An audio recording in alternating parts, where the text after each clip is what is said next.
Hi, welcome back guys. This is your sensei, back with another fanfiction. This is the first part of What If Unsealed Naruto Becomes Father? Now before starting, please give this video a like and subscribe to the channel if you want more videos like this. Now let's get into the fanfic. Chapter 1. 4 shinobi of 18 years of age were heading towards Konoha from AIM. One wore an orange with black jumpsuit and had blonde hair and whisker marks on his face.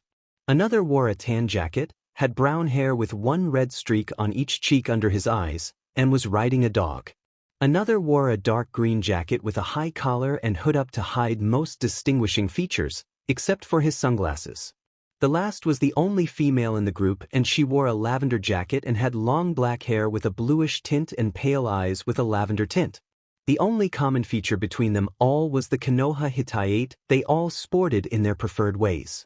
They were Team 8 accompanied by Konoha's latest and greatest hero, Naruto Uzumaki. He had been the village's hero since day one, literally, although for the better part of his life he was an unsung hero regarded as a villain. He had warmed his way into several people's hearts by the time he was 13, and even more by the time he was one of the things that had helped him the most was when he saved the people of Konoha from pain of the akitsuki. The entire town had cheered for him when he returned, almost everyone dropping their prejudices against him. The downside was that everyone had found out his dirty little secret involving the QB, but those that knew him still respected him. One person was quoted as saying that if he was the fox, then obviously the demon wasn't demonic in the first place. Even so, everyone said he wasn't really the fox, and now the older generation finally started to agree. Sadly, not everyone had a change of heart in that one instance, particularly the seniors on the council. But even they had their opinions changed on an occasion not too long ago. When Danzo made Hokage, he had no intention of having it be a filler position until Tsunade recovered. He gave most of the missions to his root, had the other ninjas work on reconstruction, and tried to corrupt the other Kages into giving him power over the other nations. He might have succeeded even had the Akitsuki not shown up and one guard caught onto his Sharingan usage. When he got back to Konoha after a battle with rogue nin Sasuke Uchiha, he feared he had to take a preemptive measure to keep his position, meaning he chose to kill Tsunade in her sleep. Too bad for him, Naruto and Shizune caught him and fought him off, which was easy since the old Warhawk was out of top shape and tired from the previous fight. They incapacitated him and he was put on trial. Luckily, one of Shizune's toxins was an extra strong truth serum, so Danzo was forced to confess, thus losing all support from the other council members. He was executed and other root members were reprogrammed by Ibiki and Inoichi in time. Tsunade woke up and was re-given her position after she reapplied her younger look. Her first act was to give Naruto a field promotion to Chunin. By now even the old fossils once on the council decided to give Naruto a chance, albeit grudgingly. And with former root members, Sai included, still under surveillance, all the other ninjas got back on duty. Sakura stayed in town most of the time to heal others until Tsunade was 100% again, so Naruto teamed up with other teams like he did when Sasuke left. At the moment he was with Team 8 since Kurenai had yet to retake mission work even after having her son. That and everyone wanted to give him and Hinata more time together after her little confession. Including themselves. "Hi Hinata, can I talk with you for a bit?" Naruto greeted her at the remains of the Huga compound the day after he came back from seeking the wreckage. Hinata blushed, knowing exactly what he wanted to discuss. She looked to her father, who nodded his approval, then went back to supervising the reconstruction of the estate. She turned back to the whiskered blonde. Sure, Naruto-kun." The two walked away to one of the forests around the city outside what was left of the walls. They sat down on a log that was near a creek with lots of wildflowers. "So, what's on your mind, Naruto-kun?" Naruto looked up at the clouds and some passing birds. "Well, I was thinking about what you said to me earlier." Out of the corner of his eye, he saw her blush deepen and she began fiddling with her fingers. "Is that really what you think of me?" She could tell in his voice he was curious and maybe even a little hopeful. "Why yes, it is, Naruto-kun. I meant it, I love you. Is that a problem for you?" Naruto placed his hand over hers, making her gasp lightly. "No, not at all, Hinata-chan. I'm just surprised that a girl like you could even like someone like me as more than just an occasional teammate. Why wouldn't I? Hinata asked. Is it because of, well, the QB? I don't mind. You're too nice and caring to be a demon. Even if you were a demon, then I should be ashamed of myself for being a human. This surprised Naruto greatly. Really? But demons are dangerous and evil. And humans aren't? Hinata countered. People can be monsters too, especially if they hated you for holding the QB captive. You're the most humane and admirable person I know, and I love you for it. Even if you don't feel the same. Hinata was cut off by Naruto wiping off a tear she didn't know she had shed. Hinata-chan, thank you. This means a lot to me. I wish I could say it back, but I never thought you would accept me that way. Naruto told her, and she felt her heart crack a little, ready to break completely. But I am willing to give us a chance if you would like. Her eyes widened and her heart soared at this. Naruto then gave her a warm grin. So what do you say? Her hug was his answer. Since then the two had been a couple. Kiba and Shino had supported their teammate and helped give her advice on how to appeal to Naruto more. Shizune, Ino, and Sakura, who was a little upset since she began realizing how much Naruto meant to her, also tried to teach Naruto how to please a woman romantically. Kurenai helped out a little there too since Hinata was like a daughter to her. Niji helped them both out since Hinata was his relative and he felt he owed Naruto for opening his eyes years ago. They had enjoyed their relationship greatly for the past 2 years. The Huga clan wasn't preventing Hinata from being with him and Naruto didn't have anybody trying to stop him either. But the only thing that was an obstacle were the few remaining Akitsuki members.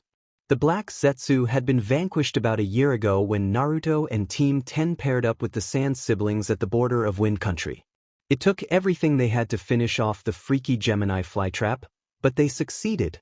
And strangely, after that all the produced white Zetsus withered and died within hours after that, like their lives were connected to the Black Zetsu. Kisame was killed in Land of Lightning with several Kumonin and Naruto as witnesses to confirm the details. So now all that was left was Tobi and the still missing Sasuke. As long as the Akitsuki were still out there and hunting the last Jinchuriki, Naruto and Hinata couldn't advance their relationship. Naruto felt that if they did that and he were to be captured and killed it would destroy Hinata and she would die shortly after. Once the group of missing Nins was gone completely, then maybe they could go further. Hinata understood his reasons and went with them, but found herself getting antsy as time went on and wanting to take the risk. Unknown to her, Naruto felt that way too.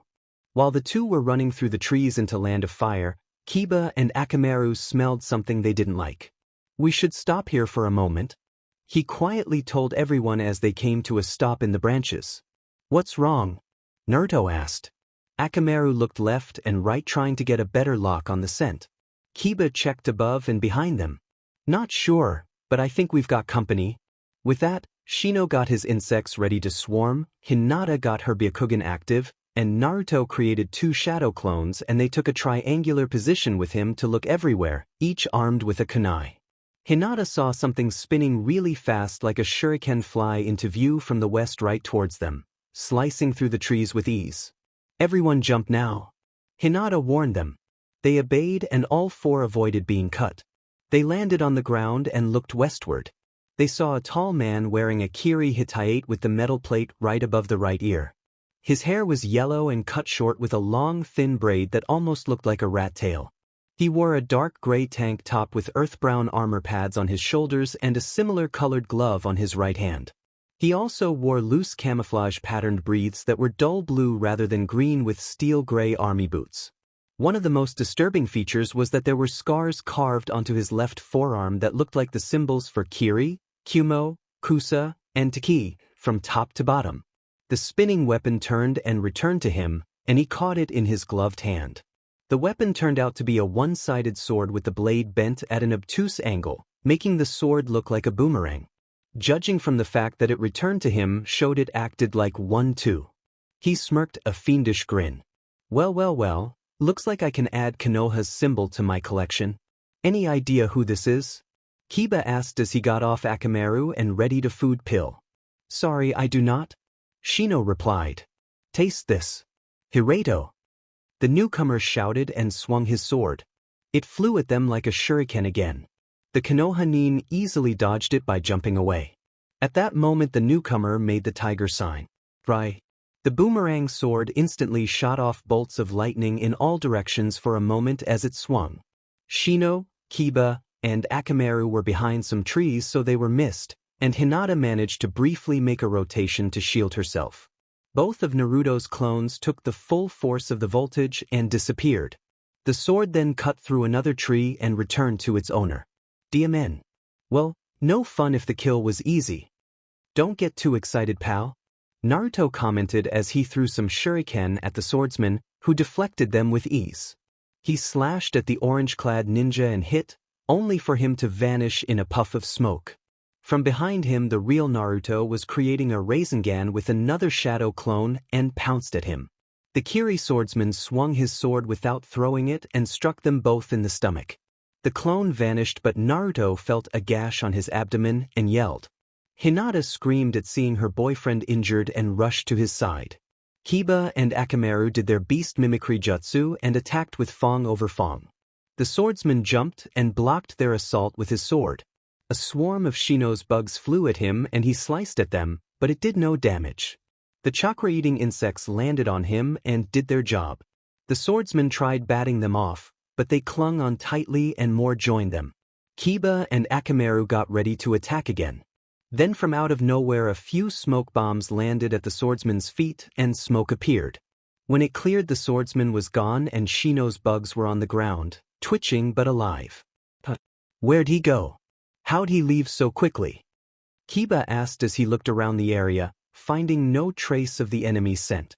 Shino was silent as he went over to his downed swarm and gently scooped them up. Perhaps he had assistance somewhere. Better check with the Hokage and see if he's listed. Kiba suggested. Shino nodded. Everything okay, Hinata? They looked over towards Naruto where he was gripping his bleeding stomach. Hinata opened his orange jacket and pulled up his black shirt. The wound looked pretty bad but not fatal and cut right across the now visible seal. Hinata reached into her bag for her healing balm and had just grabbed it when Naruto yelled again and the seal glowed a soft red. Team 8's eyes widened when they saw the seal pulse, then shrink and vanish, then red chakra leak out of Naruto's wound, healing it in the meantime. Oh no, this could be bad. Kiba stated, a little worried. The red chakra left Naruto's body and condensed in a ball whose diameter was roughly the size of a large microwave at least. It then started taking on a humanoid shape, curled up in a fetal position. Within the chakra one could see a small skeleton start to form, one the size of a small child. But what caught everyone's attention the most, even Naruto's now, was that this skeleton had 9 tails coming out of the pelvis. OCRP. I think the QB's been released. Kiba said, now a little more than worried. But it's so small. Hinata added, expecting something bigger than this in such a scenario. Muscles and veins started forming on the bones, giving it an even more humane appearance rather than vulpine. Then skin and red hair appeared, making the thing of interest look like a young red-headed girl with 9 red fox tails and 2 red fox ears, both features tipped black. She had no clothes on so Hinata took Naruto's jacket and covered the young girl. She sniffed and her eyes twitched open. Her eyes were the same blue as Naruto's. She sat up and looked over them all, her expression one of innocent curiosity, until she saw Naruto. Then her tails wagged and she smiled, throwing herself into his lap. Oda-san. Chapter and Chapter 2. Everyone present was shocked silent as the new child suddenly referred to Naruto as her father. Shino actually moved his sunglasses down a little to get a better look at the scene. Kiba and Hinata had no idea what to do, and Naruto was even more clueless. Akamaru got in closer and sniffed the girl, and one of her tails playfully batted his nose, making him in irritation. Kiba decided to check out the girl's scent too, but he did so from a distance. Naruto, that girl may look somewhat human, but her scent is all fox. Akamaru barked in agreement. The 9-tailed child then looked over the members of Team 8 curiously. She also appeared to be sniffing them out as well. Everyone was anxious, and maybe even a little fearful to see her reaction to them, but she just sat there in Naruto's lap, waiting. Naruto couldn't hold in his question anymore.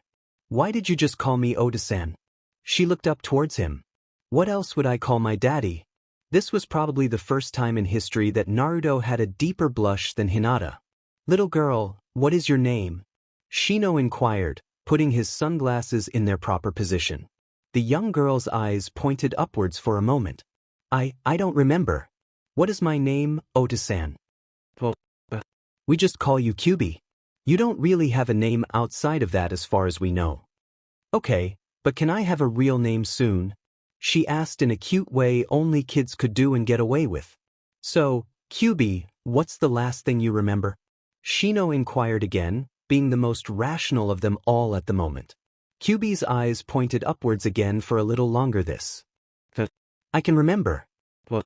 Being in some kind of cage and seeing Oda-san sometimes. I can't remember what we did or how he got me out though. I also remember some city in a forest that seems really familiar. And I remember these evil-looking red eyes on some old guy. That's about it. Nobody said anything, then she continued. You all seem really familiar to me. Have we met before? Kiba and Hinata shook their heads. Nope, but we're good friends of... Well, your father, I guess. Kiba struggled to tell her, not sure how to best phrase it. So you're pack? Kyubi asked. In a way. Kiba answered, now more confident in what he could say to her. We're not family, but yes, we're pack. He saw the confused look on Naruto's face. I'll explain later. He didn't have to explain anything to Hinata and Shino since they were already familiar with the Inuzuka way of thinking. Is there anything to eat? Kyubi asked, looking and sniffing around. In a moment, Hinata told her as they started setting up for dinner. Kiba used a fire jutsu to light a campfire and Shino looked for edible plants. Naruto and Kiba looked through their provisions to see what would be their main course. Naruto pulled out some ramen containers and Hinata filled a small pot with water with a water jutsu and set it to boil. Hinata then readjusted and zipped up Naruto's jacket so Kyubi wouldn't be so exposed to them all or too uncomfortable in it. Kiba pulled out some beef jerky and ration bars and Kyubi started drooling at the scent of them. He handed her a piece of jerky and she eagerly tore at it. Shino found some edible grasses and mushrooms and roasted them while the ramen cooked. Everyone munched on some jerky and rations in the meantime. They had some entertainment too when Kyubi tried fighting Akane for one of his doggy treats. Naruto stopped her and she caved in, making a low growl. Kiba recognized it as canine speech fort sorry alpha male. Kit will be good. Hey Naruto, looks like she knows the canine language. Kiba commented. But, she's a fox not a dog. Kiba groaned. Foxes are part of the overall canine family, baka. Foxes, dogs, wolves, they're all connected and they all speak the same language. And you can understand it? Naruto asked. Did you think I was just pretending to talk with Akane? Kiba asked back, a little annoyed. All Inuzuka can understand the canine language and, to a point, speak it ourselves. He and Naruto noticed the curious look Kyubi gave him. She made a short growl. What did she say? Naruto asked. Pack male. Kiba answered.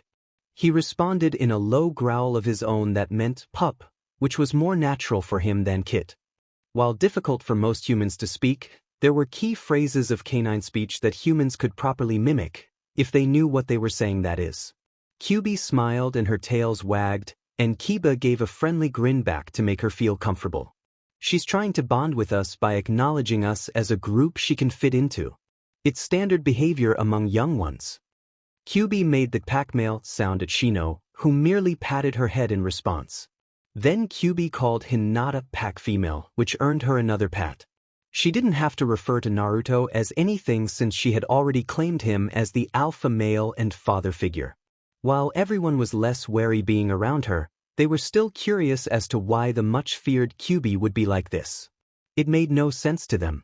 Dinner finished shortly and they all started eating. They got a little more entertainment when Kyubi ate almost all the ramen before Naruto could.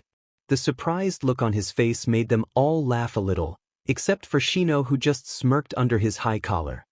He gave her an irritated glare and she meekly offered him the last cup. All members of Team 8 wondered if having her sealed in him was the reason Naruto was such a ramen fanatic or if it was the other way around. When the mushrooms were ready to be eaten, Kyubi didn't touch any until Naruto actually handed her one. He figured she probably thought she needed his permission now. We probably shouldn't stay here much longer. No telling when that man could return, if at all. Shino told them. They all nodded. Are we going home, Ilsen? Kyubi asked. Naruto paled at hearing this. He knew he couldn't just leave the girl. Even if she was the greatest demon known to man, right now she was a child. And Naruto knew full well what could happen if a child was abandoned for something like fear of what it might be. But still, how would anyone in Konoha handle this? He calmed himself and looked down at her, still in his lap. Actually, Kyubi-chan, me and the others have to talk about something important, in private. Everyone caught his use of the chan suffix. Please don't leave me alone, Oda-san. I don't want to be alone now. She pleaded. Well, this should help you, Naruto said as he made the cross sign and created a shadow clone. This way I'm still close by. I've left some of my insects around to keep an eye on her as well, Shino said as some flying beetles came out of his sleeves. Kyubi looked at them with interest. Is this why you smell like bugs?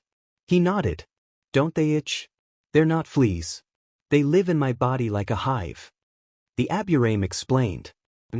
Kyubi told him, looking at the many beetles. The four ninjas left to the trees about 10 meters away, leaving Akamaru with Kyubi as an extra guard.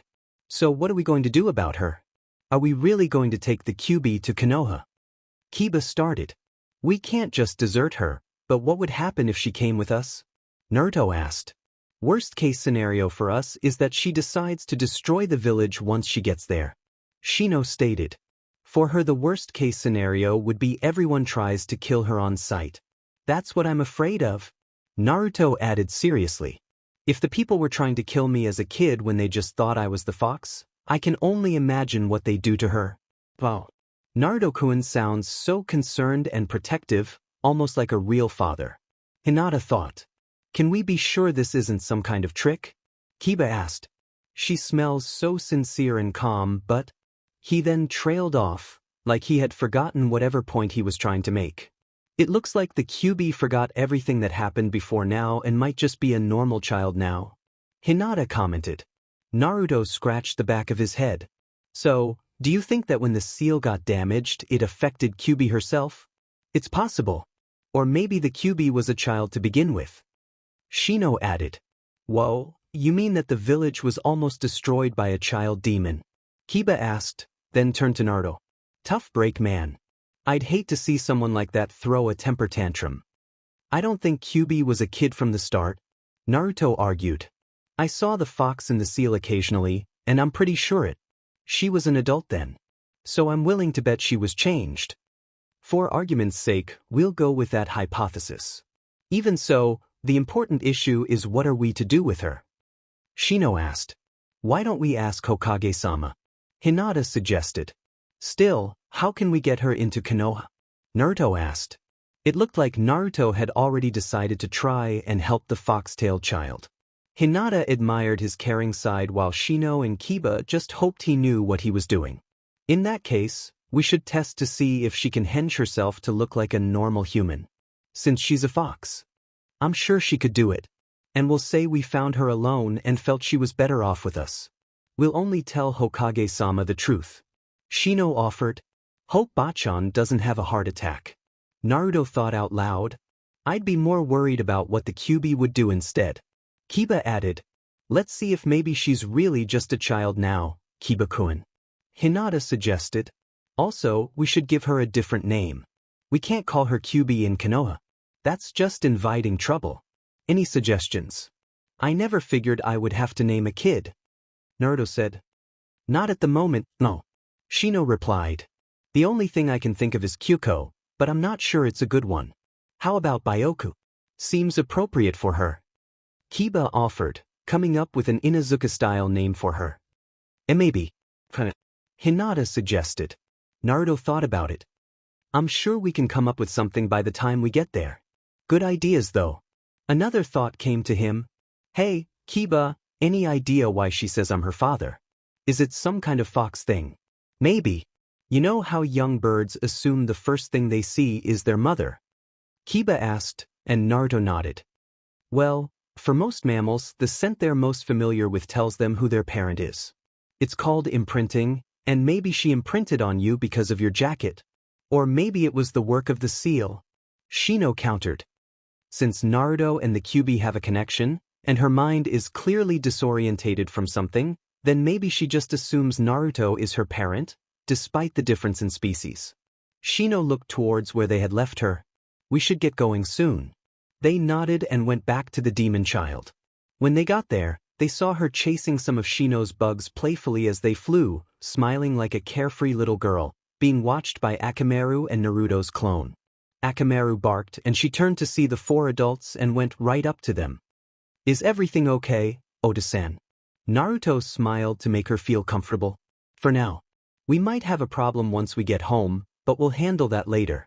He dispelled the shadow clone, then lifted her onto his back and they all headed off to Konoha, hoping they weren't heading into trouble.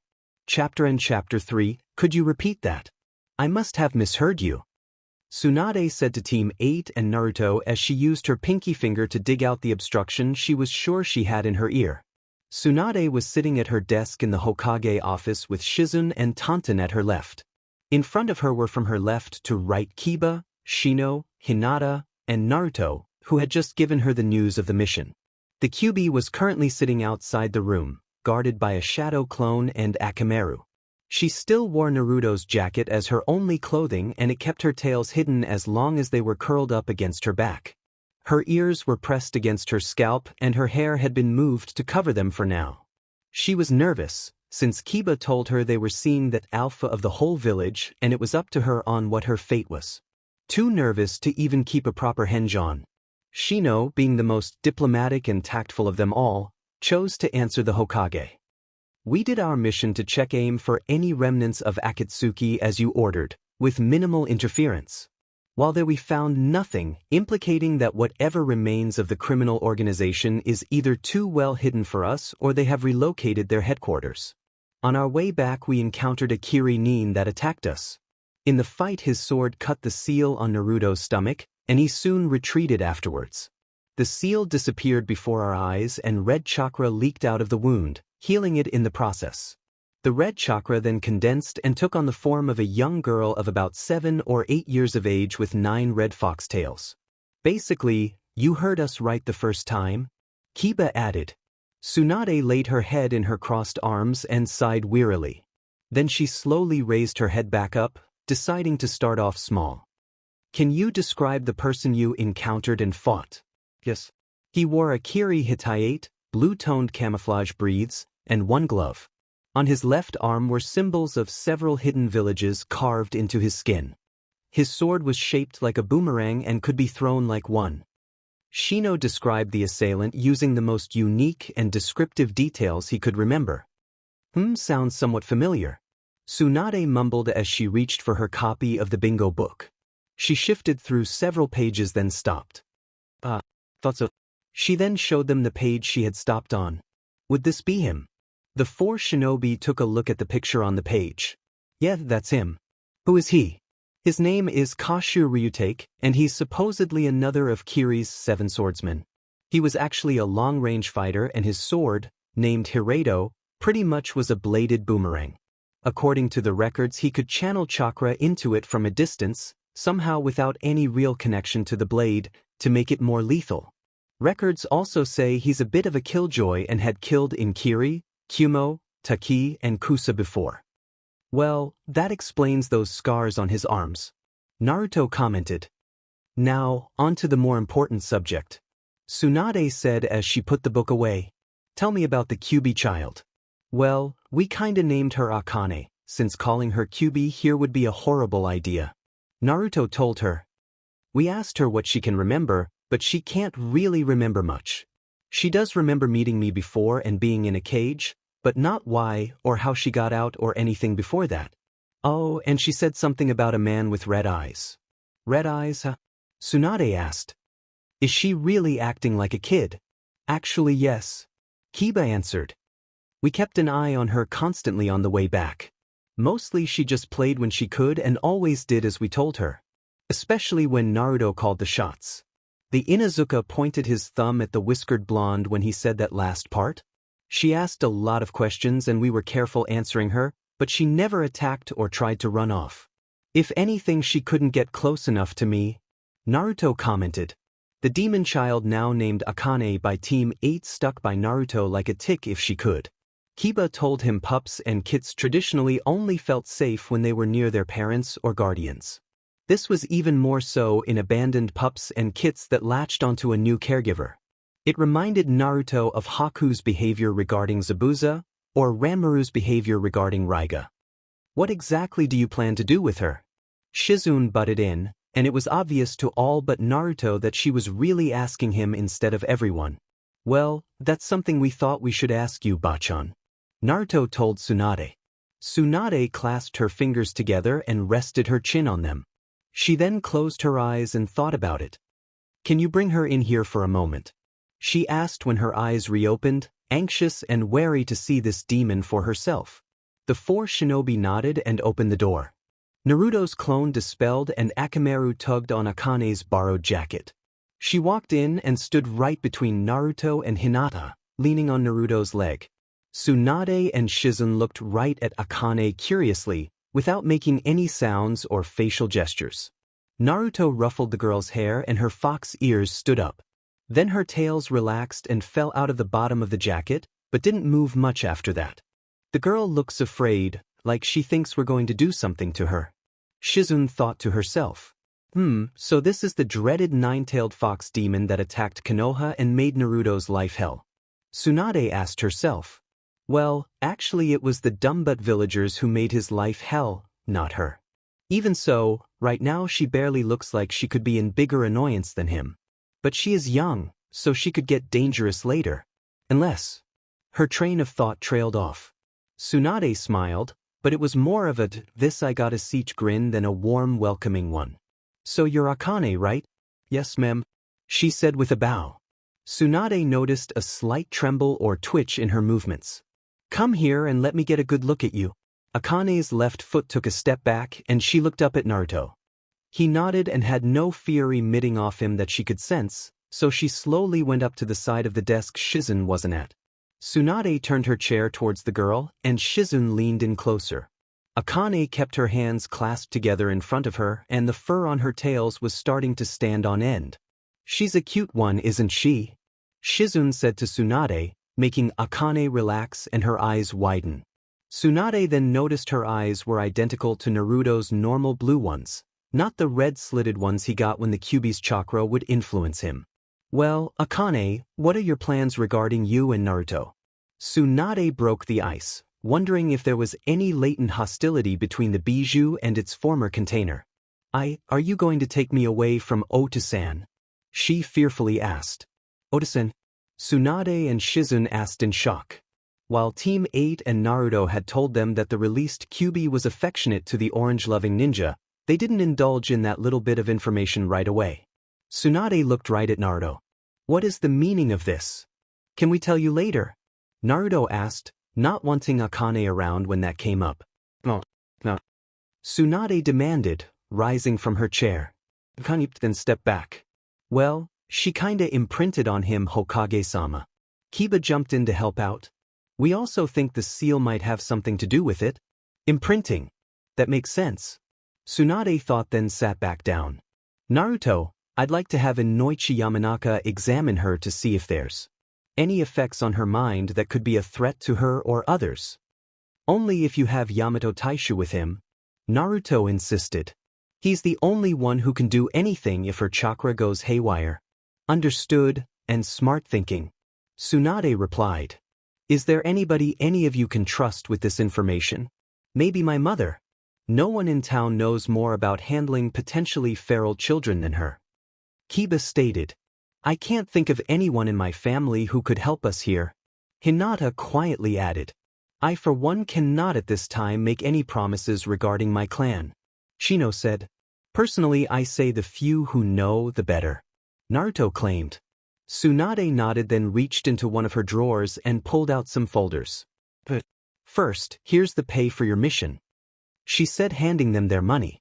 Next, here's some extra I'm giving so you can get Akane some proper clothes.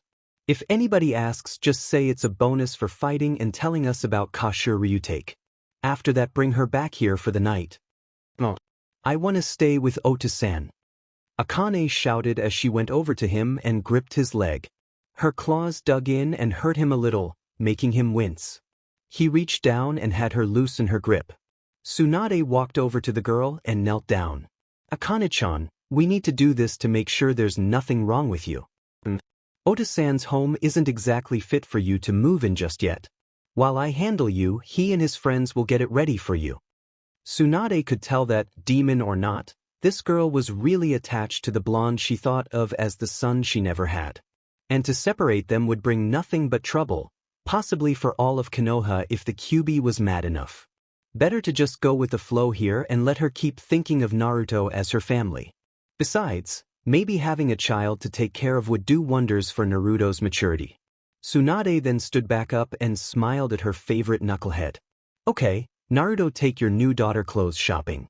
Hinata, you accompany him since you obviously have better taste in girl clothes than him. For the love of Kami-sama, try not to cover her in orange. Kiba, see if your mother is available for an SS rank meeting, but don't tell her what it's about. Shino, try and see if anyone in your family could be trusted with this situation, but be discreet about it. You're all dismissed, and anyone returning be here after 8 o'clock. They nodded and left. Now Akane-chan, try to henge yourself again and keep it up this time. Naruto could be heard telling the QB in the hallway. Think this is going to go well? Shizune asked her mentor. I can only hope so. The slug Sannin responded. You do realize what you've just done, d? Tsunade arched her eyebrow and looked at her first apprentice. What exactly do you mean? You've just made Naruto Uzumaki the guardian and role model for the most powerful demon in the world, who is at this moment in a very impressionable state of mind. Tsunade's eyes widened in horror at the implications. Dear Kami-sama, an unpredictable expert prankster now has a fox demon under his wing. I've never needed a drink more in my life. She ummed and rested her face in her hands. Naruto, you had better not make me regret this. Chapter 4, so what would be a good place to go, Hinata? Naruto asked. He and Hinata were walking down the streets into the market district after separating from Kiba and Shino. He was holding onto Akane's hand to make sure she didn't go wandering off if something caught her eye or nose. I think the first she needs is a bath. Hinata stuttered, still not completely over the habit went out with Naruto even after about a year of dating. She was doing much better than when she started, but occasionally her stutter would resurface. Not that she stinks or anything. Just better she be clean before trying on clothes. Alright, let's take her back to my place and give her a bath, Naruto said. Akane, who had hinged herself to look like a normal red-haired child, grinned at being able to go to his house so soon. Actually, it was more of an actual transformation than a henge, since she was a fox demon. As the three walked towards Naruto's apartment, they drew quite a lot of attention. After all, with a child on one side and the Huga heiress on the other, it looked a lot like the most famous orphan of Konoha now had a family of his own. Akane's demonic hearing let her catch bits and pieces of the villagers' gossip. Am I seeing things right? Is that the Uzumaki boy with a girl and a kid? Did he get her knocked up? That girl's even dressed like him. Bad taste must be genetic. Akane tugged Naruto's hand to get his attention. Ota-san, people are talking about us? They're not saying anything bad, are they? He asked. Some. But most are just surprised to see us together. What? Naruto scratched the back of his head. Just don't worry about it for now. People like to talk and soon they'll find something else to gossip about. Akane nodded. Hinata and Naruto kept their eyes open to see if anybody looked really upset at the sight they were presenting. Worse, if anyone was going to do something about it. Sure, the town had dropped their prejudices against Naruto some time ago, but there were probably still a few who would go out of their way to make him miserable. And right now they really didn't need to deal with that. Before the two got to any clothing stores, they ran across Ino and Sakura, who were window shopping at the moment. Sakura noticed the pair first. Hi, Naruto and Hinata. Hey, who's this with you? Akane looked at the pink-haired kunoichi and suddenly panicked.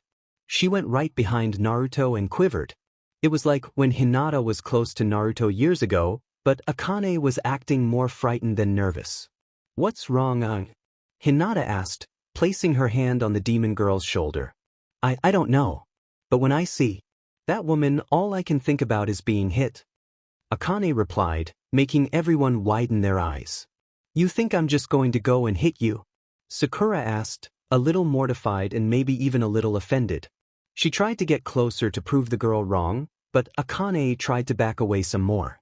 Sakura-chan, maybe you should back off a bit. I don't think she's in the mood now. Naruto told his teammate. I'm just trying to show her I'm harmless. Sakura defended herself. Akane looked at Ino from behind Hinata, and her instincts told her this girl wasn't a threat. Maybe even sometimes helpful. Nowhere near as good as the pale-eyed girl she was currently close to, but still safer than the one with bubblegum hair. Ino took a good look at the red-haired girl and instantly thought, you gotta be kidding me. She's wearing that.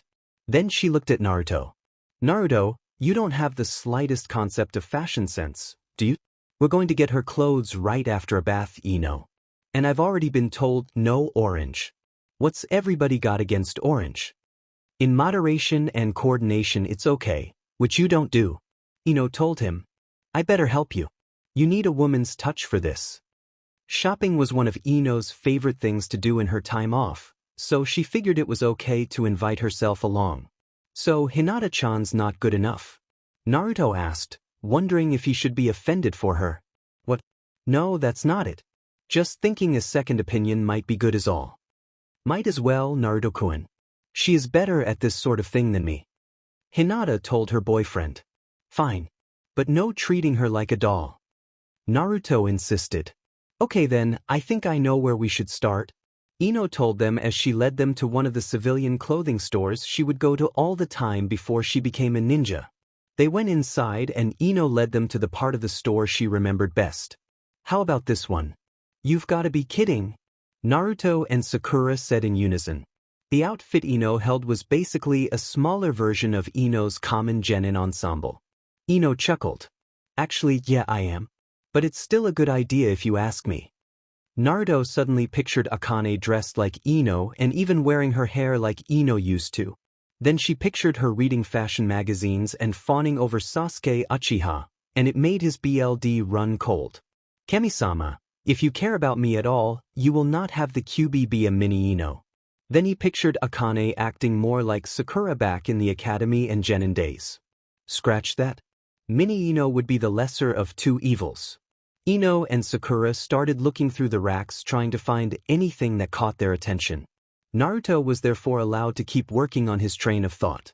Now that I think about it, Akane-chan could definitely use a good female role model. If she's going to stay, then I don't want to see her grow up demonic. I never thought I'd be a parent so soon, so I'm going to need some help. But from who? He looked and saw Hinata showing Akane some sundresses and shoes. Naruto tried imagining Akane acting more like Hinata used to. Now that one doesn't sound so bad. A timid demon is less likely to go on a rampage than a fangirl one. Using the money Tsunade gave them, Naruto was able to afford 3 different outfits for Akane and 2 different sets of pajamas, along with shoes, socks, and underwear with some cheap accessories for flair. Ino and Sakura offered to see if they still had any of their old clothes stored away they could give. Hinata couldn't since the Hugas weren't much for hand-me-downs. Akane was allowed to put on one of the outfits in the store dressing rooms before leaving. She chose a red t-shirt with a blue skirt and gray sandals. All 3 girls and even the cashier called her cute when she came out wearing it, making her blush. 8 o'clock came and Naruto and Hinata brought Akane to the Hokage Tower after dinner at Ichiraku's and a delayed bath at Naruto's apartment. Tuchi and Ayam were shocked beyond belief to see someone keep pace with Naruto when eating. They saw a lot of profit being made for them later on. Naruto and Hinata met up with Shizune in the main room of the first floor. We're holding the meeting in interrogation room A, she told them, then led them to the basement and the designated room. Inside the room was Tsunade, Inoichi, Yamato, Ibiki, Anko, Kiba, Shino, and Sum. Ibiki and Anko were led in on the meeting since they would be able to keep tabs on the girl if anything went wrong. Hello there, Akane. Now that looks much nicer on you than orange, doesn't it? Tsunade greeted with a smile. If you say so, Bachan. Akane replied. Tsunade's eyebrows ticked, then she looked at Naruto angrily. I didn't tell her to say that. I swear. Naruto defended himself. Tsunade giggled at him. I'll let it pass. Sounds cute when she says it. She said as she led Akane to the examination table. Looks like he's already rubbing off on her. I really hope Shizen won't say, I told you so later. Tsunade picked up Akane and placed her on the table. Inoichi and Yamato got in front of her. So this is the much-feared Kyuubi, now going by the name Akane. Inoichi thought. Let's start out simple. What is your name, little girl? Akane tried to act brave. The blonde man she sensed no familiarity with, but the other man she did, and it was a comfortable type of familiarity. I'm Akane. Akane Uzumaki. And where do you come from? Where were you born? Inoichi asked. Akane paused for a moment. I don't remember. I think it was some place with lots of trees and grass. Kinda like here. What's the earliest thing you can remember? Ibiki asked. Akane closed her eyes to think about it. Red eyes with black things in them that spun around. They belonged to some old guy in a black cape. One thought went through everyone's minds. Sharingan. What can you remember after that? Yamato asked. Mostly being trapped in darkness and being hurt over and over. For reasons no one would ever tell me. And feeling lonely. Akane answered, one small tear beginning to pool in her left eye. Inoichi shmmed and put his hand on his chin. Tsunade-sama, I think I should check her memories directly if you'll let me. Sure. Yamato, Anko, Ibiki, be ready if anything happens. Tsunade ordered. They all nodded. Oda-san. Akane turned to Naruto nervously but stayed on the table. It'll be okay, Akane-chan. He won't hurt you. He told her. She then slowly turned back to the older blonde man to await whatever he was going to do. Inoichi made several hand signs, then said memory skenjutsu, and placed his right hand on her forehead. His eye glowed, then both of their eyes turned white as the jutsu began working. He found fragmented memories, the first being someone with a Sharingan looking right at him since he was viewing them from the Kyuubi's perspective. Then he saw the Shinigami and iron bars, then the next memories made no sense to him. He saw the girl running down the streets as people threw garbage at her and shouted nasty things, still watching it from her eyes. He saw her looking at frogs in a pond, then someone sneak up from behind and try to drown her until an umbu saved her. He saw her painting buildings and the Hokage monument, sitting in a classroom, and looking out the window of a rundown apartment, looking at happy families walk by and sighing. Then Inoichi saw images of certain people. He saw Irika Yumino trying to save her life from a large shuriken. He saw Kakashi Hatake standing around reading his favorite book. He saw Sasuke sneer and ignore her and Sakura get mad and wail on her. He saw her argue with Jiraiya about peeping, then training in several jutsus and fighting styles. He saw her interact with several of the Rookie 12 and several adults, and get along for the most part on occasion with some otherwise instances. And he even saw her fighting several people he didn't recognize, but some of them were Itachi, Uchiha, and Pain. And then he saw her look at Naruto through iron bars a few times. The first time it looked like Naruto was angry, then later it was more like they were trying to reach a sort of understanding. Inoichi then left the girl's mind. Nobody had moved, so nothing must have happened. So, what did you see? Some asked. I think that Naruto and his friends should go outside for this. I'll tell you guys soon, but there's something I need to tell the others first. And take Akane with you, for the same reasons I just gave. Inoichi requested. After the 4 younger shinobi left the room with Akane, he addressed the remaining Jounins and Sannin. I think that when the seal lost power, it had to have affected the Kyuubi's mind. Her body, no promises, but definitely her mind. How was it affected? Shizen asked. Well, I saw nothing of the Kyuubi's life before it. Sorry, she was sealed into Naruto. Just the Sharingan wielder, then nothing else. It's like she's mentally started her life over again. Maybe that's why she looks like a child, because mentally she is one now. But that's not the weirdest thing. What is then? Anko asked. There were no memories before being sealed, however, the Kyuubi had many after being sealed. And if I had to guess, They were actually fragments of Naruto's memories, but she was remembering them as if they happened to her instead. Inoichi explained. Why would that happen? Ibiki asked. Maybe it has something to do with the connection between them, Yamato offered. Or maybe the fox has been watching everything in Naruto's life all along. I don't know, but whatever the cause, how bad's the damage, Inoichi-san? Somewhat bad. She remembers several bad times, maybe a few good times, but it's mostly like she has amnesia. The best memories are mostly impressions she's got on people Naruto has met before, and even then she doesn't actually know or remember them, just has a feeling about them based on what Naruto best pictures about them. Inoichi explained as best he could figure it. Tsunade didn't like the sound of this. The Kyuubi was basically a blank slate now from the sound of things, and she would go by Naruto's judgment on most people she met and most situations she got into. Tsunade had to make sure Naruto wouldn't mess this up. We should keep her here overnight for some more examinations, just to confirm your theory, Inoichi. I'll go get her and tell the others they can go home if they want. Tsunade left the room and did just that. She was actually expecting a bit of a fuss on this, but the four let her do what needed to be done and wanted to be told the results tomorrow morning. With that done, Tsunade went back into the room where they were getting ready to give Akane a physical. And she was fighting back like an animal when they tried to pin her down. This is going to be a long night. Chapter End. Chapter 5. Tsunade was sitting at her desk looking over some paperwork. For once there wasn't much there, so maybe she could finish early and have some much-deserved relaxation time. At the moment she was focused primarily on the plan she and the others had formed after evaluating Akane last night. It had taken a trick-or-treater's worth of candy to pacify the fox girl enough so they could actually look over her without Naruto present. Luckily she didn't eat it all at once, and unfortunately she had to fight Anko for some of it.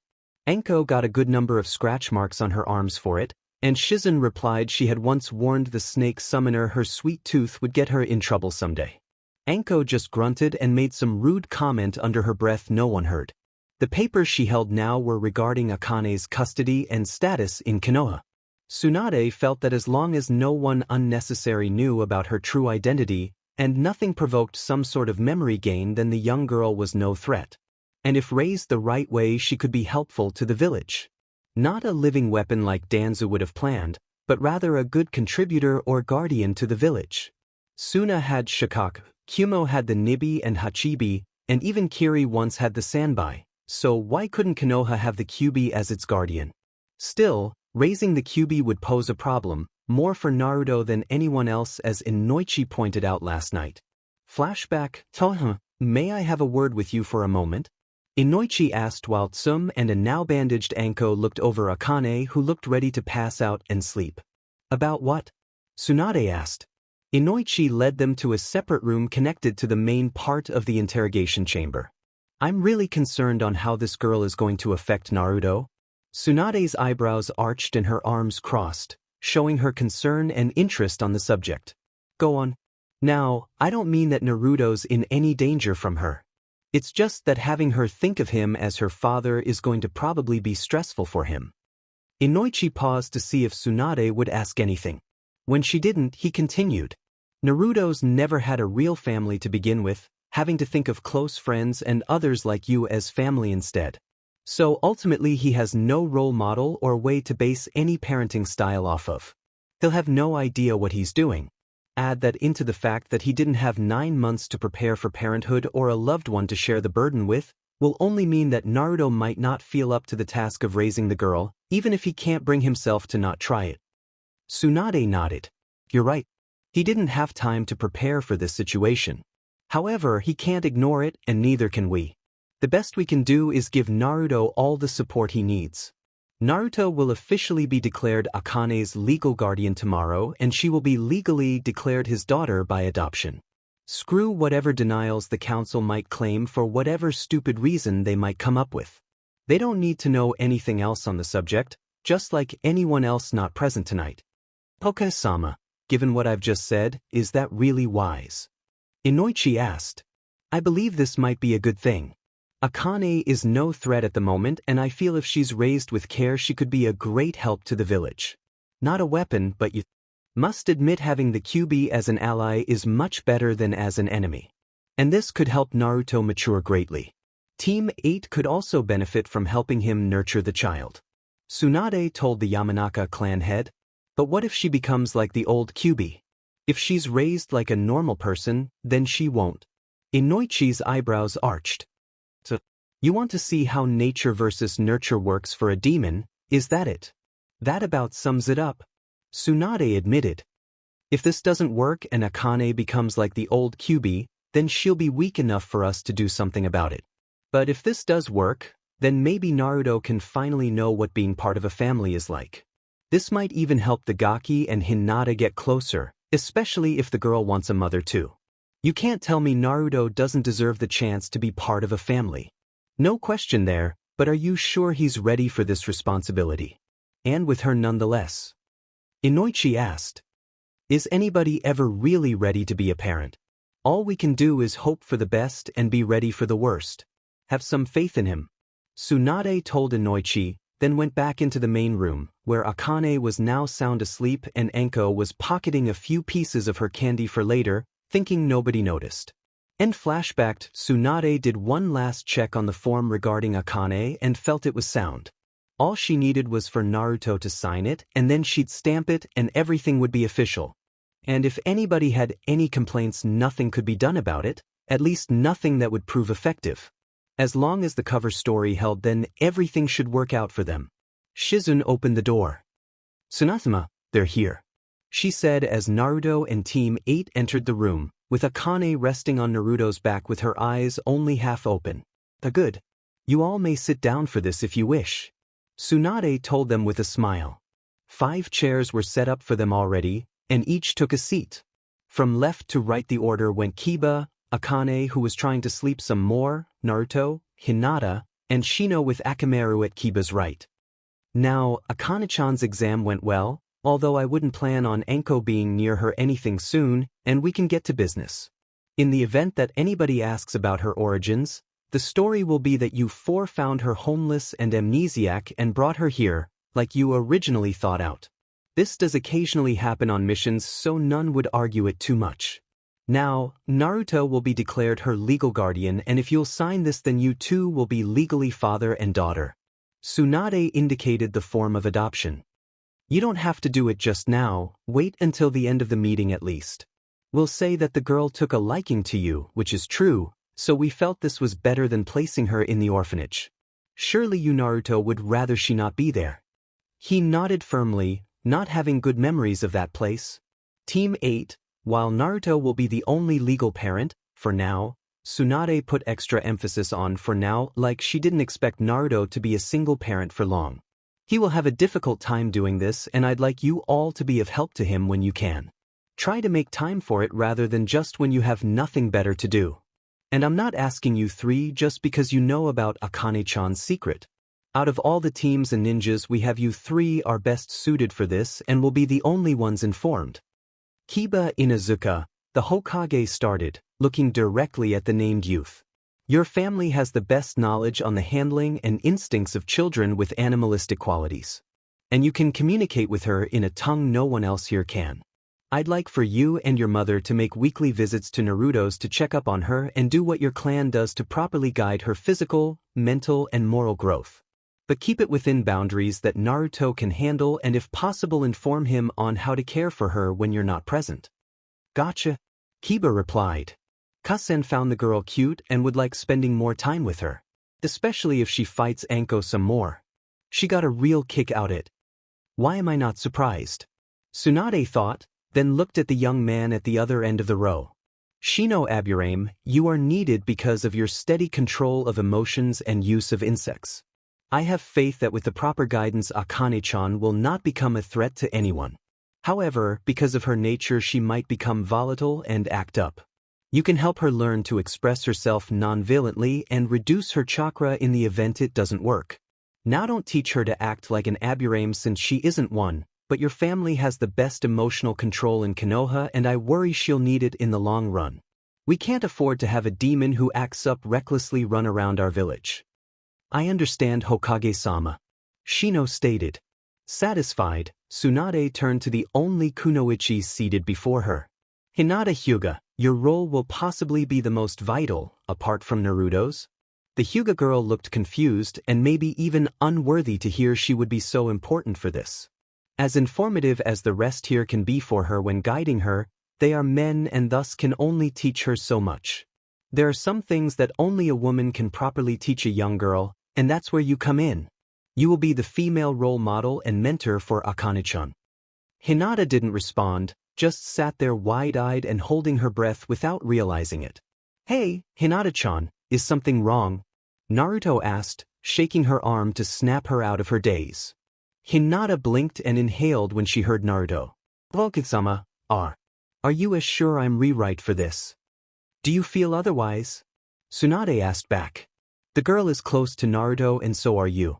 You're going to be around him often anyways, so it should be no problem for you to spare some for her. Or would you rather I ask some other girl to hang around her and Naruto more to dash?" "I'll do it." Hinata asserted herself instantly, cutting off the Hokage. Tsunade smiled. Looks like she understood my hidden message. Sorry to push things for you, but surely you don't want to risk the alternative.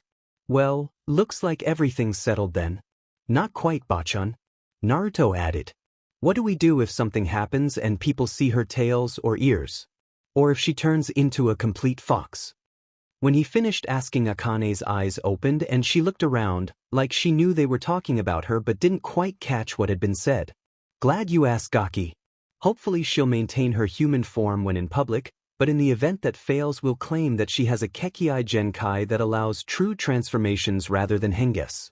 As for the fox features, we'll say one of her presumably deceased relatives was part of a Kitsune version of the Inuzuka clan, so vulpine traits are the easiest for her to do. Basically we'll be saying she's a special type of human, rather than a fox demon. With any luck people will buy that, but don't bring it up unless the situation demands you have to. Any other questions? Should she be enrolled in the academy? Shino asked. Not yet. The current semester ends in about 2 months and the next one will begin after the 2-week vacation, so we'll wait until then to do that. If she expresses an interest in attending, that is. I feel that she has great potential in that area that can be put to great use, but she will not be pushed into being a ninja. It will be her choice. Tsunade answered. She would have asked the redhead if she was interested, but she looked barely fully awake, so said nothing. Is that all? Nobody replied. Very well, then you may go. I'm giving all 4 of you the next 2 days off so you can work this change in schedule out amongst yourselves. Say, why don't you guys try and introduce Akane-chan to some people? You know, get her to socialize and bond. Shizune suggested. Sure. Sounds good. Naruto replied. Who am I going to see? Akane asked curiously, now looking more awake and alert. Sleep well? Tsunade playfully asked. Yes, Bachan. Akane politely answered. Did I miss anything? Tsunade shook her head. Not really.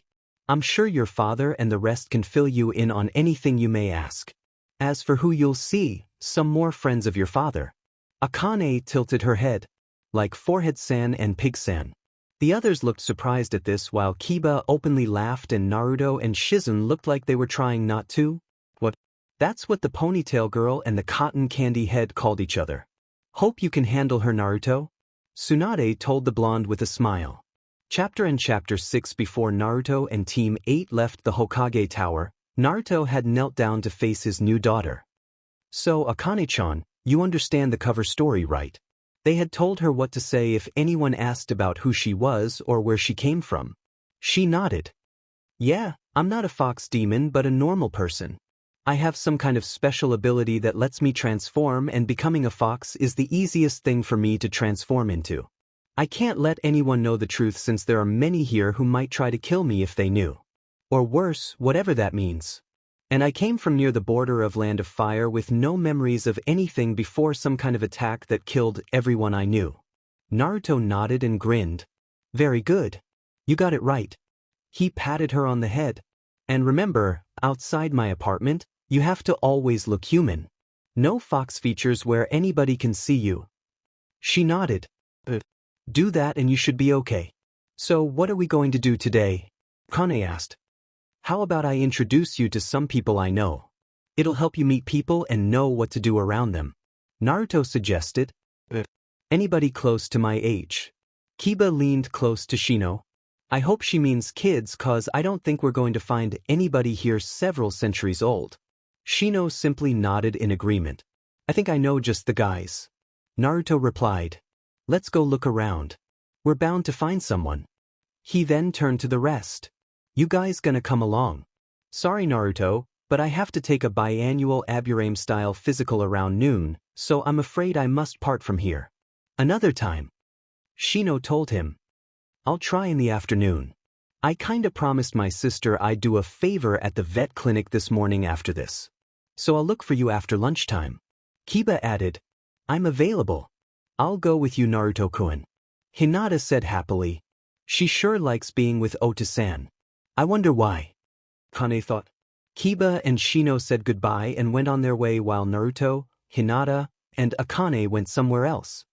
Maybe she should take Akane-chan to a park where she could meet some kids. Hinata suggested. It would be better for her than trying to find some adults. Naruto smiled. Sounds good to me. About 15 minutes away from the park they ran across Kakashi Hatake, who was predictably reading one of his favorite Ika books.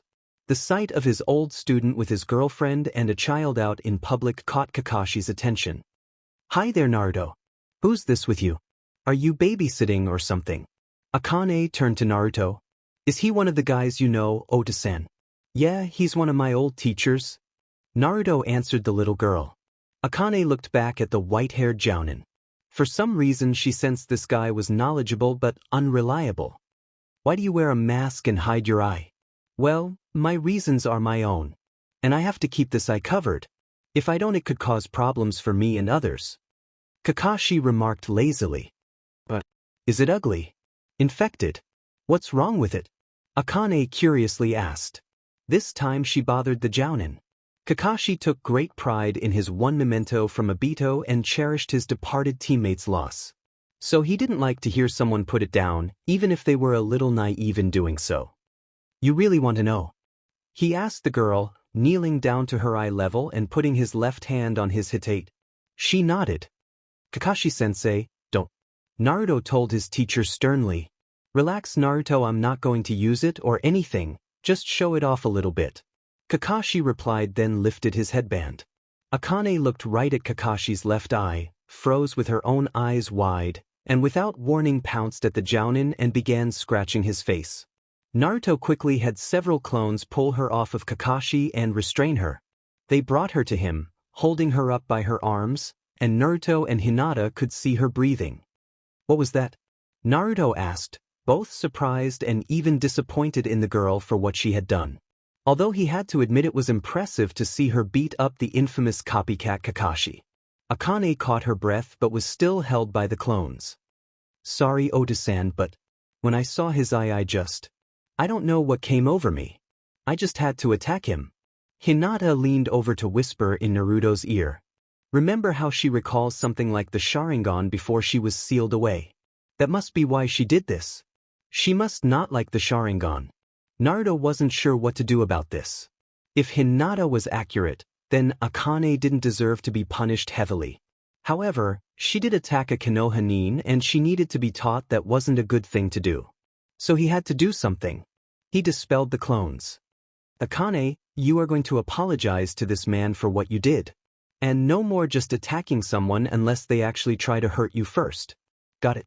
She nodded and made a low growl that only Kiba would have understood. Now I'll check on him and make sure he's okay first. Stay here with Hinata-chan. Naruto went to look over his teacher, who was sitting upright with his face in his left hand, as if he had a headache. The wounds looked particularly bad, like he had really set off or frightened a clawed animal, which he basically did. But it was nothing a healing jutsu couldn't fix. The thing that caught Naruto's attention the most was that his mask had been literally shredded off, exposing Kakashi Hatake's entire cut-up face. Naruto was kind of disappointed that Kakashi's face was, in his opinion at least, so ordinary. What the hell was that for? Kakashi angrily mumbled. Sorry sensei. I tried to tell you showing her that would be a bad idea. But who knew it would be for you? At least she didn't ruin your smut book. Naruto told him while picking up the dropped Ika book. What's smut mean? Akane asked as Hinata wiped some of Kakashi's BLD off her fingers. Hinata noticed that there were no traces of claws anymore, just normal fingernails at the moment, making her wonder if the girl subconsciously did a minor transformation to attack. Naruto struggled to answer her. Smut is, how you say it? Dirty stuff that dirty-minded adults enjoy, and it's not for kids to know about. It's not smut or dirty. Well-written literature that I thought you'd have more respect for Naruto since Jiraiya-sama wrote it. Kakashi countered while reclaiming his book.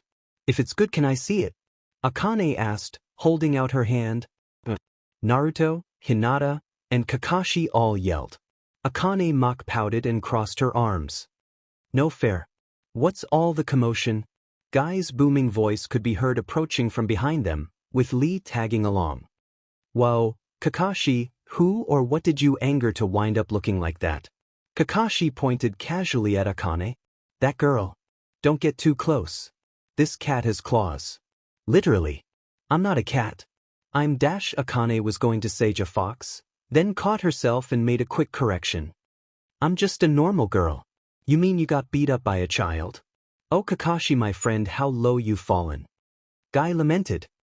You're his friend. So you enjoy smut too? Akane asked like it was an everyday question. Naruto and Hinata could not resist laughing at Guy's shocked face and twitch even if they had been paid to. Even Kakashi had to smirk at that. Lee was just thinking this girl had a very youthful spirit. The older taijutsu expert soon recomposed himself. Smut is a very unyouthful thing, and as a role model for the youth I would never encourage such an interest. Listen to him, young one. Guy-sensei is the most inspirational man in the world, and if you follow his teachings you will walk the proper path of a ninja and a decent person. Lee added like the devoted trainee he would always be. Thank you for believing, Lee. Guy praised. Guy-sensei. Lee. Guy-sensei. The two then did their trademark sunset jutsu to show off their flames of youth. Akane's eyes widened in horror and she immediately buried her face in Hinata's leg since she was the closest person to her. Make it stop. Make it stop. Cut it out, guys, you're scaring her. Naruto shouted at the two men in green jumpsuits. The two stopped and looked normal for them again. Sorry. We did not intend that. Who is this little girl, by the way? Hinata coaxed the girl to try and look at Guy again. This is Akane-chan. She is our relative of Naruto-kun. Wow, Naruto, you have a relative. Why have we never heard of her before? Lee curiously asked. She just moved to town. Her last home was destroyed, so I'm going to be taking care of her. Naruto answered. Attaboy, Naruto. Taking responsibility like that shows you have a tremendous amount of spirit that will surely help encourage the next generation's flames of youth to burn brightly. Guy proudly proclaimed as he did some kind of solo dynamic background jutsu to heighten his statement's value. Akane suddenly ran off screaming like a kid that saw the boogeyman. No more. No more. Naruto and Hinata chased after her. I can't believe it. I always knew that Guy-sensei could be a little over the edge, but he actually terrified the Kyuubi herself. Wonder what would have happened if he tried that the day she attacked the village. He tried picturing Guy doing some kind of show-off thing resulting in the giant nine-tailed fox fleeing in terror. Guess they don't call him the Green Beast for nothing. Akane proved just as difficult to catch now as Naruto did to Umbu in his prankster days. Naruto and Hinata shouted for her to stop several times, but she either didn't hear them or couldn't think of stopping until she reached somewhere specific. At least she appeared to be running towards the Hokage tower, so they knew they would catch her eventually. The two almost failed to notice that something had forced Akane to stop running, but backtracked and saw she was standing still like she had been frozen in her run, her body twitching frequently like she was having a very minor seizure. Naruto and Hinata could see Chuza Alimikai and Shikaku Nara nearby, and the scarred Nara was using his shadow possession jutsu to immobilize Akane. So can you two tell me why some young child was running like she was about to be killed? Shikaku calmly asked the two chunin. She saw something that frightened her. Hinata asked, hugging the still immobile Akane to pacify her frantic heartbeat. Before you ask, Guy-sensei was being himself. Now can you let her go? Naruto added. I see.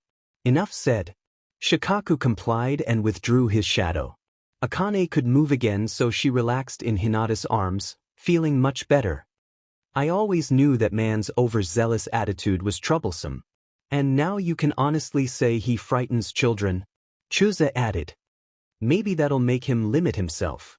Shikaka didn't comment, paying more attention to the fact that Naruto was checking on the girl now. Hey Naruto, we heard from Inoichi-san that you've gained a daughter recently. This would be her, I assume. Yeah. What all did he tell you? Naruto asked. Not much. Just that she and you got close on a mission and she's a lot like you. Does she know any jutsu yet? Chusa replied. Not that I know of. Naruto answered.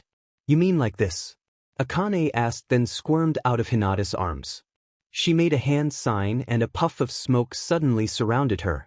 When it faded, there stood a red-haired version of Tsunade standing in a provocative stance with her hair unbraided flowing down her back and smoke covering certain parts of her body. Does this impress you? Her voice sounded much more coy than the real Tsunade would ever even try to be. Chusa dropped his snack and had a nosebleed. Shikaku had no such reaction but desperately looked away.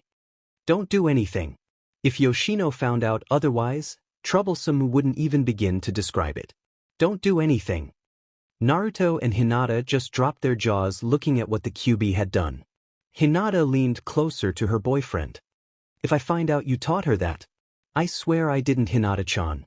I swear to Kami-sama I didn't. I don't know how she knows that jutsu.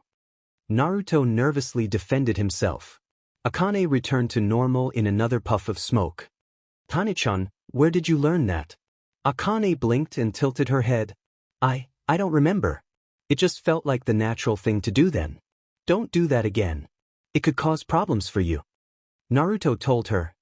Does this mean she knows all my jutsus but isn't aware of it? I'm going to have to test her out really soon. Akane bowed her head shamefully. Sorry Oda-san, I'll do better. Chapter End. Chapter 7. After saying goodbye to Shikaku and Chusa, Naruto and Hinata led Akane back to the park, but a different one than the one they originally were going to go to. Mostly because the new choice was much closer and they didn't want to risk running into Guy again. It wouldn't do any good to chase down the fox girl all over again or have her end up attacking the taijutsu expert like she did Kakashi. It might have been funny to watch, but it would just tell Akane it was okay to attack Konoha ninja, and the two Chunin wanted to discourage that kind of behavior. When they got to the park, Hinata smiled to see her sensei Kurinai out with her 2-year-old son Sarada. She was sitting on a bench in the shade reading a romance novel and holding her sleeping son in her other arm. Hello Kurinai-sensei. Good to see you today. Hinata called out, her voice only a little louder than its normal volume. Kurinai heard her student, turned to face her, and smiled. Good morning Hinata-chan. How are you and Naruto-kun today? She then noticed Akane between the two. Oh, and who's this with you? Akane looked at the genjutsu user. Hi, I'm Akane. So you like smut too? She indicated the book Kurinai had in her hands. Kurinai, Naruto, and Hinata all gave the young girl horrified looks. Akane-chan, not all books are smutty. And Kurinai-sensei wouldn't read that kind of perverted stuff. Naruto told her. Thanks Naruto. And no girl, this is just a normal storybook. Kurinai added. Sorry about that Kurinai-sensei. Hinata apologized. No problem Hinata-chan. I take it she ran into Kakashi-san earlier. Kurinai asked her student. Hinata nodded. Figures. Why else would she think an adult with a book is a pervert? Akane looked over at the playground part of the park and tugged on Naruto's leg. Osen, can I go there for a while? Sure. Go have some fun. He told her with a smile. Akane ran over and first went on an open swing. She had a hard time getting started, so Naruto came over and began pushing her. Hinata sat down and watched the two, Akane smiling and asking to go higher and Naruto pushing her with a small grin himself. Hinata couldn't help but feel pleased watching them both. So, care to tell me why that girl called Naruto her father? Kurinai whispered as she put down her book, marking her place, and reaching into her bag to get out a juice box for Sarada when he woke up. He adopted her. Actually, she adopted him to be more accurate. Hinata answered, never tearing her eyes away from her favorite blonde. So that must make you her mother, right? Kurenai asked, slightly teasing and slightly serious at the same time. Hinata blushed, then looked down and pressed her index fingers together. WL. I. Relax, Hinata-chan. It's okay if you two don't have that kind of bond yet. And judging by how you and Naruto-kun have been, I'm betting soon that you will be called Okasan sooner or later. Kurenai said so her student wouldn't blow a gasket or something. Why you? Really did you think so? Hinata asked with a blush, and Kurenai could actually see a glimmer of hope in the Huga's pale lavender eyes. Kurenai smiled and nodded. Definitely. It'll happen. Just don't rush it. Let her get attached to you first and try to be someone she can admire and look up to, and it'll be sure to happen. Especially if you and Naruto-kun get closer. She stopped to wake up her son and gave him his drink before he got fussy. Hinata thought about what her teacher had told her and imagined herself in the future. She saw herself sitting on a couch in a house with a blonde baby in her arms that looked just like Naruto. Then the aforementioned blonde entered the room holding Akane's hand, who both said hi to her, but Naruto added dear and Akane added Oka-san. Hinata smiled and asked them how their day was, and Akane answered first, telling about what she learned in school eagerly, making her and Naruto feel proud of her. Hinata snapped out of her little fantasy and felt a sense of inner warmth. She looked back up at the playground and saw Akane swinging by herself and Naruto standing back to watch her. Hinata smiled and lightly blushed, hoping that vision wasn't just wishful thinking. Half an hour later, Akane was having fun on the slides and Naruto had gone off for a moment to get some bentos for the four of them, Kurenai included. Hinata stayed to watch Akane and talk with Kurenai.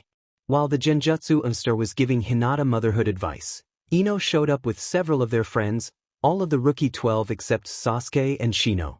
Ino liked to gossip, so she felt the news that Naruto had a child now was too good not to spread amongst friends. And they decided that this was definitely something to see. Kiba, Sakura, and Lee already had seen her, but felt like doing with their friends anyway. Kiba got out of the vet clinic early, Sakura had nothing better to do, and Lee wanted to comfort the girl about Guy, while Shino was still busy at his physical and Sasuke was AWOL. Hiya, Hinata-chan. Where's the blonde and the pup? Kiba casually asked as they all approached. Hi everyone. Naruto-kun's on a quick errand now and Akane's over there. She pointed at the girl who was waiting in line to get back on the slide. Hey, Akane-chan.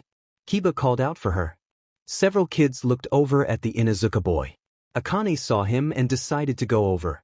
Hi. Did you want something? She then looked over the rest of the group and in the back of her mind felt a sense of uncertain familiarity towards all of them. Ino stepped over to her. Hi little girl. Remember me?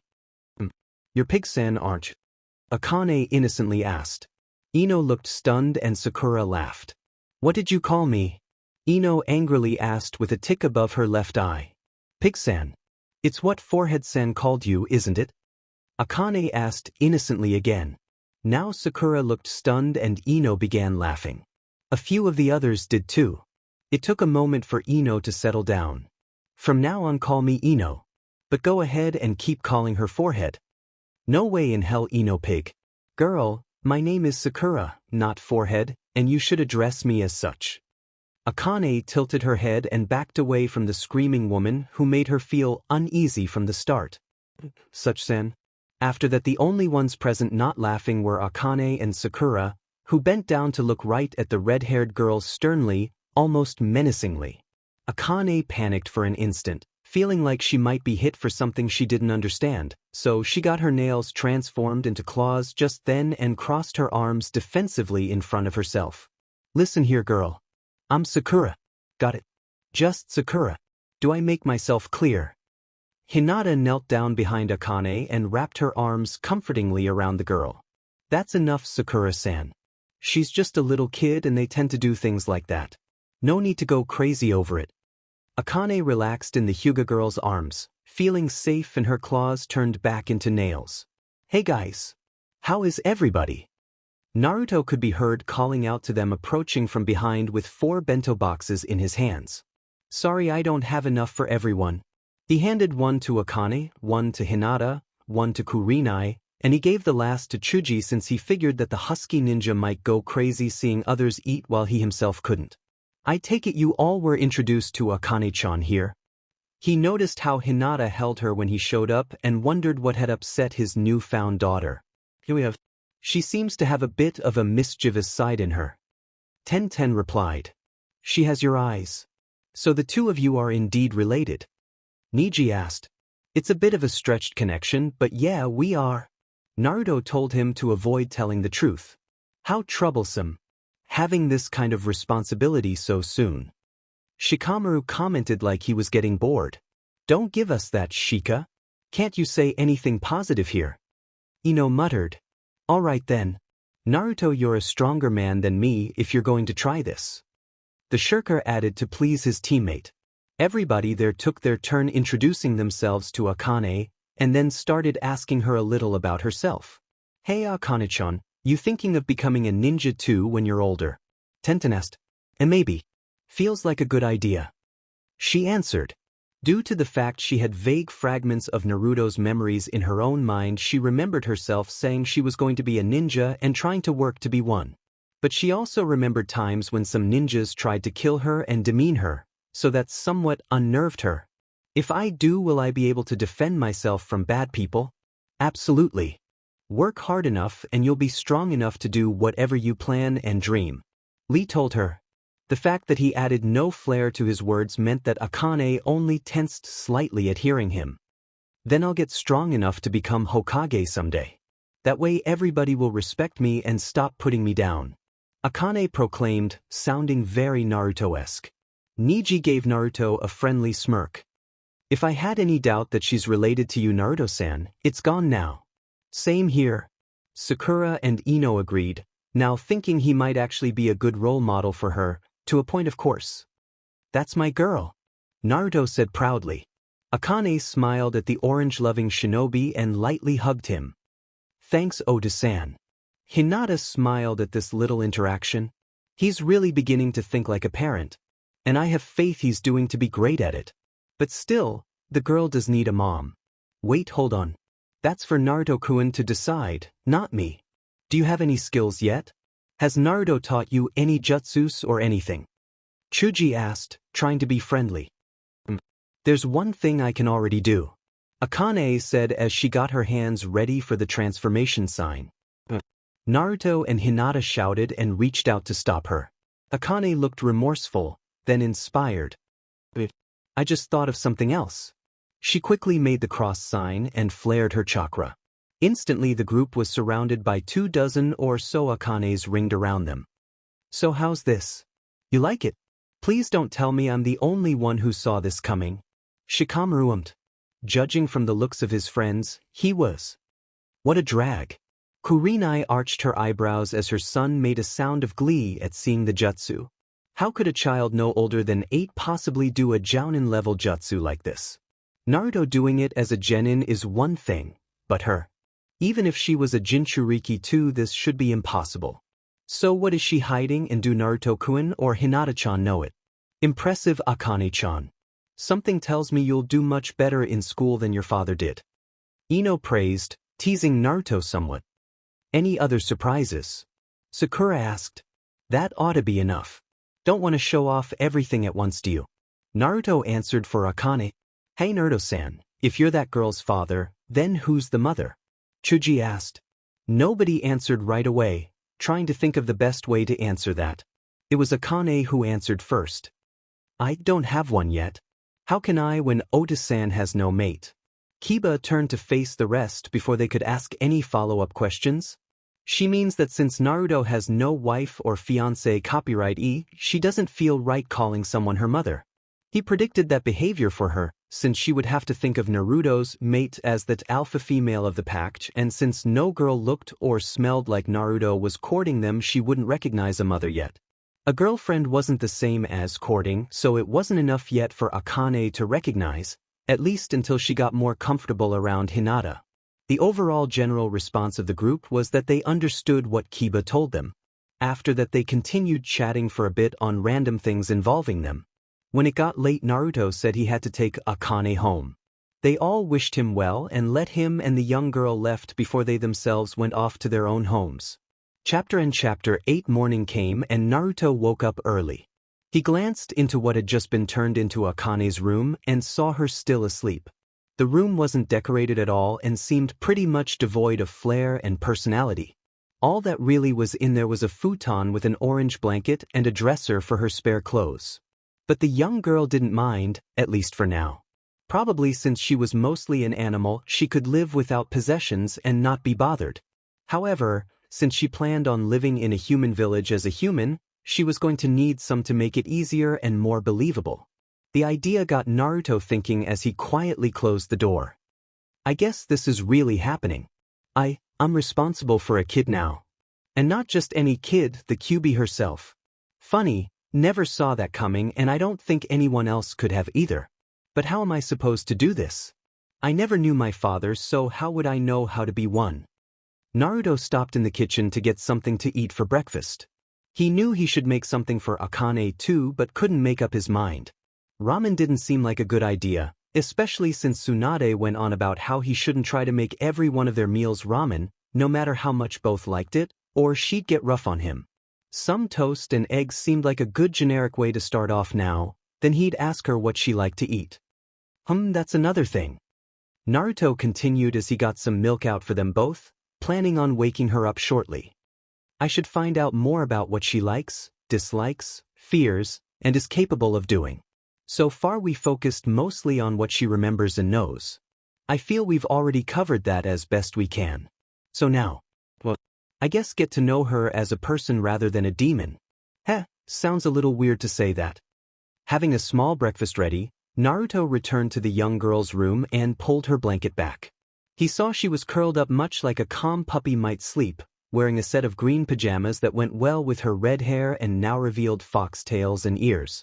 Apparently she transformed back into her human fox hybrid form in her sleep, and Naruto wondered if it was a voluntary change or not. If it wasn't, he'd have to work on that before she joined a ninja squad. Putting that thought aside for later, he lightly rubbed her shoulder. Akane-chan, time to wake up. Akane slowly stretched like a kitten might when it's waking up and yawned indiscreetly. With her eyes still closed, she sat on her feet and hands like a fox and used her hind leg to scratch behind her ear. Naruto couldn't help but wonder how she could do that in a human-shaped body, and decided he needed to add human behavior and habits to the list of things to teach her. After the scratch and some eye-rubbing, Akane looked up at Naruto, still sitting like a fox, and smiled warmly. Good morning, Ota-san. What are we doing today? First, breakfast. Then we're going to one of the training fields for something we need to do. Okay. Akane went ahead of Naruto and sat down at the table. Looking over the food, she got curious. Is there any meat to go with it? Oh yeah, she must have a carnivore appetite. Better keep that in mind from now on. Naruto thought. Sorry, Akane-chan, I didn't think of that. Next time, I promise. Akane ate the toast and eggs anyway, not enjoying it as much as she would some meat or at least something meat-flavored. Being a demon, she could eat more things than a normal fox could, but she still had a dietary preference similar to the animal. But she didn't complain about it. At least the eggs somewhat satisfied her animal side better than the bread did.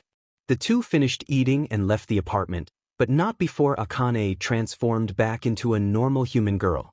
Naruto picked her up, placed her on his back like a piggyback ride, and jumped on rooftops to reach Training Ground 7, the first place he could think of. When there, he let her down and did a quick survey of the area with shadow clones to make sure there was nobody there to overhear them. Sensing nobody, he felt better and dispersed them all. Okay, Akane, you've already showed some real ninja potential and even know 2 of my best jutsus. What we're going to do is see exactly how much you know so I know what to expect. Naruto explained to her. Akane nodded to show she understood him, looking eager to learn.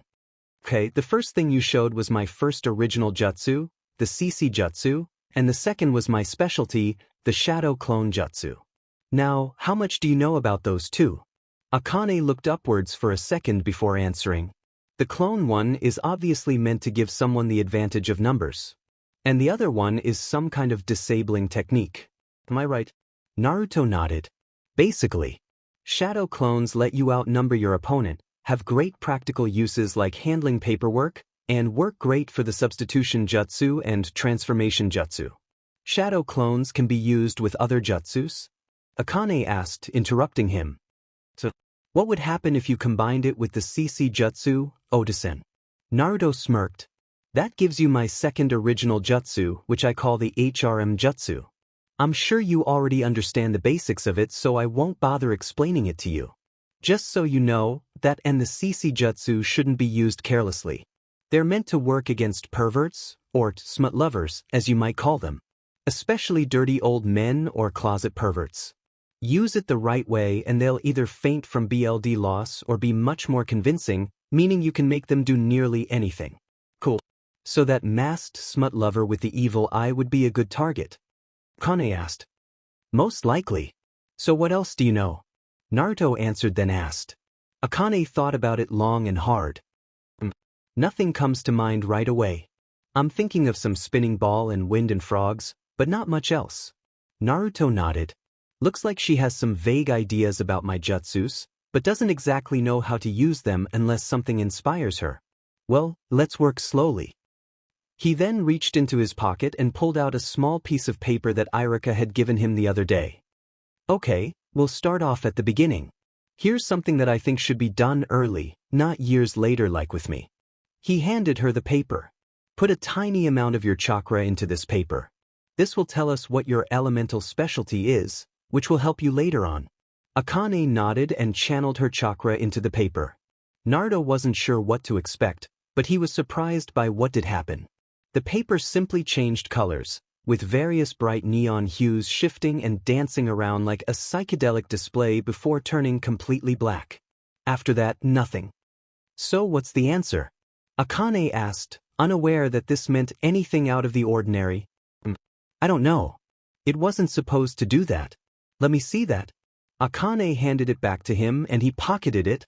I'll ask Bachan or maybe Irika-sensei about it. That wasn't any reaction I was told about. Is it because of her demonic chakra, or does she have some kind of new element out of the 5 basic ones? Let's worry about that later. For now, show me if you can walk up a tree. Akane looked over at one of the trees and walked up to it. She turned her fingernails and toenails into claws and dug them into the bark. Luckily, she was wearing open sandals with no socks so she could use her feet this way. When she was about 5 feet off the ground, she saw Naruto standing beside her head, his body parallel to the ground and nothing visible holding him in place. How the hell are you doing that? First off, try not to talk like that. Second, I said walk up, not climb up. You use your chakra for this by focusing it at the bottom of your feet to keep a grip. So try again. And be careful, since it's likely you may fall a few times trying to get the hang of it. Akane dropped down and landed on her feet. She tried to step onto the tree with one foot with chakra in her foot, then raised the other foot up. She immediately fell onto her back and groaned. Naruto came down.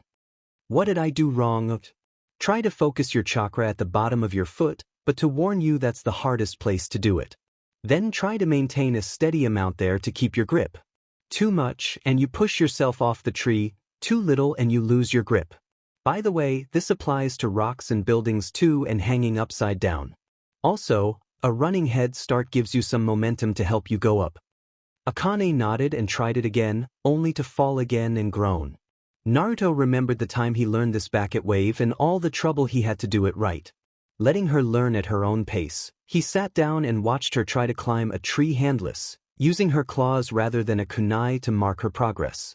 After about 40 minutes, she at least made it halfway up the tree with her chakra, which Naruto felt was sooner than he had been able to do the same. Hey boss. Glad we caught you. A group of voices could be heard from behind Naruto, who turned to see the source. He smirked when he saw Konomaru, Udon, and Moegi coming towards him eagerly. The trio of 14-year-old genins regarded Naruto as a sort of second sensei to Ebisu and often asked him for lessons. And Naruto was always willing to comply, feeling it was only decent since most of his own teachers just taught him occasionally. Jiraiya had been the most competent, but sometimes even he needed to be encouraged. So Naruto decided that if he had a student he wouldn't act like he only had to do something if he didn't inconvenience him like Kakashi often did.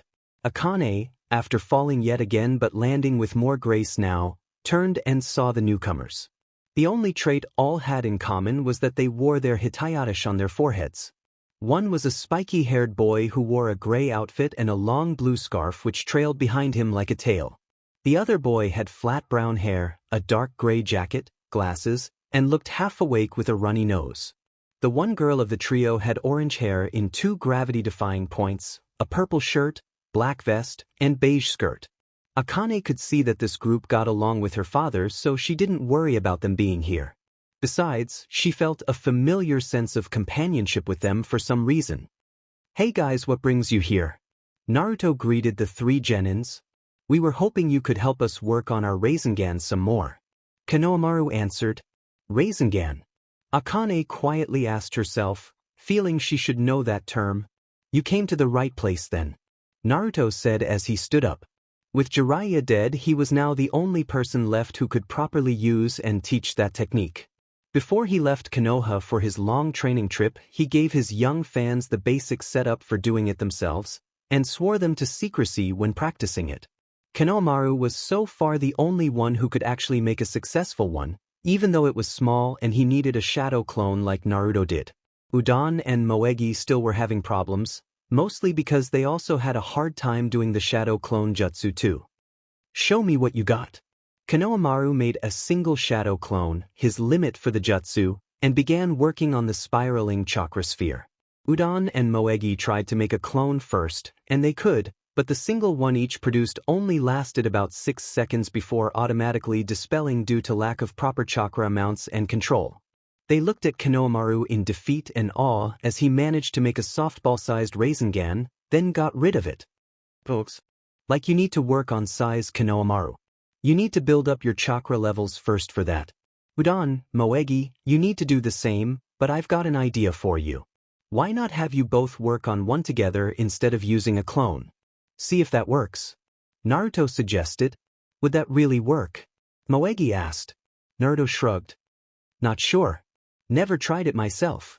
Don't see why it shouldn't." "Hey, are you teaching her too, boss?"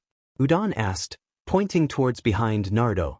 Naruto turned to see Akane with a clone looking like she was trying to create a Rasengan herself. So far all she could create was a red glow between her hands and some sparks of chakra, but nothing else. It was like she was trying to will the technique to work but couldn't quite use the proper methods of chakra control. Naruto was surprised to see this, wondering how long it would take her to fully learn the technique and if he should teach it to her so soon anyway. "She's doing better than us, you gotta admit that," Moegi whispered to Udon, who slowly nodded. Akane stopped what she was doing and got rid of the clone. She then walked up to Naruto. "How do you do that one, Oda-san?" 3 sets of eyebrows went up at this. "That one's a little too advanced for you, Akane-chan. You need to work on tree climbing first before you could handle that kind of technique." Naruto answered. "Gotcha." Akane replied before going back to the tree and running up it. "Care to explain, boss?" Konohamaru asked. "She's adopted." Naruto simply stated. "Makes sense." Udon replied. "Now, tell me, do any of you guys know the water walking technique yet?" Naruto asked, getting back on the subject of their chakra control. All 3 shook their heads no. "Let's work on that." Naruto created a clone who led them off to a nearby pond while the original kept an eye on Akane's exercise. Apparently she had his stamina, since she kept running and climbing for hours, getting a little higher each time. He had a feeling she would prove to be an interesting student later. Chapter 9. Hinata was training herself early in the afternoon when Hayashi came into the dojo and took a seat by one of the hanging wall scrolls. "Hinata, come sit down here for a moment, please." Hinata knew there was something he wanted to ask her. The tone of voice said it all. Since he didn't use the stern tone he possessed when demanding an audience, that meant he didn't require her attention for something, just requested it. Hayashi could sometimes be a difficult man to read if you weren't around him as much as other Hugas were. Sensing nothing wrong, but still being wary, she obeyed and sat across from him.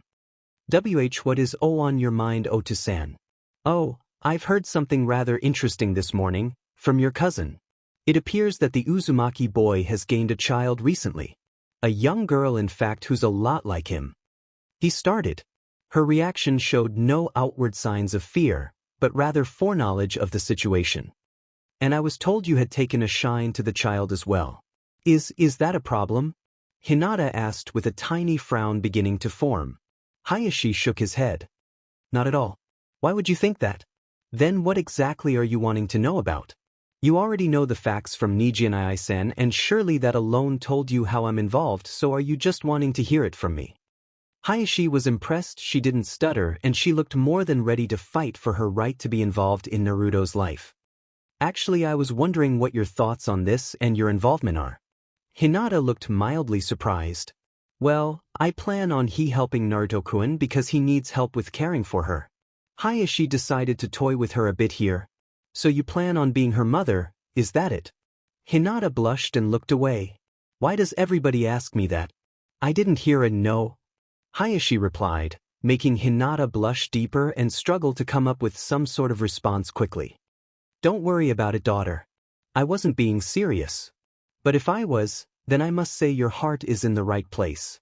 That made Hinata relax. Why don't you invite her and Naruto-san over tonight?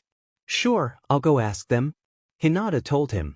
Hayashi nodded and rose. As he walked away, he decided to have some more fun with her. It would be good to get to know my future granddaughter. Hinata couldn't think of a comeback before he left. Deciding to save it for later, she got up and headed out. Before she got to the front door, she ran into Hanabi, who was outside practicing with shurikens. Hi, Wani-san. Heading out? Yes. I'll be back shortly. Hanabi turned away with a telltale grin. Say hi to my niece and brother-in-law for me. Hinata rushed out looking like she was going to die of terminal blushing, while Hanabi had the decency to hold off on laughing until she was out of sight. Hinata used her Byakugan to find Naruto and Akane, figuring they weren't at his apartment this time of day. Knowing Naruto, he was either at Ichiraku's, the Hokage Tower, or one of the training grounds he used. She first went to Ichiraku's, where he wasn't, then went to the training grounds since they were closer than the tower. Her Byakugan showed that he was working with Akane and 3 other kids wearing hitayatesh, most likely genins. Akane was trying to climb a tree while the others were trying to walk on water. Hinata walked into the clearing where she knew Naruto would notice her. Hi, Naruto-kun. How are you? I'm fine. Can't speak for them though. He answered, indicating the others. Hinata looked over at the tree Akane was practicing on. How long has she been working on this? About 2 hours. Really? I think she's about where I was when I learned that. Akane dropped down and got ready to try again, but noticed Hinata was here. Hi, Hinata-chan, what brings you here? She didn't know how exactly to refer to the Huga girl, so she had to use the way her father did. Well, my father wanted to invite you both over tonight. He said he wanted to meet Akane-chan. Naruto got wary. Sure, the Huga head didn't bear him any hatred, but he feared whatever interest he might have in her. What for, out of curiosity? He just said he wanted to get to know her since I would have to be around her to help you out so much. Hinata replied, deciding to leave out the jokes her father and sister had made. No sense in making Naruto and Akane uncomfortable too. So would you two like to come? I don't mind. Could we, Ota-san? Akane asked. Yes. I don't think we have any fancy clothes or nothing like that. Naruto said. I'm sure Ota-san won't mind. Hinata told him. Then she got an idea. Say, Akane-chan, there's something I want to ask you. She then leaned over and whispered into the girl's ear. Naruto couldn't hear anything but was very curious. Really? Akane asked when Hinata finished and straightened up. The pale-eyed girl nodded. Okay then. Is this something I don't want to know? Naruto asked cautiously. For now. Hinata answered. Evening came and Hinata led Naruto and Akane towards the Huga estate. She was dressed in a black kimono while Naruto wore the most formal thing he had, a black and dark blue version of his normal attire. Akane wore a dark purple dress that Ino had given her and wore a green ribbon in her hair to give her a low ponytail. She looked rather fidgety and unsure of what to expect. Hinata told her not to be afraid and just be herself. Naruto wondered if that was actually good advice or not. Hinata led them inside where they were greeted right away by Hayashi and Hanabi, both in formal wear, although the former wore white and the latter black. Hello, Ota-san. I brought them here like you asked. Hayashi nodded. Good to see you again, Uzumaki-san. You look like you've been well. And it appears you have a new acquaintance with you. Thank you, Hayashi-sama. Naruto replied, trying to stay respectful around his girlfriend's father. He then tapped Akane to get her to introduce herself. Akane didn't know what to do at first. She barely sensed any familiarity with this man, although his eyes reminded her of Hinata's. For some reason she felt she had to try and get on this man's good side, especially if he knew her father. Hello, I'm Akane Uzumaki. And nice to meet you. She already sounds like Hinata's child. Both Hayashi and Hanabi thought. They wouldn't say anything like that, since they decided that to be decent and avoid any drama, they wouldn't make any mother references tonight, even in jest. No need to worry yourself. Just relax. It's not like we're looking for reasons to judge you or anything. Akane tried to think of something positive to say. Thanks. I like your eyes. Much better than the evil eye that gray-haired smut lover has. Smut lover? Hanabi asked. Naruto sighed. She means Kakashi-sensei. Sorry about that. Hayashi smirked. She actually calls Hataki that. And she dislikes his Sharingan. Already like this girl. Hanabi stepped forward grinning. Hi. You can call me Hanabi Obasan. Akane tilted her head slightly. Why? Just because. Okay. Akane stretched out the word as she said it, showing she didn't really understand why. Then something caught her nose. Something smells delicious? Impressive how she can smell the kitchen from here. Hayashi commented. She had some relatives similar to the Inuzukas? Hinata explained. I see. Well, dinner won't be ready for a few more minutes, so why don't you tell us a little about yourself, Akane-san? Hayashi asked as he led them to the main walkway to sit down and converse. Akane looked at Hanabi then at Hayashi. Is there something specific I should call you? Hayashi smirked. How about Ji-san? Akane arched her eyebrows. You don't seem old enough for that. I really like this girl. Hayashi commented to himself. Still, do you happen to have a better idea? That depends. Are you a pervert? This caught the Huga head off guard. No, of course not. Akane looked at Hinata who smiled and winked. Akane then looked at Hayashi and made a hand sign. She then transformed into her own CC Jutsu form. You sure about that? Hayashi fainted from a sudden nosebleed. Thought so. She then turned back to normal and winked at a still smiling Hinata. Naruto leaned over to his girlfriend. This is what you whispered to her earlier, wasn't it? Hinata just nodded. Hanabi saw the whole thing and smirked like a trickster at Akane. You're good. She then made a hand sign and the 14-year-old Huga heiress transformed into a NDE smoke-covered woman that looked like Kurenai with royal purple eyes and long wispy light brown hair. To say that Naruto and Hinata were surprised would be a mother of an understatement.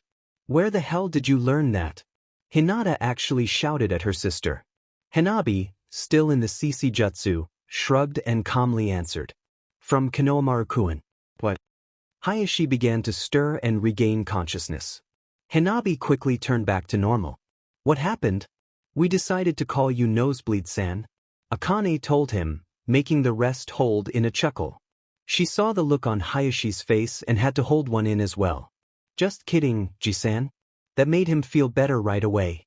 A branch house member told them that dinner was ready, so they all proceeded into the main house dining room. Niji wouldn't be joining them since he had to eat in the branch house dining room.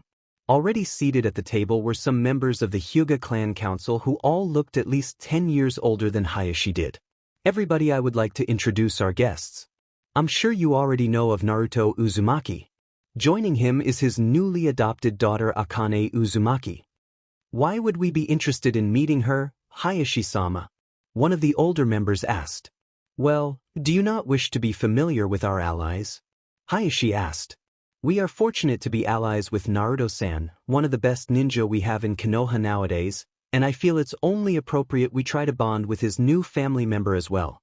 After all, anyone who chooses to call someone an ally but refuses to acknowledge them until they can be used doesn't deserve any alliance if you ask me. A few members nodded with him then looked at Akane. Hello little one. Make yourself comfortable. Akane then sat on an open chair and looked at the food available. On the plate was some pork strips, rice, pickled radishes, and yakisoba noodles. There were water glasses and a side dish of sauce to go with the meal. Akane had already been told not to start eating until the rest did and to eat more like the Hugas so she didn't offend them, so she just sat and waited for now. Naruto sat next to her and Hinata sat next to him.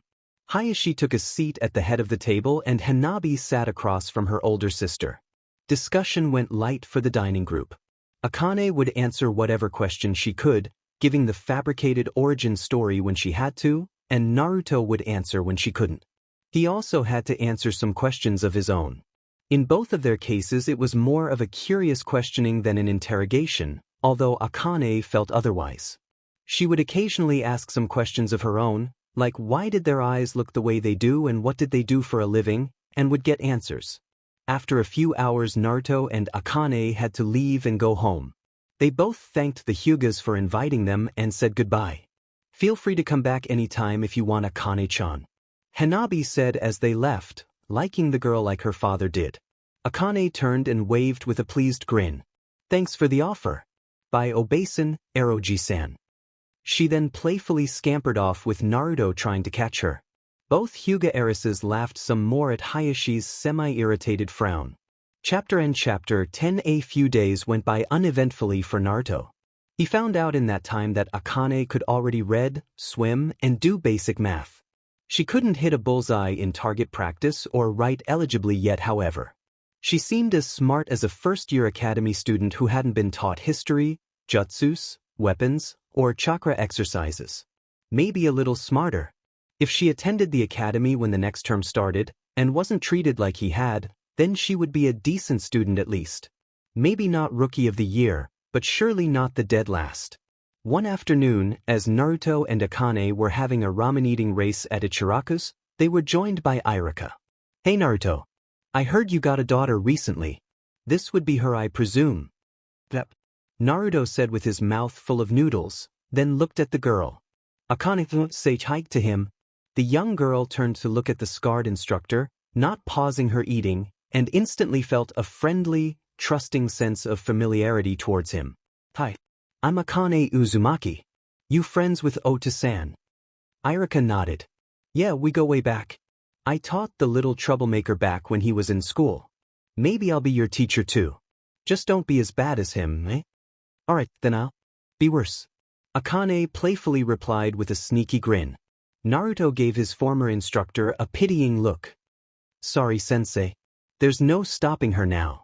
Now it's a challenge for her. First Naruto, then Konohamaru, and now her. Guess bad things do come in threes. Irika thought. Anyway, Naruto, the Hokage wanted me to tell you that she's got a mission for you. One that might cause you to be out of town for several days. Naruto stopped eating, allowing Akane to get ahead of him. See, Hinata-chan's out already with her team. I need a sitter for Akane-chan fast. Well, I can cover that part for you if you'd like. It'll let me see what I've got to worry about when she enrolls. Irika offered. You sure it won't be a problem? Naruto asked. Shouldn't be. Sound okay, girl? You say something? Akane asked as she finished off her 12th beef-flavored ramen bowl. Looks like she's got your attention span. Irika commented. After being informed about the mission by Tsunade, Naruto took Akane back to his apartment and packed up a few things in a pack for her. He also gave her a key so she could come back if she had to for some reason. Then he brought her to Irika's own modest apartment. You be good, you hear? Nothing dangerous or inappropriate. Naruto told her paternally. She nodded. But I can still have fun, right? Naruto shrugged. Of course. Just don't do anything I wouldn't do. Gotcha. Akane nodded. Have fun. He ruffled her hair and left with his partners, hoping nothing bad would happen. Not to Akane, not to Irika, and especially to Konoha in general. Akane was sort of unsettled.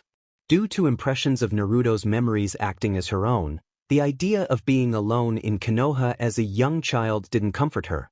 Sure, she was a demon rather than a defenseless human, but she didn't want to reveal that side of her here. The town had a major dislike of fox demons such as herself, and if her identity was revealed, any chance of her and her adoptive father having a decent life would be gone like shed fur. At least the scarred man close by was no threat. If anything, he might be a fun target.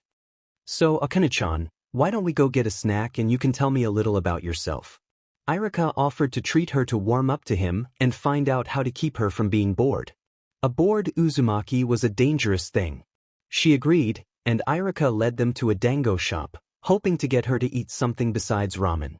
When they got there, he wasn't surprised to see Anko already there munching on the dumplings, no more bandages on her arms now. Akane saw her too and was the first to say anything. Hey, it's the crazy candy thief. Anko's eyebrows arched and she stopped chewing. Oh, it's you. What do you want?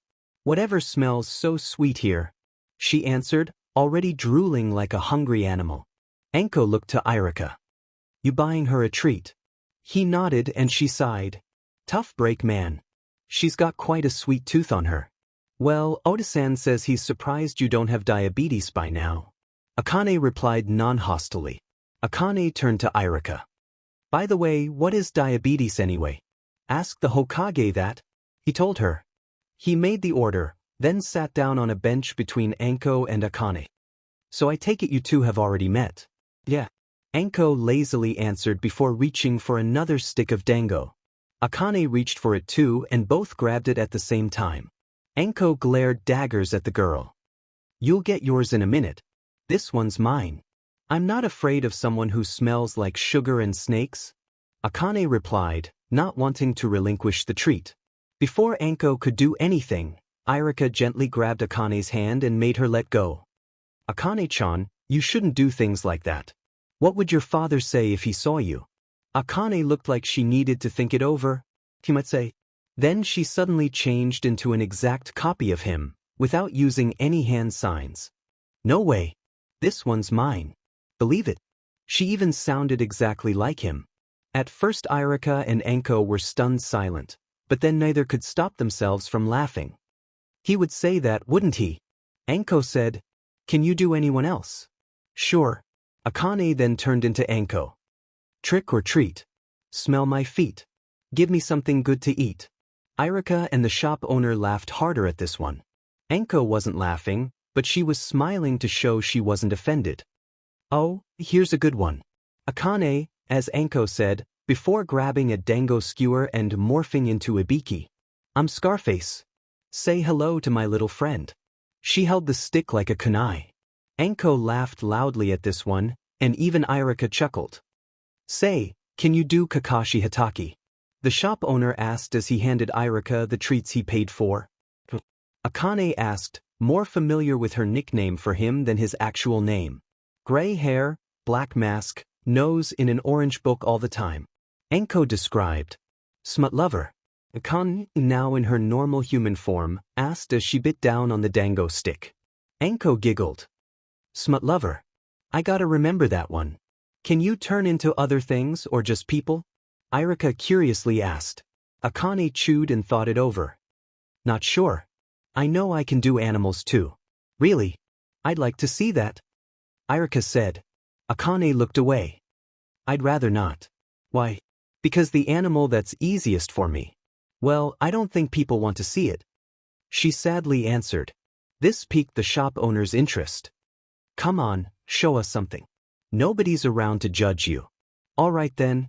Akane then got off her stool and transformed again.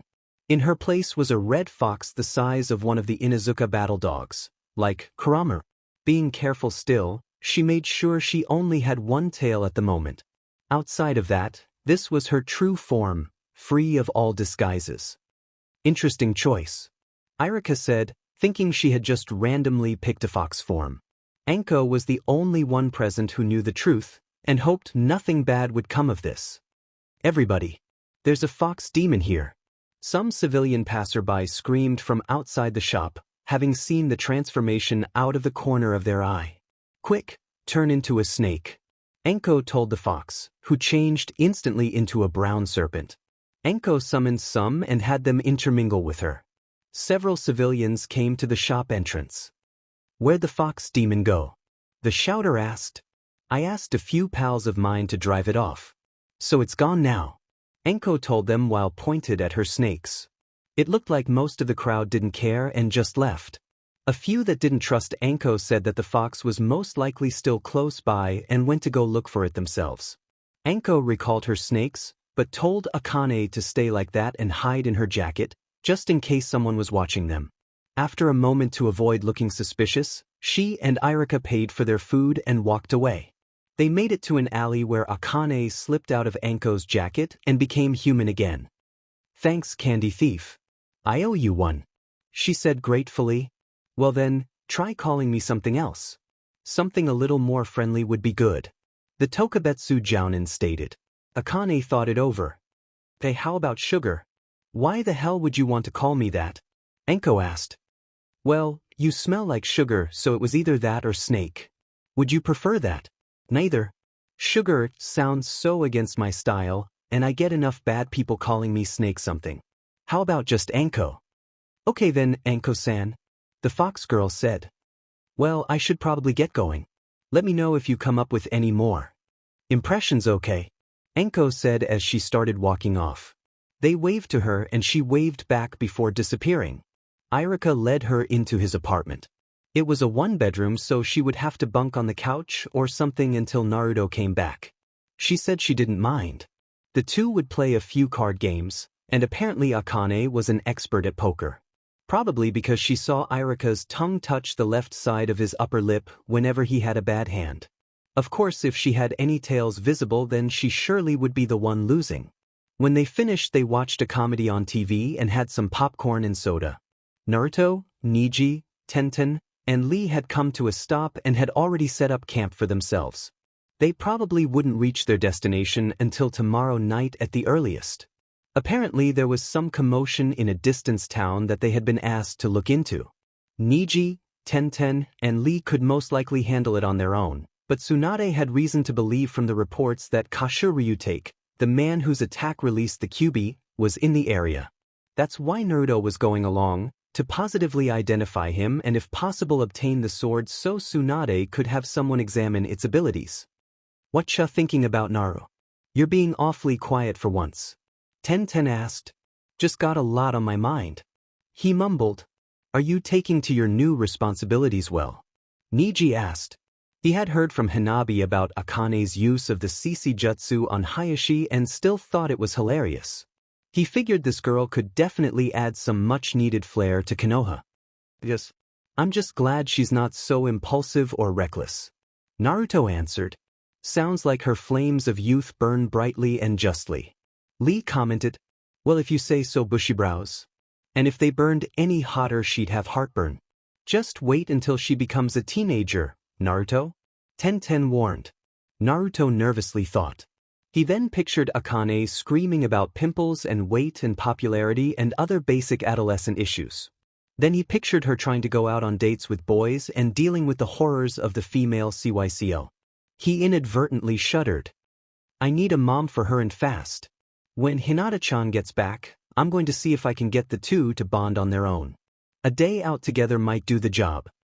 Chapter 11. The next day Irika had to go to the academy to handle the end of the term, meaning he needed someone to watch over Akane. Since she got along with Anko, he asked if she could do it for a few hours. The problem was finding her, since Anko usually was a fairly private person. Why wouldn't she be, considering that most saw her and thought of Orochimaru the most? Anko was a lot like Naruto in that both wanted to be recognized as themselves, but if they didn't want to be found they couldn't be. Odd considering it shouldn't be that hard to find a boy wearing all orange and a woman with purple hair. In the end, Irika couldn't find her and had to leave Akane at the Hokage tower to be watched over for the day. Then he went to the academy. Now, if Akane was responsible, she would have gone right to Tsunade and Shizen, told them the situation, and awaited the results. Too bad Uzumakis aren't known to be responsible. Neither are fox demons for that matter. Akane waited until Irika was out of sight and just walked off before anyone noticed she was there. She figured there shouldn't be any problems if she tried spending some time alone for once. After all, her father had done that for many years and survived. And he was a human. She was a powerful bijou with most of Naruto's imprinted memories. Surely she could handle any trouble that might come along. Besides, she had a strong longing to have some Naruto-esque fun, and that was always better when there were no supervisors around. Now the hard part was thinking of what to do. If she got lucky, she might find some stray paint cans lying around. Naruto had left her some Ryo to use if she needed to, and she wondered what to do with it after some Ichiraka ramen. Not hungry at the moment, she just walked through Konoha, looking around and hoping to find some kids to hang out with. Most weren't out at the moment, as they were at school, so she eventually ended up at one of the parks. This one had no playground, it was more of a nature center. The scent and sounds of the forested area made her feel really comfortable and at home. To pass the time, she decided to see if she could find a way to bring some of these scents to Naruto's apartment. While she walked down the stone pathway, she ended up running into Ino, who was looking over some flower beds. Ino saw her out of the corner of her eyes and turned to greet the young girl. "Good morning, Akane-chan. What brings you here?" "Good morning. Sorry, I can't remember your name. Pig-san is all that comes to mind. And I'm looking for things that smell good." "The name's Ino. And if you want flowers or something, you came to the right person. Anything in particular you want?" Akane didn't respond right away. "How about? I don't know. Just whatever smells good, I guess." Then, to toy with the ponytailed girl, she added another question. "Know any flowers that smell like ramen?" Ino didn't know whether she should face fault or groan. "That's it. You need some feminine guidance. Stick close to me and learn a little." For the next hour, Ino tried to educate Akane on flowers and scented herbs. Akane found she preferred the scents of jasmine, roses, and cinnamon, while she greatly disliked mint.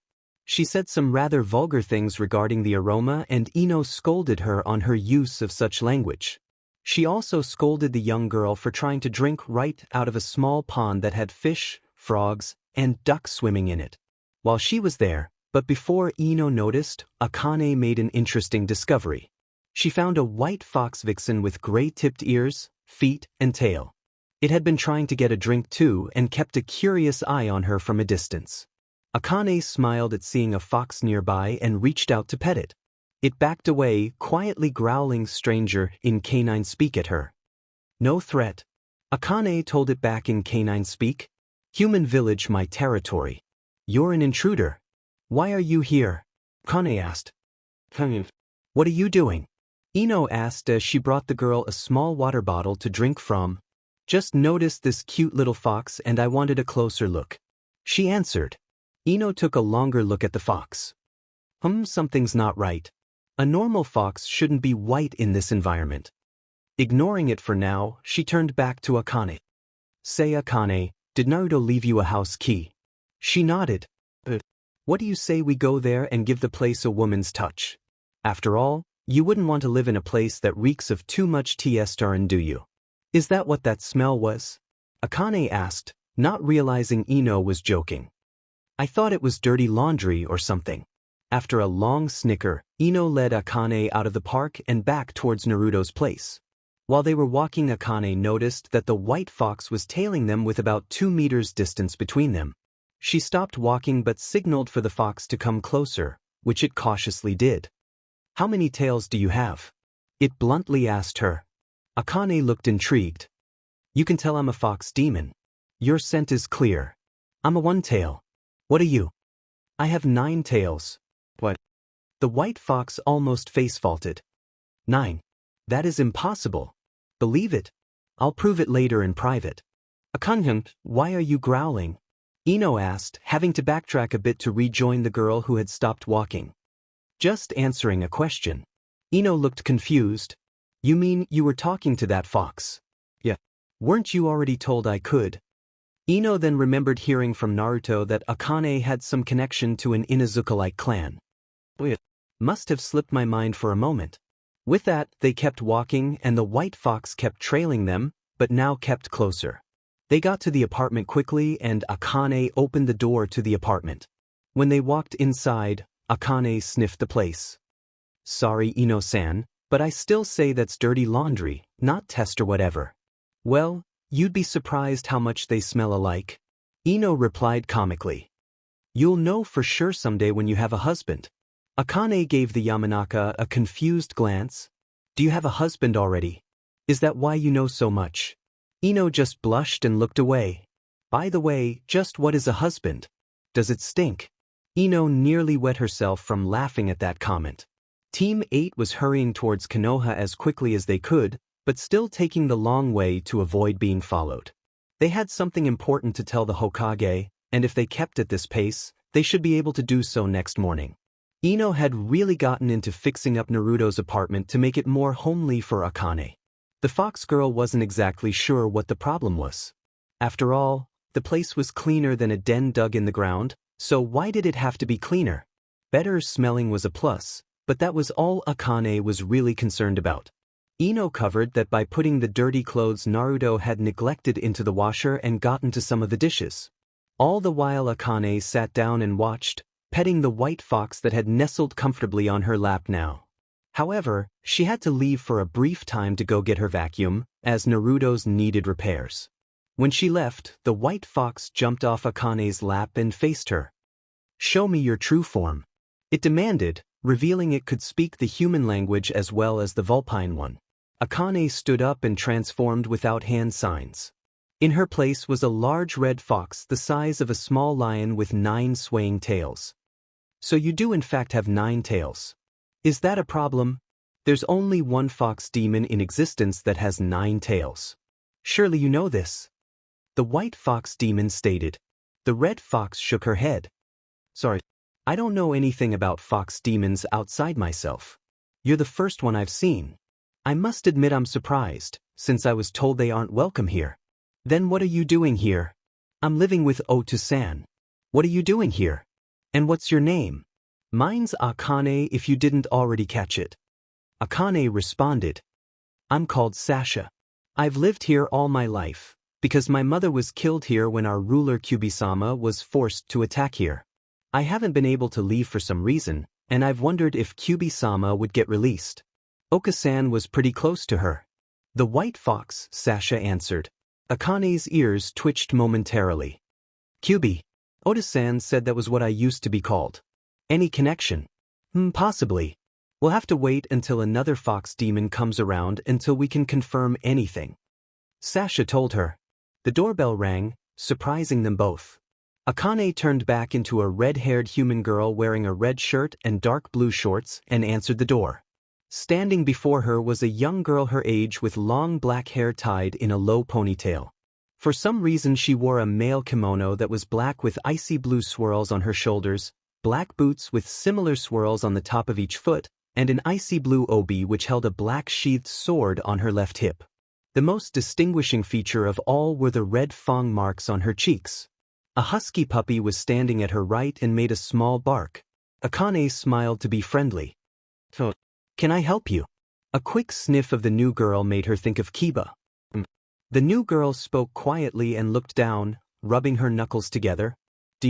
Have you seen a small white fox anywhere? You mean Sasha? Akane asked. The new girl looked up hopefully. You saw her. You know her name. Sure. She told me. Akane said without realizing she probably shouldn't have. What? Sasha-chan told you. She never speaks to anyone outside the pack. She then noticed the puppy go inside the apartment. Mino-chan. She looked over Akane's shoulder and saw her husky next to the white fox. Sasha-chan. I take it you're out for the day, Shiba-sama, am I right? Sasha asked. Kana-sama, allow me to introduce my partner, Shiba Inazuka-sama. Inazuka. Are you related to Kibaraja-san? Akane asked. The girl, now identified as Shiba, looked away slightly. Yeah. He's my cousin. You know him? Yeah. He's okay. Probably could use a tick bath or something, but not bad. I heard somebody say he should be neutered, whatever that means. Akane answered nonchalantly. Sasha snickered a bit at hearing that. Were you at the academy? So are you a ninja now? Shiba looked down at her feet now. Not yet. I've still got several terms to go before that happens. Not that anybody believes. I can do it. Akane blinked twice in confusion. Why is that? I'd rather not talk about it. Shiba quickly muttered. I just came here to find Sasha-chan. I should really get going. Can I see you later then? Akane asked. I'd like to spend some time with some kids rather than a bunch of Oda-san's friends for once. Please. Shiba looked up and blinked several times. Actually want to spend time with me? Akane tilted her head. Why does that sound like it's rare for you? Yes, I'd like to spend some time with you and your animal friends. Is that okay? Shiba slowly nodded after a longer than normal wait. Sure. I would like that.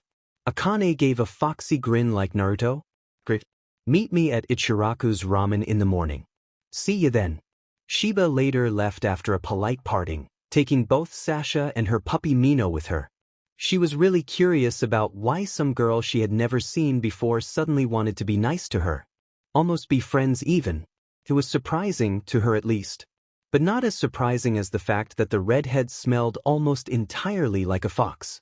Chapter 12 Team 8 entered Hokage Tower and went right to Tsunade's room. Instead of Tsunade, they saw Shizen, since Tsunade was attending some personal business at the moment as Shizen explained.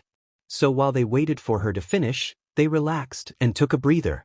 Shizen immediately noticed how worn out they looked, as if they hadn't stopped moving swiftly in hours. Tsunade came in, noticed the three shinobi with an arched eyebrow, and sat down at her desk. So what happened while you were out? Shino had become their unofficial representative when informing the Hokage over the years, so he was the one to answer. It turned out that the threat was a false alarm. Just speculation and paranoia. However, we did see two men with the Sharingan hide outside the city limits. Hinata's Byakugan and my insects confirmed this. Both sported the Sharingan. And one was in fact Sasuke Uchiha. The other wore an orange spiral mask with only the right eye visible. If Tsunade had been drunk, this surely would have sobered her up. You didn't engage either in combat, did you? Of course not. Only Naruto would be that stupid. We figured the best thing to do was tell you. Kiba answered, ignoring the brief glare Hinata sent him. Tsunade mumbled as she rested her chin on her clasped hands. Taunton made a nervous oink in Shizen's arms, who kept a concerned eye on her mentor. Good job, teammate. Go rest up and don't return here any earlier than tomorrow morning if you can help it. Dismissed. Oh, and Hinata. Shizune added before the Huga heiress could leave the room. Naruto's out of the village for a few days. Akane-chan's been with Irika Yumino since then if you wanted to know. Thank you. Hinata politely said before leaving. Are you thinking what I'm thinking? Tsunade asked her student. On which topic? The Uchihas or Hinata? Shizen asked. Before the Hokage could reply, she shrugged. Ah hell, the answer's the same for both, yes. Now let's just hope Naruto's willing to do his part and do it the right way. Tsunade commented. Regarding? Shizen asked. But Tsunade stated. Akane was seated at Ichiraku's but she wasn't eating. Tucci and Ayam asked if she was hungry, but the young girl said she shouldn't eat before the girl she invited showed up. Just a little show of courtesy that Ino taught her the other day. So she passed the time chatting with the ramen vendors, mostly talking about Naruto when he was younger. Really? Oda-san didn't always use water in water balloons. What did he use then? Akane asked. Paint, whiteout, tomato juice, old milk, and I think he tried urine once on a really nasty carpenter that threw a hammer at him when he was 7. Tucci casually replied with a small grin on his lips. It's amazing he never used ramen broth. After all, he had more of that than water. Ayam commented. Yeah, but that would have been a waste of his favorite food. Tucci added. So what else did he do that he didn't tell me? Akane eagerly asked. Her tails would have been wagging if she had them out. Looking for ideas? Ayam playfully asked. No comment. Akane answered, saying what Naruto told her to say if she didn't want to answer something. I'll take that as a yes. Ayam added. Well, did he tell you about the time he gave the Akimichi's laxatives? Or the Nara's pep pills? Akane nodded with a grin. Okay, how about the time he superglued a rainbow afro wig on the Inuzuka boy, just before school?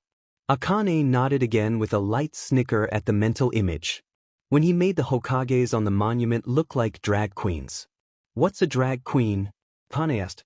Both ramen vendors wondered how to explain that concept to an 8-year-old. A boy who pretends to be a girl all the time. Akane tilted her head and narrowed her eyes. So, does the CC jutsu make Ota-san a drag queen then? No, not at all. Both ramen chefs immediately stated, all but shouting. He would have to do that all the time for it to count.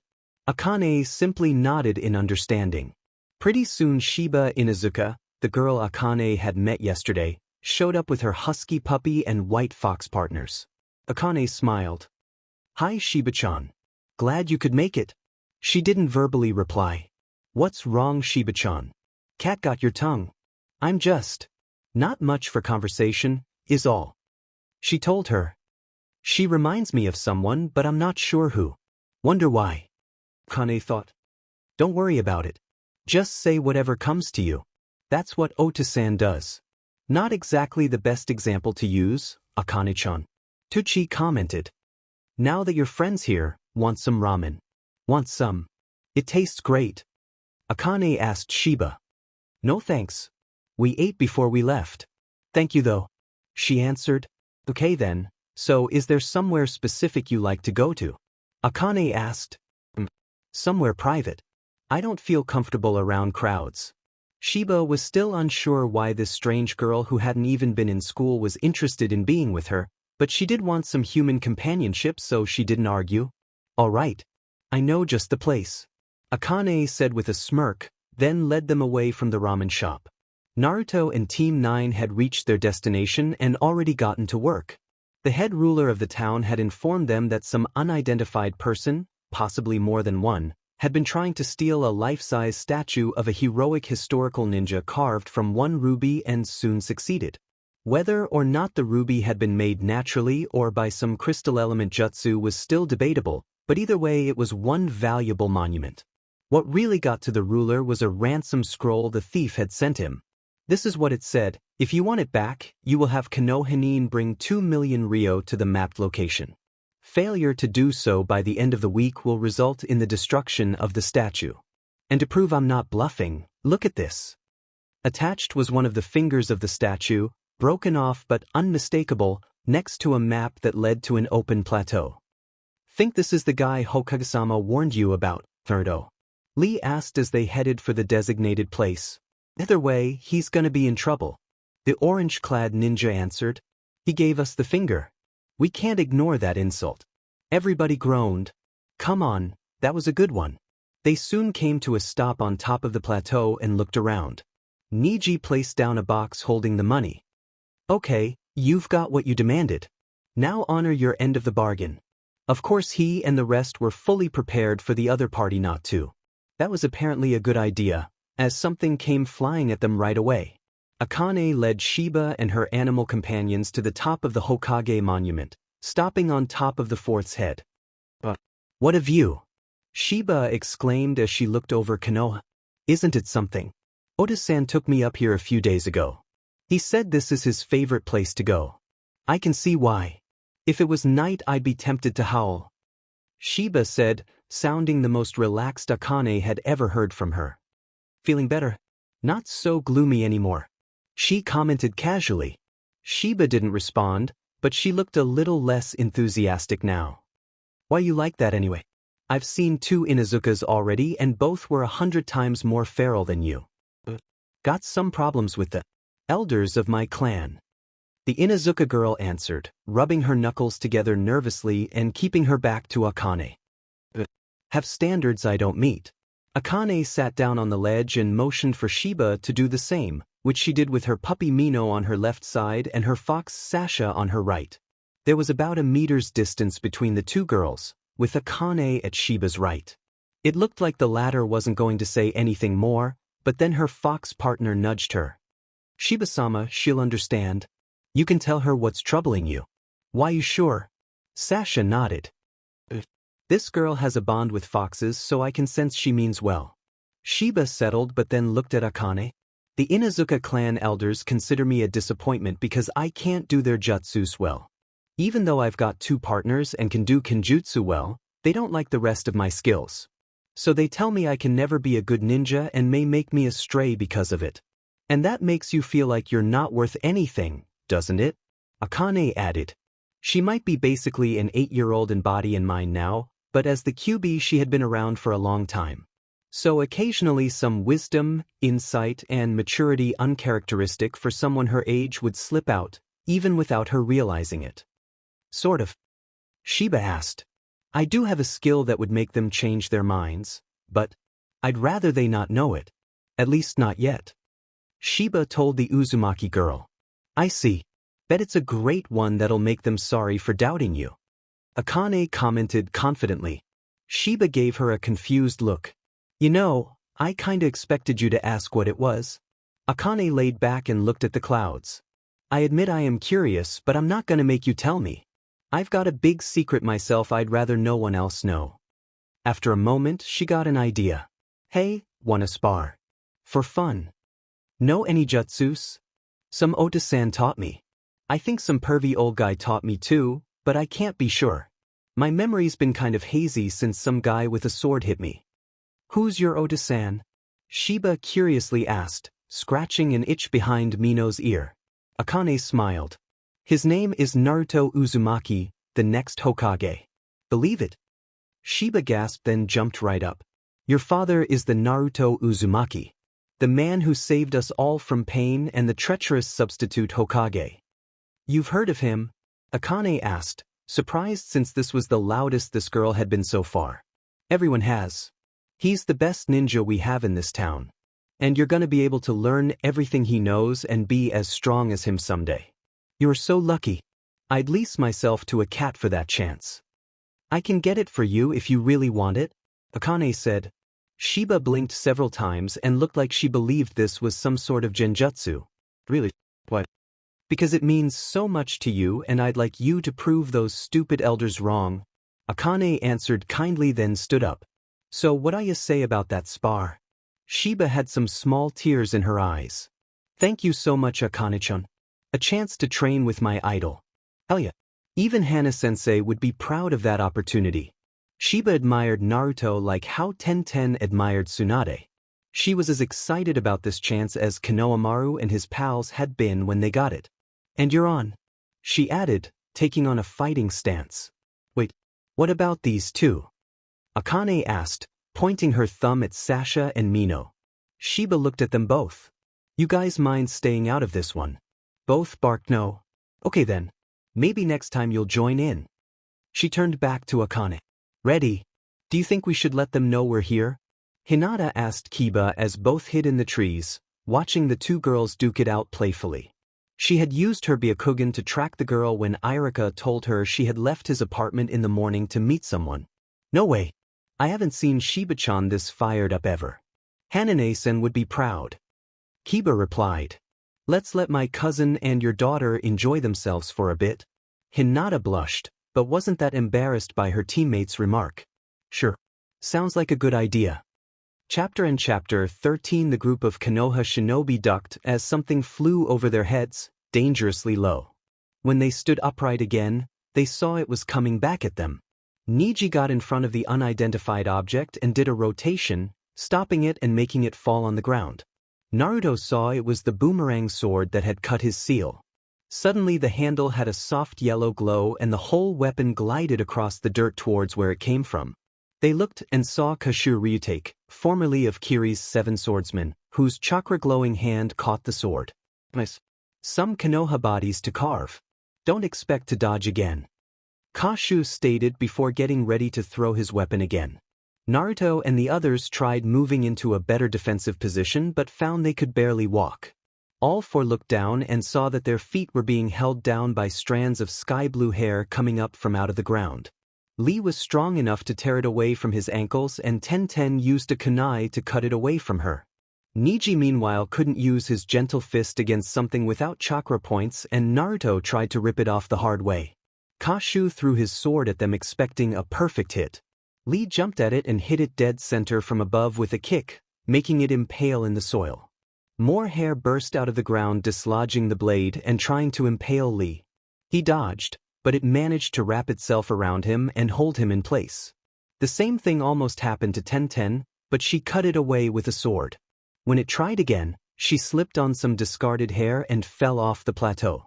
Kashu retrieved his weapon but didn't throw it at anyone. Instead, he just smirked at seeing his prey tied up. Now which one to kill first? He scanned them over and rested his eyes on Naruto. Hey, didn't I already fight you? You got away alive.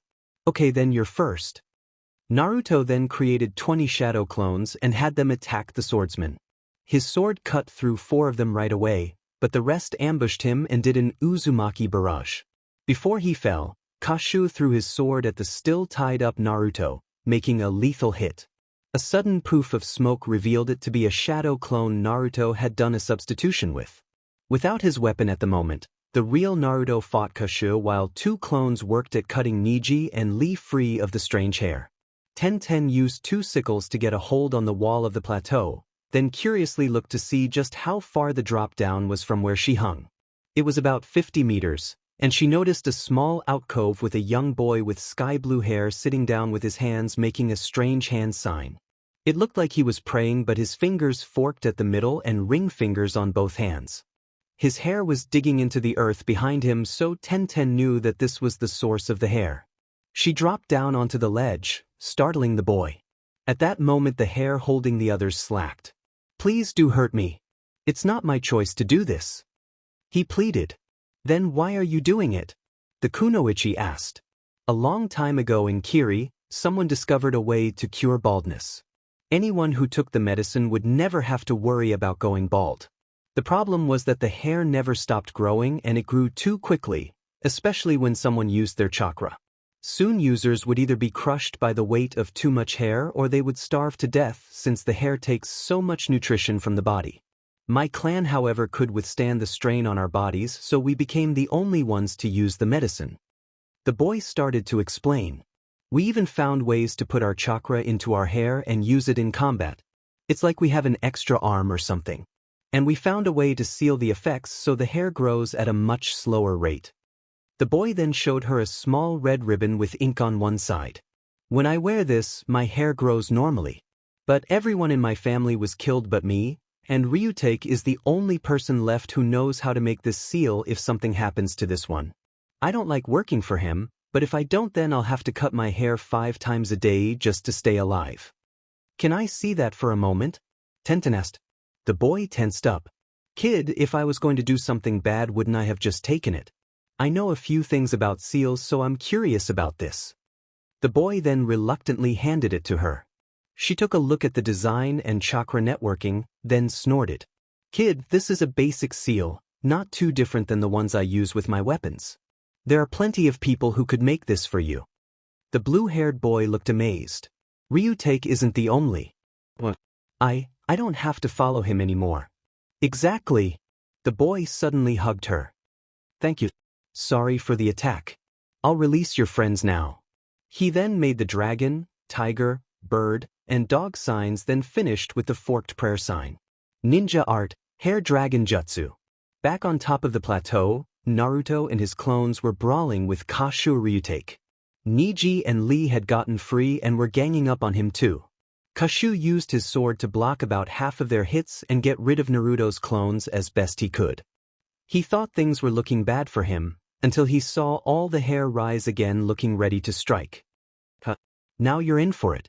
It then molded together to look like a fierce dragon, making Kashu smirk. It lunged, but it passed everyone and caught the swordsman in its mouth. What the hell? Noburo, what are you doing? The dragon then bit down on him, and apparently it hurt worse than it sounded. The dragon then dropped Kashu, who landed in a mash of hair that wrapped around him tightly, turning him into some sort of furball mummy. He wasn't going anywhere. That was odd. Neji stated.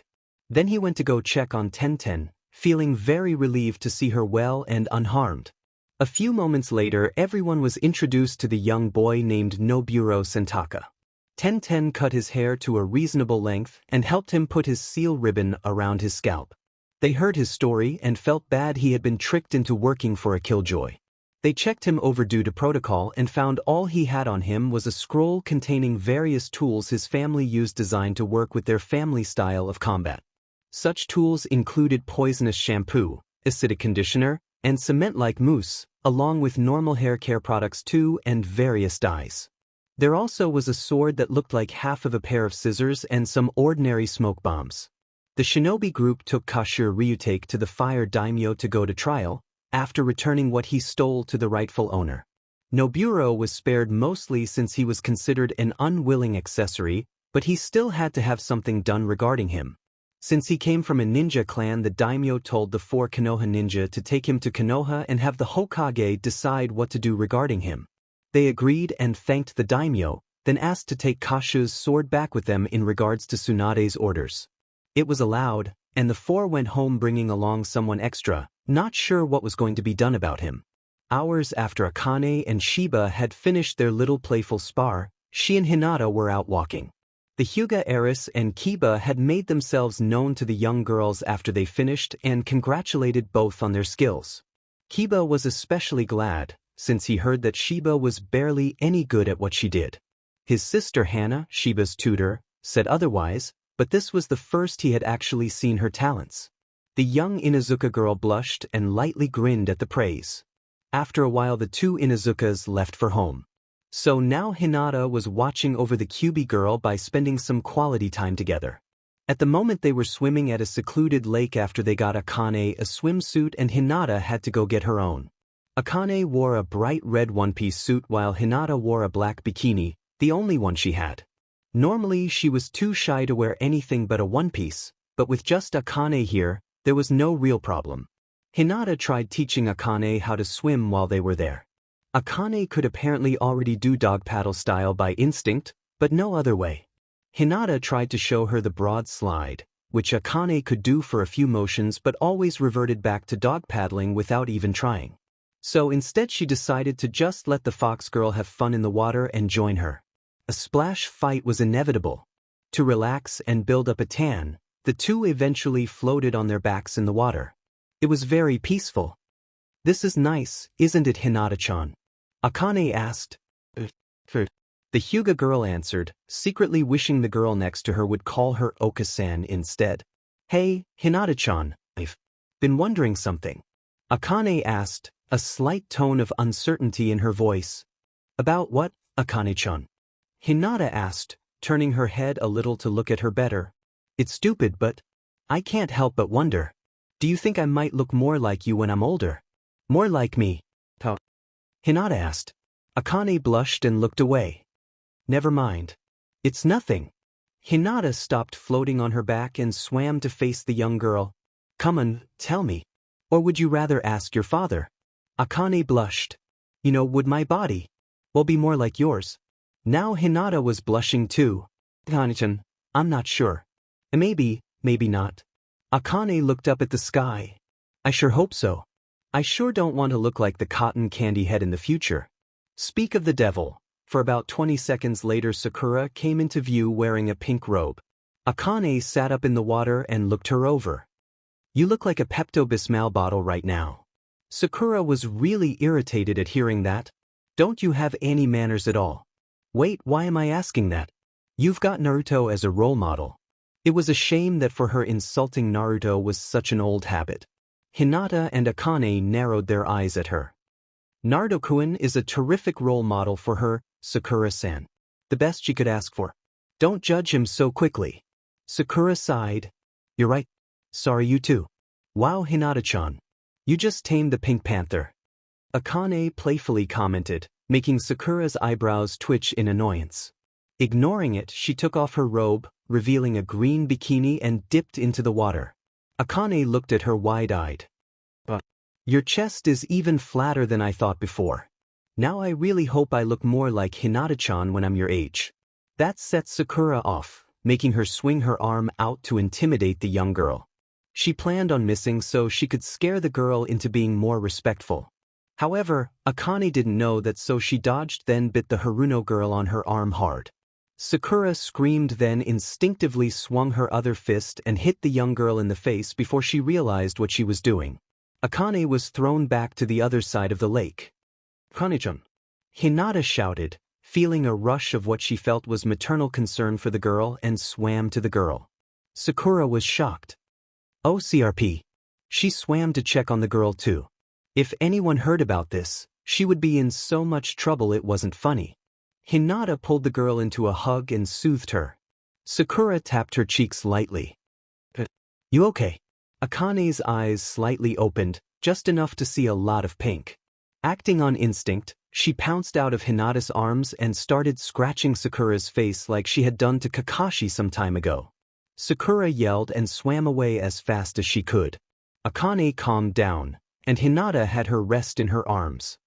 Akane-chan, you and I need to have a talk about how to act around people. She started it. Akane defended herself. She started the hitting. You started the trash talk. Be nice and apologize to her. Hinata told her, even though deep down she was immensely proud of the girl for defending herself. Hinata led Akane back towards Sakura, who had washed any BLD off her face and was applying healing jutsus to the cuts. I'm sorry, Sakura-san. I shouldn't have said those things to you. Sakura shrugged. All right, apology accepted. And I'm sorry for hitting you. Thanks, Akane said. Now, what do you say you, me, and your mom forget it and have some fun? Sakura asked, making Hinata blush like that always did. Akane tilted her head. Who do you mean? Hinata-chan, silly girl. Who else would be your mother if Naruto is your father? Sakura replied. Akane turned to briefly look at the Huga heiress. Well, Oda-san does favor her. And if she is my mother, then maybe I will look more like her when I'm older. Maybe she'll mate him then sooner or later. What kind of fun did you have in mind? After a lot of splashing, diving, racing, and overall aquatic goofing off, the three girls had their fill, dried off and headed home. Akane had to go back to Irika's for the night, but hugged Hinata before they parted. Good night, hi. Good night, Oka-san. She whispered. Nothing could remove Hinata's grin from her face that night, not even a crowbar. Chapter End. Chapter 14. Normally when Hinata woke up, she would see if somebody wanted her to do something or if they needed her for some reason. She tended to feel that since most Huga once thought of her as a failure in the clan, then she could make up for it by trying to be useful whenever necessary. Most of the time she didn't even like leaving the estate without making sure that nobody had reason to keep her around, unless a mission came up. To her it was only common courtesy. But today, Hinata just got up, dressed, and left without doing this. All because she had something in mind for today that she didn't want anyone to try and delay. Today was a day to spend some time with her new daughter, Akane Uzumaki. Hinata felt really prideful and somewhat odd to call the young girl that. Prideful because she always wanted to have a family with Naruto and now she couldn't help but feel she had it. Odd because it was sooner than expected and the child wasn't exactly what she had in mind in the beginning. Hinata didn't mind that Akane was the QB, but calling the most powerful demon known to man your child would make any normal person feel weird. But it didn't matter. The young girl adored the same blonde the Huga heiress did, in a different way of course, and now chose to call said heiress her mother without being told to. And she had the same spirit as Naruto when he was a kid and her family already approved of any bonding between them. How could Hinata not like her? Hinata arrived at Irika's place and knocked on the door.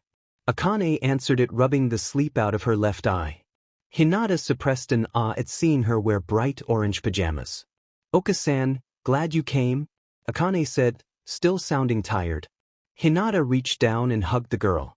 What do you say the two of us go have a day to ourselves? A normal mother-daughter day. Sounds good to me. What are we gonna do? Akane asked after a yawn. Hinata let go and shrugged, but stayed at her eye level. We'll play it by ear. More fun that way.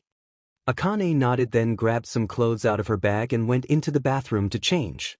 When she came out, she wore a lavender t-shirt and beige shorts and looked ready for anything. I'm ready when you are, Oka-san. Hinata left a note so when Irika woke up he'd know why Akane wasn't there, then both went out to have some fun together. When they got out, the first thing Akane commented on was that she was a little hungry. Hinata felt she could go for some breakfast too, but didn't know where to go. Lucky for both of them, Ichiraku's opened early for Naruto and friends of his. Hinata wasn't sure it was a good idea to encourage any ramen fanaticism for the girl, but decided that with Naruto for a father, it was probably a lost cause. Tucci was wiping down the counters and getting the cooking utensils out when he saw the two girls approach. Ah, good morning you two. What brings you here? Let's see. You sell food and I'm hungry. So what do you think brings me here, Ji-san? Akane sarcastically remarked. Tucci chuckled. You know, Naruto once said that exact same thing to me years ago. You get more like him every day, Akane-chan. I'm taking that as a compliment. Good. Tucci and Hinata said. Akane looked confused. What do you two mean by that? Would most people take it as an insult? Hinata and Tucci exchanged a concerned look before looking back at the little girl. Well, Hinata-chan, a while ago that's exactly what would have happened if someone was compared to Naruto-kun. Why? Hinata sadly sighed and looked down at the countertop. Let's just say. For years. Few people liked your father. He had few friends and no family. Why? Hinata didn't know how best to answer that. So Tucci butted in. Didn't he tell you this already? Akane shook her head. Oda-san told me that his childhood wasn't great, but mine won't be as bad. I figured he must have been okay back then if he wasn't complaining about it. Wasn't he? Hinata and Tucci exchanged another look. Not exactly. The ramen chef answered. 4 years this was the only place where Naruto wasn't grossly overcharged and or given rotten food. Most of the time Ayam and I had to go grocery shopping for him. Akane blinked several times. What? Hinata sadly nodded. It's true. Most of the merchants treated him worse than a leper and tried to kill him on sight. When he was just a kid your age and even younger than that. And no one except me would ever stop to just visit him when school was done. Back in the beginning of the academy, Hinata at least had the courage to be friendly with the orange-loving blonde during free time and the end of the day. No other kids would do that, much to her disgust but also delight, meaning no one would bother them. Naruto and her were good friends back then, and that was where her crush on him started. Of course, Naruto just saw her as a friend at that time and didn't want to risk ruining it with something like a possibly unrequited crush of his own. And even when they got out of the academy, Hinata would make time to be with him, even though he didn't recognize her feelings and sometimes thought she had some weird habits. But a weird friend is better than none at all, and a part of him had always cared for her more than any other. This was a big part of why, when she admitted she had fallen for him, that he wanted to give a relationship a try. Akane looked mad. Why would people treat him like a leopard? Leper, not leopard. It's a very sick person you don't want to get close to. Hinata corrected. And people treated him like that because they were upset about something and blamed it all on him. What something was it? Akane asked. Hinata didn't want to tell her, but Tucci saw no problem. The Kyuubi attack 18 years ago. Akane paled and looked like she had seen a ghost. The what? You didn't hear about it yet? Tucci asked. Well, this village was attacked by the Kyuubi 18 years ago, and almost everyone blamed your father for it. They even went so far as to claim that he was the fox demon itself, and they made his life hell because of it. But luckily everyone knows better now. Ever since the Pain invasion, the Sandame's law regarding Naruto's secret was repealed. The one regarding his heritage was still in effect only to keep IWA from doing anything to him for now. Akane slumped and looked like she wanted to cry. Akane, are you okay? Hinata asked, reaching out to pat the girl's shoulder. Once she did, the young girl flinched and ran out of the shop in a hurry. Akane! Hinata shouted and gave chase. Took lots of effort to catch up with Akane, and that only happened because she just didn't want to run anymore. Hinata caught up to the fox girl on top of the Hokage monument, atop Minato's head, just where Naruto would usually go to be alone. Hinata could see the girl curled up into herself crying and looking over the city. Hinata came up and pulled her into a comforting hug, which the little girl didn't refuse. It's all my fault, Akane muttered. Don't say that. Hinata gently scolded. How could it not be? Akane argued. You heard him. I attacked this village and Oda-san's the one who got hurt because of me. He didn't deserve it. And people did it because of me. Of course it's my fault. Hinata tightened her hold and stroked the girl's red hair. No, it's not. The only ones at fault are the ones who hurt your father because they were afraid and wanted to blame someone. Sometimes people are just plain stupid, Akane-chan, and don't see things clearly. Akane sniffled. Oka-san, they hurt Oda-san because they wanted to hurt me, didn't they? She nodded. So it really is my fault he suffered. Maybe he'd be better off if I wasn't around.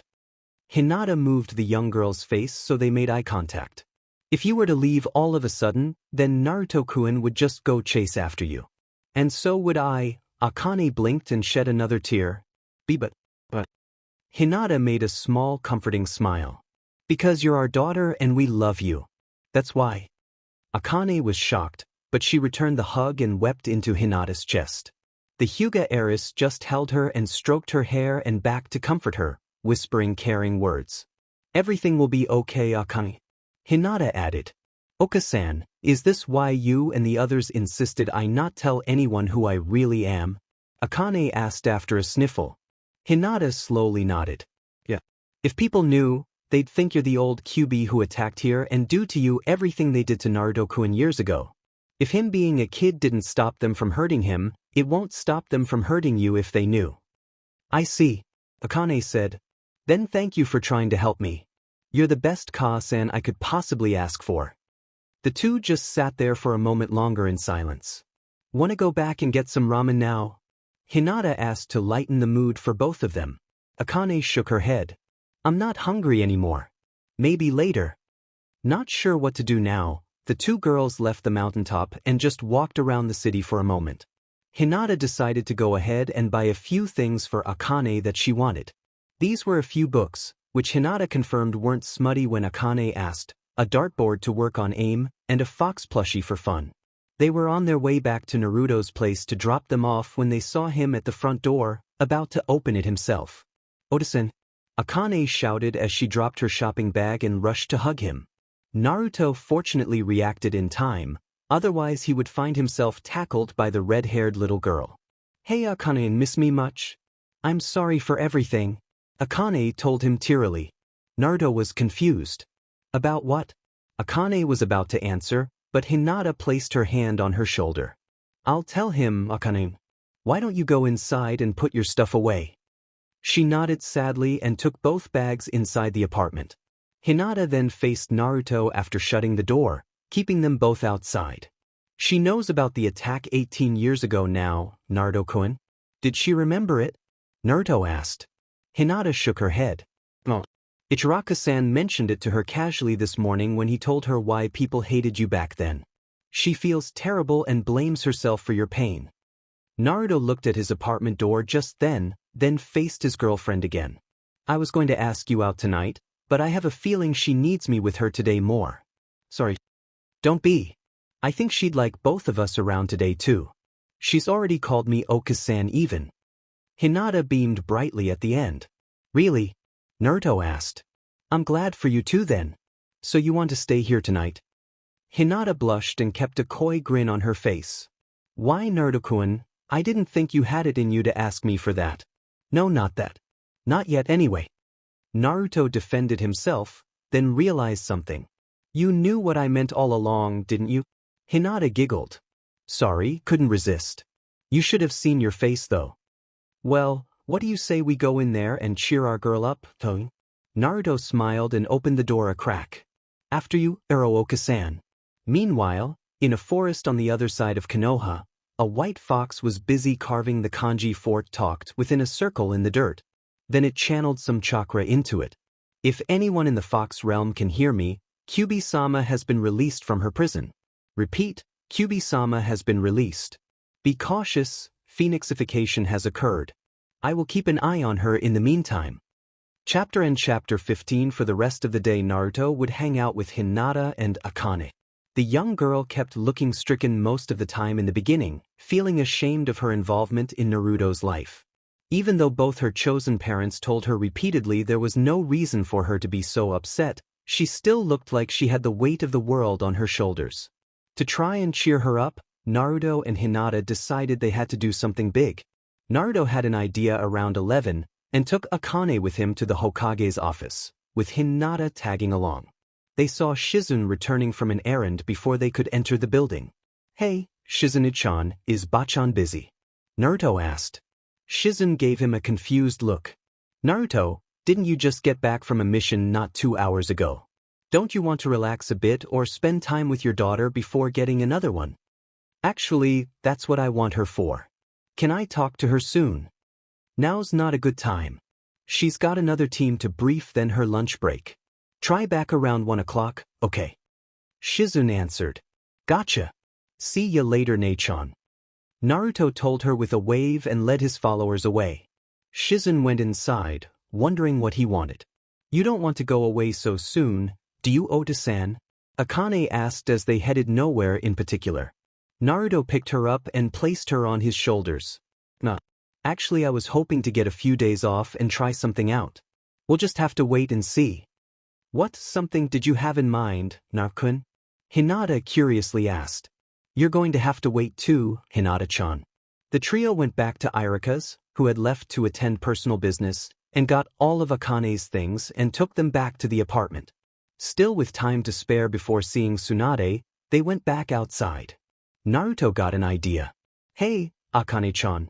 I met someone while I was gone. A boy about your age. Wanna see him? What's he like? Akane asked. Don't tell me you adopted another one. Hinata added. Actually, he sorta took to Tenten on the way back and is with her now. And it's more of an older sister-little brother thing if you ask me. Naruto told his girlfriend. As for what he's like, you'll just have to see for yourself. After a while they reached Tenten's smith shop. Tenten liked her family's business, so she saw no reason to move away, but she did live in a separate part from her father now. Naruto and his followers entered and saw the bun-haired Kunoichi showing Noburo around the shop. Tenten saw them enter. Hi guys. Brings you here? Just stopping for a visit. And thought that these two ought to say tie. Naruto replied. And I thought I'd see if you've got anything new on the shelves yet. Tenten shrugged. Look around then. Apparently the two kids present decided to introduce themselves to each other without being told to. Is that your natural hair color? Akane curiously asked. Noburo twirled a lock of sky blue hair in his left hand. Yes it is. But I dye it when I need to hide myself. Is yours naturally red? Yeah. I'm Akane Uzumaki by the way. I'm Noburo Sentaka. I'm new to town. Me too. Been here about a week or so. Just got here today. Is there anything fun to do here? Noburo asked. Meanwhile, the three adults present just stepped back and let these two handle themselves. Well, there's parks, shops, places to swim, theaters, plenty to keep you busy. Akane mused with her hands behind her head. And the best ramen in the country is here too. I'm not a big fan of ramen. Noburo commented. Akane's hands dropped to her side. What? How can you not be? It's delicious. Noburo shrugged. I prefer okonomiyaki. Man, is everyone with odd-colored hair weird? Akane asked herself, thinking of Sakura too at the moment. I'm not weird. I'm just different than you. Noburo stated, a little irritated and offended. Sorry. I just never thought someone couldn't like ramen. And I guess I could be considered weirder than you. Akane said to smooth things over. But Noburo asked, not so bothered anymore. Akane looked away. Well, I'm able to transform myself. Isn't that weird to most people? Oh, that's nothing. Check this out. Noburo then took off his headband and made a hand sign. Ninja art, hair limb jutsu. His hair got longer and formed a third arm for him. He then put the headband back on to stop it from getting longer, then had his hair hand grab one of the swords on the shelves. Akane gasped. That is so cool. What else can you do? Noburo smiled. Here's one. Ninja art, quill jutsu. The hair then turned into a shield of quills around his back and sides, just like Jiraiya could do. This of course made the sword drop onto the floor, catching Tenten's attention. What's going on? Tenten asked, hoping nobody was hurt. We're okay, Nei-chan. Just showing Red here a few skills. Noburo answered. Well, do that outside. Tenten told them. You heard her, Blue. Let's go out. Akane told the boy with a sly smirk before heading out before him. When they got out she saw his hair was flat again. How did you do that cool thing again? Noburo thought, there's no way she can do it, but might as well let her figure that out. Okay, watch this. He then made the ox sign and called out the jutsu name, making his hair become sharp as needles. Think you can do this? Akane made the sign and channeled her own chakra into her hair, calling out the name as well. Right away her long red hair became quills too, greatly surprising the blue-haired boy. How did you do that? The same way you did, I think. Akane simply answered, allowing her hair to go back to normal. How about the other thing you did? Akane asked. Sorry, but those are family moves and I'd like to keep them secret for now. Okay then, Akane said with a shrug. So are you going to be a ninja someday? Nobuo lightly kicked a random pebble at that moment. Well, I am the last of my clan. I think it's what they would have wanted. Plus, I'm stuck with this hair condition for the rest of my life. Might as well use it. What about you? You bet. I'm going to be Hokage someday and make this whole town a better place. Akane exclaimed with a confident grin. Ever since she had heard about the Kyuubi attack, she figured the best way to make up for it and Naruto's resulting misery was to work at making it a good place to be. Thus her goal and resolve were only strengthened for her. Well, best of luck then. Nobuo told her as he pulled a kunai out of a holster and cut his hair back to his preferred length. Hey, you said you can transform. Can you show me that? Akane made a hand sign, not out of necessity, and transformed into a mirror image of Nobuo. Do I have any split ends? She asked playfully. Can you do Nei-chan? Akane then morphed into Tenten. So the pen is mightier than the sword. Well, I'd like to see a pen cut someone. You're good. Nobuo commented. Akane turned back into her normal human form. Thanks. She then caught the scent of something and looked to her right.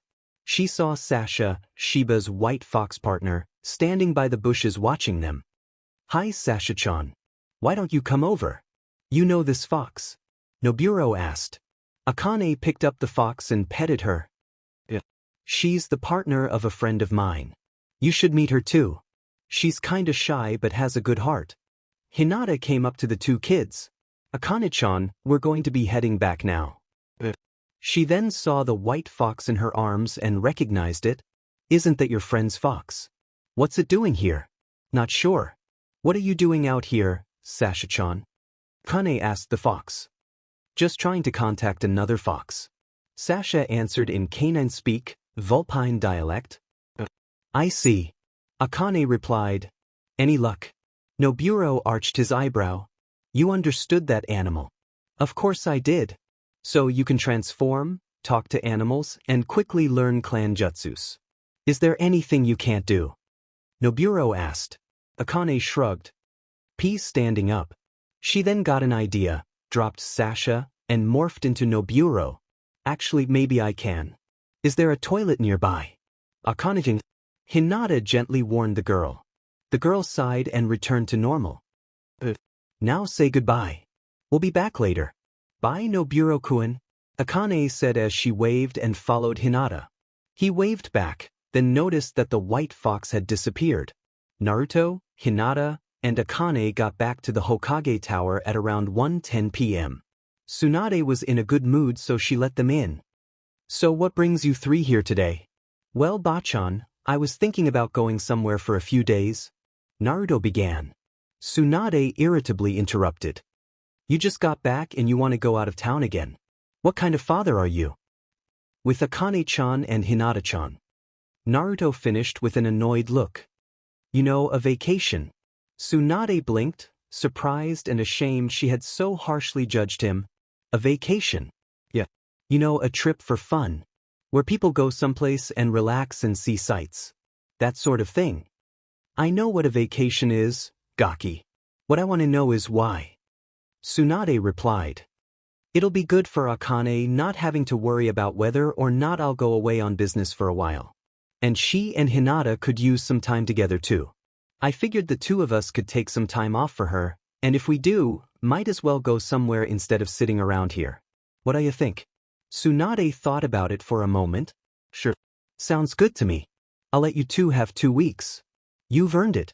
Go anywhere you want where we can keep in touch with you if something comes up. Don't worry, I'm not going to be looking for something to come up. Unless it's a sake bottle. Shizen mumbled. Tsunade chose to ignore that. Do you already have somewhere in mind? The slug Sannin asked. Naruto shrugged. I was thinking wave or something. Anywhere you wanted to go, Hinata-chan. The Huga heiress was still reeling from the fact she was being allowed to go somewhere privately with Naruto. W-wave sounds great? Naruto-kun. Ota-san, isn't that the place where you helped build a bridge and became a hero? Akane asked, vaguely remembering him telling her that. He nodded. Hey, can I bring a friend along? They might like to come. We'll see about it, Naruto told her, leaving the answer very open for now. So go get ready. Just let me know before you head out. Tsunade told them. Hinata and Akane left to go get packed, but Naruto stayed behind, after telling them he would catch up. Anything else, Naru? Yeah, Bachan. You see, there's another reason I asked for this. You still got that thing I asked you to hold on to. Tsunade got a wide grin on and opened a drawer. She pulled out a box and tossed it to Naruto. About time, Gaki. Make her swoon. He then left. In a secret location in another country, 2 men with red eyes were in front of a statue with 9 eyes, 7 of which were open. With them they had a tan man dangerously beaten up with chakra being drained of him into the statue. Despite his unfavorable condition, they still made sure it was impossible for him to move. After sunset, the 8th eye on the statue opened and the tan man was still and cold. 8 down, 1 to go. The older one with a spiral mask said, and lucky for us, we know exactly where to find it. The younger one with duck-shaped hair added.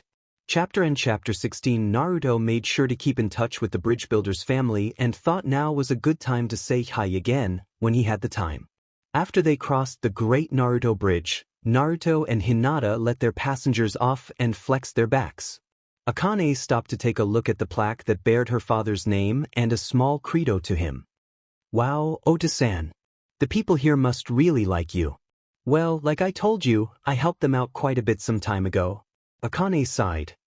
I hope someday I do something that gets something named after me. If your father could pull it off being lucky, then you should have no problem, Akane-chan. Hinata teased just loud enough for Naruto to hear. Well, girls, want to go to the hotel first or see something and relax for a bit? Naruto asked. I want to swim, Akane boasted. I'd like to hike, Shiba claimed. What I want I can't say since there are kids around, Hinata thought before saying, W would rather lay down for a while. A few uncalled for thoughts distracted her as she spoke. Well then, let's go to the inn so Hinata-chan can rest. We'll find one next to a beach or something so you two can play then, Naruto decided. The 2 kids didn't argue since he was the alpha of this pack and Hinata liked his choice. She then feigned exhaustion just so she could lean against him as they walked into town. He knew full well what she was doing but stayed silent. Naruto had them check into a 2-bedroom suite. He and Hinata would take one while the 2 girls would have the other. Hinata laid down on the mattress and sighed pleasantly as soon as she saw it. Naruto unsealed all their cases from the scroll he had them sealed into for convenience earlier. Akane quickly got out her swimsuit and Shiba decided to join her in a quick dunk in the sea. Naruto sat on the alcove to watch them and Hinata at the same time, in case either one needed him for something. For the most part, his attention was focused on the 2 children as they got in the water, although he kept an ear out for Hinata. He noticed that Shiba's puppy was with them splashing while her fox chose to sit by his side instead at the moment. Not going to join in the fun? Naruto said rhetorically. Nah. I don't care much for being in water, Sasha answered anyway. During their traveling to Wave, she had revealed to Naruto and Hinata she could talk like Kuramaru could. What about you? Later. Right now I kinda need to be off my feet for a bit. Hope I don't have a blister from all that running. There's plenty of room here on the bed, Naruto-kun, Hinata suggested with a blush. There was nothing SNSL in how she said it, but just the idea of letting her and Naruto share a mattress got her heartbeat going a little faster. Sure. That sounds good, Naruto replied, then stretched down next to her. Yeah, this is much more relaxing. He noticed she was still blushing and couldn't take her eyes off him. So he reached over and stroked her hair. Don't be so nervous, Hinata-chan. This was your idea after all. Sorry. Old habit I guess, Hinata said with a light yawn. Her eyelids started getting heavy and she couldn't resist taking a small nap. Naruto just watched her for a bit while listening for the girls before he ended up joining Hinata.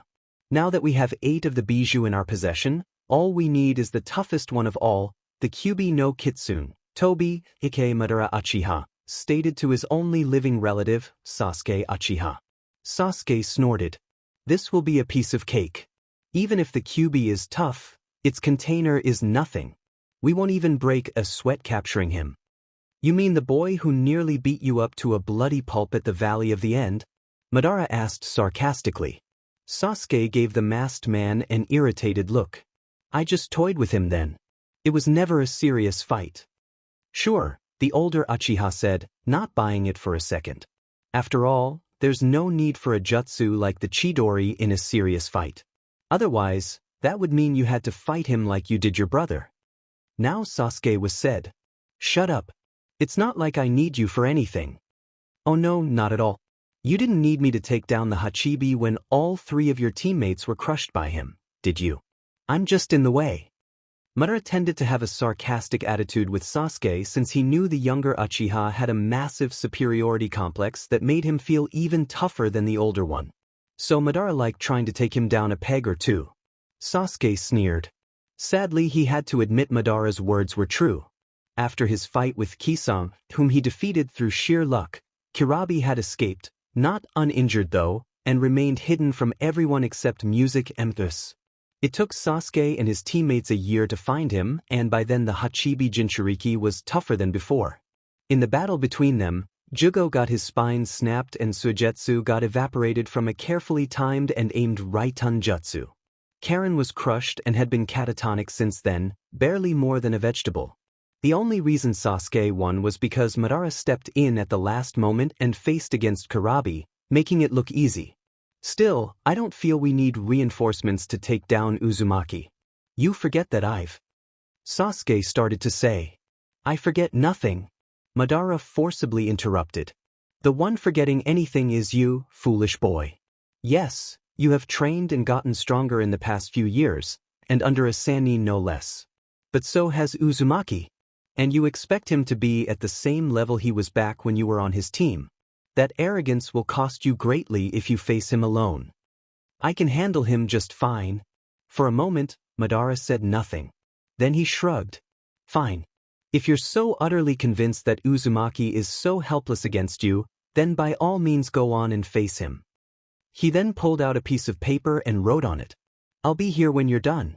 Don't blame me when you come crawling back with your tail between your legs. Then he placed the note in Sasuke's pocket. Sasuke glared but took off, never bothering to remove the note. Madara continued going where he planned to go, to get some reinforcements for his petty descendant. When Naruto woke up, he saw 2 sets of eyes looking at him curiously. Well, for if you counted the animals with them. 3 of those sets were at the side of the bed while the last pair was right above him. Glad you're awake, Oda-san. Were you and Oka-san going to sleep all day? Adults are so weird. Naruto sat up, which made his adoptive daughter take a seat on his lap. I wasn't out that long. It's nighttime already, Oda-san, Akane replied, pointing outside. Naruto turned to see the sun was almost completely set and several stars were visible. Diamen. Must have been more tired than I thought. So what did you do while I was passed out? We played in the water, then came inside and dried off and got back in our normal clothes. While we waited for you to wake up, we played with some cards, Akane answered. Hope you weren't bored, Naruto added as he tried lightly shaking Hinata awake. Not at all. Shiba-chan's great at poker. She's got one heck of a poker face, Akane replied while the Inuzuka girl modestly blushed and grinned. Naruto swung his legs off the bed. Where did you learn poker? Irika-san, Akane told him. Hana-sensei taught me, Shiba quietly said with a grin. Hinata woke up, sat up and saw how late it was. Oh, I'm sorry. I didn't mean to inconvenience us like this. Forget about it. You needed some shut-eye. But now that you're awake, what should we do? I have a feeling these 2 are still restless, Naruto said, pointing to the 2 girls. Why don't we just go out for a walk and see what there is to do here? Hinata offered.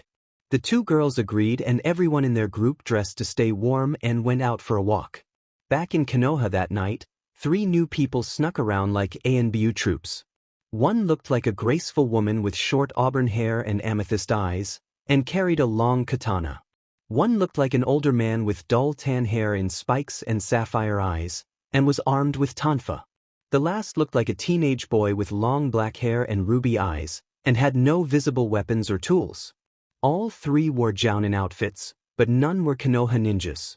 The three stopped on top of Naruto's apartment and managed to sneak inside without drawing any attention. The old man took notice of all the security traps Naruto still kept up over the years and had them avoid tripping any of them. Too bad he missed one, since once he walked in through the kitchen window, he was pelted in the face with half a dozen eggs. When he wiped off the mess, the other half of the dozen was thrown at him too. He dodged this attack, but the young boy behind him wasn't so lucky. Once inside and cleaned off, the three scanned the residence and noticed the scent of the place. "You sure she's here?" the woman of the trio whispered. "Yes, the scent is obvious, but apparently she's not here at the moment.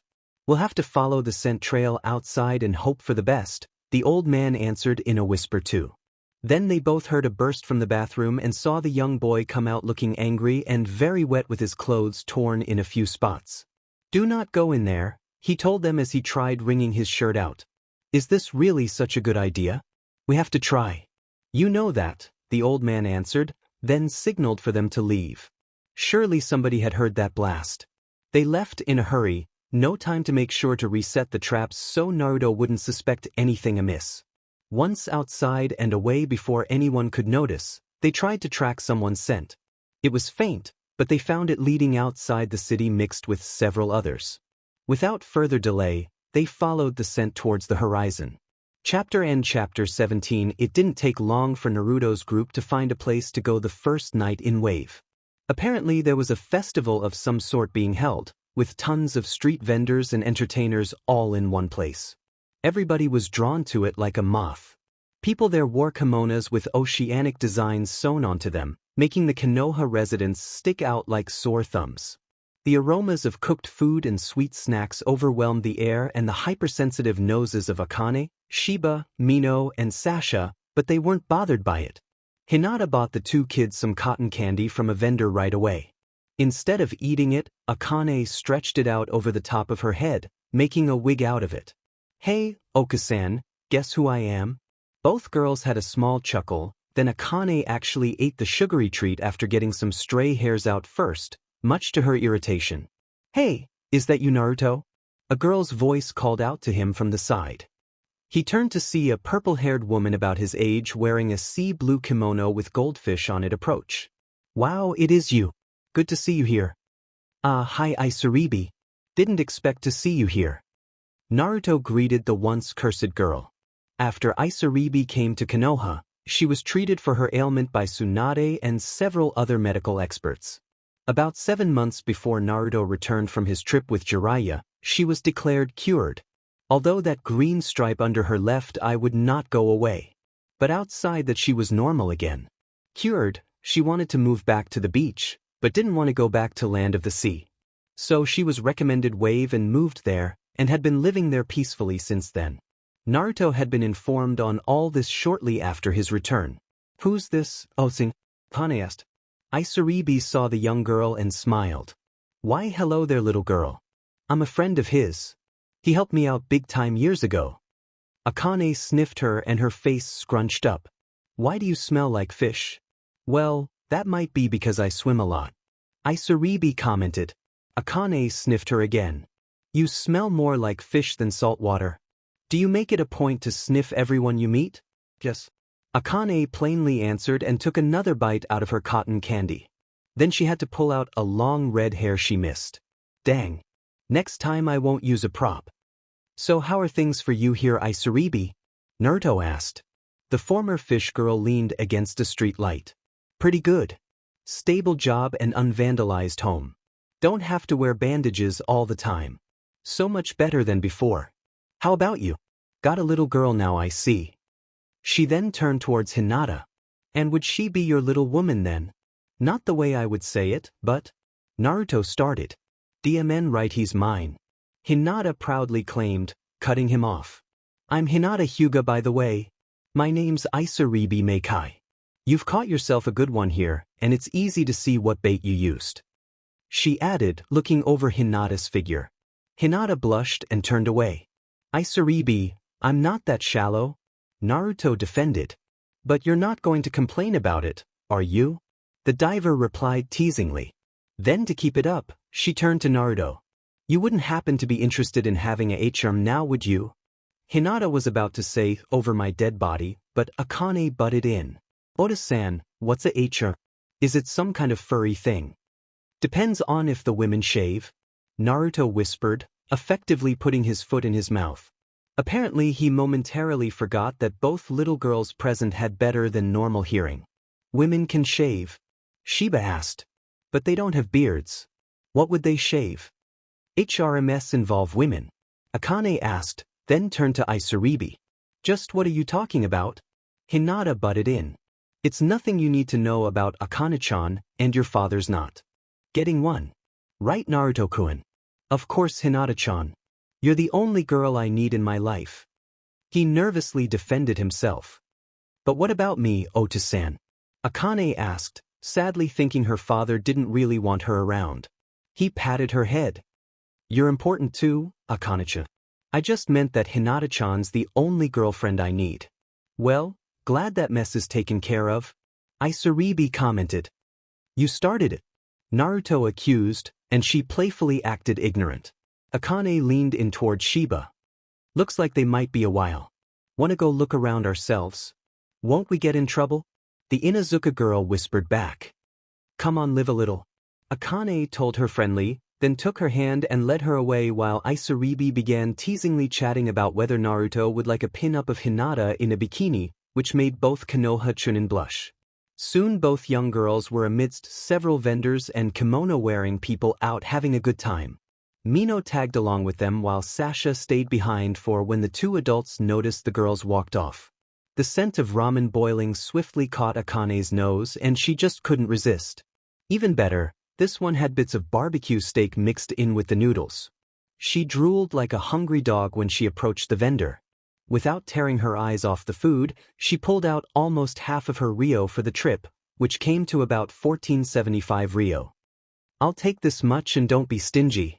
Since it was a festival where prices were reduced to encourage business, Akane got double the amount she would have at Ichiraku's for the same price, giving her 6 bowls total. She handed one to Shiba and practically crammed the first of her own down her throat.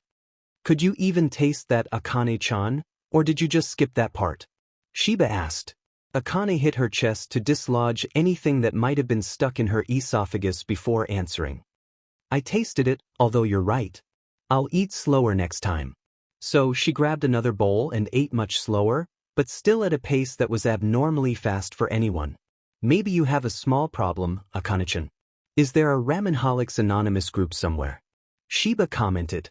She did admit the dish was good, but she had never seen someone so enthusiastic, potentially addicted, over one particular type of food. Wouldn't that be something? Akane said with some noodles hanging out her mouth, then she swallowed them. Hello, I'm Akane-yu, and I'm a ramenholic. She imitated the voice of someone starting AA. Both girls laughed a bit at that. Take as much as you want, Shiba-chan. Even Mino can have some if he wants. Don't be shy. The husky pup was given a few pieces of steak from Akane's bowl, which he greatly appreciated. Akane finished her second bowl and was about to start her third one. When she did, she had to take the noodles out of her mouth. This one's too hot. She put her finger in the broth and immediately took it out, shaking the broth and burning sensation off. Way too hot. Here, let me fix that, Shiba said, then did 2 hand signs Akane didn't recognize and placed her right hand over the bowl. Ice style. Chill jutsu. The air around the bowl shimmered and the steam disappeared. Try now. I hope it's better. Shiba retreated her hand, and Akane gave her a curious look, but then grabbed some more noodles with her chopsticks. She slowly taste-tested them. They no longer burned in her mouth, allowing her to chew contently. Akane then lifted the bowl to her mouth and drank some of the broth. It was slightly cold, but much more tolerable now. What exactly did you do, Shiba-chan? Shiba looked down and fiddled with her fingers. What I did was the reason there's a rift between me and the rest of my family. Akane arched an eyebrow. Do they hate you because you can cool things down? That's stupid. No, they don't know I can do this. Even my parents and Hana-sensei don't know. You see, Inuzuka clan jutsus involve working with our animal partners or using earth or fire-style jutsus. I can't do either of those elements to the elder's likings, because of my ice chakra. Ice chakra? Isn't that a Kekii Genkai? How can you have that type anyway? Akane asked. Sasha-chan told me about it. She's an Arctic fox, so her own chakra has an icy feel to it. According to her, when I was born I was most likely going to die from some problem I had. Apparently I was the first Inuzuka ever born who was allergic to dogs, and all the dander around there made it near impossible for me to breathe. But before I suffocated, Sasha-chan said she made me better by sharing her chakra with me to cure my allergy. A side effect was that I gained the ability to do ice jutsus. And she stayed with me since then to keep an eye on me and teach me how to use my skills. Cool ability, Akane exclaimed.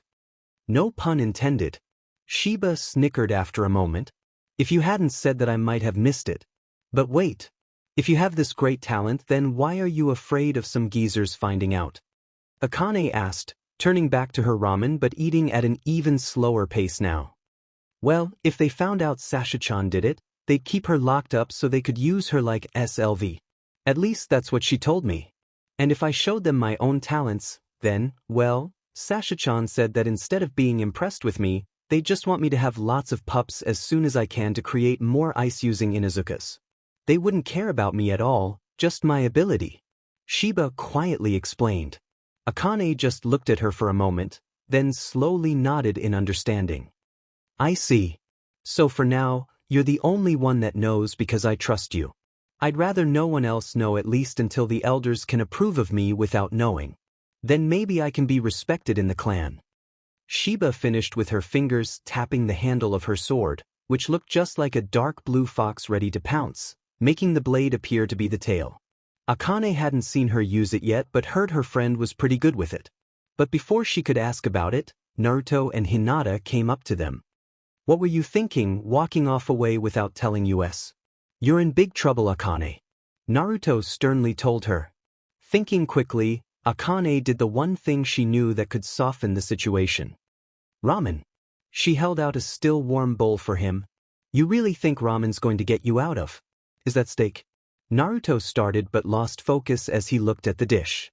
Then he took it and began eating. Hinata stepped forward with her arms crossed. That trick's not going to work on me, young lady. You're still in trouble. Akane then took a wrapped-up cinnamon roll out of her pocket for such an occasion and presented it to her chosen mother. Hinata's mouth started watering at the sight of the treat and her hand on its own reached out for it. I'll say it for you, Oka-san, I stand corrected. Sasuke Uchiha was on his way to Konoha that night to capture Naruto and destroy anything and anyone that got in his way. Nothing could stop him. After all, as he never got tired of pointing out, he was an Uchiha, therefore automatically better than everyone at everything. To him this could only be easier to accomplish if Naruto surrendered, and the sky would turn orange before that happened. Before he got there, he noticed 3 people leaving from Konoha's direction trying to be unseen. Wondering if they were ninjas on the lookout for him, he decided to ambush them from behind. But once he heard one of them say, "The QB's definitely in this direction," he changed his mind. Rather than ambush, he was going to follow them to Naruto and remain unseen. Chapter 18. The day after the festival, Naruto had somewhere specific in mind he wanted to go. He didn't tell any of the girls with him where he was taking them, but Hinata had a good idea and Akane for some reason felt the area was becoming very familiar to her. They came up to a large house down by a beach different from the one their hotel was at. So this is the place, Naruto-kun? Hinata asked. Yep. Hasn't changed a bit. He told her. Just where are we, Ota-san? Akane asked. Well, Akane-chan, remember when I told you about my first mission outside Konoha? Naruto asked her. Akane immediately realized what he meant, but decided to be playful. So this is where the Princess of Snow lives. But this isn't Land of Snow. Naruto groaned while Hinata heard the subtle playful tone in the girl's voice. Wrong mission, sweetheart. This is the house of the bridge builder's family. He immediately felt a glomp on his right leg and saw Akane hugging him tightly. Is something wrong? No, nothing's wrong at all. Akane happily answered with a small tear. After hearing what he called her, her heart exploded with joy. Ever since hearing about her forgotten past, She feared Naruto might actually just be acting okay to avoid upsetting her. Like he didn't really see her as family but didn't have the meanness to kick her out of his life. Now, she felt he really did care about her even if logically he shouldn't. I love you, Oda-san. I will make you proud of me. Naruto decided to pick her up and carry her on his shoulders, which she didn't mind one bit. Then he and the others walked up to the door and he knocked. After a moment Tsunami answered and quickly smiled. Oh my, is that you, Naruto? Good to see you again. And who's this with you? Hi Tsunami. This is my girlfriend Hinata and on my head is my daughter Akane. The other little girl with the red marks is her friend Shiba and her 2 pets. Daughter huh? Tsunami asked, looking over Akane, then Naruto, then Hinata and back to Naruto. But she doesn't look anything like you. And who's the mother? Akane pointed to Hinata, surprising Tsunami. Aren't you both a little young to be parents to a girl her age? We're not. Biologically her parents. But that doesn't matter. We both consider her our daughter. Hinata told the older women politely. Tsunami smiled. Why don't you all come inside? Nari and Oda-san should be back any minute. Where are they by the way? Naruto asked as they all slowly stepped inside the house. He noted that while the exterior was exactly like he remembered from his last visit, the interior wasn't. Getting some plywood, I think, to make a gazebo for someone. Tsunami told him. So did you just happen to be in Wave and decide to pay us a visit? Sort of. I brought my girls here for a trip and thought it would be nice to say hi while I was here. Naruto answered. Were you at the festival last night? Yeah. Were you there? She asked and they all nodded. Wonder why we didn't see you. Meanwhile, at their hotel, the 3 people who had broken into Naruto's apartment had tracked his scent to there and went inside. They asked for a young blonde man wearing orange accompanied with a small redhead girl. The hostess said they were out for the day and would return later. So they went back outside. Not wanting to wait an unknown amount of time, they tried to track down the same scent to find them. Sadly, it was intermingled with too many others so they had to split up and search. Sadly, Sasuke had watched them and figured that if Naruto wasn't here, there was one place he was more likely to be than any other. And unlike the 3 he had tracked, he knew where to look. Tazuna and Inari were taking longer than expected, so after chatting with Tsunami, Naruto and Hinata took Akane and Shiba outside. Girls, since we have some time to spare, Hinata-chan and I will go ahead and train you a little. Naruto told them both. Really? Shiba eagerly asked with stars in her eyes. Sure. First, we need to know what you can already do. Hinata replied. We already know Akane-chan's skills. So what are yours, Shiba-chan? Shiba looked unsure how to answer. Wlii. I can do some Inuzuka-style taijutsu and kenjutsu. But that's about it. Hinata, a chronic stutterer in her own childhood, could sense the cover-up right away and bent down to look at the Inuzuka better. I think there's something you're hiding. Shiba blushed and looked away. She has reasons for it, Oka-san. Akane defended her friend's behavior, fully understanding the want to hide a personal truth. But I must say it's a good skill. Okay then, can you tree walk yet? Naruto asked. Tree walk? Shiba asked, tilting her head like a confused dog. Show her, Akane-chan. Naruto told his daughter. She smiled and walked up one of the tall oak trees with just her chakra. We'll start with that exercise for you now. Naruto and Hinata explained to the girl the principles of the chakra exercise and had her and her 2 partners start practicing after handing her a kunai. Shiba and Mino had really rough starts, both falling on their posteriors right away the first 3 times. Sasha was at least able to land painlessly but could only go about an inch higher than the other 2 did. Naruto put an arm around Hinata as they watched. How ironic. She's learning this in the same place I did. I still think Hataki-san was an idiot for not teaching you sooner. Kurinai-sensei taught me within the first week. Hinata commented. Was he trying to keep you unskilled on purpose? Not sure. All I know is that Akane-chan's not going to be his student when she's on a squad. Hinata nodded. Yeah. She might be better off with guy sense. What the hell was I thinking? Maybe Kurinai-sensei would be happy to dash, Naruto started to say, but was cut off by a large flame coming towards them from behind. It was like there was an angry dragon behind them. Both Chunin jumped away from it, separating in the process. What the hell?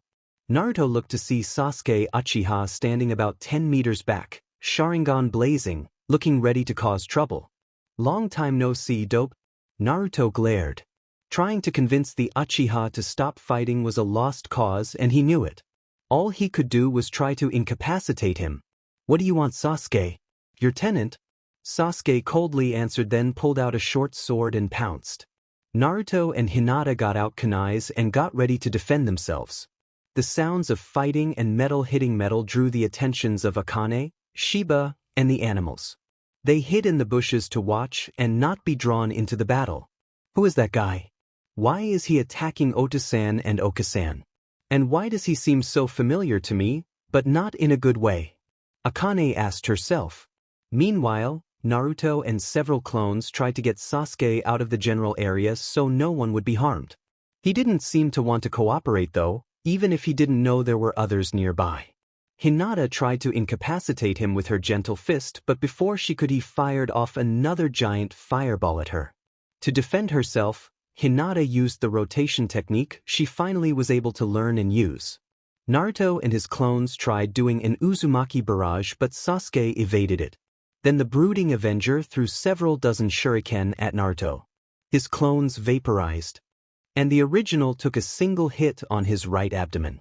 Akane-chan, we should get out of here. There's nothing we can do to help. Shiba whispered to her friend, nudging her arm to ensure her attention. Sasuke's Sharingan caught the movement in the bushes and actually noticed the chakra auras hiding there. 3 were small and insignificant, but one was red and brimming with incredible potential.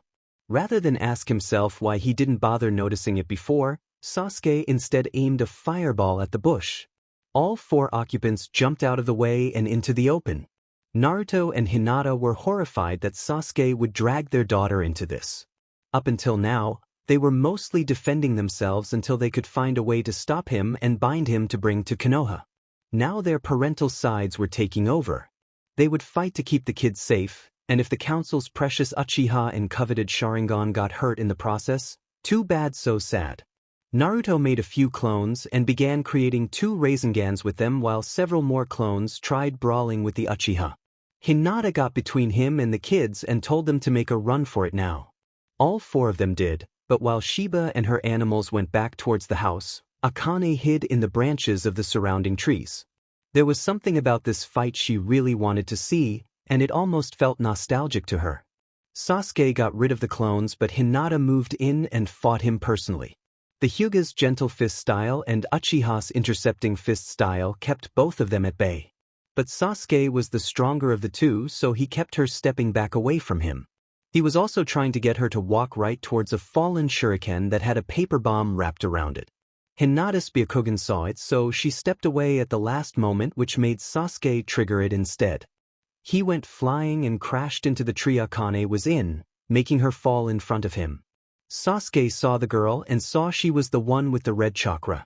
Akane looked at him and saw 2 flaring Sharingans. At that moment, deep, petrifying fear and raw vengeful rage sparked in her heart at once, while the vague memory of this man shoving a blade of lightning through her chest appeared in her mind.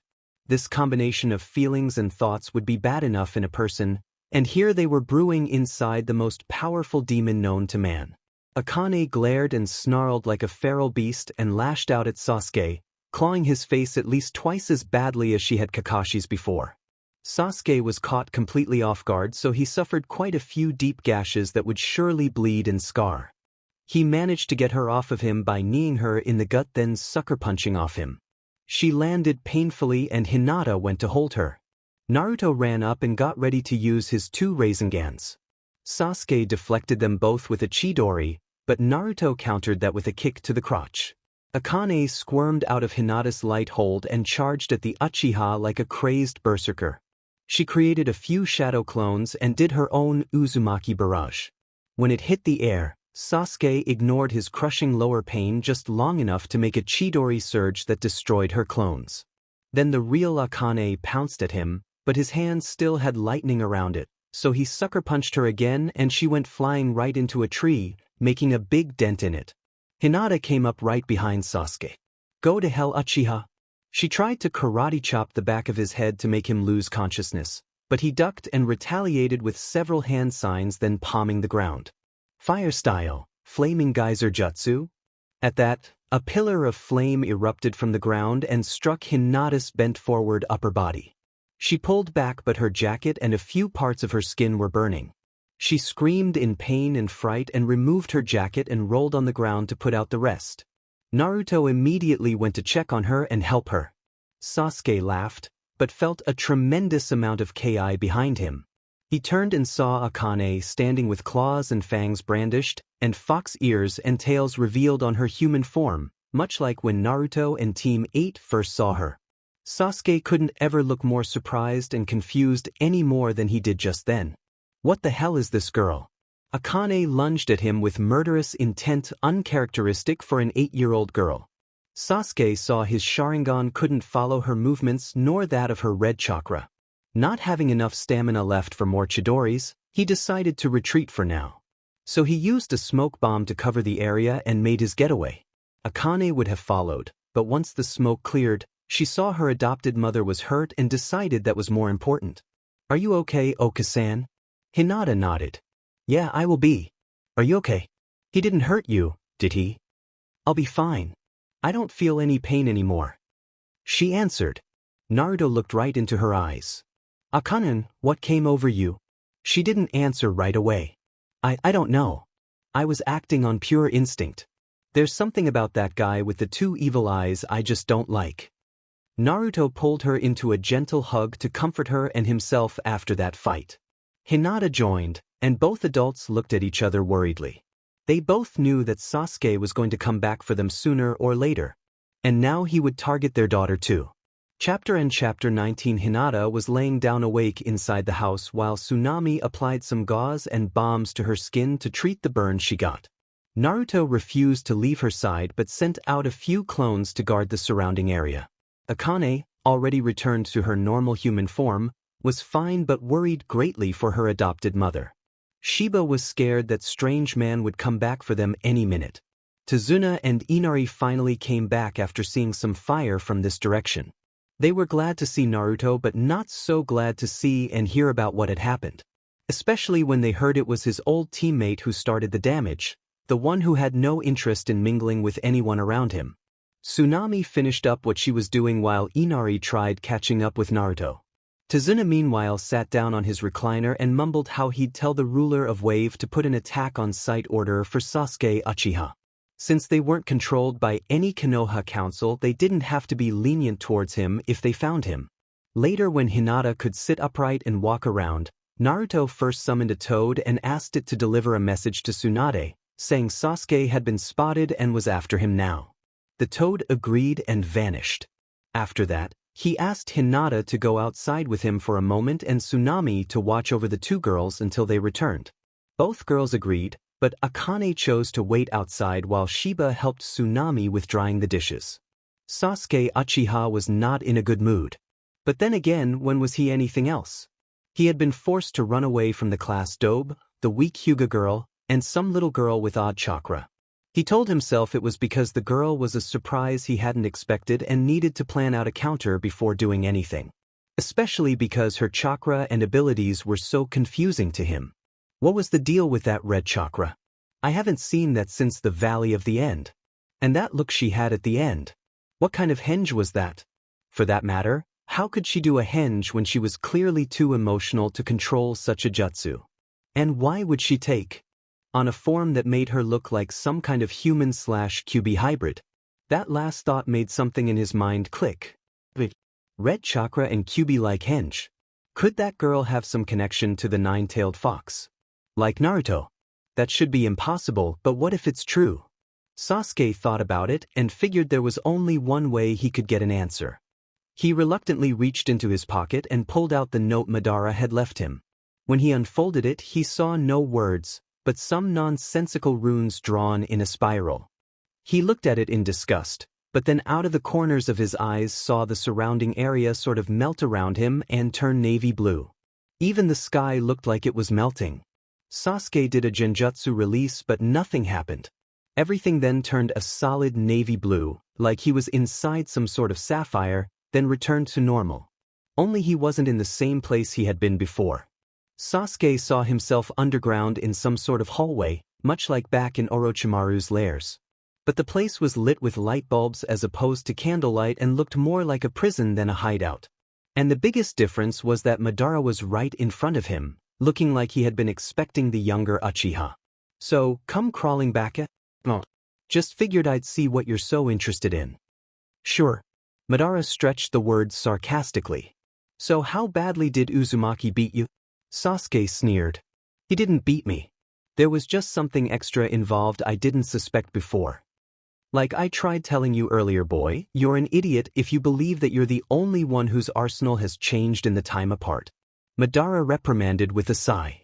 Just be grateful I went to the trouble to get you some reinforcements to replace your old ones. Just where are we and how did I get here? Sasuke asked. We are in an old holding cell used by an old Konoha elder named Danzo. The Warhawk had his own private ninja army called Root which did his bidding and his alone, while sometimes playing double agent for the Hokage. His training for Root agents started when they were young and impressionable, and if successful turned them into emotionless drones. Madara explained, then spread his arms out as if to embrace nothing. Here just happens to be where he kept the unsuccessful attempts. Sounds like Orochimaru, Sasuke thought. What exactly made them unsuccessful? From the records I've seen on the inmates, some either somehow kept onto their free will or lost their sanity. In a few cases their talents weren't that useful or too dangerous in the end. So why are you interested in some rejects then? We're about to acquire the most dangerous bijou, are we not? So we need someone with dangerous talents to match it and keep those defending it on their toes. Sasuke arched an eyebrow. Who did you have in mind? Madara held up a portfolio with what looked like files inside. Well, sadly our options are limited. Danzo was taken out of power and his root was disbanded. Thus there's been no one to keep an eye on this place. Most of the inmates have starved or escaped, some dying in the process. From what I can tell only 2 remain, and while both are quite talented, only one appears to be really useful for our needs. Why do they stay here? Are they incapable of leaving? I don't think so. Maybe they just choose to stay here. Let's go check them out. Madara said before walking down the hall. Wait, before we go on, how did you bring me here again? Sasuke repeated. That note was actually a small way for me to manipulate the space-time continuum around you when you looked at it, thus warping you right to me. Rather effective way to get around, isn't it? Madara answered, then continued on his way, Sasuke tagging along. Along the way they passed several closed doors still locked with broken windows, and doors that looked burst open from the outside. The area looked like a mini-war had happened and one was lucky to get outside alive. No signs of life or death were visible, just barrenness. After a while they reached a room with an open door and saw someone sleeping on a bed inside. The room looked quite lived in, meaning possessions organized to make it look homey. However, there were no electrical devices inside. The sleeper wasn't covered with a blanket or anything, so nothing was hidden. It was a teenage girl who looked about 17 years old with silver hair. Not gray hair like Kakashi's, but a metallic glint that looked like it had been spun from silver. She also wore a simple dress with gold and silver stripes, making it look like the skin of some metal tiger. She wore a shiny yellow bracelet on each wrist and ankle, and even appeared to have one around her neck like a collar. Her shoes looked like they were gilded gold with a shape meant for running. Who's she supposed to be? Sasuke asked. Madara looked through the portfolio until he came upon a certain paper with her photo printed on it. The photo revealed she had eyes as orange as Naruto's jumpsuit. Danzo must have been a little vain that day. When he gets recruits he strips them of their original names and gives them pseudonyms to use on the jobs. Apparently he dubbed this girl here Dance. What are her abilities? Sasuke asked, always eager to know another's strength. Well, according to this, Danzo saw her natural lightning affinity and conducted tests to see if he could create a new use for it. It doesn't say what happened to her, but the end result was quite powerful. Her body ended up becoming something like a lightning rod and battery. This meant that she absorbs all electricity around her like a sponge and stores it inside her, using it to power up her own body and jutsus. So if lightning struck her, she'd get stronger? Sasuke asked. Yes. She's probably the only person in the world beside Uzumaki who could survive being hit by your Chidori. You might as well feed her if you attacked her that way. Electricity just fuels her more and gives her the power to strike back. So why is she considered a reject? Madara looked that over again to confirm it. Apparently the tests done on her worked too well. She became unable to stop absorbing electricity, even from nearby machines. All that extra energy in her made her restless and hard to control or keep contained. Danzo had to use several electric inhibitors on her at all times to at least reduce the absorption and release of the energy by 95%. So in the end she was just too reckless for his wants. And apparently she was one of the independent thinking ones. All this talking made the girl, Dansu, wake up. Rather than do it slowly like any normal person, she just bolted right awake, as if she had been the whole time. Who the heck are you? Dansu, how would you like to leave this rat's nest and come with us? Madara asked. The root reject frowned. I'm not going anywhere without my little brother. I suppose we can allow that. Madara replied. Sasuke grunted. I've got no need for useless tagalongs. Dansu glared and Sasuke could have sworn he literally saw sparks fly around her. I'll have you know my little brother's a tactical genius? Sasuke didn't look impressed. Prove it? Dansu got out of her bed. Fine, I will. Please be quiet though.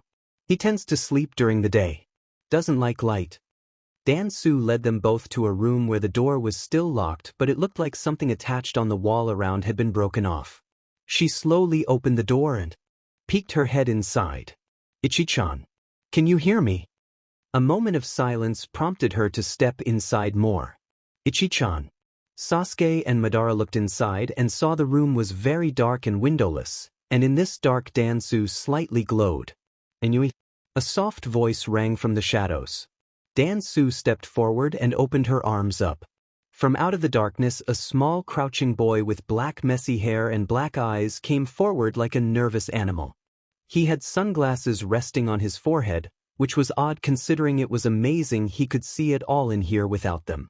His height made him look about 7 years old and his skin was a little darker than normal, meaning he possibly had parents or at least grandparents from Kumo. The boy saw Sasuke and Madara behind Dansu and twitched. Who are they? Just some visitors? The boy looked them over again, then stared down at the floor before looking back at Dansu. Fluffy doesn't like them.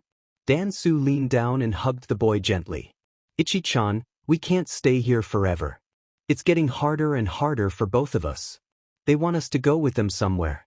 If they wanted to hurt us, then they already would have, wouldn't they? Why not give it a try? This is your tactical genius. This shivering brat. Sasuke commented. Dansu frowned.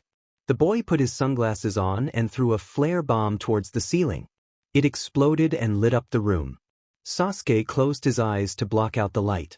When he felt it faded, he opened his eyes but saw pitch black. He activated his Sharingan and still saw absolutely nothing. He then tried a Genjutsu release and still no change occurred. He was completely blind. How the hell is he doing this? Sasuke demanded. He didn't even hear a jutsu called out yet.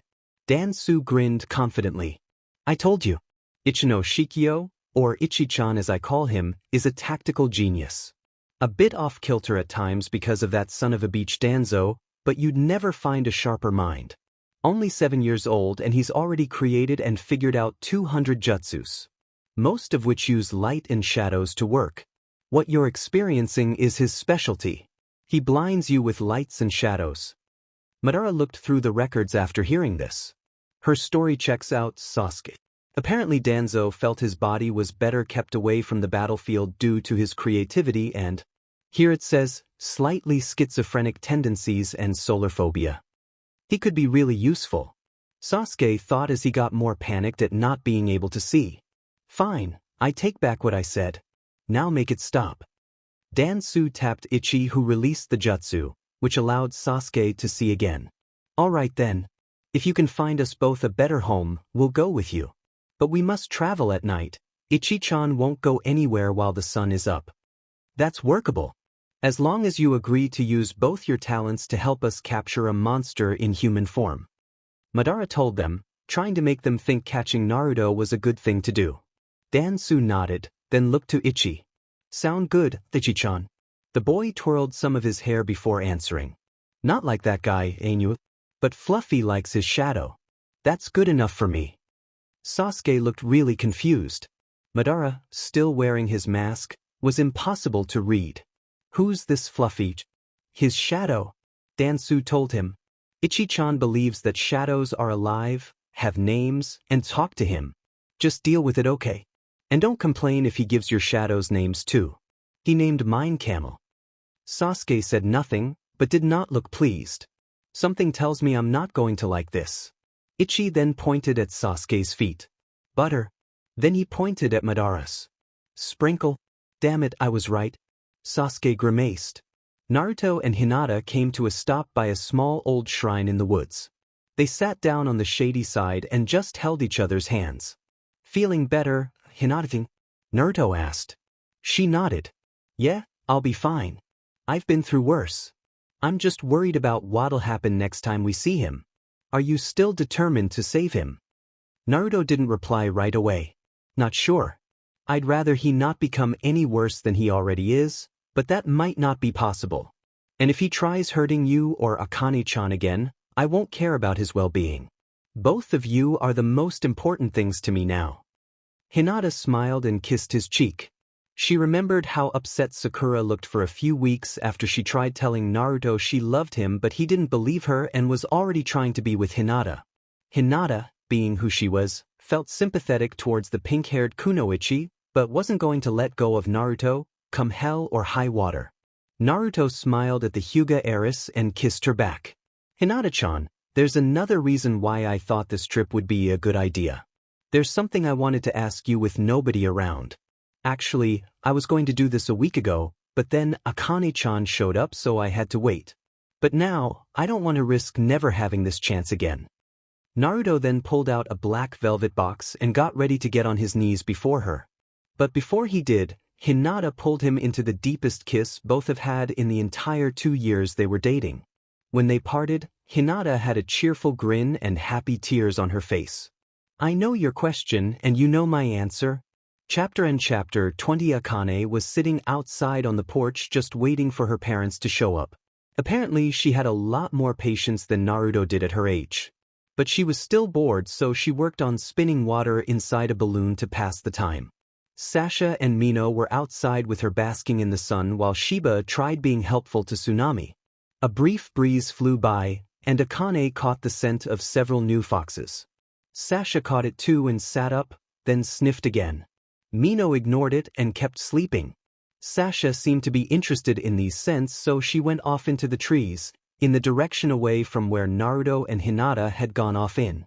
Akane arched her eyebrows, wondering what was up with the white fox demon. Curiosity got the better of her, so she followed but kept some distance between them. When she came to a stop behind a thick tree, she saw Sasha in front of 3 people who smelled just like foxes.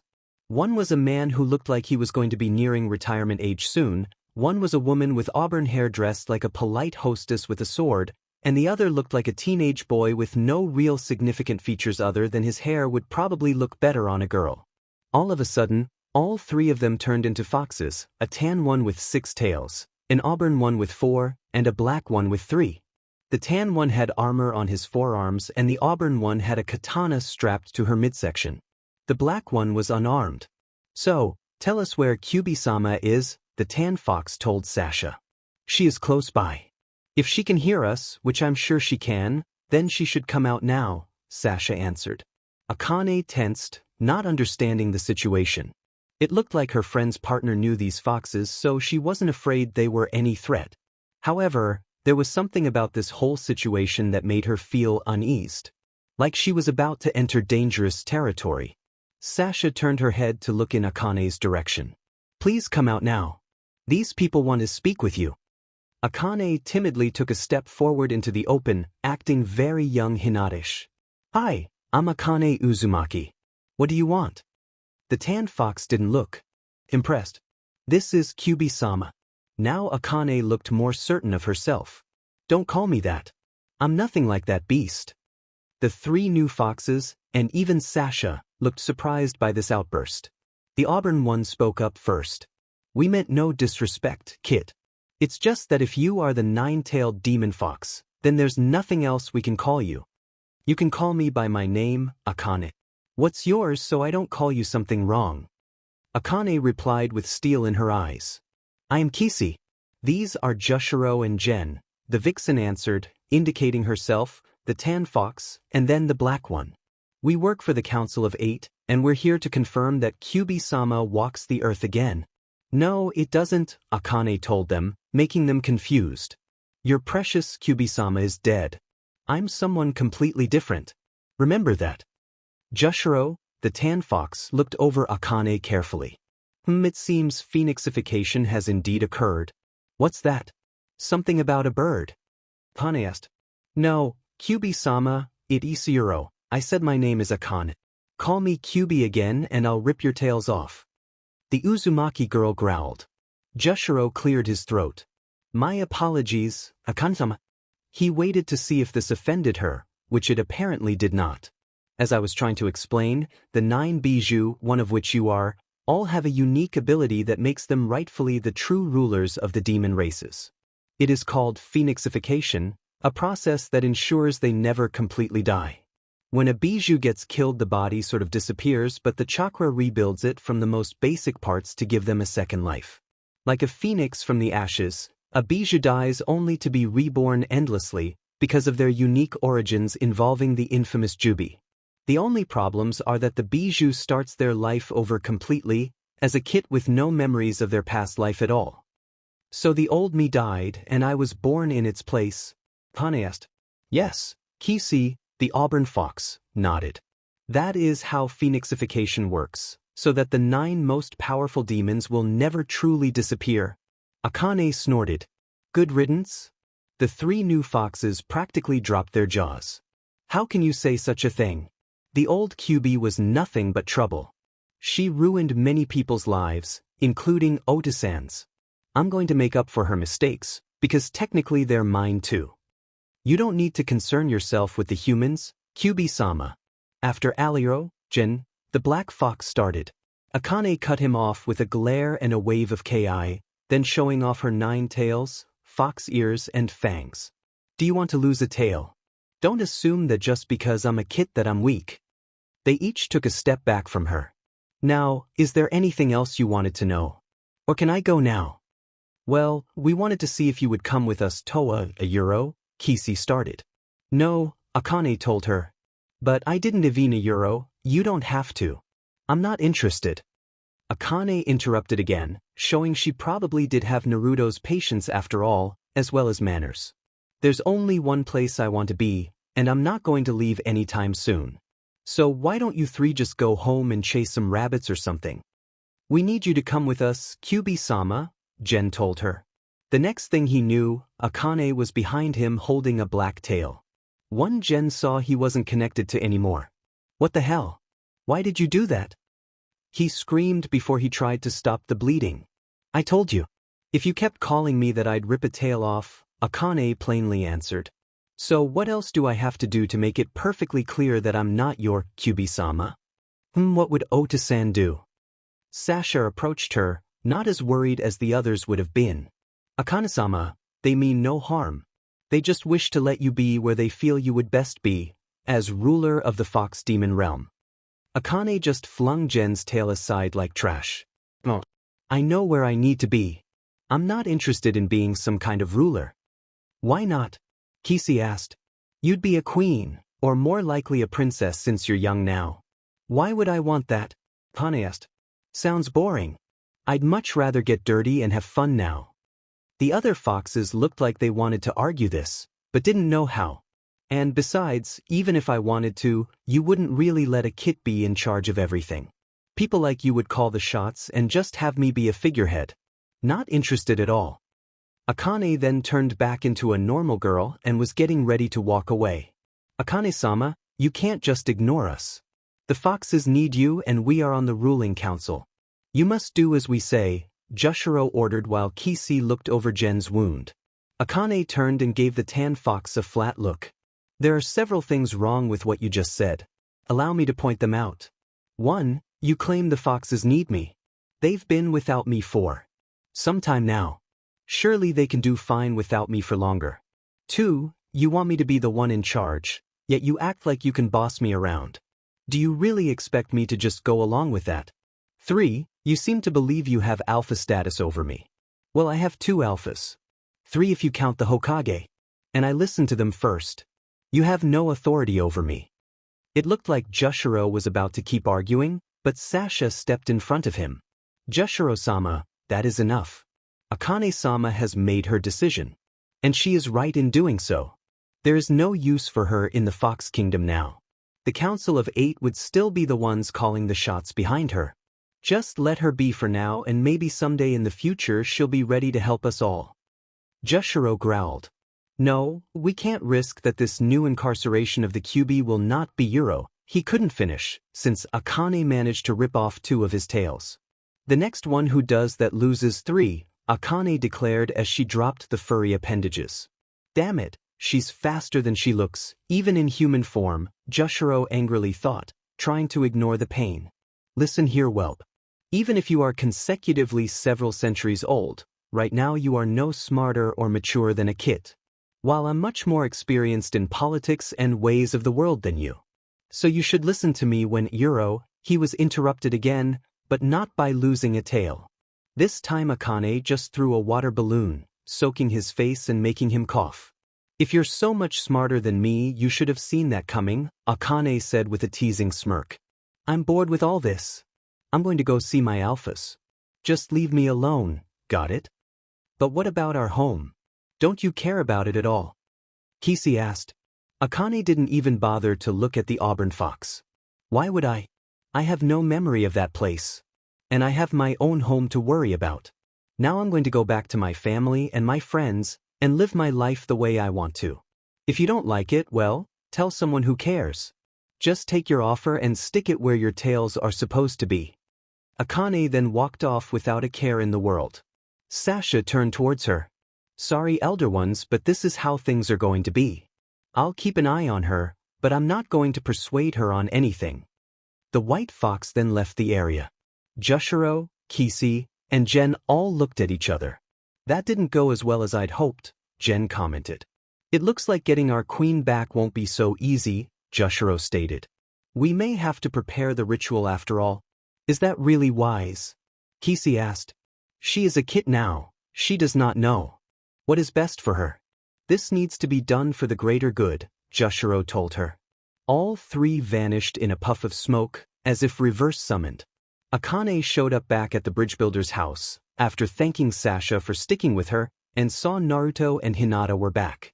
Hinata was inside showing off her ring to Tsunami, who asked to be invited to the ceremony, while Naruto was playing war with Inari. He looked rather relieved to see her come back. And where were you, young lady? Just saw some foxes running by, Akane answered, telling only half the truth. Weren't exactly the nicest ones. Don't go wandering off like that again, do you hear me? Akane lowered her head shamefully. Yes, Otsun. Naruto knelt down and put his hand on her shoulder. I'm not mad, just upset. You got me and your mother worried. We don't want anything bad to happen to you. Akane smiled. You're the best, Otsun. And that's why I'm staying with you, my alpha. Chapter 21. Fearing Sasuke making a destructive return. The longer they stayed there, Naruto and his group decided to leave Wave and head back to Konoha. Tsunami and her family thanked them for their visit and looked forward to seeing them again in a few months.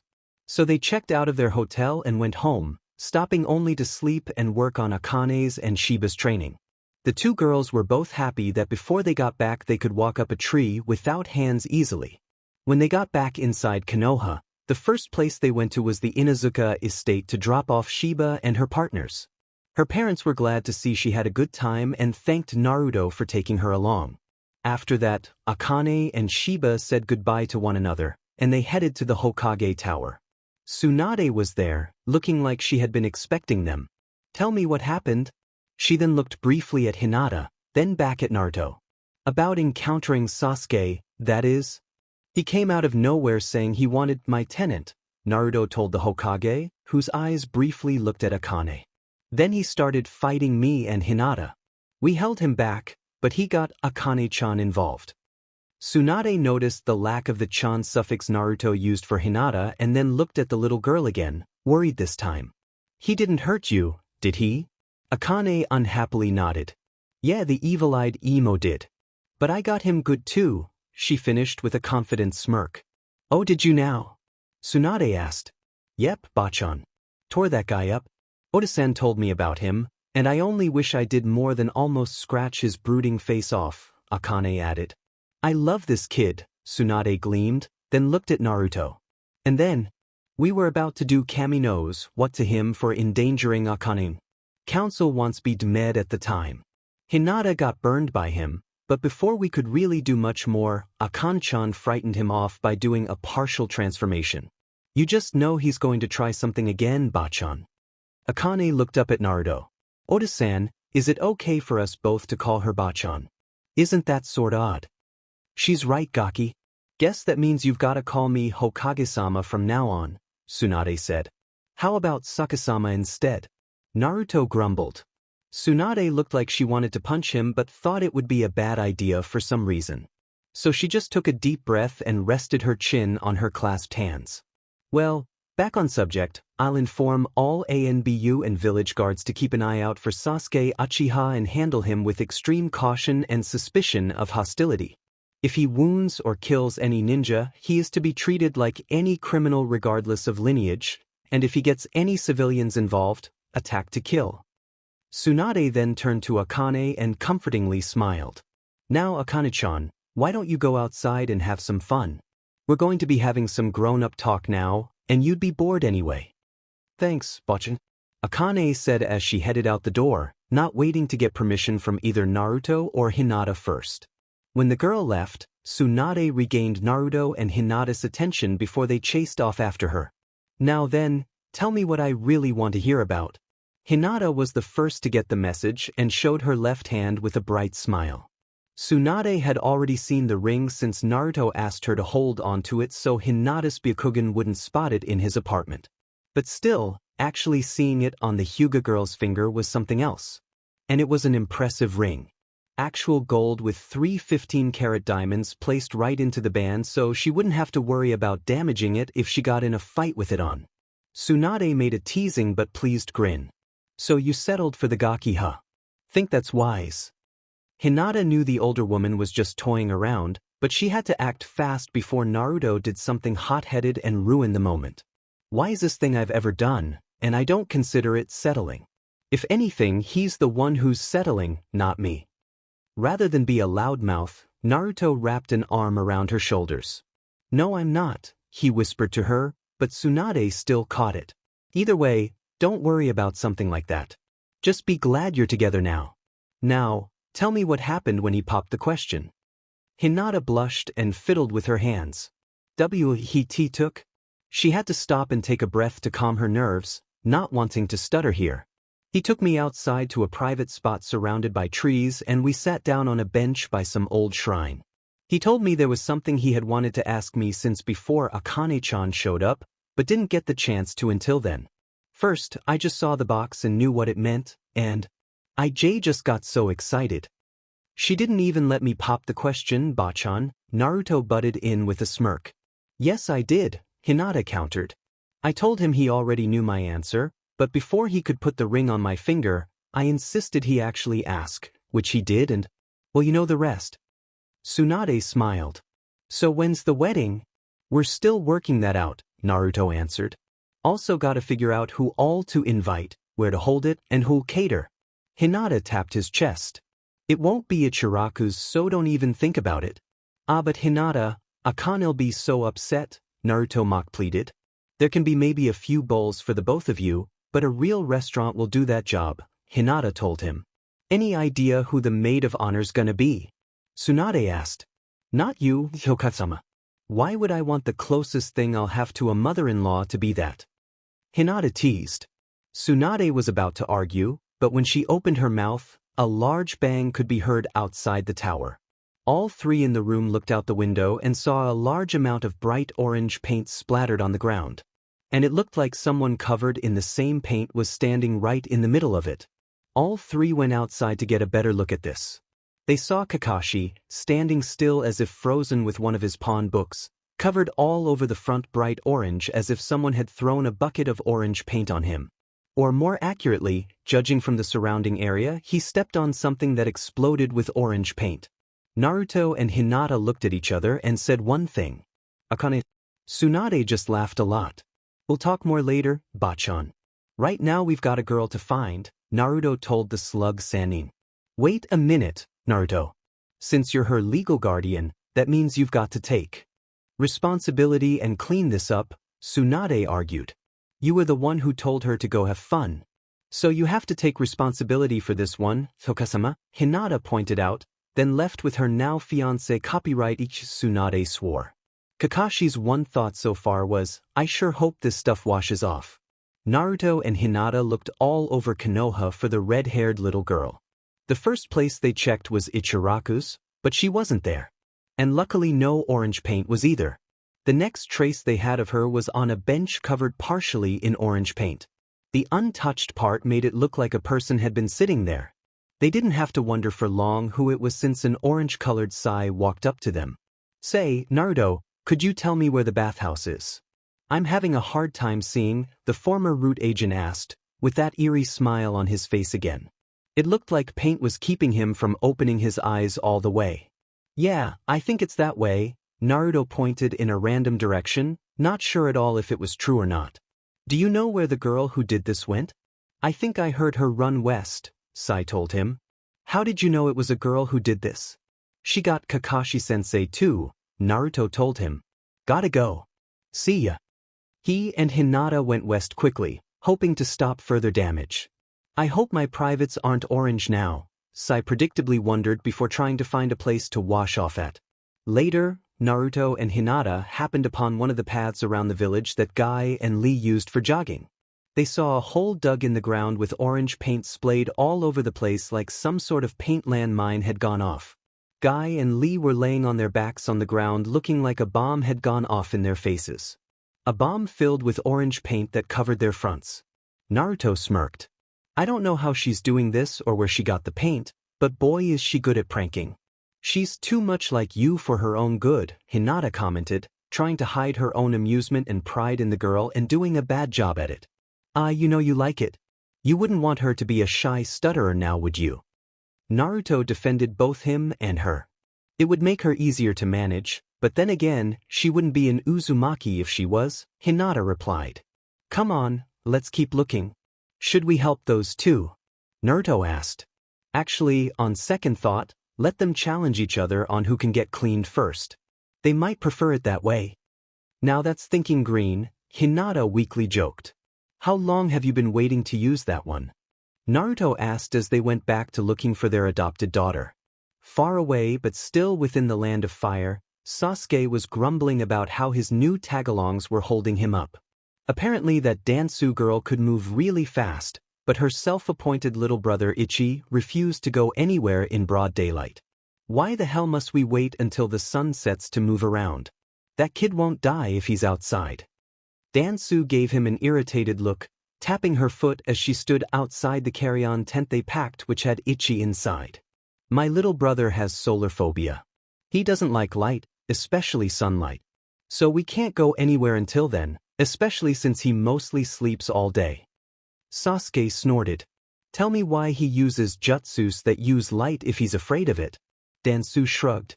Even I've never truly understood that. My best guess is he didn't have much else to work with in that cell, or maybe he wanted to control what he feared. Out of the corner of her eye, she saw Madara's hands tighten briefly when she said that, but said nothing. Just don't judge him. You don't know what he's been through. Sasuke just stared at her unfriendly. Big deal. Bet he never had to watch someone he once respected kill everyone he cared about in one night. He doesn't know real suffering. Dance's whole body sparked. He doesn't know suffering. We're root rejects. We don't know anything but suffering. Sasuke just gave her an oh yeah look, so she continued. Were you ever kept in a room where the door would shoot fire at you if you tried to open it? He was. Were you ever forced to be zapped by tasers until you got numb to the whole thing? I was. Big deal, so quit your beaching, Sasuke remarked coldly. Dansu glared at him, then made 3 quick hand signs.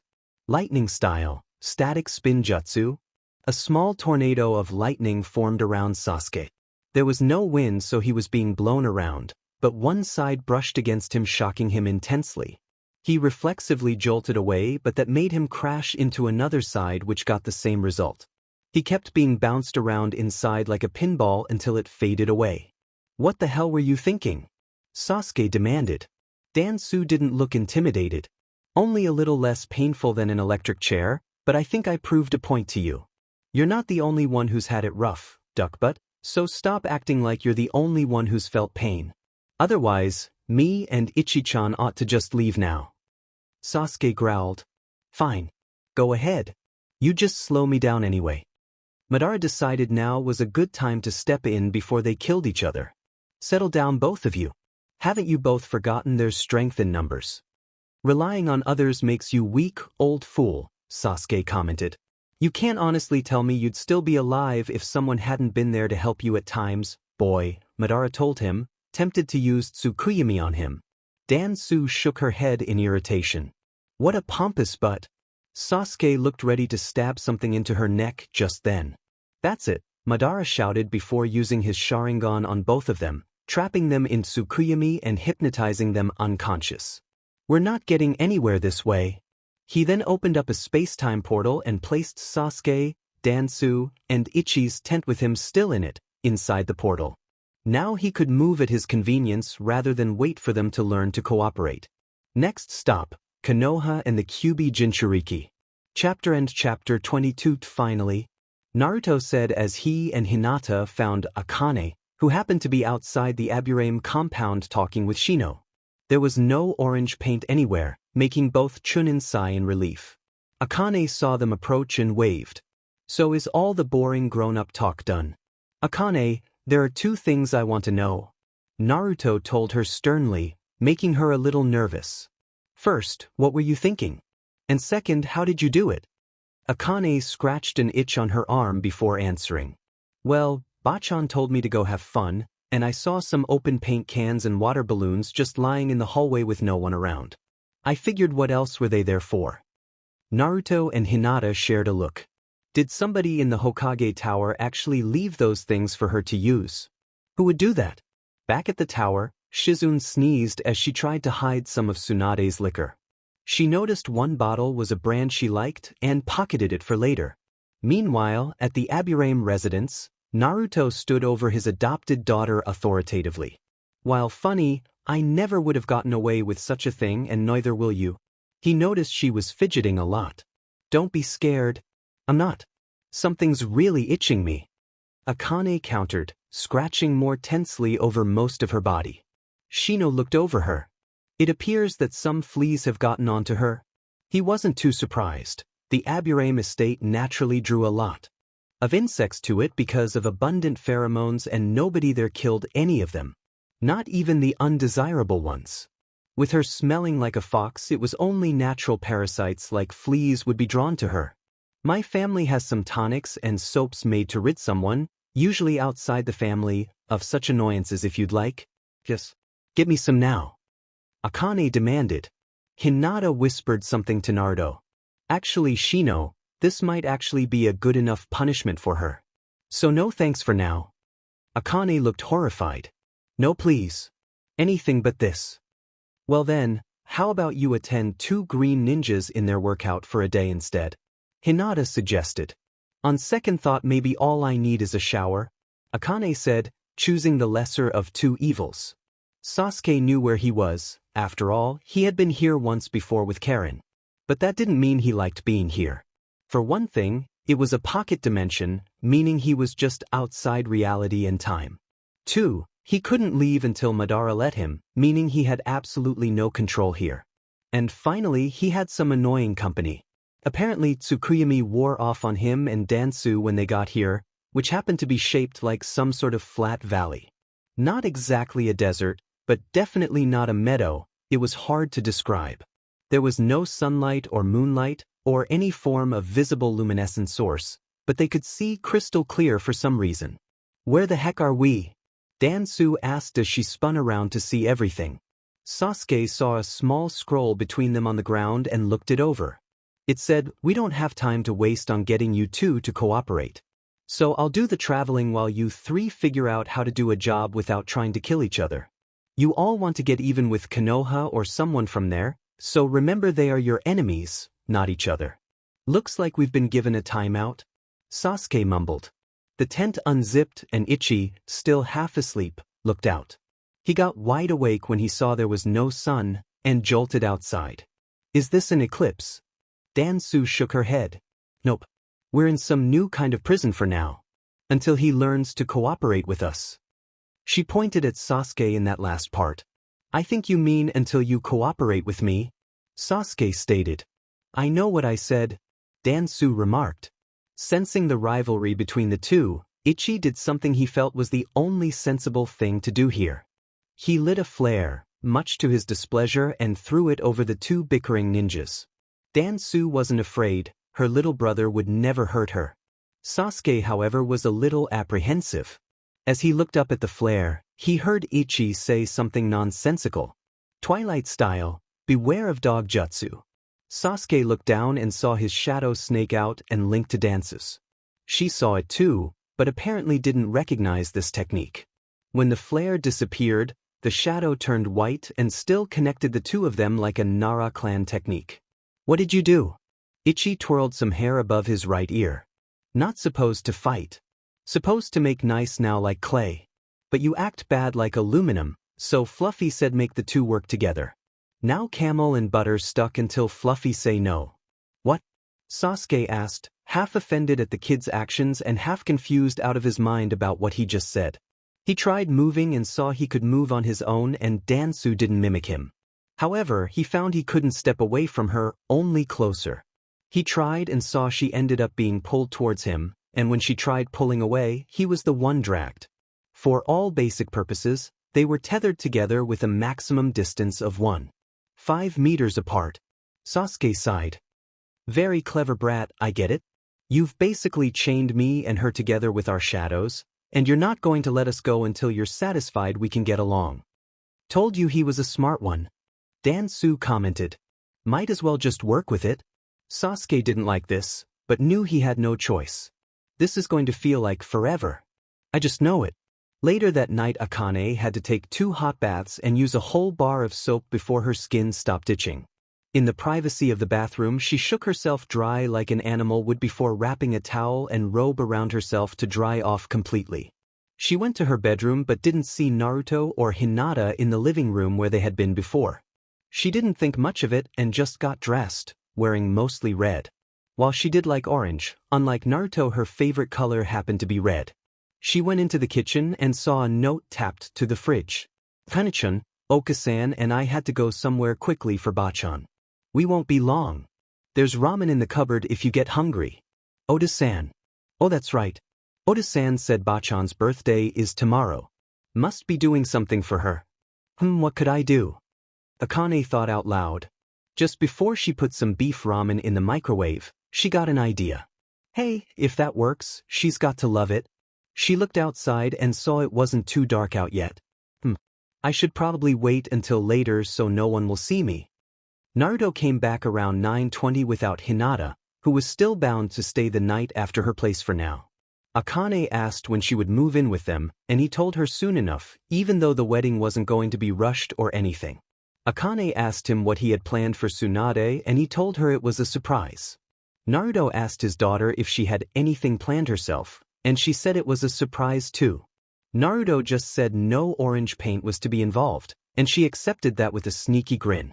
When Tsunade woke up, she felt a little groggy.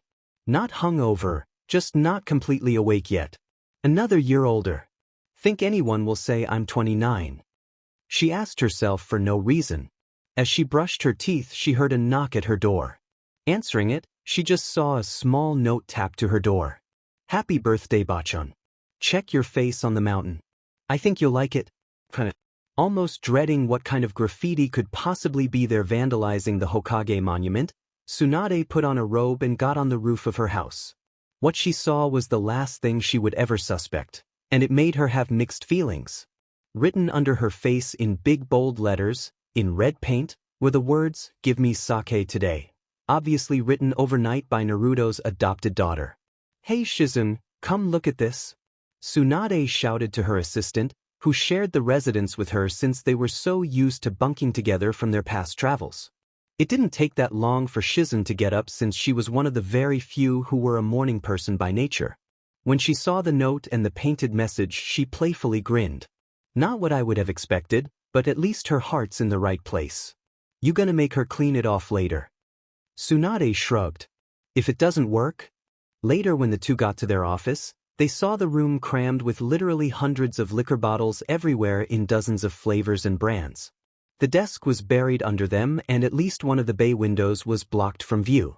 Shizune and Tonton gasped while Tsunade drooled and had the kanji for sake flash in her eyes. That statement is going to be permanently branded on the mountain from now on. Tsunade managed to make herself say, "Dear Kami-sama, I don't even have an idea where to begin here." "Oh, that girl." "No, my granddaughter, big for this. Please. Keep it in moderation, Tsunade-sama. Remember your liver and brain cells can only take so much." Shizune pleaded, almost on her knees.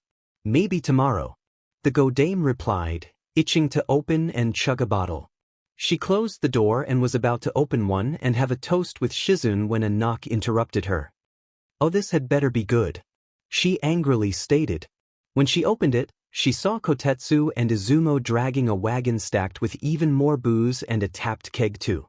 On the outside, Tsunade just grinned and thanked them. Inside, she was dancing and cheering like an over-caffeinated cheerleader. Before they left, she ordered them to tell the ANBU not to touch the monument at all today. When this liquor was brought in, Shizune only had one thought on her mind. Maybe giving that girl paint wasn't such a funny idea after all. Tsunade double-checked her appointment book and saw she was clear for the next 4 hours.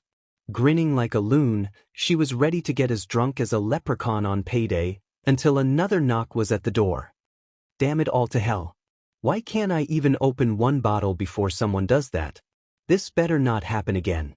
Not bothering to put some sake down, she groaned and opened the door again, ready to forgive if more was being delivered. There was no alcohol this time, just a happy red-haired red-clothed little girl with blue eyes. "Happy birthday, Bachan." Tsunade smiled and gently hugged the girl. "Thanks, Akane-chan. Especially for what you did on the mountain. Best gift I've gotten in years." Akane looked over Tsunade's shoulder and saw the room, but didn't expect it to work that fast. Shizune stepped forward. "I think I know a certain someone who's going to be spoiled rotten by her grandmother on her own birthday." "Who?" Akane asked. "You, silly." Akane arched an eyebrow. "You know when it is? Tell me." "I don't have a clue." "DM forgot about that part?" Shizune thought. "Well, that way we can surprise you more." "Hey wait, does your father know you're here?" Akane's eyes widened. "Oops, forgot that part. See ya." She then ran out and back home as quick as she could. "You still think letting Naruto be her role model was such a good idea?" Shizune asked Tsunade. But when she turned to look at the older woman, she saw her inhaling a bottle of rum like a starved pirate. "Are you kidding? Come on, I'm never going to be thirsty again. Or sober." Shizune mumbled under her breath. Chapter 23. Tsunade was in such a good mood from what Akane had caused she gave all shinobi the day off, only being required to do something if the village or their families were in danger. Besides, there were only D-rank missions available that day anyway and none couldn't wait until tomorrow. Notices were given out to all ninja to relax and not to even think about getting rid of the paint on the mountain under penalty of a session with Ibiki. She also told Naruto and Hinata not to even think of punishing her for this little act, and to decide when her birthday was going to be. When night came, a little get-together was held for the Hokage, attended by Naruto, Hinata, Shizune, Sakura, and several other medics and ninjas close to Tsunade. Akane asked to come and Tsunade almost let her, but Naruto pointed out there would be more boring, grown-up talk, and he didn't want her surrounded by a bunch of people trying to destroy their livers one sip at a time. So the fox girl ended up having to be somewhere else for the night. Hanabi volunteered to watch her over at Naruto's place, and since Hinata didn't mind, he agreed. Naruto left the apartment with Hinata to go to one of Tsunade's favorite bars, but not after telling Akane and Hanabi what he would and wouldn't allow to have happen while he was gone. When he did leave, Hanabi closed the door with a mischievous grin. So then, while the adults go off and have fun, we'll have our own here, won't we? Got something in mind, Obasan? Akane asked curiously. Why don't we go embarrass one of them where they are? Hanabi suggested, not really serious at all. Already got that taken care of. What? Really? How? Hanabi asked. I knew there would be a lot of drinking, so I had a shadow clone pick one random bottle and mixed a laxative in it and put it back with the others. So the only question is which adult will be the unlucky one. Akane explained playfully. Hanabi at first just stared at her, but then she just couldn't hold in the laughter anymore and fell down clutching her sides. Oh, this I gotta see. I don't care which one it is, I have to see this one. She then grabbed Akane's arm and practically hauled her off before she could protest. When they were heading down the streets, Hanabi suddenly had to stop. Something wrong, Obasan? Akane asked. Which bar did they go to? Akane shrugged. I thought you knew. You were the one leading just now after all. Hi Hanabi-chan, what you doing here this time of night? Konomaru greeted the Huga heiress, surprised to see her since she was usually at the Huga compound by now. Oh, hi Konomaru-kun. I'm just watching my niece. She told him, trying to hide her blush. Like Hinata with Naruto, Hanabi had known Konomaru since the academy and had a bit of a crush on him. Apparently both Huga heiresses had the same taste in men. She didn't say anything about it, not due to shyness, but fear that he really liked Moegi instead. One can just imagine how she felt when their genin teams had been assigned and Moegi was paired with her crush instead of her. Not that she disliked her own teammates, but like Hinata she wanted to be with someone specific. Akane decided to butt in. We're going to go watch some adult drink a laxative without knowing it. But we're not sure where they are just yet. Konohamaru arched an eyebrow. Some adult. Akane shrugged. Maybe Bachan, Shizuno-basin, Cotton Candy Head, or even Oda-san or Okasan or someone else. No idea which one will pick the unlucky bottle. She then tried sniffing the area without being obvious about it. Sounds cruel. Konomaru said, then grew a grin. Mind if I watch? Not at all. Hanabi said. If we can find them in time. I'm sure they went this way. Akane pointed west, having located a familiar scent trailing off that direction. Using her nose, Akane led Hanabi and Konohamaru towards the bar where Tsunade and the others were gathered. Luckily it was like Ichiraku's in structure so you could see who was in it from the outside under a low curtain. The three observers went on top of a nearby roof to watch and see which would be frantic and having any internal problems. So how old are you now, Bachan? 29. Naruto asked before taking a drink. Everyone seated had been given one of the many bottles given to Tsunade earlier, which she decided to share just for tonight. Too bad Akane couldn't see who had which one, because then she'd be grinning like a fox in a henhouse. If you want to stay healthy you'll go with that. The elderly woman told him with no real menace, but a stern face indeed. And when are you two going to tell everyone the big news? What big news? Sakura asked after a sip. Would kind of spoil the surprise, wouldn't it, Sakura-san? Hinata replied, slightly embarrassed at the implication but in a good way. So far she was the only one who hadn't taken a drink, not one for alcohol. What you gonna tell us all you're engaged? Sakura asked, joking around, not believing it. When she saw them both slightly tense and look at her, her eyes instinctively went to Hinata's left hand, where she noticed the ring for the first time. Seriously? I was just kidding, but you're really doing it. Out of all their friends, Naruto was most worried about Sakura's reaction to this. Not due to his old crush on her. He had long ago outgrown that almost right after he brought Tsunade back to Konoha and she healed Sasuke. His worry was more because of her uncertain feelings towards him. When she claimed she had fallen for him when they were 16, He felt she was just saying that to spare him from his self-imposed burden regarding Sasuke. Also, he feared that she might leave him for Sasuke if the opportunity came, and he just couldn't deal with that heartbreak. Most importantly of all, even if by chance she really did mean what she said, the fact was she had taken too long to come to terms with it, and he had already agreed to try a relationship with Hinata. No way was he going to just leave her for an old flame the way he feared Sakura might. Hinata decided to spare Naruto the ordeal of telling the pink-haired kunoichi this. Why yes, we are, Sakura-san. We love each other and this is what we want. Please, don't tell the others, let us handle that ourselves. Sakura slowly smiled. No problem. Way to go you two. You make a great couple, and besides Hinata, you're probably better at handling that little girl than I would be. She got me with paint the other day and I still can't get all the orange out of my hair.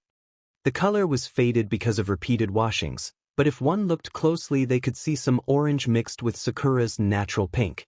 Well, at least that was the worst of it. Shizune commented. Oh no it wasn't. Sakura added. Everyone turned to look at her. Really? What else did Akane-chan do? Well, I have no idea how she did it because I couldn't see with all the paint on my head, but somehow she got orange paint in my underwear too. I actually looked like a natural orange for a bit. She shamefully admitted. She gave you a painted wedge? Naruto asked. Pretty much. Sakura answered, taking a longer drink this time. Whoa, that's a bummer. Shizune remarked. Tsunade smirked at nothing, already buzzed from a day of chugging beer. I swear that girl's going to add some much-needed life here. And I can't wait until she makes genin. She's gonna make one hell of a ninja with her potential. Then she turned to Naruto. Think you can handle sending her out on missions when you're Hokage, Gaki? I'm more worried about when she starts liking boys. Hinata put her hand on his shoulder. I'll handle that part, Koi. It's more of a mother job anyway. What's taking so long? Konomaru asked, getting bored. Maybe they didn't get it yet? Hanabi suggested. Any way to see for sure? Hane asked. Hanabi shook her head. Not without going down there. And since we're just genin we'd be told to leave. The whole old enough to kill, old enough to drink thing with ninja apparently isn't as literal as most think it is. So all we can do is wait? Hane asked. Hey, I think something's happening. Konomaru said, getting all three to look back down. Hey, is something wrong? Hinata asked when someone in their group started groaning and clutching their stomach. I think something I ate isn't agreeing with me. They then felt their bowels clench and gurgle. I've got to go now. They then ran out before waiting to hear anything. Even though they knew it would happen, Akane, Hanabi, and Konohamaru were speechless to see Naruto be the one to dash out of the bar and head for a restroom like his life depended on it. Once they couldn't see him, Konohamaru was the first to lightly laugh, and Hanabi followed. Akane stayed silent, but she did chuckle a little. Can't believe it was boss. He fell for a prank at his daughter's hand. Classic. Konohamaru said through his laughter. To him this was the definition of irony. I'm just glad it wasn't Nei-chan. Hanabi commented. You okay, Akane? She nodded. Yeah. I already knew he might be the one. Gotta admit it is funny, but to be honest I was kinda hoping for Pinky instead. And what do you think you're doing here, young lady? Hinata could be heard from behind them. She had gone outside shortly after Naruto did to follow him, but heard Konohamaru laughing up on the roof. Thinking something was up, she went on top and saw all three of them. Akane slowly turned to see her adopted mother upset with her arms crossed. Nothing, Oka-san. Wondering what you were doing. Sure. Hinata didn't buy it. Now tell me about this prank. Too bad she didn't have a cinnamon roll on her this time. I thought Bachan and Oda-san might get a kick out of it. Oh, I'm sure he's getting something out of it all right. Now go home right now. Hanabi, you stay with her. Both younger girls nodded. Hanabi was surprised to see such conviction in her older sister's voice for once. Apparently she really didn't tolerate it when Naruto was victimized. I'm outta here. By Hanabi-chan. Konohamaru said before he disappeared. Hinata didn't think much of that, more focused on the other two. You two get to the apartment right now. Me and Naruto will decide what to do when we get back. Both girls slowly nodded and headed back, heads down. Akane tried giving Hinata the sad puppy eyes, but it didn't work. So she sighed and went home to await her punishment while Hinata went back to the bar. Anything wrong? Sakura asked as Hinata landed on the road, standing outside the bar. No, just taking care of some hooligans. The oldest Huga heiress answered. A certain redhead won't happen to be one of them, now would it? Tsunade asked, stepping outside too. Hinata's silence said everything. Thought so. I don't know how you can handle her, Hinata. Sakura stated. Hinata just shrugged it off. She's a lot like Naruto, that's why I can. You've sure got weird tastes? The medic Nin commented. Hinata gave her a stern look. You're one to talk. You fawned over some unstable guy who admitted he just wanted to kill someone all because you felt he was dark and mysterious. Yeah, the guy was just a lousy needle dick. One of the other attending guests mouthed off. Actually, that would be complimenting him. A more appropriate term would be thumbtack D-. Hinata remarked. Everyone gave her a confused and startled look, making her sigh sadly. The Akugan, remember? I can't control what I look at. I admit I did use it. Once or twice. To check Naruto out like that, and the Uchiha was occasionally in my view range too. And let's just say he was the real dead last. Sakura just blanched at hearing this while a plastered Tsunade laughed her butt off. Even Shizune and the others nearby laughed a little at hearing this. Hi Hinata, don't you think you might be exaggerating a little? No Sakura-san, this is exaggerating. Is morning wood is a splinter? Hinata responded. Tsunade lost the ability to stand up after that one and nearly puked from laughing so hard. Chapter 24 Akane was indeed punished for misbehaving, and this time it wasn't dealing with some fleas. To really teach her a lesson, Naruto and Hinata made it so she had to attend a session with Guy and his team while they did some workouts to stay fit and coordinated. And if that wasn't bad enough, she was told to join in with them if asked to. Akane got on her knees and tearily begged for anything but that, but they stayed adamant. So, here she was the next day, sitting on a tree stump as she watched Team 9 go through their routines, all the while keeping a cautious eye on Guy. At least Noburo was attending too, so she had some decent company. Like Akane, he couldn't get enrolled in the academy until the next term, which was still a bit away from now. The blue-haired boy was leaning against the stump instead of sitting on it, fiddling with some kunais Tenten had given him previously. They make a good team, don't they? Akane shrugged. They've got good skills, no doubt about that. But I still pray I don't get either of those two as my sensei when I'm older. Personally, I'm hoping for Neichan. Akane had to think about it. Well, I would say Ota-san, but he'll be Hokage by then so he can't. Maybe Oka-san, but I'm not sure she will be allowed to because we're family. If she can, that's great. If not, then no idea. But as long as it's not Green Thing 1 or Thing 2, or Smut Lover. What makes you so sure your father's going to be the next Hokage? Noburo casually asked. Akane slowly turned to give him a flat look with a small amount of ki. Because he is the strongest and no one deserves it more than him. No offense, but aren't you a little biased there? Akane took a deep breath. Maybe, but it's still true. And I'm going to be the Hokage after him. Noburo scoffed. What is it, some sort of family tradition? Akane smiled. Actually, it kinda is. My grandmother is the Godame, my grandfather was the Yandame, and the Sandame was Ota-san's adopted grandfather. Noburo gave her a wide-eyed surprised look. Seriously? 3 generations. Akane confidently nodded. For if you count Ota-san, who's going to be the true Rokudame. Danzo might be mentioned in the history books later on, but he would never be remembered as the real Rokudame Hokage, due to his short-term and traitorous ambitions. And 5 if you count me. Counting yourself now is a little egotistical. Noburo stated. Doubt I can do it? The blue-haired boy just shrugged. Maybe you can, but you're coming across as big-headed to me.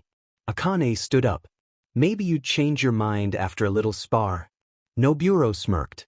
Sounds good. I've been wanting to see what you can do since we met.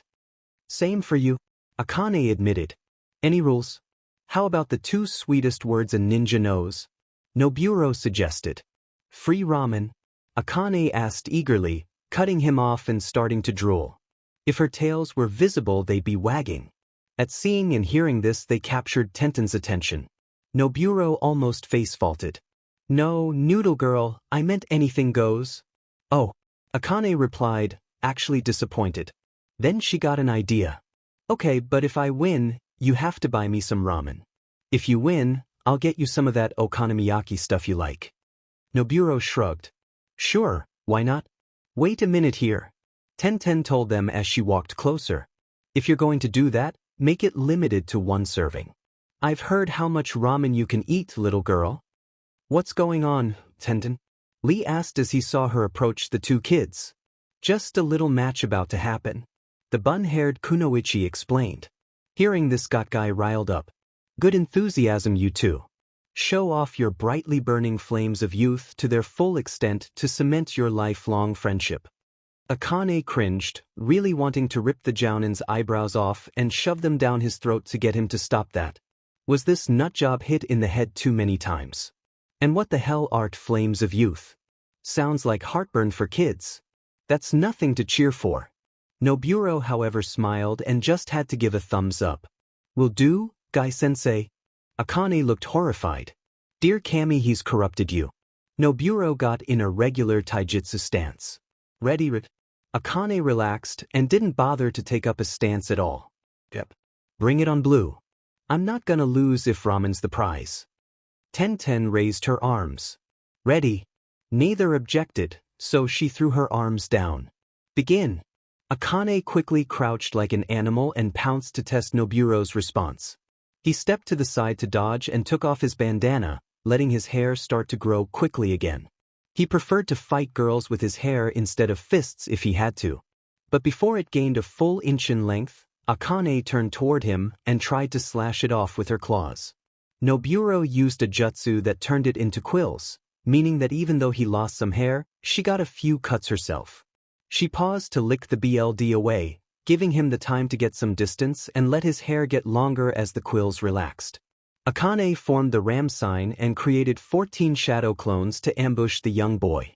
He pulled out his scissor sword and cut them all, making them disappear. When he was temporarily unable to see anything through the smoke from the clones, Akane created more and had them ambush him again. She cried out Akane Uzumaki Barrage and used Naruto's unique clone taijutsu maneuver on him, but non-hazardously. Noburo formed a protective sphere of hair around himself in midair to soften his landing, and judging by the give it showed upon impact, it wasn't a perfect shield. When the hair released, Noburo could be seen making his forked prayer hand sign. Ninja art, octopus jutsu. His already long hair got a little longer and now appeared to cluster together to make 5 tendrils coming from his head, moving around like an octopus's tentacles. He then sent them to ensnare his sparring opponent. Instead of countering, Akane stood rigidly and spread her arms out like a cross with her fingers pointing up. Her body glowed a soft red, her feet started spinning, and before the hair could reach her, a red chakra dome had emerged with her spinning inside it, eyes closed and mouth grinning contently. Everyone in Team 9 watching this dropped their jaws and anything else they might have been holding at the moment. Niji was the most aghast. Lee was the one who managed to say what they all were thinking. "Is that what I think it is?" "No doubt about it. That is a Huga rotation." Niji answered, no small amount of awe or wonder in his voice by a long shot. "But how can she do this?"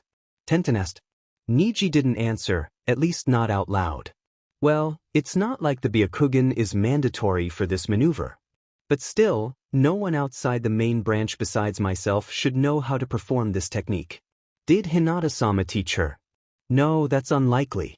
Even if the girl is for all basic purposes her daughter, that isn't legally official yet to the best of my knowledge.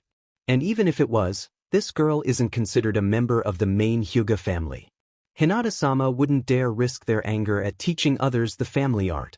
Akane stopped spinning and saw that she had kept away Noburo's hair but didn't really damage it. So he got ready to try and ensnare her again like before. She was too dizzy to try doing another rotation, so she stepped back and got into a gentle fist stance. Now everyone watching was even more curious, for it looked like she planned on using the gentle fist without the Byakugan, a biological impossibility. But instead, she created 2 long thin chakra blades sticking out of her palms. Protective 8 trigrams, 64 palms? She then swung her arms around swiftly, slicing all the surrounding hair like a mad barber. Niji was again amazed to see this girl do such a thing.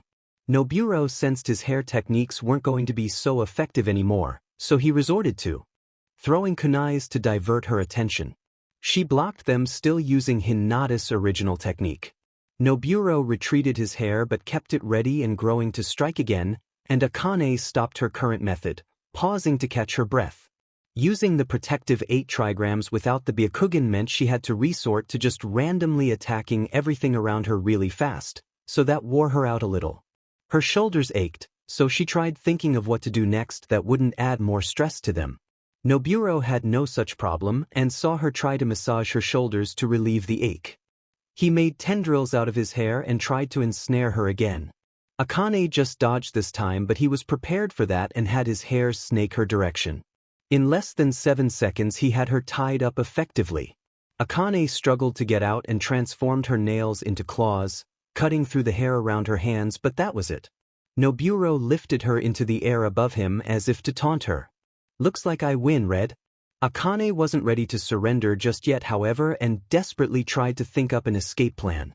Transforming didn't sound like a good idea, since if she got bigger she might be strangled, and if she got smaller she might get trapped in the mesh of blue hair. So she struggled to put her hands together to form a hand sign, which she managed to do with great difficulty. Shadow Clone Jutsu. Numerous Akanes appeared around her and used their claws to tear her free. One tripped Noburo from behind, so he didn't try that again right away, making him fall on his back.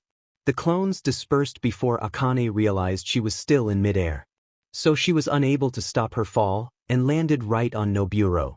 Everybody's eyes widened, including those of the 2 kids, when they saw that because of the landing Akane was inadvertently kissing Noburo. Guy, Lee, and Tenten just smiled at seeing this, while Niji kept a neutral expression. Akane jolted upright and slowly touched her lips. It was probably a good sign that she didn't act revolted or tried wiping her mouth. If anything, she looked more like she couldn't really believe that actually happened, with a tomato-red blush. Noburo sat up and gave her the same look back. Did I just? Actually, Kekus. A boy. Akane slowly thought, and then did the only thing that seemed natural at the moment. She fainted. Akane regained consciousness sometime later. She knew she had been out for a bit since she saw she was in her room with Hinata sitting by. What happened? Hinata gave her a warm look. "You just passed out, so Nizan brought you here. Told me quite an interesting story about what happened while you were there." Akane's blush almost matched her hair. What did he tell you?" Akane stuttered, wanting to crawl into a hole somewhere. "Well, he said you and that nice young boy were just chatting, then you had a friendly fight with him, which ended with you passing out. But not from exhaustion." Hinata was enjoying this, mostly because this all reminded her of her own past, making her feel closer to her adopted daughter. That, and she would have killed for such a thing to have happened between her and Naruto when they were younger. "So, did you like it?" "Oka-san," Akane shouted, overwhelmed with embarrassment, but not shame or disgust. Hinata's grin grew slightly. "I'll take that as a yes." The young girl just dove under the covers to hide. Hinata moved a little closer and patted her back slowly. "Don't worry about it. Just think, in a few years you'll be dying for things like that to happen. By the way, I'm proud you were able to use those techniques without me actually teaching you. How did you learn them, by the way?" Akane answered, but stayed hidden. "I just watched you use them. It wasn't that hard to figure out how you do them. So I just practiced myself." "Your father would be really proud now," Hinata stated. "Of course, he'd be asking if you were planning on being around that boy more now." "Just go away," Akane told.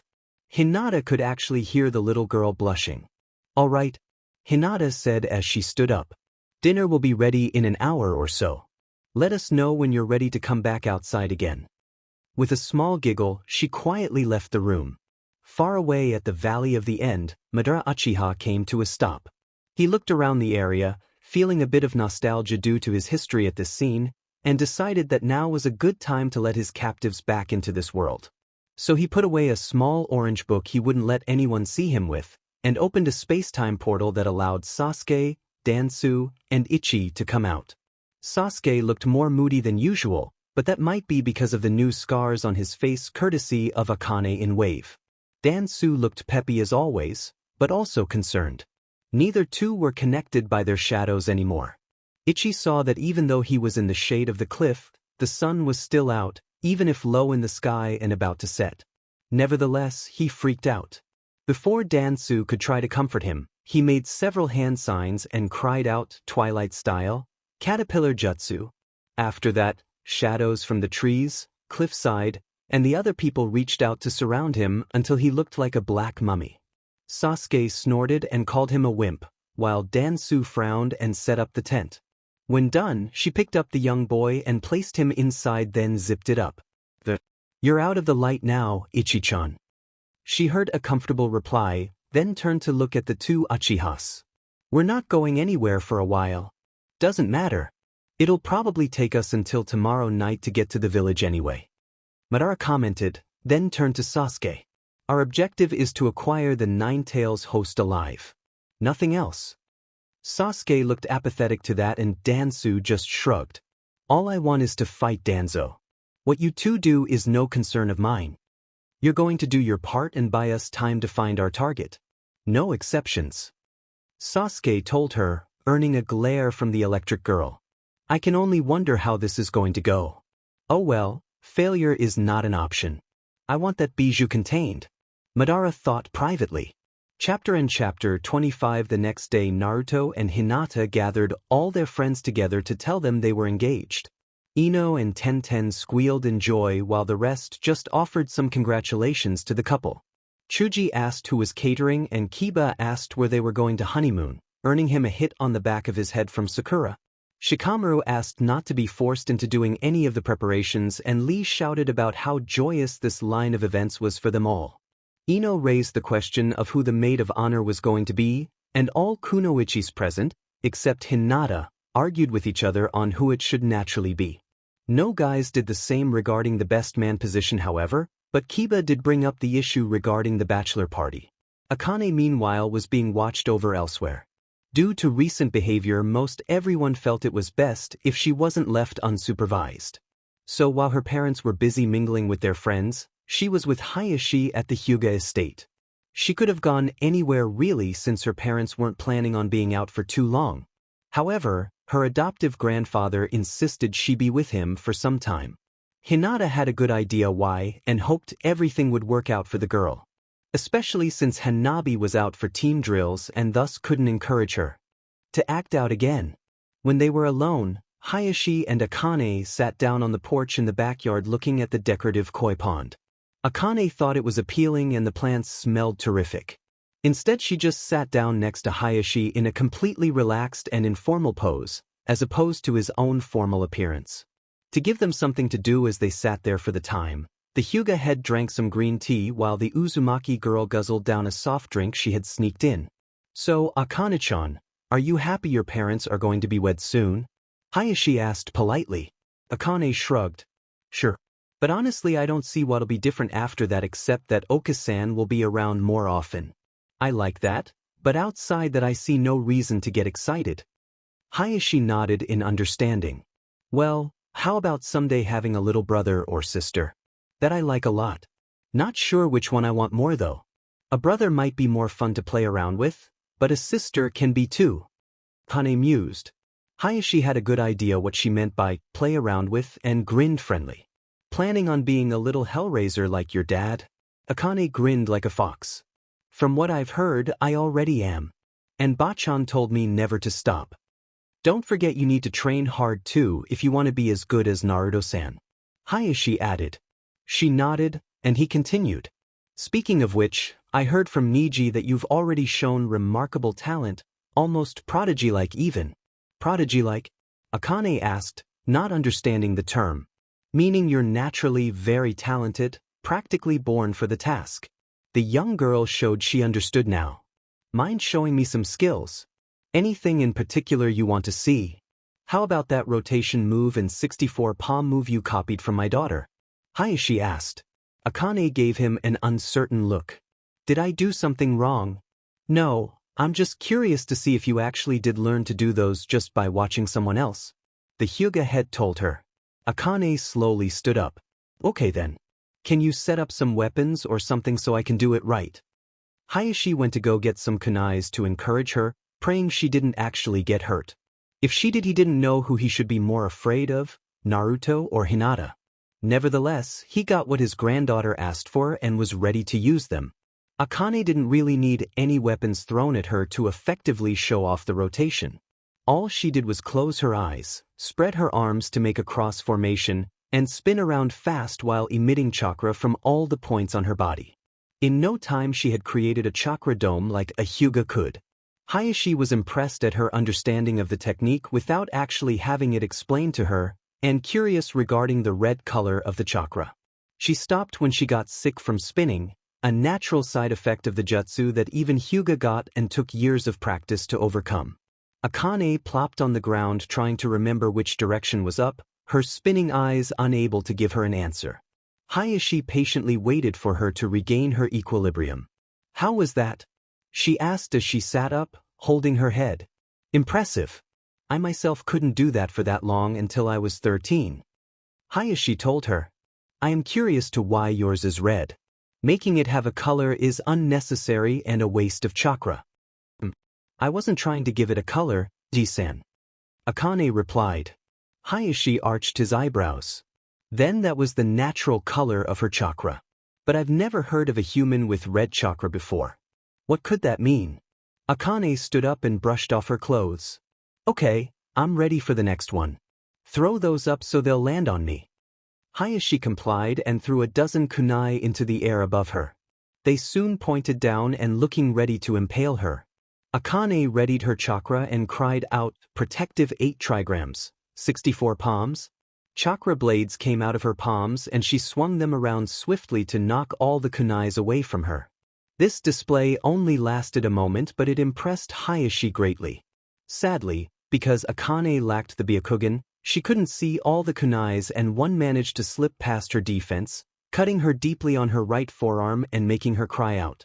Hayashi rushed to her to check on the damage. It was bad, bleeding and surely going to scar. But before he could ask for someone who might be able to hear him to go get the medical supplies, he noticed that the edges of the wound were glowing red and starting to heal. This caught all of his attention, so he didn't notice she reached into her pocket to pull out the specially made healing balm that Hinata had given her not too long ago. Akane just put a dab on her already healing wound, wincing a little as she rubbed it in. This apparently stimulated the wound to heal faster, and just as quickly as it had been cut into her, it was gone. No scar, but the new flesh was tinted pink for now. Akane acted like it was nothing, but Hayashi wondered whether or not this child was truly BLD related to Naruto. Either way, he foresaw her surpassing him in the future, and quite possibly someday actually being the Hokage after him. That is if Konohamaru didn't beat her to it, as Hanabi had pointed out. So what do you think, Ji-san? Akane asked when done with her arm and pocketing the bomb. You sure exceeded my expectations, Akane-chan. I must say if you were a true Huga you would be considered the next great prodigy after Niji. Hayashi responded. Too bad I don't have those eyes of yours, then I could do that chakra point hitting thing you guys do. All I can do is go through the motions. Akane thought aloud. 2 of the older members of the Huga clan council came outside and were clearly seen by Hayashi and Akane. Their faces were difficult to read. One was a man who had a mustache and was gray and balding stepped forward. Hayashi-sama, just what are you doing?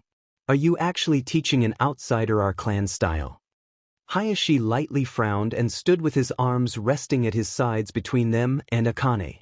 No, I wasn't, Hisuke-sama. She evidently learned those feats on her own just by watching attentively.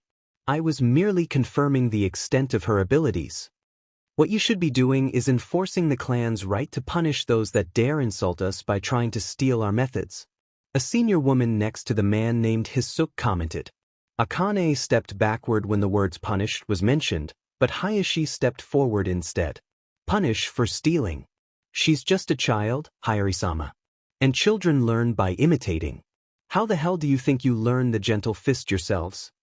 Even so, this girl is not a member of either of the Huga clan branches and thus is unallowed to know such things. Hisuke countered.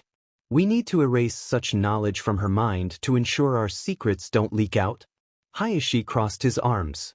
You can't do that.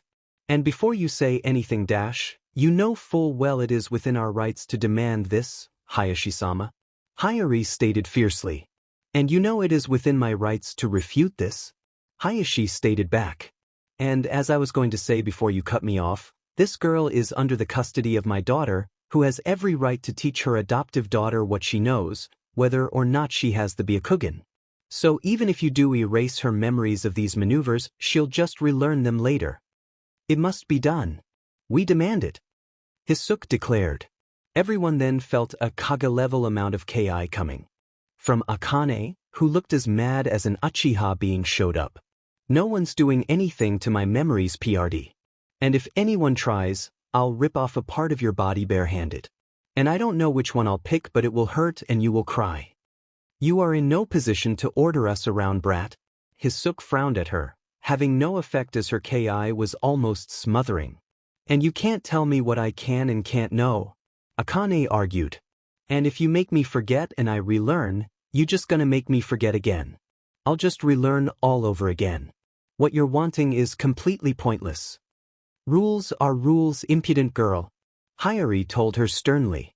Akane didn't understand the put-down but didn't need to. Oda-san said rules are only worth following if they make sense. And yours doesn't. By now her ki was significantly less, but still there as if on guard for something she didn't like. She's right. And I've already told you she has the right to know this style. Besides, without the Byakugan there's little she can actually learn properly, so what are you afraid of? Hayashi told the elders. And if I hear you try to do anything to her mentality, I will remind you that my power in this clan is not purely political. Hayashi, like all Huga, was not one to make an idle threat, and the elders knew it. Sadly, all their power was political, so if faced with a fighter they could do nothing themselves. They wisely chose to drop the matter and just walked away. The clan head placed his hand on Akane's head comfortingly. Sorry for that matter. Sad to say, some people like to believe the world works with their own interests in mind. I know. Those two crones weren't the first ones like that I've seen. And I gave the others a piece of my mind when they tried something like that. The young girl replied. Hayashi smiled at the girl's innocent, carefree spirit, something one usually didn't see in the Huga compound in anyone over 4 years of age. He didn't want to see that lost, and decided the same thing regarding any children Hinata would later have with Naruto. He had wondered if maybe he should give the couple a house on the estate as a wedding gift, but if they lived there Akane and her future siblings would be surrounded by Hugas all day and be expected to comply with their lifestyle. Now he knew his daughter's family needed to live off the estate, where Huga clan policy couldn't apply to them. Before he could think much more on the subject, he felt a strange surge of chakra coming from north of the compound. He activated his Dojutsu and saw 7 foxes, twice as big as normal ones and all with multiple tails, all swarm into the area. Akane must have sensed them too and got defensive. The foxes pounced and landed to make a circle around the two, and they didn't stay still for a moment longer than necessary. All 7 lunged at Akane, leaving Hayashi alone, and managed to bite her. She yelled and tried to tear them off, and Hayashi managed to knock one off the girl. Before he could do anything to the others, the 6 foxes disappeared in a puff of smoke, and they took Akane with them.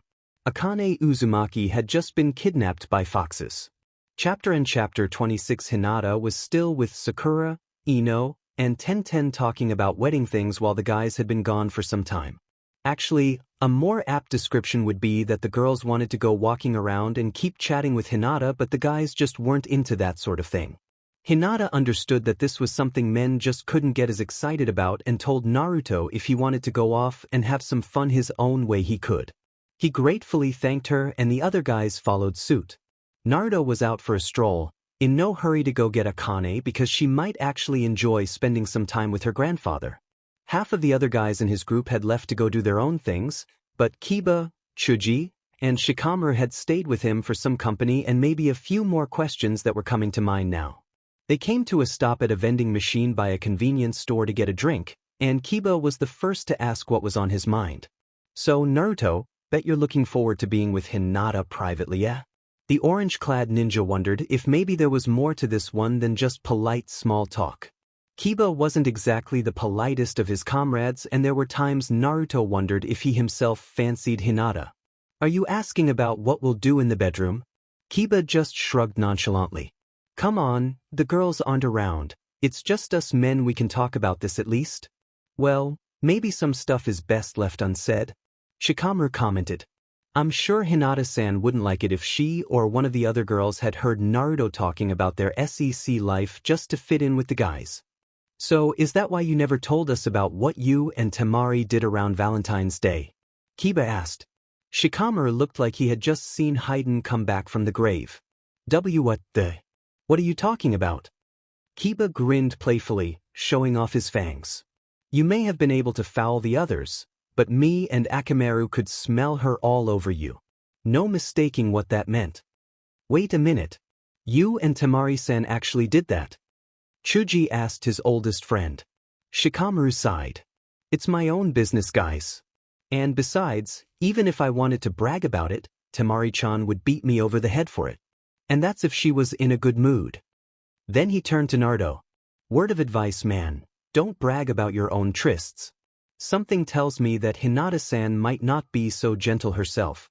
And I wouldn't want to PSS off a woman with X-ray eyes and the ability to kill with her fingertips.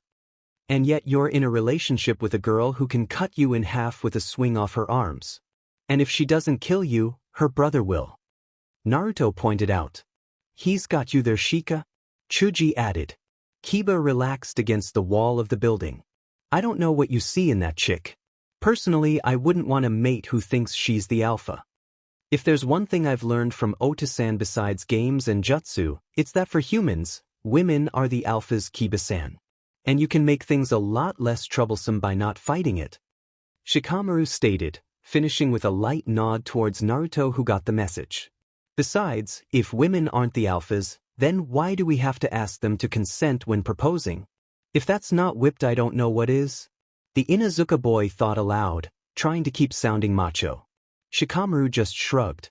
"Well, good luck getting a girl yourself with that attitude." Naruto chuckled, but stopped when he felt a chill for no reason. "Why do I suddenly feel like something really bad just happened?" Ino, Sakura, and Tenten had practically dragged Hinata into a dress shop to look over what to wear for the ceremony. They were led to the bridal section and all but made the Huga heiress a life-size doll. She tried on about 6 outfits for the fun of it, their fun mostly because she already intended to wear her mother's dress that Hayashi had stored away for just such a thing. After they had settled down, Hinata asked them for ideas regarding the bridesmaids' outfits, and they got fired up again. Each of the 3 girls had picked out different looks with different colors and argued whose looked better. Wonder what they're going to be like when it's time for their own weddings. Hinata thought to herself as she sat down for a bit. Maybe that's why they're so energetic, because none of them are getting married yet, so they're going crazy over me doing it. "Hinata, tell Inopig here I'm not wearing a purple dress," Sakura told the soon-to-be bride while holding up a red conservative dress. Ino came up behind her holding a purple one that was a bit more showy but not sleazy. "And you think I'm wearing a red outfit that doesn't do my figure justice? There are going to be guys there too checking us out, and that makes us look like uninteresting prudes." "Well, yours might be a bit too daring. It's Hinata's day, so she deserves the most attention, you know," Tenten stated as she pulled out a yellow dress that was pleasing to the eye and allowed the girl wearing it to tease a guy who saw it. "Now this one might work. Yellow doesn't work on me. Clashes with my hair," Sakura pointed out. Hinata sighed and put her hands behind her head to rest it. But a sudden chill down her spine made her sit up quickly. "My women's intuition tells me something horrible just happened. What could it be?" Naruto said goodbye to his friends as they left for home and headed towards the Huga mansion to go get his daughter and wait for his fiancée copyright E to return. Before he got there, Niji came right up to him. "Naruto, thank Kami I found you. You must come with me now to the estate. It's a very urgent matter." "How urgent?" Naruto asked, wondering if something had happened. Perhaps it would be best if you were told there so you don't act irrational here. Niji commented and led him in a rush back to the mansion. They entered and saw Hayashi standing around by the koi pond looking bothered. I've brought him Hayashi-sama. Now I'll try to find Hinata-sama. Hayashi nodded his approval, and Niji vanished. Naruto-san, you might want to sit down for this. Would you like for me to wait for Hinata to arrive too? Hayashi started, trying to delay and soften the inevitable. What happened to Akane? Naruto firmly asked, still standing. He didn't need to be told that was what this was about. He and Hinata had just been called to the place they left their daughter at, and she wasn't right there like she usually was when they picked her up from some place. Something bad had to have happened to her while he was away. Hayashi sighed sadly, almost hesitantly, and this did nothing to comfort his future son-in-law. Naruto-san, I have good news and bad news. I'll tell you the bad news first so the good news will make sense.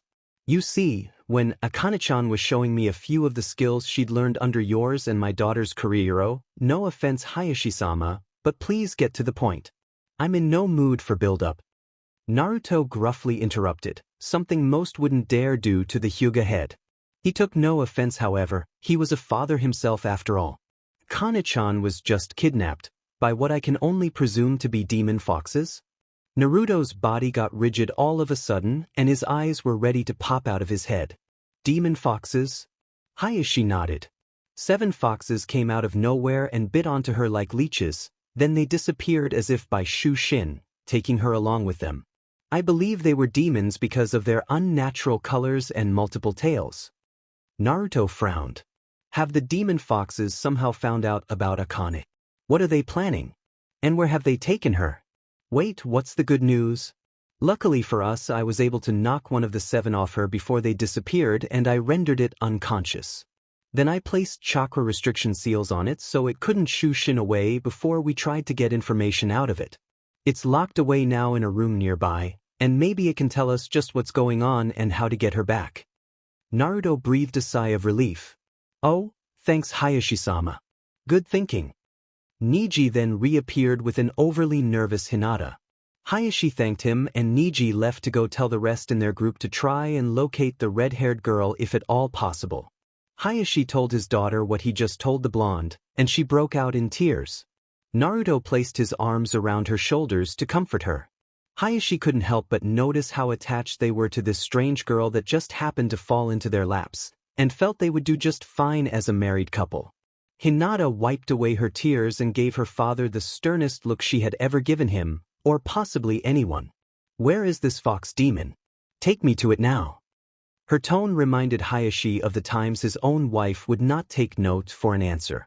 Naturally Hayashi complied and led them into the room where a small green fox with 4 tails was bound and gagged but now conscious. It tried struggling but could only shake. Father, place the anti-Byakugan barrier up. Nothing in here leaves this room. Hayashi nodded, both surprised and immensely proud of his timid daughter's new iron will, and placed up the barriers that cancelled out the effects of the Byakugan. This was a feature in every room in the estate since the Huga liked their privacy and in a house full of people with X-ray eyes that was hard to get any other way. Once the barrier was up, Hinata grabbed the fox by the scruff of its neck and raised it to eye level. What on earth were you trying to do? I know you can answer me. Hinata demanded just before she took the GG out. She figured if it was a demon then it could speak the human language, and even if it couldn't, it wouldn't be too hard to bring Kiba in to translate. Apparently that wouldn't be necessary. I was just following orders to grab the kit. The voice showed it was a male fox. Orders from who? Naruto asked. The Council of 8. It's a group of 8 foxes, usually 6 tails through 8 tails, that assist Kyubi-sama in governing our region and rule in her absence. They recently ordered her return when they found out she was no longer imprisoned inside you. Naruto and Hinata shared a look of upset and fear, while Hayashi just looked confused. Wait a minute. Naruto-san, you no longer have the demon inside you. Naruto and Hinata gave him a worried look, then glanced back at each other, each silently coming to an agreement. Naruto sighed as he turned back to the Huga head. Hayashi-sama, what I'm about to tell you never leaves this room ever. Hayashi curiously nodded. A few weeks ago I had a run-in on a mission with Hinata's team with one of Kiri's 7 swordsmen. The sword cut the seal on my stomach and for some reason the seal disappeared. The QB did escape my body, but it turned into a small child instead of a fox. That child is Akane-chan. But Akane-chan isn't the QB, father? Hinata butted in before her father could interject here. She has absolutely no memory of anything before being released and Konoha's best interrogators already confirmed it. Akane-chan is a QB, not the QB, and don't ever imply otherwise or I will hate you forever. Hayashi didn't reply or move for a moment, taking all this in. The little girl his daughter was so affectionate to and considered her own was the greatest demon known to man reborn. And she was a completely different personality than the one that tried to destroy Konoha over 18 years ago. Well, that last one was clear as crystal, for there was no way the Akane he knew was the same identity of the previous QB. But the same entity, even if different mentality. Rather than ask how all this was possible, he focused more on if he should accept it all. The look on his oldest child's face told him that. Akane is Akane and no one. That little girl may be a hellraiser, but she's no monster. Instead, she's my granddaughter. So don't worry, Hinata. Hinata smiled, but Naruto kept giving the green fox a set-off look. Tell me how this fox council found this out and what they want with her anyway. The fox looked defiant now. And why should I? Hinata gave him an icy expression and lifted him by the neck to her eye level. Because if you don't, I'll snap your neck here and now and turn you into a pelt. And to prove she wasn't bluffing, she grabbed a kunai and placed it underneath the fox's body, the point pressing right at the fox's privates. A small twitch or even a sneeze by either one of them would result in a very, very painful wound for the fox. The fox did what any male would have done in this situation and folded like origami. A fox was in the area, saw her and told the ruler's ABO. Slow down. Hinata told him, no more gentle than before. The fox squeaked in fear. A fox who happened to see her contacted our lands and told us about the 9-tailed one being free again. Who it was I have no idea. Some others who work with the council already checked up on her, but she refused to cooperate, saying something about already having a home and family, and they didn't want to accept that. So they've been preparing something that will destroy the personality that currently dwells with the QB's body and bring back the previous one. Now it looked like Naruto wanted to snap this animal's neck too. Take us to her. We won't allow it. The fox quickly had to think of the best answer for this one. I'm sorry, but unless you have a summoning bond with the multi-tailed foxes, you can't get there in time.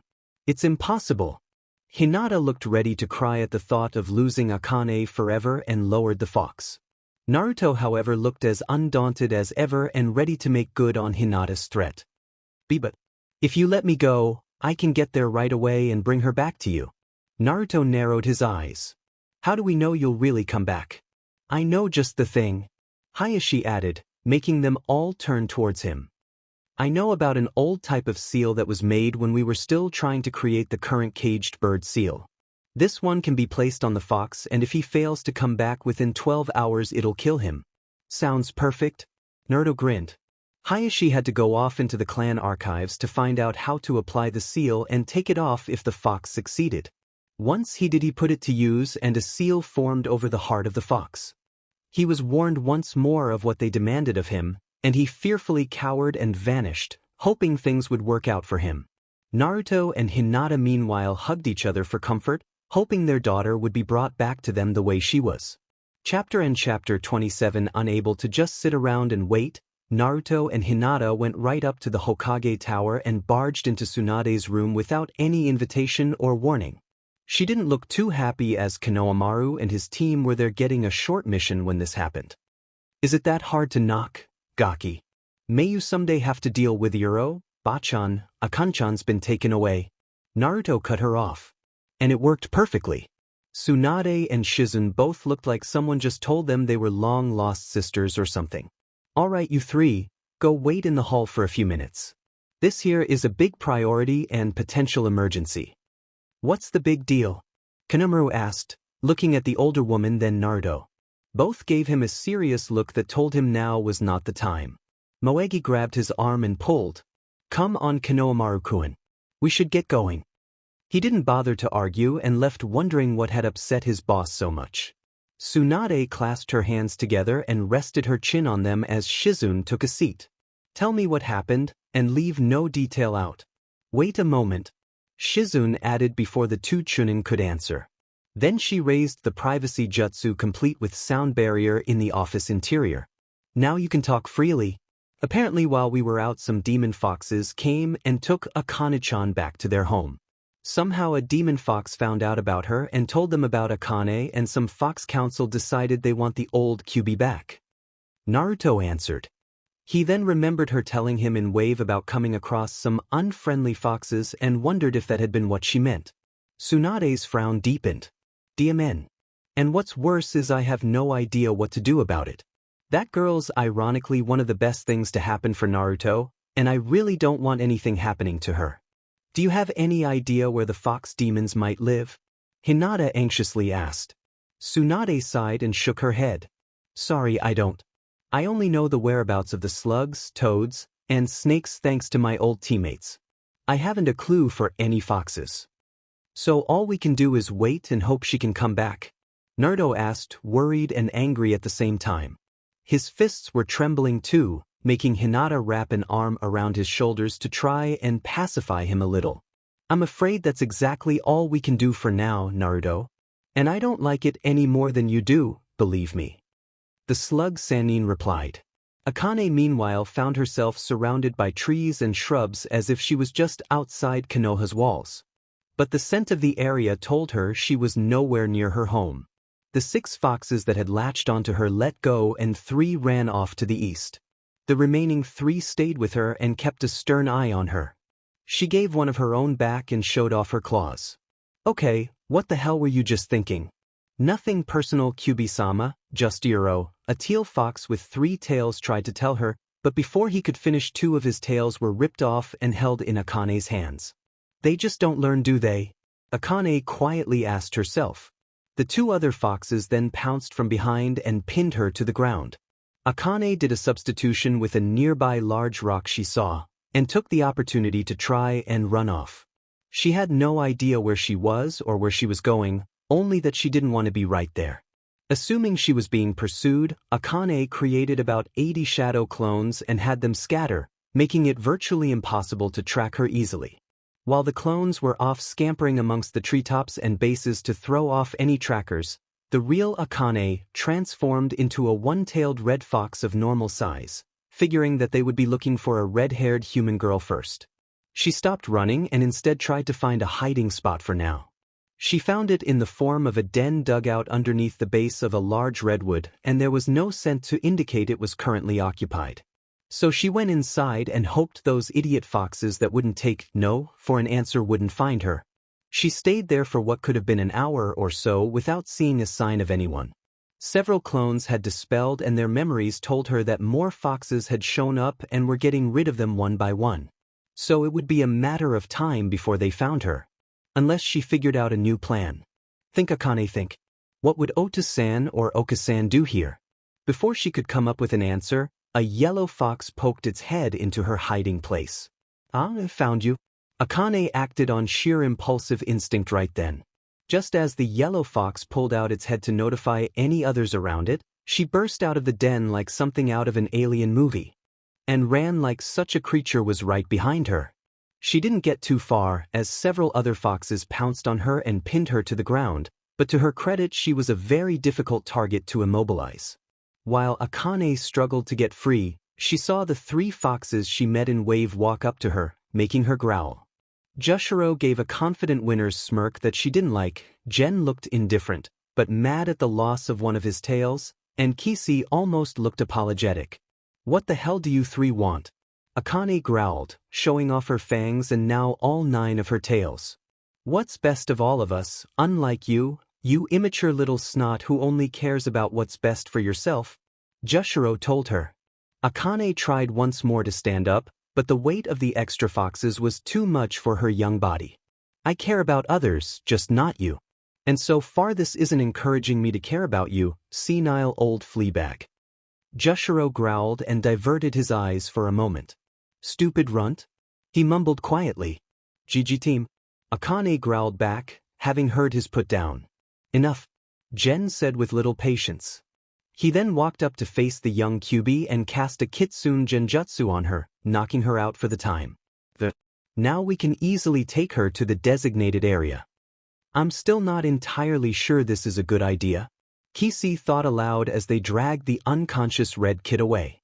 It's going to happen anyway, so you might as well accept it, Jushiro irritably told her. The look of uncertainty never left the auburn vixen's face. Back in Konoha, things were not going well for Naruto or Hinata. Tsunade had told their friends, who all immediately volunteered to scour the surrounding area for even the slightest hints. Even Shikamaru did so without being told to, and Konohamaru's team and Hanabi's team joined in the search. The reason being was that Akane was a very charismatic character and no one really wanted to see harm come to her. Plus, Naruto was the best fighter in the village, and losing his daughter would surely affect him in a way they couldn't afford to have happen. Kiba and Shino were the only ones to think that something much bigger and dangerous was possibly going on here, and they were right. Sadly, they found nothing, and by nightfall they had to stop. Everyone gathered around the Hokage tower when they finished, and Tsunade, Shizune, and Hayashi were with them. Nobody looked happy, and Hinata looked like she wanted to cry until she dehydrated, which she was basically doing just then. Naruto held her for both of their sakes, shedding a few tears himself as they both sat down on the front steps. I know we'll find her eventually, Nei-chan. I bet my eyes on it, Hanabi told Hinata, hoping to get her to stop crying. You know, I gotta admit I'm surprised you two are so attached to her after only 2 weeks or so, Shikamaru commented. The glares he got from Naruto and Hinata made him think he quickly needed to say something good. Maybe it's because I'm not a parent or older sibling that I don't understand. But I do think you guys are great with what you're doing with her. Thanks, Shikamaru-san, Hinata quietly said, the tears now falling much slower. Out of curiosity, just why are you guys so attached to her? Konohamaru asked. If she was your daughter by birth I'd understand. But adopted for only 2 weeks. I feel like I'm missing something here. Neither one answered right away, trying to think of the best way to phrase it to him and everyone else around them. Naruto was the first to speak up. I care about her because I understand her and she's family now. I don't want to see her go through what I did, and even if she's not mine by BLD, you can't tell me she might as well not be. No one argued that point. She needs me, and in a way I need her too. Hinata took Naruto's hand into her own now but didn't look up. And I care about her because when I look at her I see the child Naruto and I would have in the future anyway. As far as I'm concerned, she basically is my real daughter. I need her too now. Nobody really knew what more needed to be said or done now. There was no need for words. But everyone was thinking essentially the same thing, that if they found the one responsible for this, there would be no mercy. Even the ones who had been victimized by the girl's pranks felt the need to help her out, with Naruto and Hinata acting this way. The moment of uncomfortable silence was interrupted by a blast of fire at one of the gates into the village. Everyone hopped to their feet, even Naruto and Hinata, and got a bad feeling about this. Especially when they thought they saw an unnatural flash of light and maybe some lightning. Tsunade frowned. We'll have to worry about Akane-chan later and settle this now. Everyone, you know what to do, she told them, and the Chunins and Jounins leapt into action. The 2 genin teams tried to run off, but Tsunade yelled for them to stop. I've got something else in mind for you all. Go try to inform any other Jounins that might not have seen this. Now move. They nodded and ran the other way now. Akane woke up and saw she was tied up, still in her fox form, under some kind of dome. A large set of runes that collectively looked like an alchemic transmutation circle covered the floor, and she was on the edge of it. She struggled to get loose, but it didn't give as she was still slightly out of it.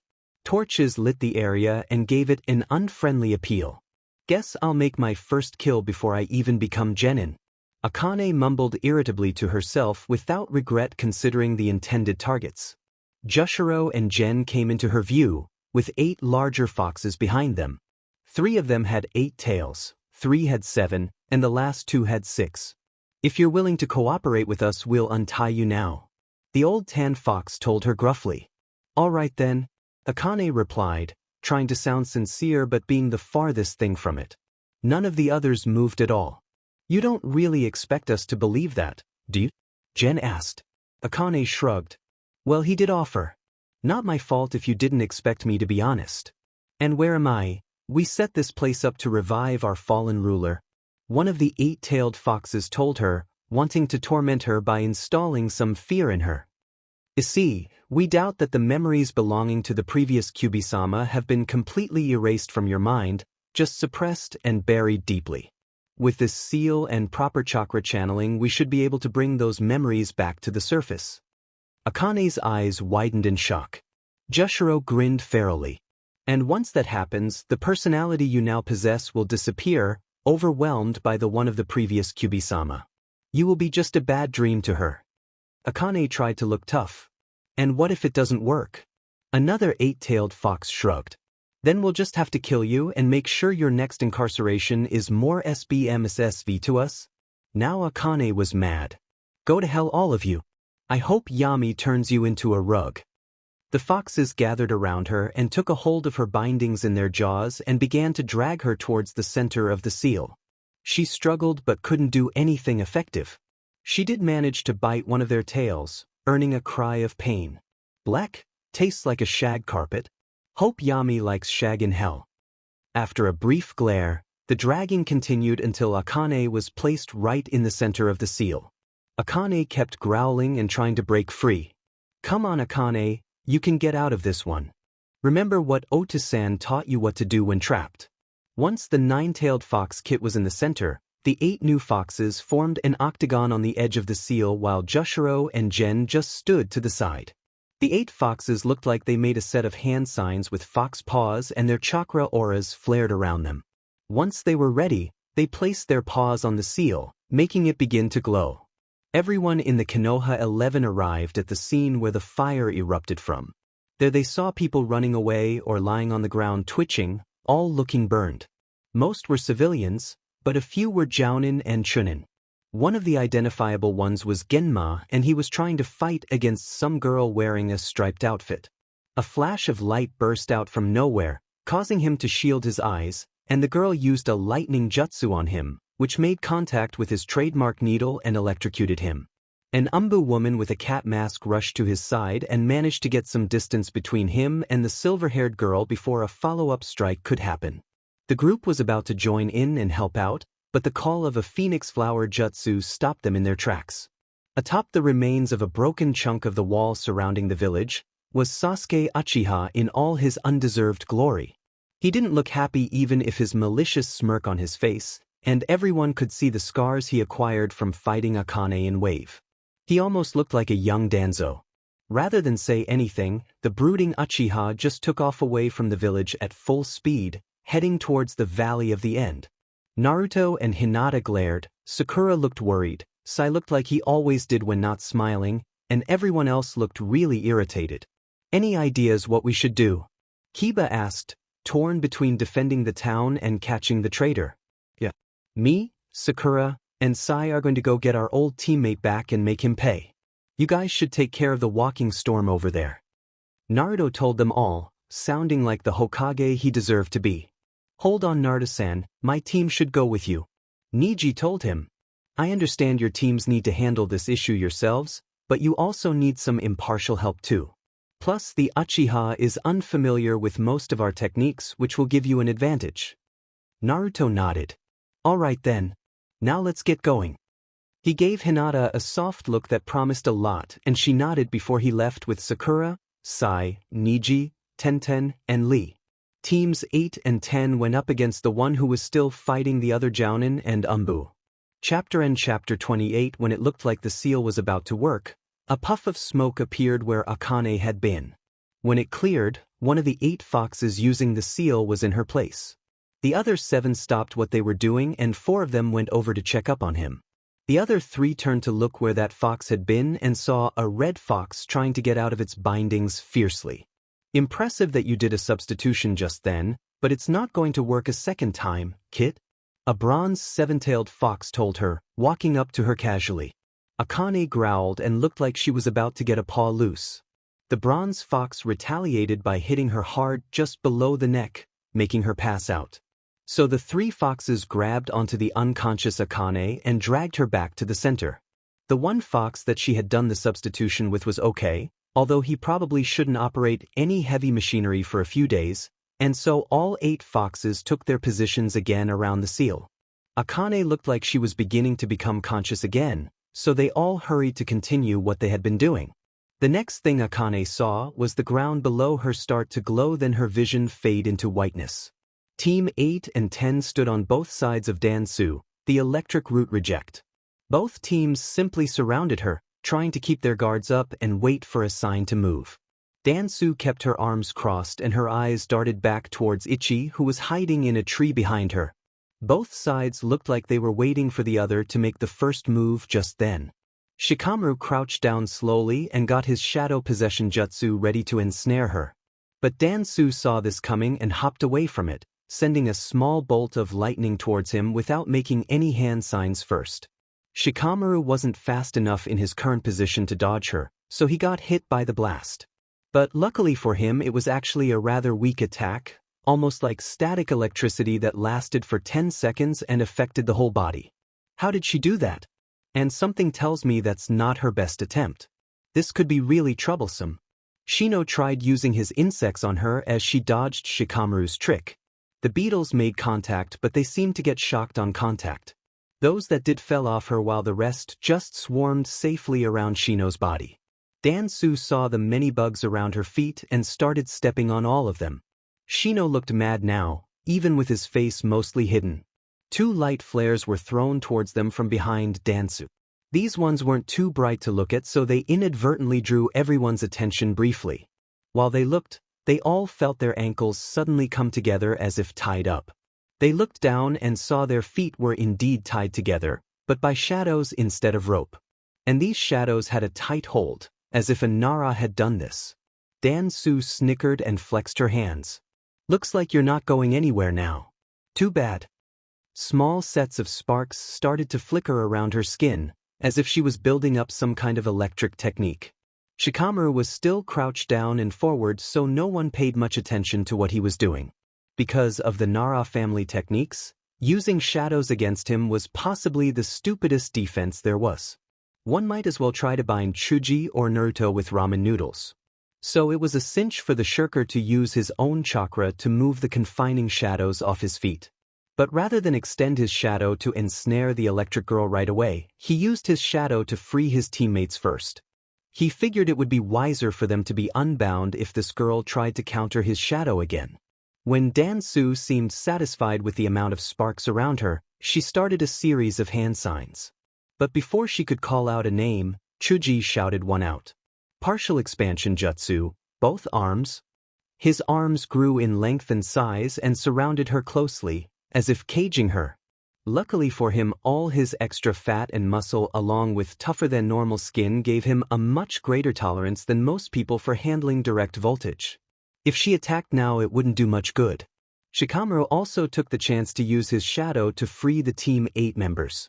Lots of paper bombs wrapped around twigs were thrown at Chuji and detonated on contact. This made him withdraw his hands and return them to normal size. Shikamaru had already managed to unbind Hinata, the closest of Team 8, and was working his way toward Shino, who looked towards the trees. She's got an accomplice hidden in the foliage. Dansu glared at the bug user, her body starting to spark up again. Don't you even think about it, bug boy. Kiba, however, tried jumping into the trees to deal with the backup, momentarily forgetting that his feet were still bound together. Fortunately, that didn't affect his jump or landing too much. Once he got perched on a branch, a large flash of light like a firework went off in his face, blinding him and making him tumble out of the tree backwards. Some ruffling could be heard in the leaves, implying that whoever had been there had just left. Now you've made me mad, Dansu warned them, reaching for the metal band around her neck. She grasped both sides of it and began to pull. After a small struggle, it came apart as if it had been clasped together, and everyone felt her chakra level increase. She then started working on the bands around her wrists and ankles while Shikamaru struggled to free Kiba's feet. You guys, Go handle whatever help she has hidden away. We'll take care of her. The Nara heir told Team 8, who nodded and leapt out of view. He knew that the tracker team would have an easier time dealing with an unknown threat while his team could incapacitate the one right in front of them. Ino was busy preparing her mind transfer jutsu since Dansu wasn't moving around so much. Once she fired it, everyone was so sure she made contact, but there was a small surge of static between the two girls and Ino was pushed back as if hit with a strong gust of wind. What the hell? Did she somehow deflect my technique? Dansu didn't notice nor care, just felt herself surge with latent power. Because of the bands she had to wear at all times, she could absorb and release only a small amount of electricity at a time. But they had no effect on all the electricity already stored in her body, and now that they were off, she could use every last bit of it as she chose. The sudden release of it was so overwhelming she was glowing like a nightlight. And best of all, she was much faster now and it wouldn't take her so long to prepare for her lightning jutsus properly. Team 10 tried to get a little more distance between them and Dansu, who was beginning to look like a living generator. Small bolts of lightning danced all around her skin, making the air crinkle around her. She gave them a hollow look. Nothing personal, just don't want you interfering with what I've got planned. She made 6 hand signs rapidly. Lightning style, Dance Storm Jutsu. Dansu spread her arms out and it was like she had created a lightning storm around her body. It whipped out seemingly aimlessly and each bolt was large enough to look like natural lightning. Trees that were hit caught on fire or collapsed, sometimes both, and Team 10 were sitting ducks. Dansu started dancing around in the center of the electric storm looking like someone at a nightclub and having a good time. This whole situation was working against Team 10. With all the light from the bolts and the ground being struck too, Shikamaru's shadow techniques could never touch her. With her swift movements, Ino's possession technique was guaranteed to miss. And with the trees about to fall on them, Chuji had a hard time focusing on expanding enough to do anything. And besides, he might have a higher tolerance for voltage than his teammates, but he wasn't immune to it. Dansu slowed down enough for a second set of hand signs. Background noise jutsu. All of a sudden dancing music could be heard coming from nowhere. Ino would have enjoyed it if she hadn't been in the midst of battle. Dansu then got right back to dancing around surrounded by lightning, looking like she was really enjoying herself. When it looked like no more trees were going to fall, Chuji used his expansion jutsu and positioned himself between his teammates and the root reject. He tried to catch her in his large hands, but she vanished as if by Shushin and reappeared where he wasn't reaching. He tried to grab her again, but she did a quick escape again, looking like she was playing with him. This kept repeating and she worked it into her dance steps. Behind Chuji, Ino watched him struggle and Shikamaru watched while in his planning pose, eyes open this time. Ino knew not to bother him for now, wondering what she could do in the meantime. She only had one idea, which was to try and use the mind destruction jutsu once Dansu dodged Chuji's arms again and landed in Ino's line of sight. When the opportunity came, the Yamanaka girl tried, but the electric girl just did not stay in place long enough for it to work. Shikamaru looked like he had come up with something and stood up. Ino, throw as many shuriken as possible over on Chuji's right side at the ground. Make sure they impact and leave some points exposed. He told her as he pulled out some wire and kunais. What good would that? Ino replied before reaching into her pouch. Chuji was getting frustrated and was beginning to think he should just hit the girl like a fly. Now she was just dodging, using her lightning as a shield to make sure no one got too close to her, and when he tried to grab her he couldn't actually grip her. So he had to settle for keeping her busy until either her batteries ran out or Shikamaru came up with a counter-strategy. It was proving very troublesome to wait for either to happen. When Dansu did a stylish back jump and tried to shock Chuji's nose, she actually stumbled for once after she landed. She tried to keep moving around but soon fell on her back, clutching her feet aching in sharp pain. When she looked at them she saw bloody cuts and a shuriken sticking out of the bottom of her left shoe. A few more sharp aches in her backside told her there were more shuriken around her. Chuji returned to his normal size to conserve his chakra and Shikamaru threw some wires with kunais dangling from them. The wires took root in the trees that had stayed upright, forming a triangle above the electric girl. This should take care of her if she tries anything. Ino, Why don't you make her a little more cooperative? Ino nodded and readied her mind transfer jutsu. Dansu glared and pointed at her, lightning shooting off her hand. But instead of going to the ponytailed girl, it curved up towards the kunais and was harmlessly absorbed. She gasped, dumbfounded, and Ino finished her jutsu, making direct contact this time without the resistance Dansu previously had. Ino's body slumped and Chuji caught it. Dansu painfully stood up. Mind transfer complete. Can one of you take these things out now? She indicated the shurikens. Shikamaru got started on that task, making Ino as Dansu wince each time one was pulled out. Care to tell me what you just did, Shikamaru? Chuji asked. Shikamaru sighed. Well, when she did that dance storm thing, I noticed she was dancing around in the lightning. I wondered what the point of that was since it was clearly not to avoid getting struck by any bolts herself.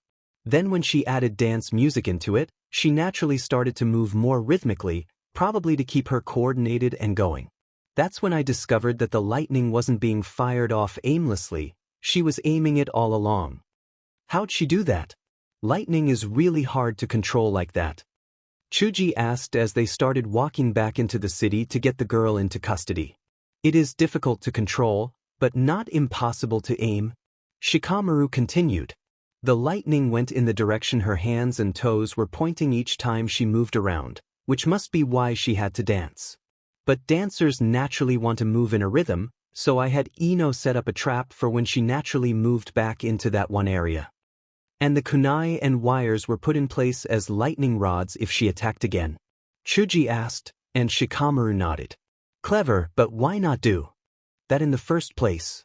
Because all that electricity was everywhere, and if I tried setting it up while she was actively mobile, I'd have been fried. I'm just glad she's down for now. Ino in Dance's body added. Hope the others can handle the rest. Naruto, Sakura, Sai, Niji, Tenten, and Lee raced after Sasuke through the forest. The Uchiha was too far ahead to be seen without Niji's Byakugan, so he kept it active. He noticed numerous traps which they all avoided. Apparently Sasuke had intended for him to have pursuers. Any idea what he's planning? Tenten asked. I think he's trying to lead us somewhere. Lee answered. The Valley of the End, where he and I fought when he left. Naruto told them. It must be some kind of personal thing for him.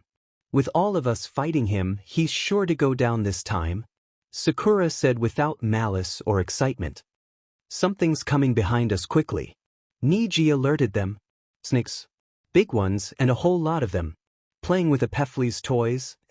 Naruto commented sarcastically. And people said I was the idiot in the class. We'll handle them. You guys go on ahead and we'll catch up. Niji suggested, sure they didn't need his Jujutsu if the destination was already known. Naruto and Sakura nodded while Sai gave his creepy smile before heading off. Team 9 turned and got ready to fight against some really big serpents. Where am I? Akane said as her vision returned. She saw she was in her human/Kyuubi hybrid form, standing in knee-high water in some kind of cellar. Then she saw some gigantic iron bars in front of her but no lock, making it hard for her to tell if she was inside a cell or outside it.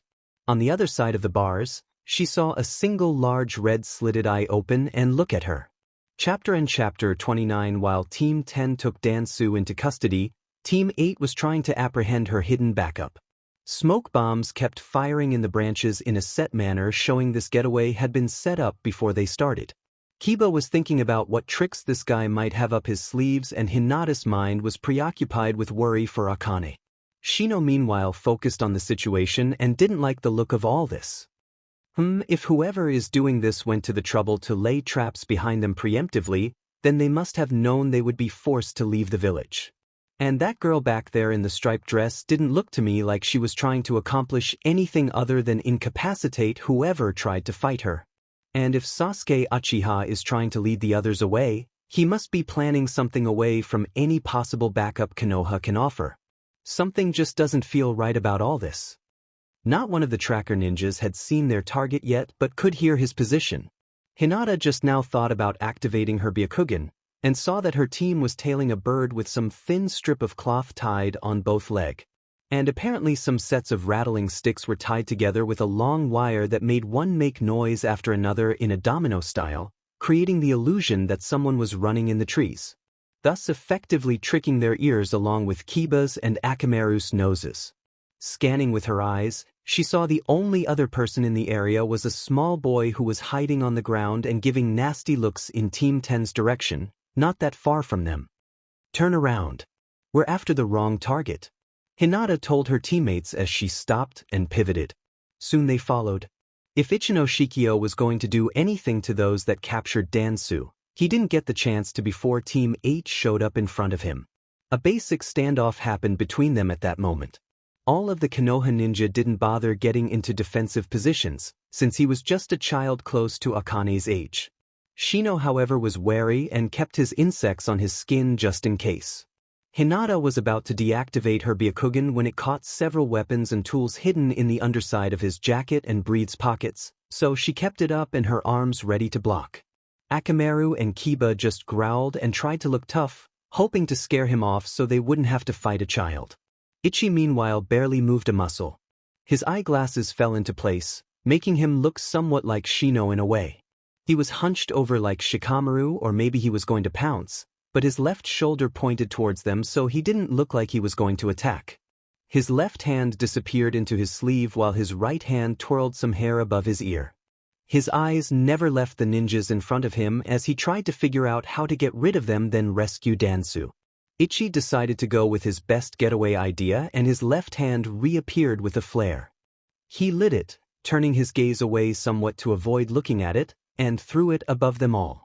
Each of the tracker ninja involuntarily looked up, but Hinata's eyes allowed her to keep looking at Ichi too. She saw him go through 3 hand signs quickly and mumble something. Reading his lips, she thought he said Twilight style, BNDFLD jutsu. Before she could say anything, she felt a slight chill speed up her body and then her vision darkened a little. She could still see, but now it was darker, which wasn't so good since it was already the beginning of night. Keeping her Kekkei Genkai active, Hinata took a look at her teammates. She saw that Kiba, Akamaru, and Shino all had what looked like pitch-black raccoon masks around their covered eyes, like Gaara's Jinchuriki markings but much thicker and connected to one another. Akamaru whined while he and Kiba both pawed at their faces, trying to get this obstruction off. Shino was trying to do the same, but in a more calm, humane manner. Hinata figured she must have something on her eyes too, but her X-ray eyes allowed her to see through it. Ichi, however, didn't realize that and decided to quietly tiptoe towards Team 10 so these ninja wouldn't hear him leave. Once he started, before he even got 3 steps away, Hinata got in front of him. "And just where do you think you're going?" Ichi was shocked. How did she? Maybe that was too predictable, or maybe I did make noise. Better slow them more. Since they had already been exposed to his ankle-binding technique, he figured something they hadn't seen was the best way to go. He pulled out a glow stick, lit it, and threw it above the center of them all. Then he made some more hand signs and called out the jutsu name quietly. Twilight style, Dark Kraken Jutsu. The shadows underneath the Konoha nin darkened considerably and grew thin arms. These arms shot up and latched onto random body parts and then tightened. It was a lot like the Nara shadow strangle technique, only this time the shadows seemed 3-dimensional. With this new inconvenience added in with their forced blindness, Ichi figured they probably weren't going to be trying to get him anymore. But the young boy threw some rocks into the bushes behind him to distract their ears if they were listening for him. Hinata looked at this new jutsu and tried to figure out how to cope with it since Shikamaru wasn't around to dispel it for them. Her eyes showed her that a dark shadow had sort of parasited itself onto the base of her right foot, with her left foot being free due to the fact it wasn't on the ground for the split second Ichi cast the jutsu. From that shadow it stretched upwards with tendrils that hooked onto her leg, torso, arms, and neck in random spots, and they were inflexible, making it hard to move comfortably. The same thing was true for the others with her, except both men had both feet bound by the same dark shadow, unlike her. Akamaru had 3 legs tied up with 1 paw free and was struggling to get loose. While he did that by rolling on the ground like he was trying to scratch an itch, Hinata noticed a flaw in the jutsu. "I see. This kid so far has been using our shadows created by those lights to incapacitate us." He must have blinded us first by moving the shadows in front of our eyes, making it so no light could enter them, except for mine. And now he's using more shadows to try and anchor us here, or so he wants us to believe. Akamaru can still squirm and roll around, meaning we can too. The shadows are rooted to us but not the ground, so we can still walk. But it looks like Kiba-kun and Shino-kun haven't noticed that yet. Ichi slowly tried to walk away silently, but was blocked by Hinata hitting the ground in front of him with her fists. Ichi was perceptive enough to see that wasn't a lucky guess or even an accidental miss. She knew where he was, and had missed him deliberately. Now he was nervous, for he had no taijutsu skills at his age, only ninjutsu. Barking from behind him told him that the dog and his owner had been alerted to his whereabouts too. And a buzzing sound from the guy in the overcoat told the same thing. All of Shino's bugs formed a ring around Ichi, limiting his mobility like he had theirs. A female scent beetle had already found its way onto the back of his head in case he tried something that happened to disable the bug's tracking skills. It was very unlikely, since insect eyes and central nervous systems were different from mammals and harder to trick. Also, because they were smaller and in great numbers, it would have been impossible for Ichi to move their shadows to blind or bind them. Plus their buzzing sound was one Kiba and Akamaru would recognize and locate effortlessly. Ichi saw he basically backed into a proverbial corner. Two of his targets could track by scent and sound so he couldn't lose them. They were tied up at the moment, but their ally had tools that he couldn't deceive. And judging by the Aburame sunglasses, he was used to dealing with dim light vision on the job. And worst of all for him was the girl who apparently could see through his shadow blndfld jutsu, meaning he had no hope of blinding her. In all his past ninjutsu training and planning, Ichi never thought he would encounter a threat that wasn't dependent, or at least strongly reliant, on sight or light to do their job. So now, he was just a frightened child with no tricks up his sleeves anymore. He crouched down into a ball and closed his eyes. I give. Don't hurt. Just let me be with Ainui. He made the hand sign for a genjutsu release, and all the troublesome shadows he had created faded away. Team 8 could move around and see again. That was easier than I thought it would be. Kiba commented as he scratched behind Akamaru's ear to calm the dog down. Well, he is just a kid. My guess is that he just acts as backup to that other girl while she does the hard stuff. Hinata thought aloud. Let's take him into custody then. Hokage-sama should know what to do. Shino suggested. Wanting you? Ichi quietly muttered, sounding afraid. Akamaru approached the boy and began nudging him forward, with Shino's bugs still flying nearby. The boy slowly stood up and began walking, looking like he was about to be executed. So Team 8 quietly led him to Tsunade, intending to keep him away from Dansu for now so the two didn't try something together. Hinata wanted to go join up with Naruto right then rather than stand around and wait. Just before she was about to do just that, a small thought crossed her mind. What if that green fox returns with Akane-chan soon? Naruto would want me here for that. That was all the motivation she needed to remain here, even if it required waiting still. After a long chase, Team 7 finally reached the Valley of the End, where Sasuke stood arrogantly, waiting for them to arrive. Naruto was struck with a strong sense of déjà vu, but now wasn't the time to reminisce. Sakura and Sai hoped that they wouldn't have to resort to a battle here, but intellectually speaking they knew that was a pipe dream. Would Sasuke have led them here just to chat? Kakashi was more likely to arrive somewhere on time. No pleas for a peaceful surrender were made, no comments or threats were voiced, no questions were asked.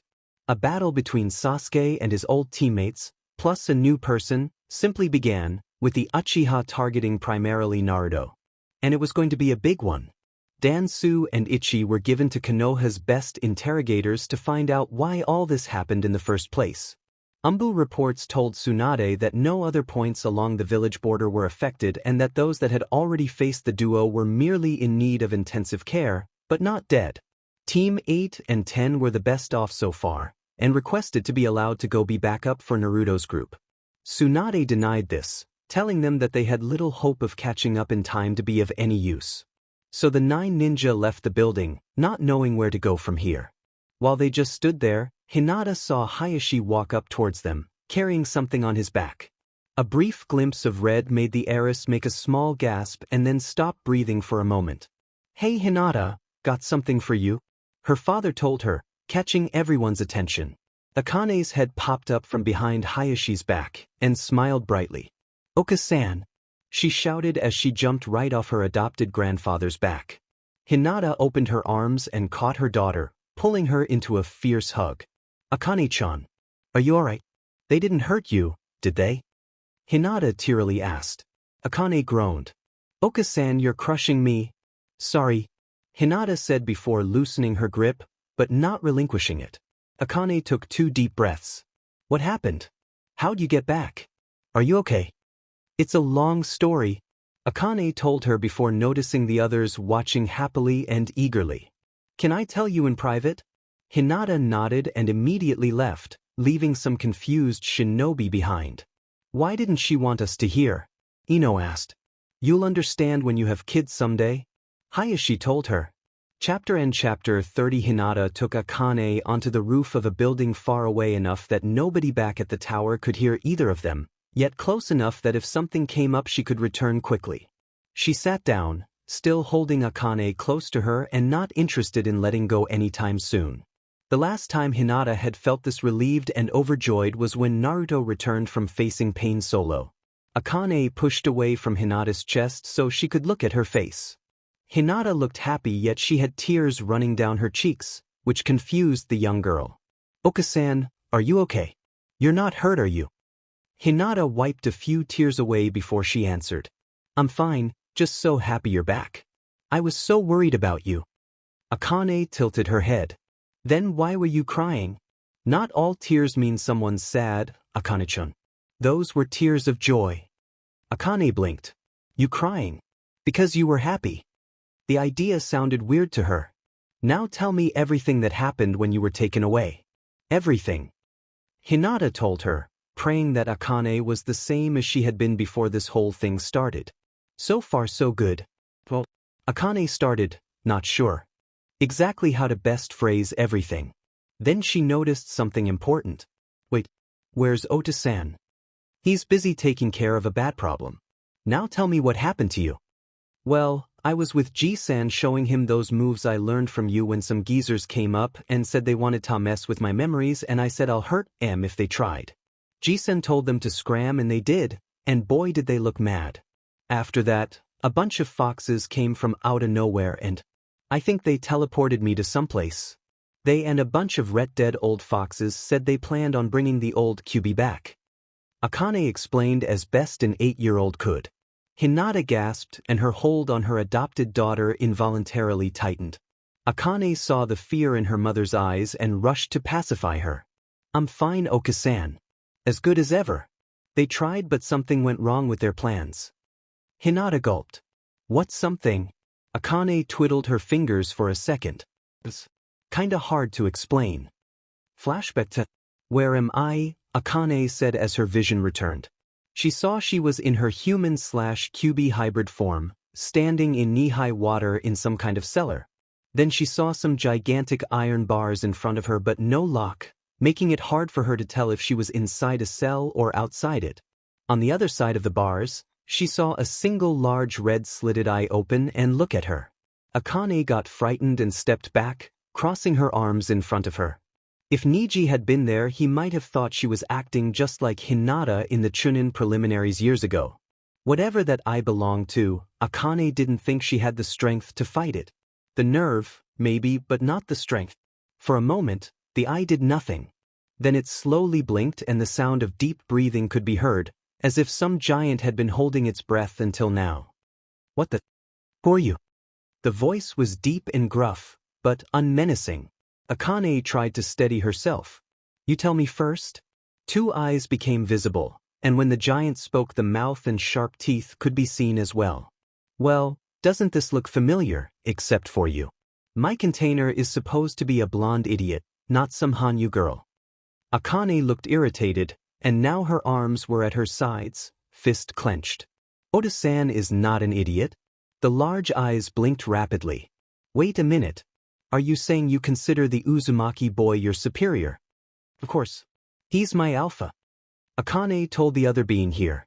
Now the eyes got closer to the bars, enough out of the dark that Akane could see who they belonged to. What she saw was a humongous red fox. She gasped as she concluded what it was, and claws tried to reach her through the bars, unable to touch her however. It can't be. You're supposed to be dead. Me. Did. Whatever gave you that idea, Hanyu? First off, I'm not a Hanyu. I'm the newest Kyuubi no Kitsune, the strongest demon alive, or as I demand to be called, Akane Uzumaki. And you're supposed to be dead, old Kyuubi. The red-haired girl told the large fox. What the hell are you babbling about? Kyuubi the old one irritably growled. Did you not hear me? I said you're supposed to be dead. Akane was starting to sound a little hostile now. Uhukawie. Apparently something happened after I blacked out. Now please tell me what's going on here. I don't like being confused. Kyuubi said after a brief pause. Akane sighed. Well, since you don't seem to realize anything, might as well fill in the gaps. According to those stupid Council of 8 Foxes, you died and some phoenix thing happened, and I was born in your place. I'm the current Kyuubi. You mean phoenixification? Kyuubi asked, sounding slightly worried now. Yeah, that's the word they used. Akane said before her frown deepened. And now they want to undo it, kill me and bring you back. But I'm not giving up to you ever. Undo it. You must be confused, Kit. Phoenixification is a one-way road. It can never be reversed. Then why am I talking to you? Akane irritably asked. Hold on a moment. Kyuubi told her before backing away into the darkness of the cage again. After 20 seconds, a tall woman stepped into the light. She had long red hair that reached down to her waist, where 9 red tails emerged. Red fox ears came out of her scalp and her eyes were red slits. She wore a light red kimono with dark red flower print on it and a dark red sash holding it closed. Her figure looked well developed, reminding Akane of Hinata and Tsunade. Overall, except for the eyes, Akane couldn't help but think that she was looking at an older version of herself. So this is your human form? Akane asked, sizing her up out of curiosity. Yeah, and if what you said is true, it will be yours too when you're older. You even look a lot like what I did when I was born after the Kyuubi before me died. This humanized Kyuubi told the younger one. I wish I could say I'm sorry you're dead, but I'm not. Akane replied harshly. Because of you, many people were killed and others suffered. Especially Oto-san. Kit, if you're referring to the Konoha attack, it wasn't my choice. A man named Madara Uchiha forced me to do it. Akane smirked. You throw a fit when I call Oto-san my alpha, and yet you listen to another human as your own. Hypocrite. Now Kyuubi looked madder than hell. That lousy bastard is not, nor has he ever been, my alpha. I would never consider a human my superior, especially him or that orange-loving fool. And the word you're thinking of is hypocrite. Then why did you do what he wanted you to do? If you're so tough, Kyuubi team, you should have been able to say it's no. Akane countered, unfazed, with her arms folded behind her back now. Kyuubi took a moment to steady herself, for she had something specific to say why she had this opportunity. Madara Uchiha is no ordinary man. His Sharingan lets him control bijus and he has an unnatural form of immortality. An immortal evil eye guy who can control demons. Oh, C-word. Akane interrupted, shocked and panicked. I feel the same way, Kit. Anyway, he used his Sharingan to force me to attack that village. I didn't want to, but only because I saw no reason. They never did anything to me and they weren't sufficient prey. I left them alone for the same reason humans don't go hunting for ants. But Madara had other ideas and I think he still does. Akane arched an eyebrow. What do you mean? Kit, if you're really my successor, then you're in a lot of trouble. From what I've heard, Madara is trying to capture all the Bijou and their hosts for some kind of plan. He's going to go after you and the Uzumaki boy any day now. Akane gasped. How can I stop him? I wish I could be the one to do it, but because of this whole phoenixification thing, you're going to have to do it for me? Kyuubi sighed. Akane blinked. So, you're not going to try and kill me and take my body as your own. Can't happen, Kit. Like I said, the process is irreversible. What those foxes did must have used a jutsu that allows the current incarceration to talk with the previous one for a bit. As soon as we're done here, I'll be gone again. I'm surprised we have to do it in a place like this though. You must have gained some traits from Uzumaki when it happened.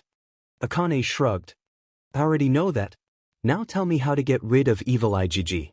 Kyubi actually chuckled a bit at hearing that. Okay, now here are two things you need to know about Madara Uchiha. End flashback. Akane was about to tell Hinata more, but Tsunade came right up to them and pulled the girl into a bear hug like Hinata had done. Hinata figured that someone from their group must have gone back inside the tower to tell the Hokage her granddaughter was back safe and sound. So Hinata sat back and let the older woman show her relief. But once she saw some little arms flailing, Hinata spoke up. Hokage-sama, you might want to loosen your grip a bit? Tsunade realized what she was doing and let go. Akane gasped for air like she had been drowning. Are you trying to kill me, Bachan? I could have suffocated in your chest. Tsunade smiled and held her gently this time. Hey, just so you know, there are plenty of people who would love to experience my hug of pleasant death. Well, I'd rather not die. Akane remarked with a few wheezes. Tsunade ruffled the girl's hair and let her go. Glad you're back, kid. You had us all worried there for a moment. How'd you get back anyway? Yeah, you never got to that part. Hinata added, coming closer to the girl. Akane made sure she had successfully caught her breath before answering. Well, they tried to bring back the old Kyubi, but apparently that wasn't how the jutsu was supposed to work. They must have misread it or something. When it finished, I was still me and they were mad. But nowhere near as mad as I was. So I tore off all of their tails. Wish I could have brought them back and made a fur coat for you, Oka-san. When I finished, some new green fox showed up and told me he was going to bring me back here. I didn't believe him until he told me about Oka-san and Ota-san, so I gave him a chance. Next thing I know, I'm back at G-san's place and he hugs me too. Akane narrowed her eyes at both of the older women now. And he didn't crush me either. They just smiled at her, unfazed. So the green fox begs G-san to do something about his heart, which I think he did, and then the fox just left. And G-san brought me here. Tsunade turned to face Hinata. Bet Naruto's going to be glad to see her. When will Ota-san be coming back? Akane eagerly asked. Hopefully soon. He had to go face off against a traitor. Tsunade told the girl. Akane looked appalled. Not the one we saw in Wave, did he? Hinata slowly nodded. Yeah, but Naruto's more than good enough to defeat him and he's not alone. Akane bolted up. That guy's not alone either. He's with some guy that can't be killed and both might hurt Ota-san. Tsunade paled. Damn it, how could I have forgotten that the Uchiha was in the company of Madara? Akane-chan's right, Sasuke must be leading him right to Akitsuki's clutches, and neither realize he doesn't contain the demon anymore. Akane jumped off the roof and ran towards the broken wall she could see from there. Hinata and Tsunade headed after her and were surprised to see she could stay ahead of them. Akane-chan. Don't go, you can't do anything to help. Hinata yelled. I have to go. I'm the only one who knows how to kill the immortal man for good. Akane yelled back. Niji, Tenten, and Lee arrived at the Valley of the End. There was much damage and signs of battle here, but no sign of Naruto or Sasuke. Two bodies were lying on the ground by the river, covered in BLD and lying in it too. They rushed to see what they could do. Niji's Byakugan looked them over quickly, and he didn't like what he was seeing. One of them had a slow heartbeat, but the other had none at all. Chapter 31. Akane had managed to catch Naruto's scent and bolted after him like he was some sort of foxnip.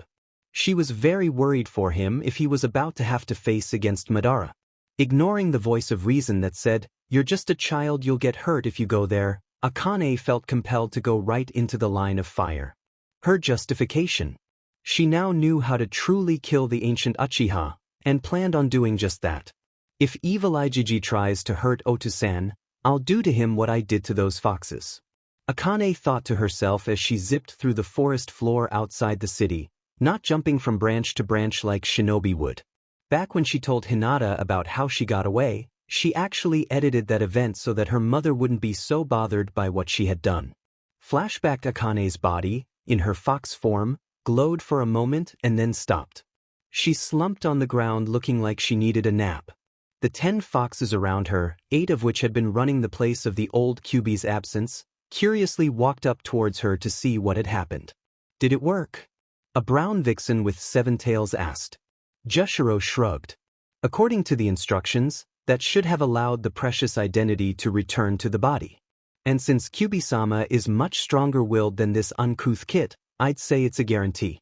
We probably just have to wait for it to finish inside her mind. So they kept watch over her, expecting her to wake up as the old fox ruler. When she stayed still too long for Gen's likings, he crept closer and nudged her softly with his paw. Next thing he knew, he didn't have a paw anymore.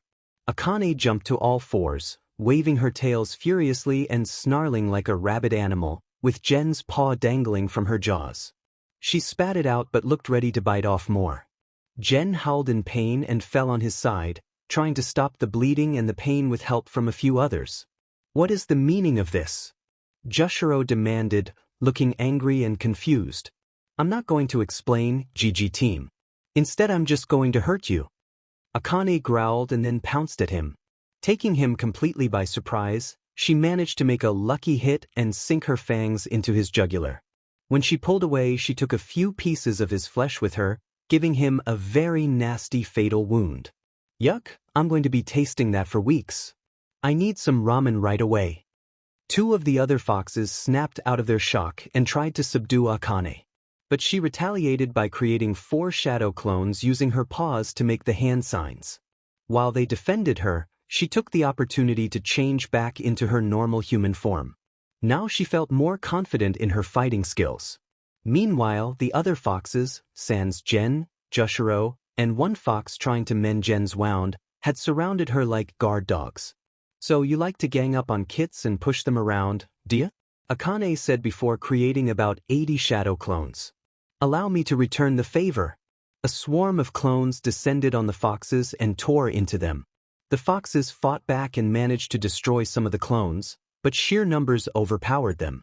By the time all the clones dispelled, all the foxes that had ganged up on Akane were now torn to bits. What is the matter with you? You didn't have to do that. A purple fox with 6 tails, the one that had stayed out of the fight to look over Gen, stated in shock and disgust. Akane gave him a cold, remorseless look. If I hadn't, they would have killed me. I know what this was all about. You wanted to bring the old Kyuubi back, and if you couldn't, you'd kill me. Did you actually expect me to do nothing about that? The purple fox tried to look tough, but was actually terrified. Gen looked frightened too, and no one knew for sure whether Jushiro was still alive or not.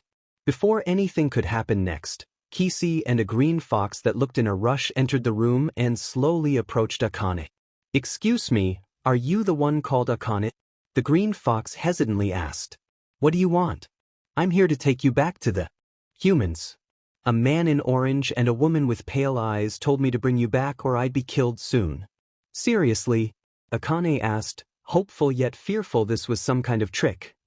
I know this fox Akane-sama and he has never lied to me before. Kisi told her. Akane just looked plainly at the auburn vixen. And why should I believe you? You and your friends tried to kill me just now. No, I did not. I felt that it was best we just leave things as they were, but Jushiro and the Council of 8 disagreed. Gen went along because he'll follow Jushiro anywhere. Kisi then looked over all the corpses but her expression didn't change. Once she saw Gen and the purple fox, she looked apologetic for some reason. I can't say I like this, especially since we have almost no authority figures now, but if you stay it'll just keep happening over and over again. We'll take you back to the human village and hopefully be done with you until you've matured more. If this is a trick, I'll neuter you, Akane replied, making both new foxes sweat heavily. Let's go now, the green fox said in a panicked voice. Next thing Akane knew, she was surrounded by smoke, and when it cleared, she was back at the Huga compound. End flashback. So now Akane was following Naruto's scent trail with Hinata following closely behind her. Tsunade was now catching up, and Kiba and Shino were tagging along with her. That was quick. Hinata told the Hokage, who had to stop for a moment back in Konoha to get some more reinforcements. Didn't take too long to find the right men for the job. Tsunade replied, I figured that things might get ugly soon, and if Akane goes a little haywire it's best if only people who already know her secret are there to see. What about in regards to Team 9? Shino asked. Yeah. What if they see? Kiba added. Akamaru barked in agreement. Hopefully it won't come to that. But if it does, we may have to let them in on it. Tsunade told Team 8, not liking the idea too much. Like Naruto, she'd rather there be few people who knew the truth about Akane's origins than a lot. But if it couldn't be avoided, then they'd just have to cross that bridge when they came to it. Okasan, are we there yet? Akane asked Hinata.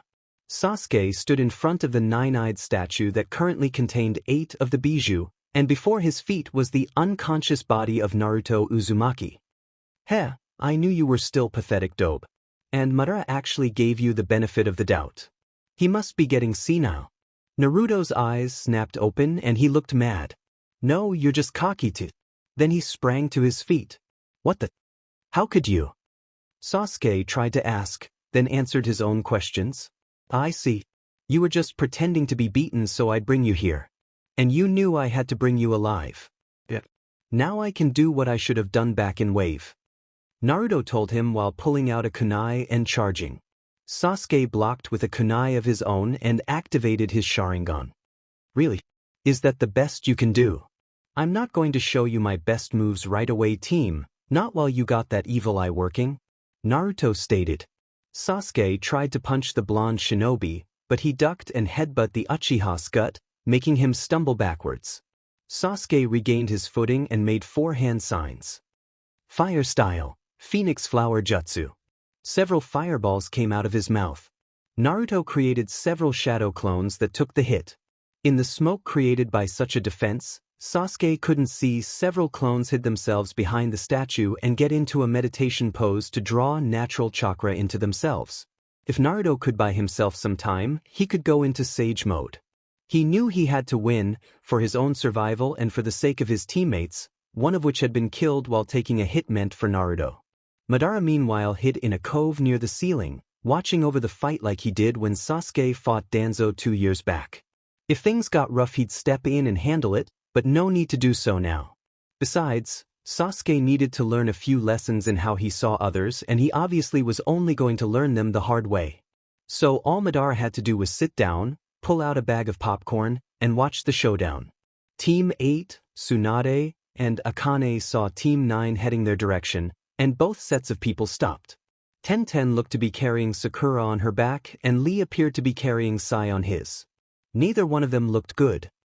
Let me see them. Tsunade insisted, then turned to Team 8 and Akane. You 3 go on ahead. Akane-chan, you stay with me. But that's an order, Akane, and good ninja and little girls listen to what they're told. Tsunade cut her off sternly. Akane slumped her shoulders and looked down, kicking some dirt. Yes, Bachan. After Hinata gave Akane a brief departing hug, Team 8 left and Tenten and Lee put their passengers down. Tsunade grimaced at the sight of them. Sakura had cuts and burn marks all over her and it looked like her right arm was broken in 2 places. Sai on the other hand had a fist-sized hole through his abdomen and was cut in half at the waist. There was 0 chance of him still being alive now. When Akane happened to see this, she felt bad for the pink-haired Kunoichi and stunned at seeing the emotionally challenged ninja's injuries.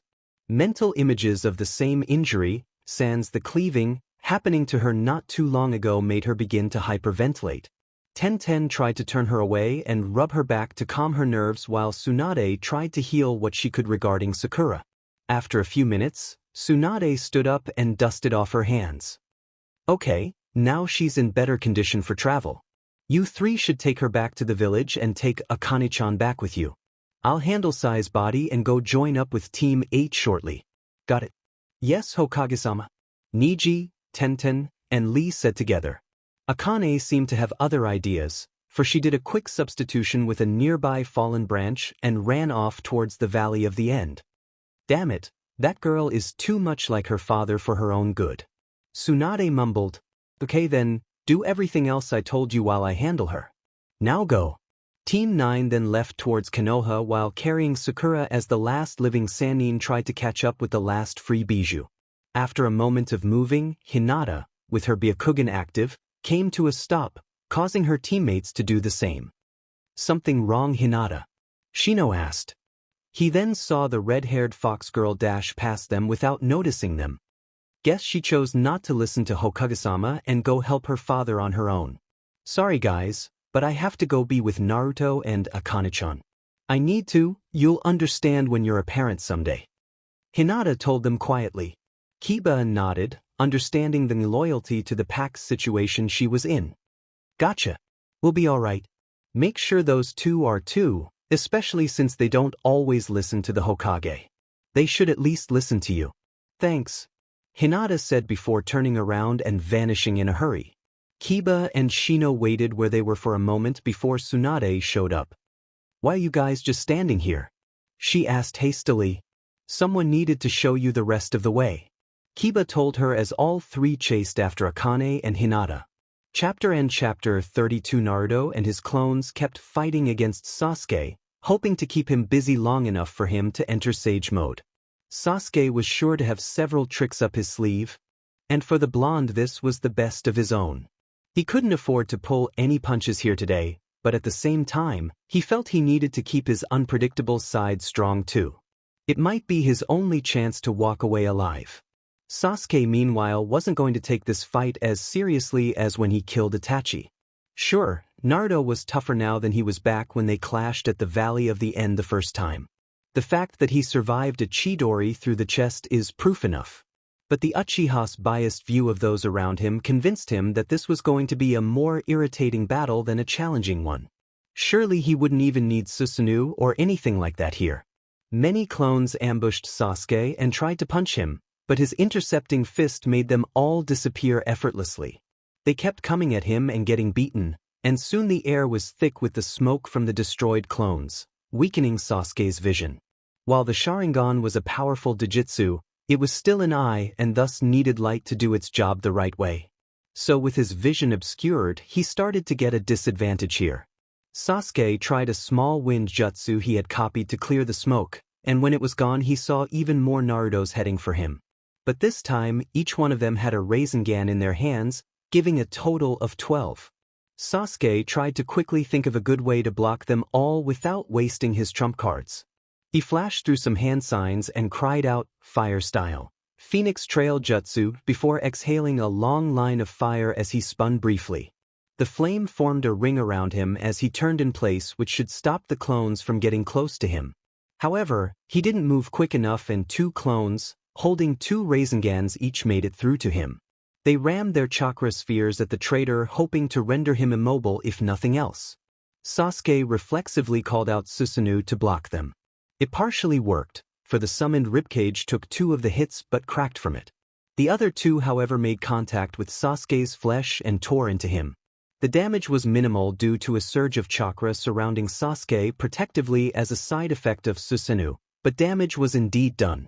His clothes were torn and some of his skin was shredded off. Nothing fatal though, but inconvenient nonetheless. Sasuke used a large fireball jutsu to get rid of the rest of the clones while the rest of Susanoo slowly formed around him. It was going slower than normal, probably due to the blow Naruto had made when it was still forming, thus disrupting the jutsu. Sasuke looked around like a predator trying to find the orange-loving ninja, but couldn't. At least until said ninja came bursting through the ground with an uppercut to the jaw. Sasuke blocked with his left arm and felt it was a serious blow. He pulled out his katana and cut him on the left side of his abs, only for this Naruto to disappear too. Diamen, his clones are irritating. Afraid to fight me yourself, Dobe. Someone who abandons his comrades has no right to criticize what they do later. Naruto's voice could be heard responding. Still preaching like Kakashi loser. Sasuke tried to locate him but he saw nothing. He doesn't have some kind of invisibility jutsu, does he? Kakashi-sensei treated you better than Sakura-chan, or didn't anything he taught you mean anything to you? Now it sounded like Naruto was a little bothered or offended. The Chidori did, even if it didn't do everything I wanted it to. Sasuke lightly smiled at that, but his eyes stayed cool and calculating. Keep on talking, loudmouth, and give away your position. However, Naruto stayed silent in his hiding spot, which happened to be underneath the giant statue. The one place he figured the akitsuki couldn't risk causing battle damage. He had clones hidden in small alcoves hidden in the higher parts of the wall, one speaking at a time so their vocal positions would keep the Uchiha guessing. So while Sasuke argued with the clones, the real one could plan out how to end this and all the while try to enter Sage Mode himself as his clones held extra chakra for him. Naruto was torn between getting rid of the traitor now and being done with it all, or rendering him helpless so he could be brought back to Konoha for trial to face whatever Tsunade deemed appropriate. A large part of him wanted the latter, as he always had. Part of it was due to his old pledge, even though he wasn't bound to it anymore by Sakura, but the biggest part was that Naruto didn't want to risk offending any of the council members again. With Danzo and even Hamura and Koha no longer in power due to old age, the civilian side couldn't push themselves around like they had used to. And there weren't as many Uchiha worshippers around as there used to be, so there was little to fear from him doing anything to Sasuke. But if he brought him in alive, it might help his image in the public. On the other hand, Sasuke had already proven to be a threat to Hinata and Akane. And even worse, there was a very good possibility that Sasuke knew that Akane and the Kyuubi were connected. There was no way for him to know that little girl was in fact the Kyuubi reborn, but he had to suspect something after what he saw in Wave. If Sasuke wasn't taken care of effectively, he would definitely try to harm Akane and maybe Hinata too. Naruto's longing to protect them was stronger than his longing to look respectable to others. So in the end he decided he would make sure this was Sasuke's last fight, whether or not he died today. Naruto felt he had waited long enough and managed to enter Sage Mode. His blue eyes became yellow and toadish with red circling around the outer edges and he felt a surge of power, one that he knew Sasuke's Sharingan couldn't copy. A few more clones that weren't drawing natural chakra ambushed Sasuke to keep him occupied after he got rid of Susanoo, and then the real Naruto charged at the Uchiha too. Sasuke got rid of all the attacking clones and now had to deal with Naruto head-on. Using his katana to block Naruto's kunai, he noticed the blonde's physical changes. "What's with your eyes? Is this some sort of new trick from that DMN fox?" Naruto growled and looked madder. "Don't ever talk about her like that." Sasuke pushed Naruto back and both separated for a moment. The Kyuubi's a female. Like I'm going to tell you anything?" Naruto responded while creating a Rasengan without a shadow clone. He had been able to do so since a few months before he turned 17, but liked to trick people into thinking he still had that handicap. Sasuke was surprised to see him doing this and tried to cut his arm off, but Naruto threw his Rasengan right into the blade, scattering it in the process. When Sasuke looked in disbelief, Naruto used his free hand to punch him right in the jaw. Sasuke fell but was only dazed, and before he hit the ground he flipped back onto his feet. He did have to spit out some BLD, proving Naruto's punch couldn't just be shrugged off. His Sharingan was working overtime trying to figure out how Naruto was doing all this, but he got no satisfying answers.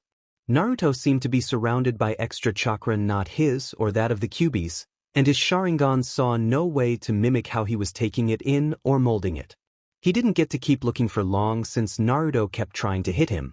His unorthodox taijutsu actually seemed to be a good matchup for Sasuke's own Uchiha clan style. Naruto couldn't make a hit so easy, but at the same time the same could be said for Sasuke too. It was almost as if the two were evenly matched, but Sasuke refused to consider the possibility. He had to be better, for anything else was simply unacceptable. Naruto started to feel he was running low on natural chakra, so a clone dispelled and he gained more. But he got an interesting memory with it. This clone could see the Akitsuki member Tobi, Amara Uchiha, sitting in another alcove like his clones were. He wasn't doing anything except watching the fight like it was the Chunin exam finals and eating some popcorn behind his mask. This guy could easily destroy all of Naruto's clones if he wanted to and give Sasuke the advantage here, but he wasn't. But if he and Sasuke were on the same side, why wasn't he trying to help him? Was he simply having more fun seeing what would happen if he did nothing? Ignoring that thought process for now, Naruto kept his focus on the Uchiha in front of him actually trying to hurt him. Sasuke tried using some shurikens to wound Naruto, who dodged them but did get scraped by one. Sasuke high-jumped backwards and landed on the wall behind him, making hand signs as he did so. When he pushed himself off the wall, his left arm was glowing and making a chirping noise. Naruto high-jumped backwards too and landed on a wall, swirling condensed chakra in his right palm but with a wind twist to it before he pushed himself forward. Chidori! Rasen Shuriken. The two former teammates clashed in the center, or so it appeared. It was hard to say for sure since a large blast of light obstructed any viewer's vision. When it cleared, Naruto stood on the ground proudly yet sternly, with small cuts on him and his clothes. Sasuke, however, was missing both arms just below the shoulders. Well, actually his right arm was still somewhat connected, but only by a thin strip of flesh. He felt a large amount of pain throbbing in what was left of his limbs, and once he saw why it seemed to increase tenfold, making him unable to contain a scream. Just before Naruto clashed with Sasuke midair, he threw his Rasen Shuriken to minimize the damage to himself. It tore through the lightning blade and continued to cut up Sasuke's whole left arm, severing it completely quickly. And before they started falling, Naruto pulled out a large kunai and jabbed it into Sasuke's right arm, harder than he initially intended to, and cut it almost completely off when he removed the kunai. Once he could stop shouting and thrashing in pain, Sasuke tried to sit up, the lack of arms making it harder for him to do that. So he slumped back down on the floor. How the hell could a dobe like you do this to me, and Uchiha? He never stopped wincing the entire time. Simple, team. First, you're all alone. If you won or lost today, no one would care but you. But as for me, I've got several people who care. I can't let them down, so I've got a better motivator than you. Second, you're forgetting that Uchiha is just a name, a word. It can't do anything for you except give people something to call you. And as for me being inferior, well, you're not the only one who got trained by a Sannin. I got better over the years too. Sasuke grimaced and closed his eyes angrily, starting to feel the loss of BLD. For a brief moment, he paused to consider Naruto's words. Sasuke had always said he wanted power to avenge his clan, and he thought that was all the motivation he needed to do better than anyone else. But Naruto was fighting for the living, not the dead, so he couldn't afford to lose. Dead men can't do anything for you, whether you avenge them or not. Naruto was right, he had more reason to win here. And he was right about Sasuke's name too. Uchiha was just a word, not a weapon or power-up. It meant nothing except who Sasuke's ancestors were. What really stung Sasuke's pride the most was the fact that one of Naruto's comments sounded a lot like one of Madara's too. All this time, Sasuke had been convinced that Naruto was a failure as a ninja and always would be. But their mission to Wave wouldn't have succeeded without him, they wouldn't have escaped Orochimaru in the Forest of Death without him, and he even beat his enemy in the Chunin exam finals, which was something Sasuke couldn't claim. Naruto was anything but a complete failure. Sasuke now saw that, and saw how foolish he had been to assume that his old teammate was still the same in skill as he had been when they were on the same team. Come on, just kill me. Get it over with. Sasuke muttered in defeat. Naruto paused, then shook his head. That's for the Hokage to decide, not me. Naruto then felt a rush of memories and natural chakra, and saw that all his shadow clones had been destroyed. Madara then appeared casually before him, with Sasuke's body lying between them. What do you want? Why, only the Kyuubi, of course. Then everything will work out for me. The older Uchiha answered. Over my dead body. Naruto stated fiercely, taking a step back and making sure not to look at Madara's eyes. That's kind of the point, kid, Madara pointed out. Chapter End. Chapter 33. In Konoha, once everything had settled down, the remaining ninjas went to stand guard near other parts of the defending walls in case of more intruders. Shikamaru was standing by the hole created by Sasuke while an Umbu used an earth jutsu to repair the damage quickly.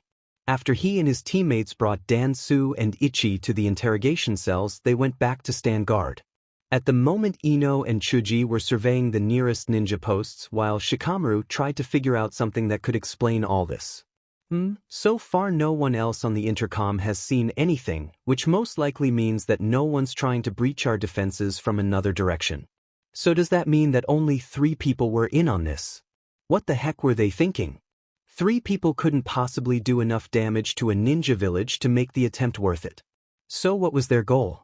Shikamaru sighed in frustration and sat down, getting into his regular pose. Okay, go over the facts again. Sasuke Uchiha destroys a piece of the wall and enables others to get in. However, none do and keep a stable post in the woods surrounding town. Obviously a way to draw attention and make it easier for people to come to them. And when they did, Sasuke took off but the other two remained to fight. They must have been a safety measure to ensure that not too many people interfered. And Sasuke didn't leave until after we showed up, and he wouldn't make himself known and then leave unless he wanted to be pursued. At this time Ino and Chuji had come back but saw what Shikamaru was doing so they didn't disturb him. He finished whatever he was thinking over, opened his eyes, and stood up to face his teammates. See anything? Nope. Nothing. Ino answered, shaking her head. Ditto. Chuji added. Shikamaru sighed. I figured. I don't think this was an ambush or anything like that. I get the feeling this was a trap. What do you mean? Chuji asked. Well, 3 people create a ruckus and wait until someone shows up. It also happens to take place at the point closest to where we and our friends were so we'd be among the first to reach it. I believe that Sasuke must have used some kind of scout, like a bird or something, to see where we were so he'd know the best place to strike. So you think he was after us? Ino asked. Shikamaru shook his head. Oh. Remember, Sasuke has allied himself with the Akitsuki, for the Akitsuki targeting, and who went after Sasuke after he ran off. Ino and Chuji gasped then answered together. Naruto. Bingo. Shikamaru told them with a nod. I believe that this was a way to draw Naruto out, and Sasuke's leading him right where he wants him. The girl we faced and her backup, most likely just a way to ensure that not too many others followed Naruto. The Akitsuki are making their move for his bijou now, and they wouldn't do that unless they had the other 8 already. We gotta do something. Chuji all but shouted. What can we do? Shikamaru asked. We'd never get to where Sasuke's leading Naruto in time to be of any use. We can't just sit here. Ino shouted, making the Nara heir lean back a bit. I know, but unless you think we can reach them really quickly, there's little we can do but pray Naruto can pull a victory out of nowhere, again. Do you think you know where they went? Chuji asked. Well, judging from the direction Sasuke took and his past behavior, I'm willing to bet my next paycheck that he's leading Naruto to the Valley of the End, where they had their last match. Chuji smiled. Get everyone together who's willing to go along. I think I know how we can get there quickly. In one of the interrogation rooms, Anko and Ibiki stood firmly in front of their new captives. It was hard for them to try to look so menacing when their captives looked so meek, but years of experience allowed them to. In a way, they were relieved because if the 2 prisoners were like this, the 2 guards wouldn't have to resort to drastic measures to obtain any information. Since the room was brightly lit, Ichi was huddled into himself like a frightened turtle, whimpering like a puppy. Dansu held him and tried to be a source of shade for him, but it wasn't going anything to calm him. Please, turn off the light. Ichi-chan doesn't like light or illuminating sources. She pleaded, only to be met with stern, uncompromising faces. Please, just dim them then. He's scared out of his wits. Again they did nothing and Dansu ummed.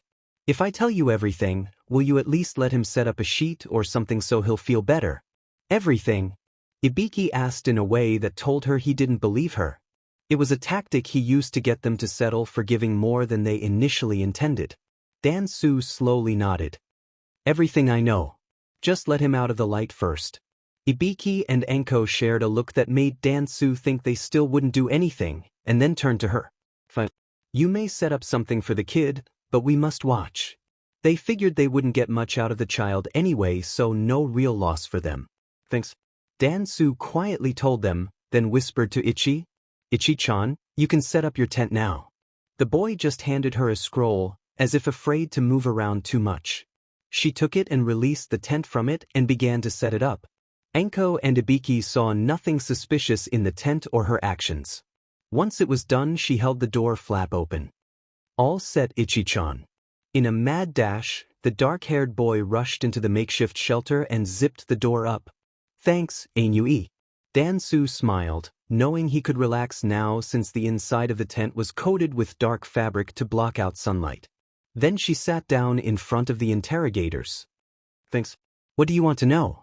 First, who are you and the scaredy cat? Anko asked. Well, we have no real names, so to say.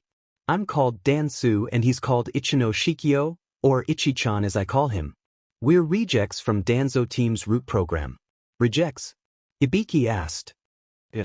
Sometimes when Danzo Team tried to create his soulless, obedient puppet ninjas, he didn't always succeed or get the results he wanted.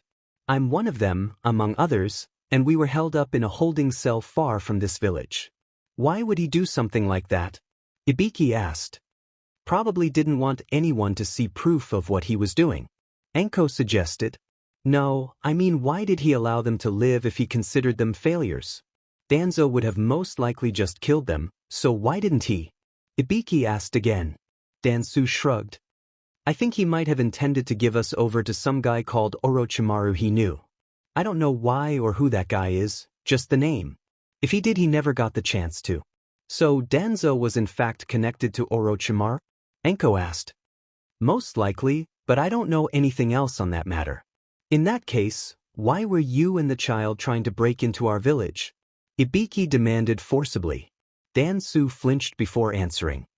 Well, about some time ago, all the security measures in the holding cells where we were kept gave out, and most of the root rejects had a bloody battle.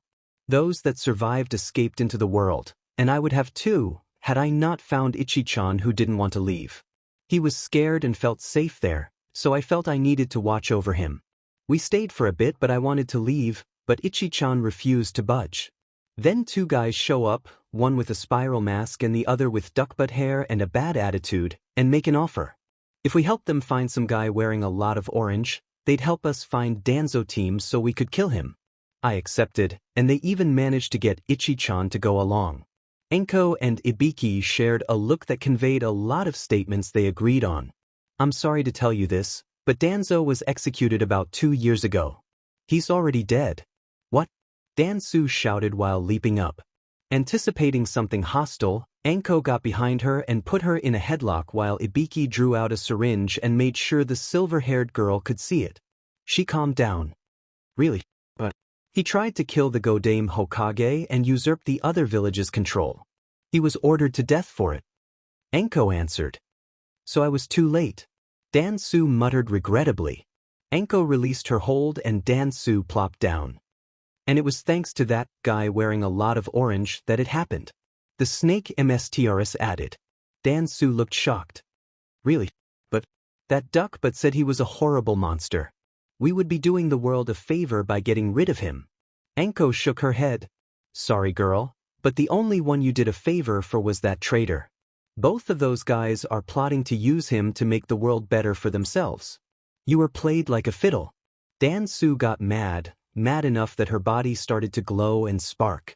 Luckily Team 10 placed those inhibitor bracelets back on her body so she couldn't do much besides glow. Just like that son of a beach Danzo.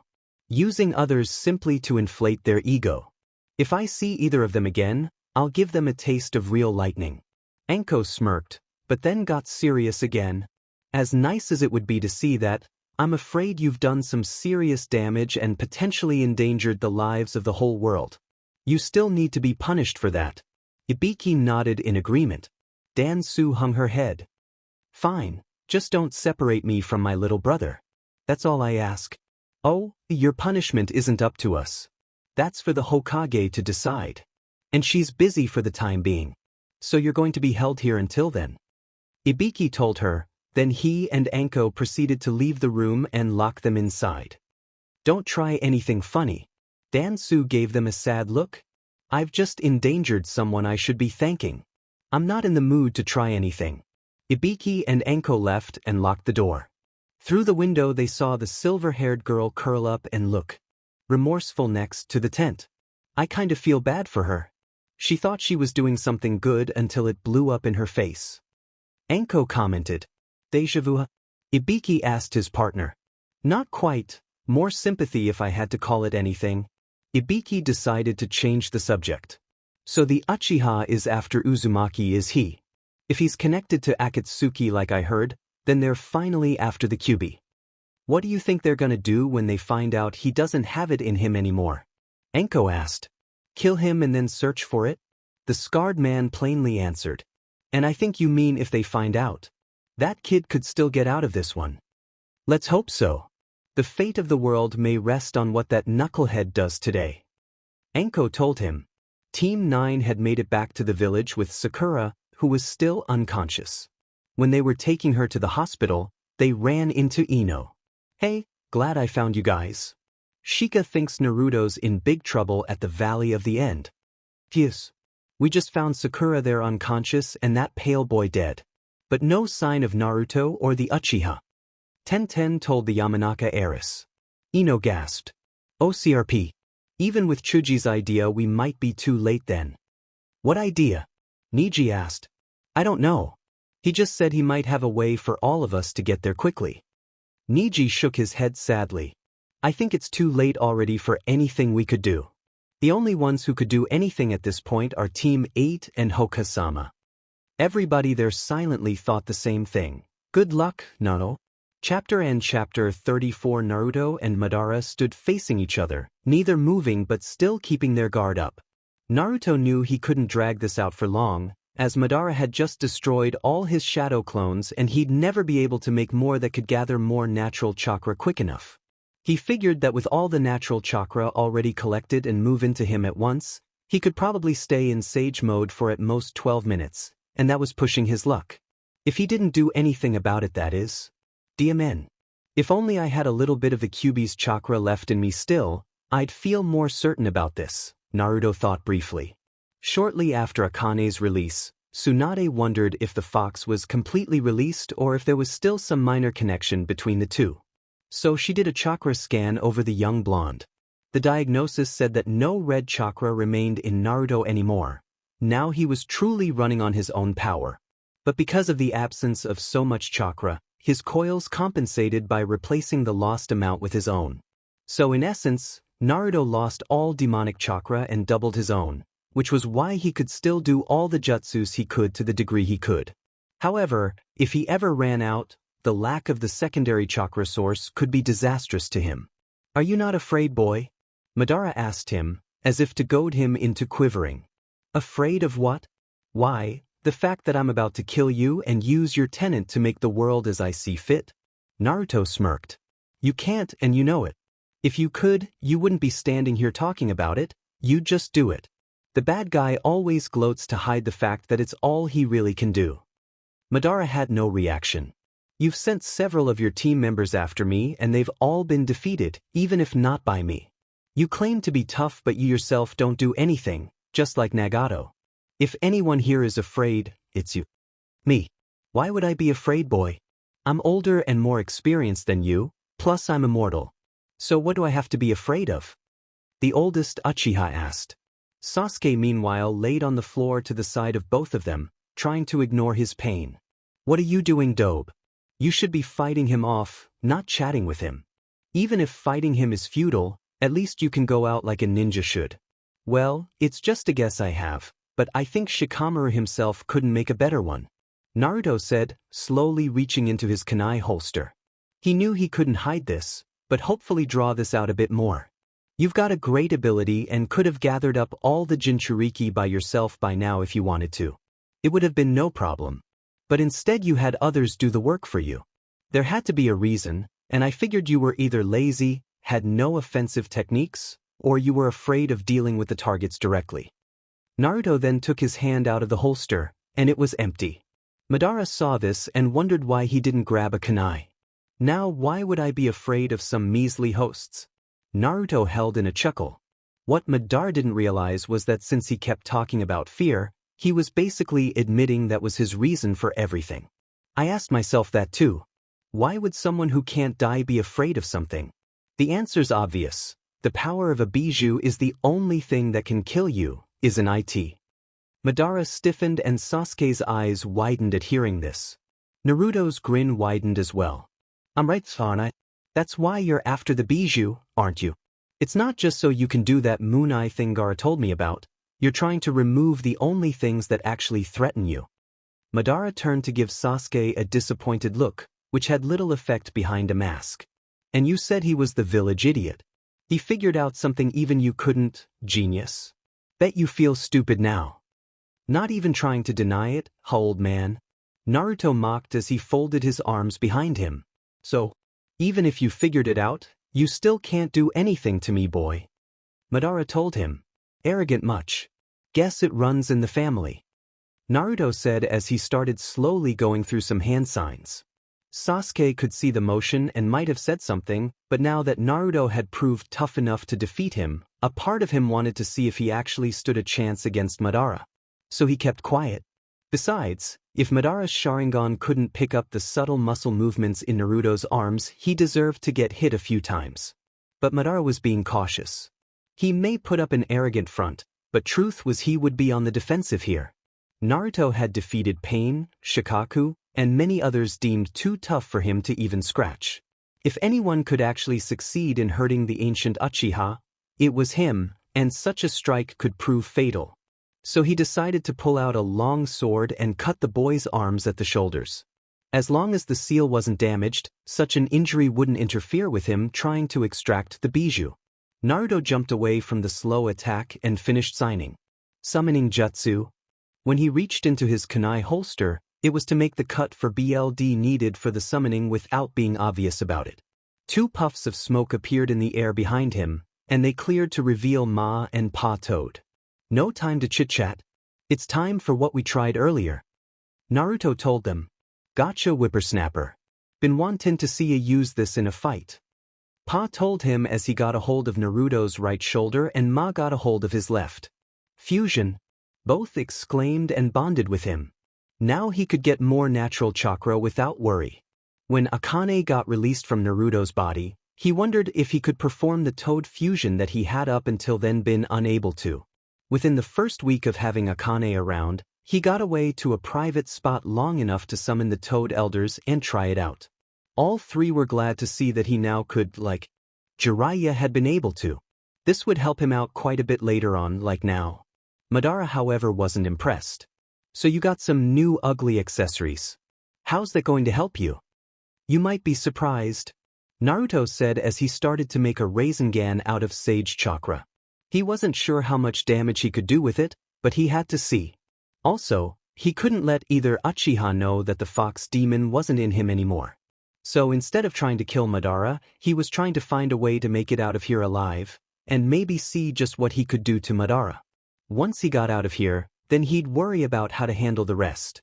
Naruto threw the chakra orb at his target, a feat that wasn't limited to the Rasen Shuriken anymore thanks to him working on it. Madara used his displacement defense that made things pass through him whenever he was attacked, and had the orb pass through him. However, this attack wasn't harmless. Normally when Madara did this, he felt nothing, but this time he actually felt pain. About half as much as it would have been had he taken the Rasengan full force, but still there. How could this be? My defense is perfect. How could he have actually done some damage? Is he using the fox's chakra in that technique? Madara thought as his body became solid again. The pain remained and seemed to sting more now, but there was no injury. It really confused him. Naruto saw this and knew he had made an impact. I may not be able to kill him without Akane-chan's chakra, but Sage Chakra may be able to do something to him. It's better than nothing. You guys holding up? He asked the 2 old toads. Yeah, but this may be a tough one for you. Ma answered, trying to stay as motionless as possible. I agree. Maybe we need Bunta here with us. Pa added. Not a bad idea. Naruto commented before making the summoning signs again and trying to summon the boss toad. But instead, he got Gamakichi. Damn it. Why can't I ever get the big guy on my first try? Nice to see you too, Naruto. Gamakichi told him. Should I go then? Sure, you just get hurt. But before you go, find out if anyone's trying to find me and let them know I'm okay for now. Naruto told the orange toad. Gamakichi winked. Sure thing. Good luck. He then hopped away and out of the room. Madara paid this no mind, for he was busy using his space-time manipulation skill to send Sasuke away from the battle zone, which was really just outside the hideout. Then he faced the orange-clad shinobi, planning on inviting a few guests. Maybe I should too. After that, one by one, 4 portals opened up behind him, and a clone of Madara came out with a hostage. The hostages just happened to be the other 4 Kages, trapped in a paralysis jutsu.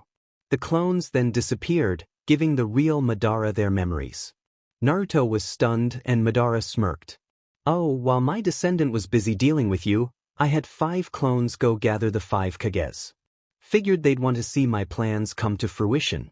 It was really tough to get each one. They all put up a heck of a fight. Sadly, the one I sent to obtain the Hokage couldn't find her, so she won't be attending. Don't worry, they won't interfere. Just watch as I take the Kyuubi from you and have everything fall into place for me. What happened, Bachan? Are you still okay? Naruto silently worried. That's assuming you succeed. And why wouldn't I? Because I've got something that can kill you. Naruto answered, hoping his bluff wouldn't be discovered. Well, so do I. Naruto showed no reaction and created many shadow clones, none of which had toads on their shoulders, so the real one stood out. But he wasn't trying to hide now anyway, he was trying to buy time. Now instead of just trying to get himself out of here, he had to get 4 Kages out too, one of which was a close friend of his.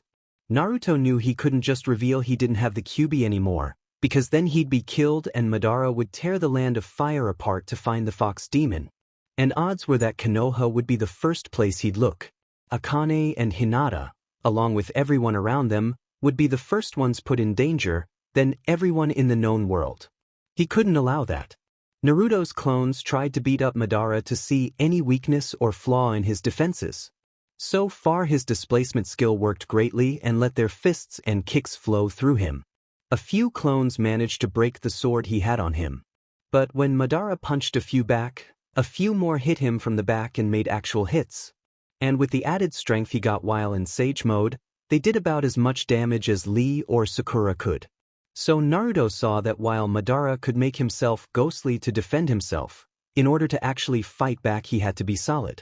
And it looked like this principle applied to his whole body. While this continued, Naruto got ready to summon again. I swear if it's Gamatsu this time I'll feed him to the Inuzuka dogs. He didn't really mean it, but was in no mood for something to go wrong.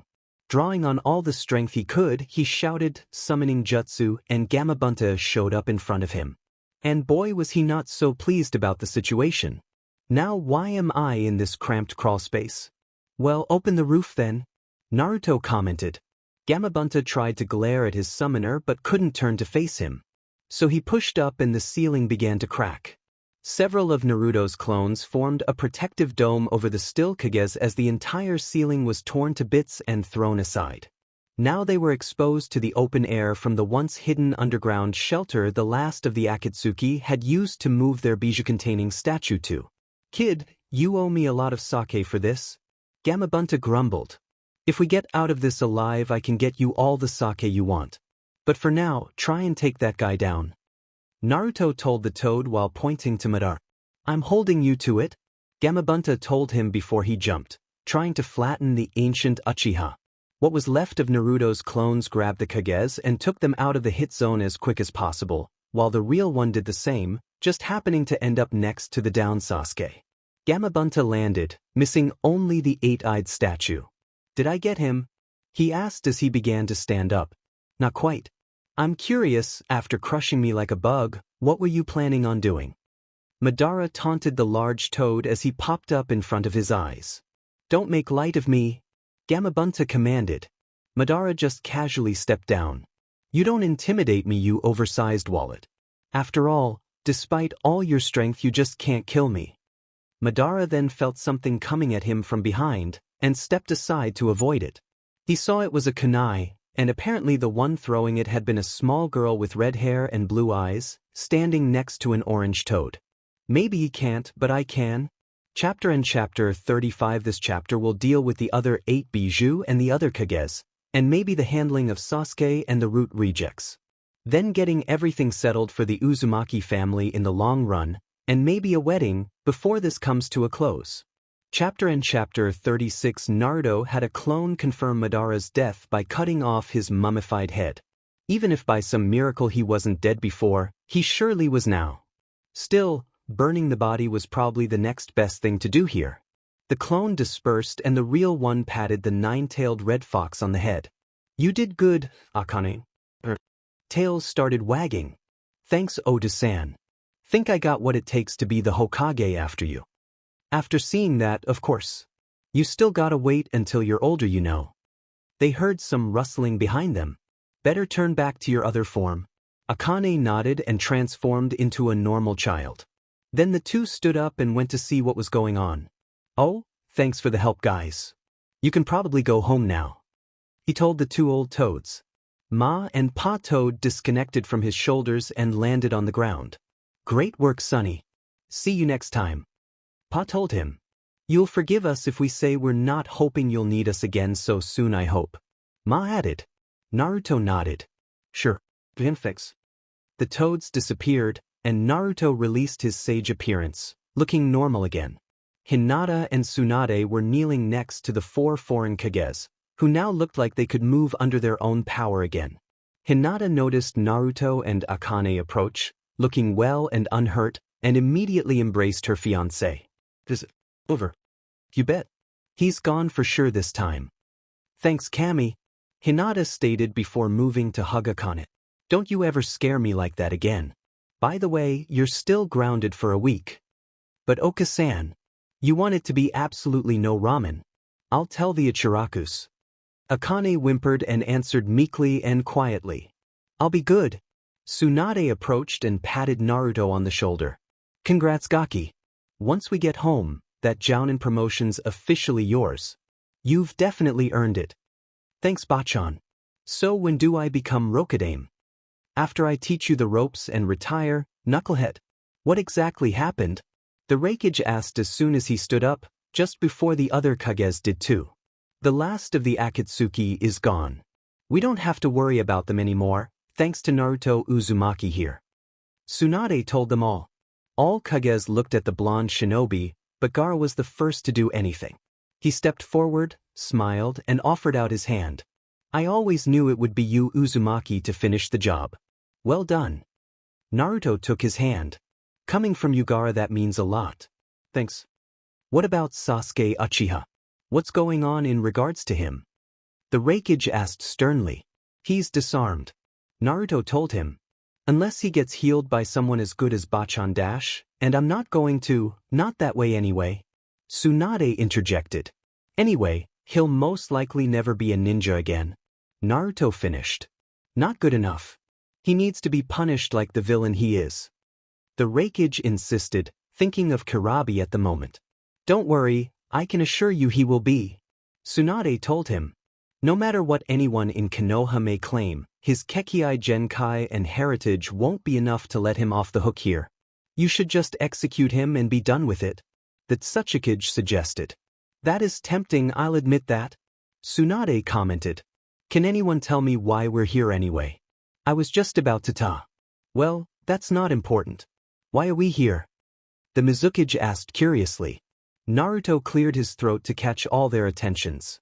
Well, the old man told me he planned on acquiring the Kyuubi tonight and fulfilling his goals. He also said he wanted you all there to see him do just that. Must be because of our encounter with him at the Gakage Summit 2 years ago. Gaara mentioned. The Mizukage slowly nodded. Yeah, makes sense. Probably wanted to show off or scare us. So Madara Uchiha is really gone? The Tsuchikage asked. Naruto nodded. Good.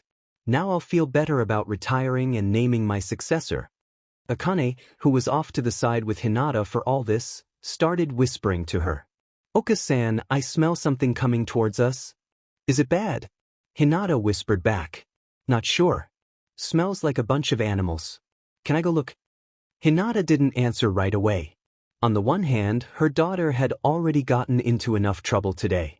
On the other hand, she just fought off a Sannin-level ninja without getting a scratch. What harm could a few animals do? Alright, but be quick and don't be rash. What rash? Do I have a rash? Akane asked, missing the intended meaning, and checked for any sore skin she might have. Hinata sighed. No, I mean don't do anything foolish. Oh, well, why didn't you just say that then? Akane asked as she stood up. She didn't wait for an answer before she went to see what animals had shown up. None of them smelled like foxes, but maybe they had tried using some other species to try and capture her this time. If so, she had to get the message across that she wasn't someone to be messed with. Akane broke away from the group of adults and made it to the edge of the battlefield, still close enough for Hinata to come to her if something came up. The area was trampled flat from Gamabunta's stomping of the terrain, so Akane saw debris everywhere. Most of it was tree branches, but some belonged to the building Sasuke fought Naruto in, and some debris looked like it was part of some large broken statue. From behind a chunk of stone, another young girl about Akane's age came into her view. She noticed two things about this girl, that she was unclothed, and she had a raccoon tail and ears. Akane rubbed her eyes in disbelief and looked again. Now she saw another girl, this one also unclothed but with two cat tails and ears. Then another tailed girl and another, until 8 were looking at her. Akane saw they were frightened and smelled like various animals. Without really understanding why, she stepped forward and showed off her fox ears and tails. "Hi, I'm Akane Uzumaki. Who are you all?" The girls looked at one another for a few moments. Then the cat-tailed one spoke up. I don't know. Where are we?" Akane had no idea what to tell them. "Somewhere far from my home. That's all I know." With nothing else going on, Akane looked over them all curiously. The raccoon girl had one tail, rings around her pale blue eyes, dusty yellow hair colored like sand, and was slightly pudgy than other girls her age, but by no means as thick as an Akimichi her age. The cat girl had 2 tails, green slitted eyes, slick hair that looked midnight blue and black at the same time in patches, and was quite lean. The one with 3 reptilian tails had flat aqua blue hair domed like a turtle shell and a thin red stripe that went from her chin to her scalp crossing her right eye, both eyes colored pink. The one with 4 monkey tails had red hair with yellow bangs, black eyes, and looked a little more muscular than the other girls. The one with 5 horse tails had blue-tinted white hair, orange eyes, pale skin, and looked agile and quick. The one with 6 slug tails had purple-tinted white hair, golden eyes, and was a little pudgier than the raccoon girl, and shorter than them all. The one with insect wings and a green ribbon tail had purple hair, orange eyes, and had a normal build for a young girl. The one with 8 octopus tentacles had spiked brown hair, reddish-orange eyes, and was the tallest and strongest looking of them all. "Why do I get the feeling I should know these 8? Akane asked herself. "Hey Akane-chan, that's long enough. So come." Hinata started to tell her as she approached, but stopped when she saw the new children present. "Where'd they all come from?" "I don't know, Oka-san. I think they're what I smelled," Akane told her. Hinata looked them all over, and could tell right away these were the remaining bijou. "Guess they all turned to children too. Hope we can find them families, because Naruto and I can't raise them all." Hinata was about to go back to Naruto, but turned and saw he was there behind her, along with all 5 Kages. All of them were surprised to see several children with animal ears and tails. And then they noticed that Akane had the same features visible. "So, what are we going to do about this?" Tsunade asked. "I can't take care of them all, Bachan. Akane-chan's a handful already." "Do you guys know who they are?" Akane asked, heedless of her foxy attributes since no one was trying to hurt her yet. "Well, Akane-chan, I guess you could say they're your cousins," Tsunade told her. Akane smiled. "Wow, I have cousins. Care to inform the rest of us, Hokage-sama?" Gar asked. Tsunade turned to face the Kages. "Well, some time ago the Kyuubi no Kitsune was forced out of Naruto's body. In the process it changed into an innocent amnesiac child, which you see before you. And I'd bet a year's salary that the same thing happened to the other 8 bijou here after being freed from the Akitsuki's clutches." "The bijou are kids now?" that Tsuchikage asked. "Yeah. It's called Phoenix something," Akane told them. "A bunch of fox demons told me about it, saying it happens every time one of us dies. The old Kyuubi is dead and gone for good, and I'm the new one." "You're the Kyuubi that destroyed so many places?" the Raikage asked. Akane shook her head. "Nope. Didn't you hear me the first time? That Kyuubi is dead. I'm completely different. And I'm going to be a great ninja to make up for her crimes." The Kages looked at her curiously, impressed by her youthful spirit and optimism. The Raikage then cleared his throat. "If the bijou really are reborn as new entities, then I must insist that the Nibi and Hachibi rightfully go to Kumo, where they can be trained properly as ninja too. They better be treated right, you hear me?" Naruto sternly told him. "Even if they are demons, They're children too and deserve to have the life any normal child would. Why would you demand that? That Sasuke asked. Because my daughter's one of them, and she's a person first and a demon second. Same goes for her cousins. And I'll raise all 9 of them myself if I have to, before I even think of letting them end up in the care of someone who'll treat them like animals or tools to be used like Danzo team would have. Naruto boldly claimed. Hinata smiled and clasped his hand. I agree. All 5 Kages were impressed with his determination, and knew that if they wanted to stay on his good side they should do as he wished. And considering the power this guy had backing him up, his good side was exactly where they wanted to stay. Very well. The Hokage nodded.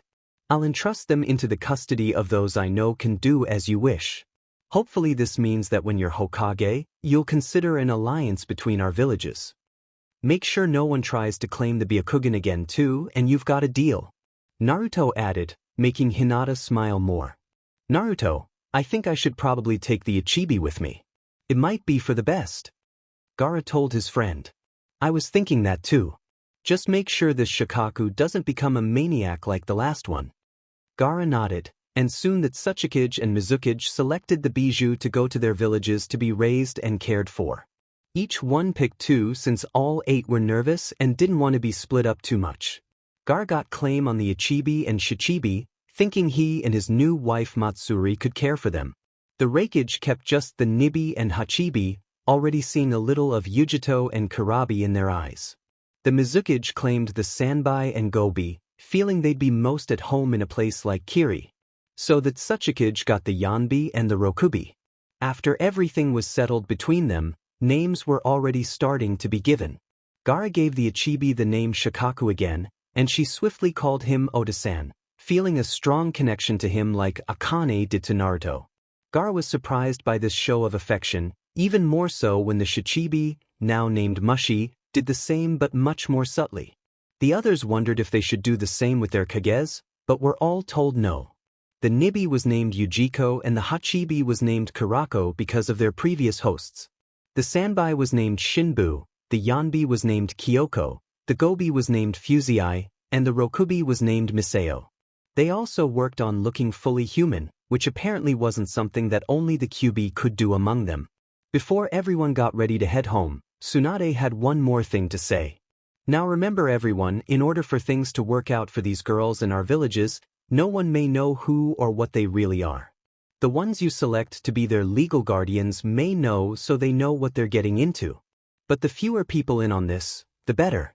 That way, no unnecessary fights will happen because someone's afraid of them. Agreed. The others nodded. Good then. Now let's all go home. Say hi to Matsuri and the others for us, Gaara. Oh, and try and come to our wedding later. Naruto and Hinata told the sand wielder. Absolutely, old friend. All groups said their goodbyes and left for home, taking some demons with them. In Konoha's case, just one that was riding Naruto's back and ready to sleep. You okay about not having them around? Tsunade asked as they ran. Yeah.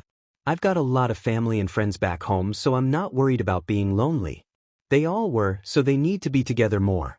I'm sure they'll be fine. When can I see them again? We'll see about that later, Akane-chan. Right now we gotta go home and deal with something that's long overdue. Naruto answered. What? What'll happen to a certain guy with a certain evil eye? Chapter 37. After a lot of running, Naruto, Hinata, Tsunade, and Akane made it back to Konoha. Waiting for them at the gate were the guards Izumo and Kotetsu, along with Kakashi, Sakura, Kiba, Shino, Kurenai, and Shizune. Everyone smiled to see the others return safely, although you couldn't see it on Shino's face. Before they could say anything, Tsunade held a finger to her lips, telling them to be quiet, before gesturing to a sleeping Akane. Everyone nodded and decided to save it for later, and everyone except Izumo and Kotetsu left for Naruto's apartment. Where's the Uchiha? Tsunade whispered to Kiba and Shino. He's contained as well as blindfolded. My insects, Akamaru, and Anko-san are standing guard as we speak, Shino answered quietly. Good enough for now.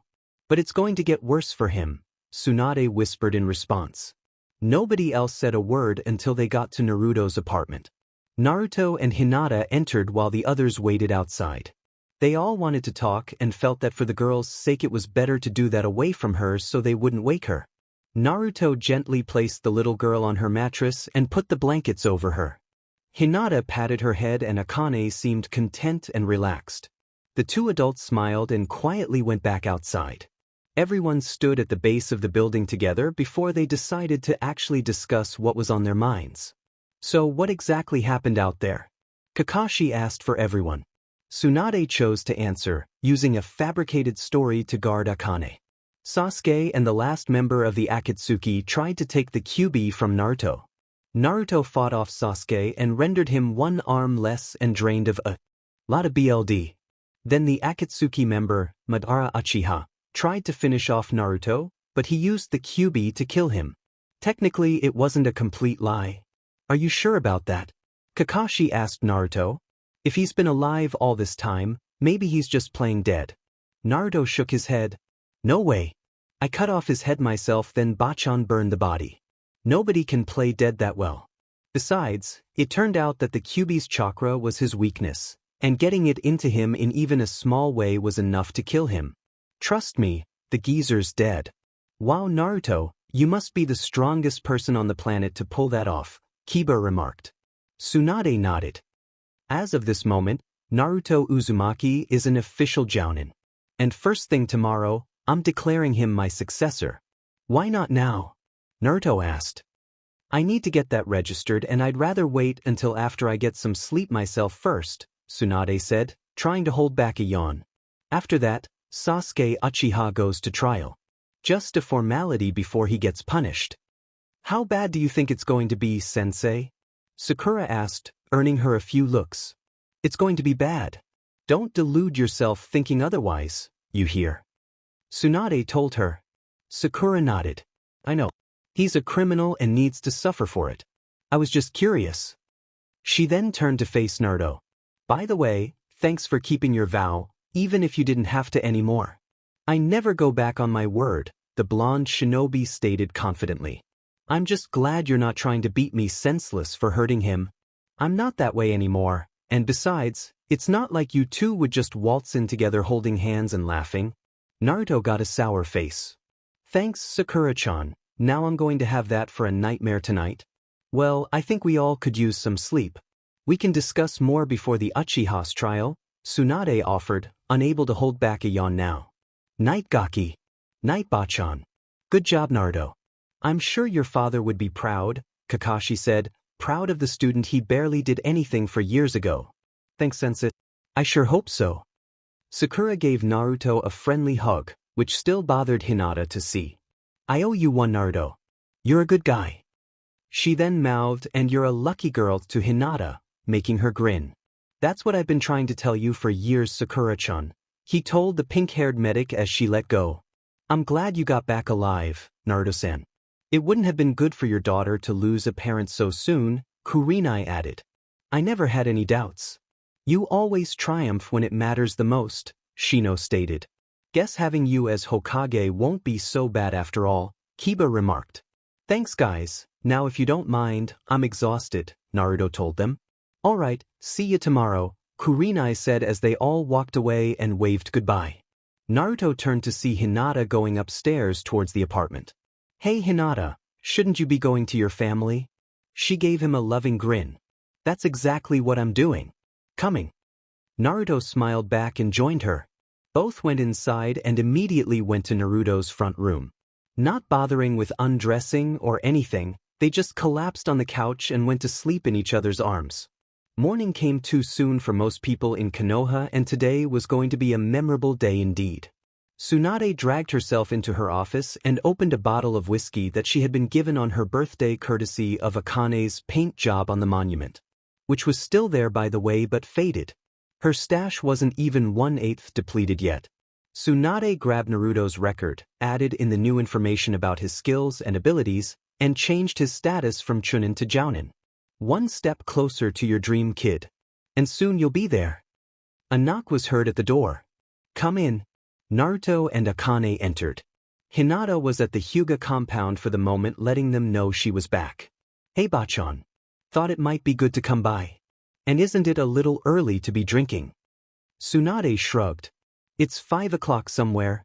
But not here, Akane stated innocently. Naruto chuckled. She's got a point, Bachan.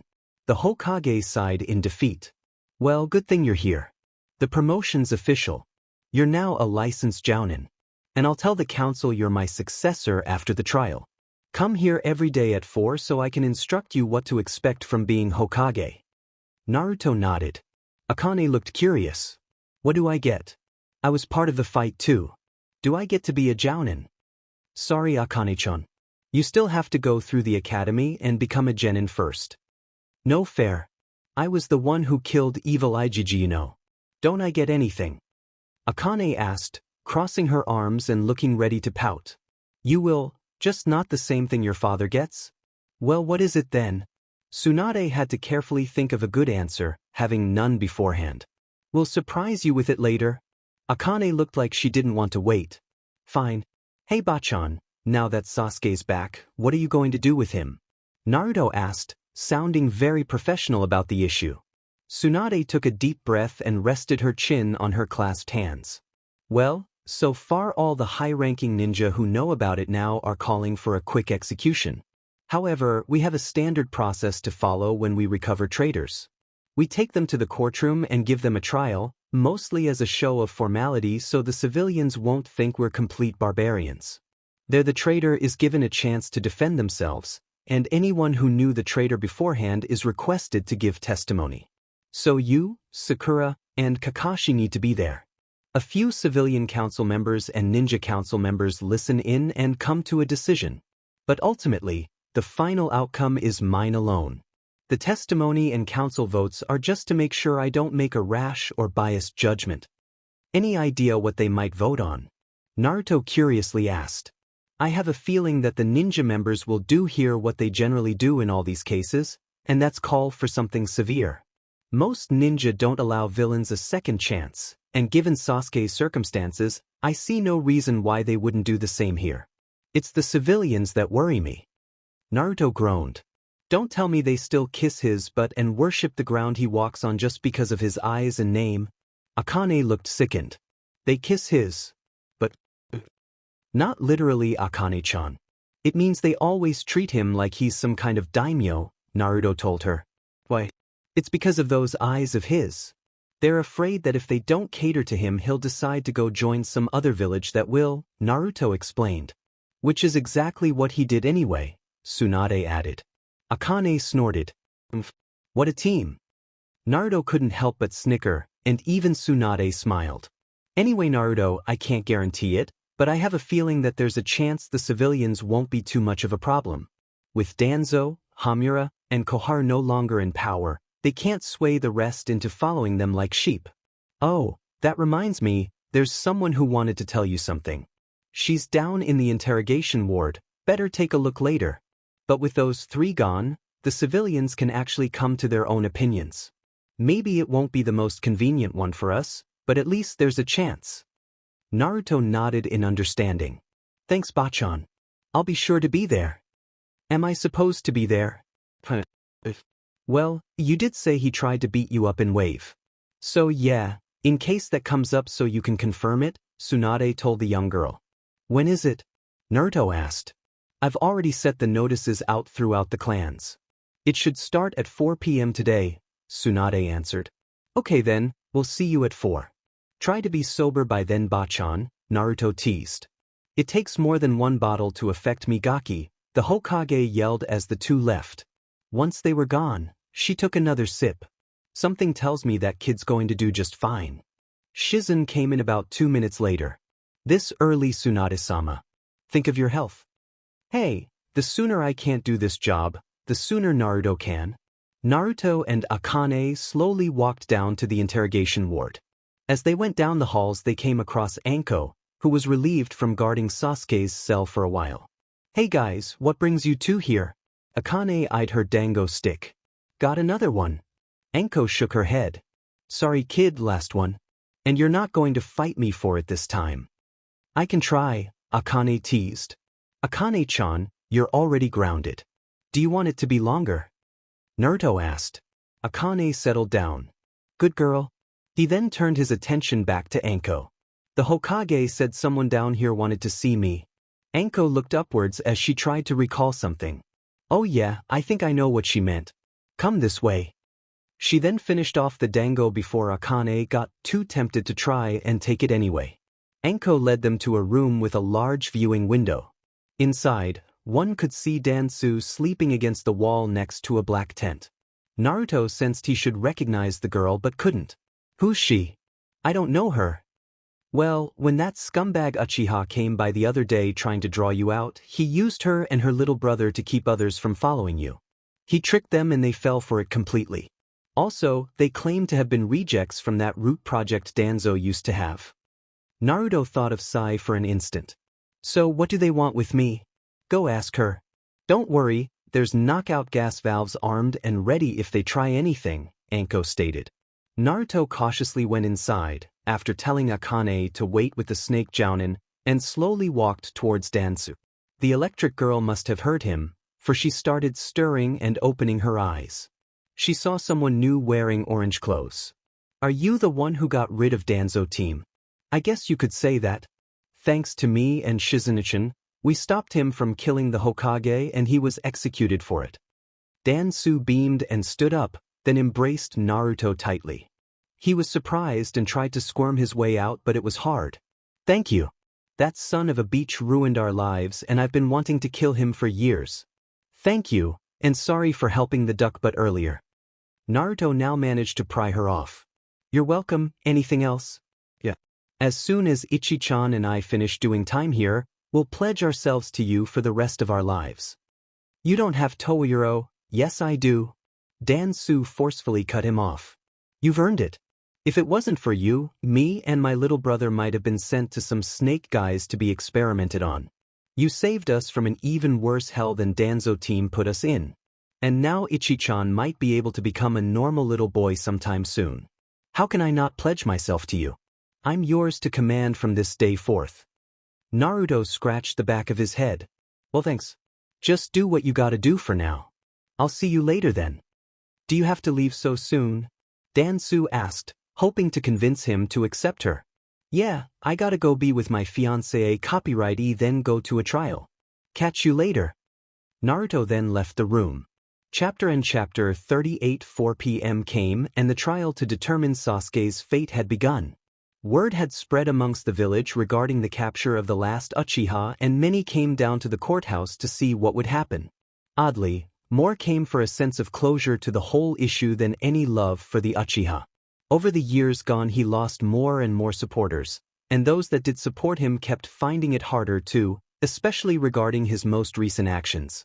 Konoha's courthouse, used for trials regarding civilian crimes and great ninja crimes, was packed with people.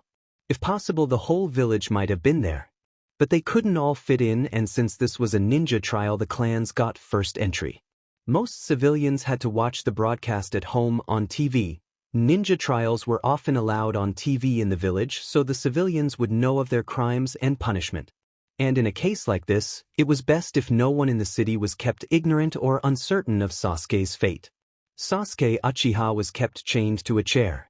A few seals placed around his eyes the previous night, by Kakashi on Tsunade's order, would ensure he couldn't activate his Sharingan, at least not painlessly. His one remaining arm was chained to his side so he couldn't attempt any hand signs if somehow possible for him and he had been stripped of all weaponry. As expected, he did not look in a good mood right now. In front of him was Tsunade acting as judge. To her left were the Shinobi Council members and to the right were the Civilian Council members, giving a Supreme Court feel to everyone. No jury, for they were the jury here, with Tsunade acting as official head and declarer. Behind him were the audience and witnesses to be called. Naruto and Hinata were present with Akane, seated not too far behind Sasuke. To Naruto's left were Sakura and Kakashi, who were aware they were going to be called on to testify regarding Sasuke. Naruto was worried about what they may say, considering their past favoritism to the Uchiha. Even if now they were past that, what if they still tried to defend him or call for a light sentence? Naruto figured that if they did, he would have to break away from them completely.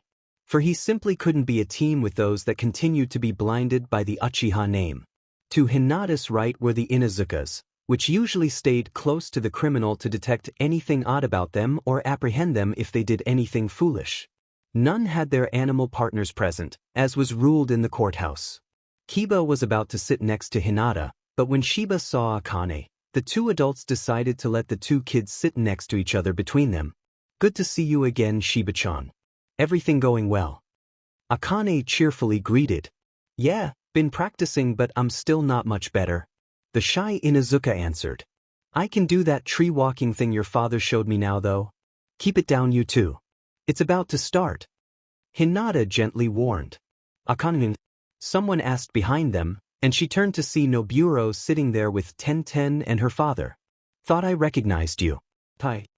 Akane remembered the last time the two were together and blushed. Oh, hi Noburo-kun. And nice to see you again. She looked forward before her blush was painfully obvious. Nevertheless, Hinata witnessed all of it and grinned. I always knew she was Naruto's daughter at heart, and apparently she really is mine too.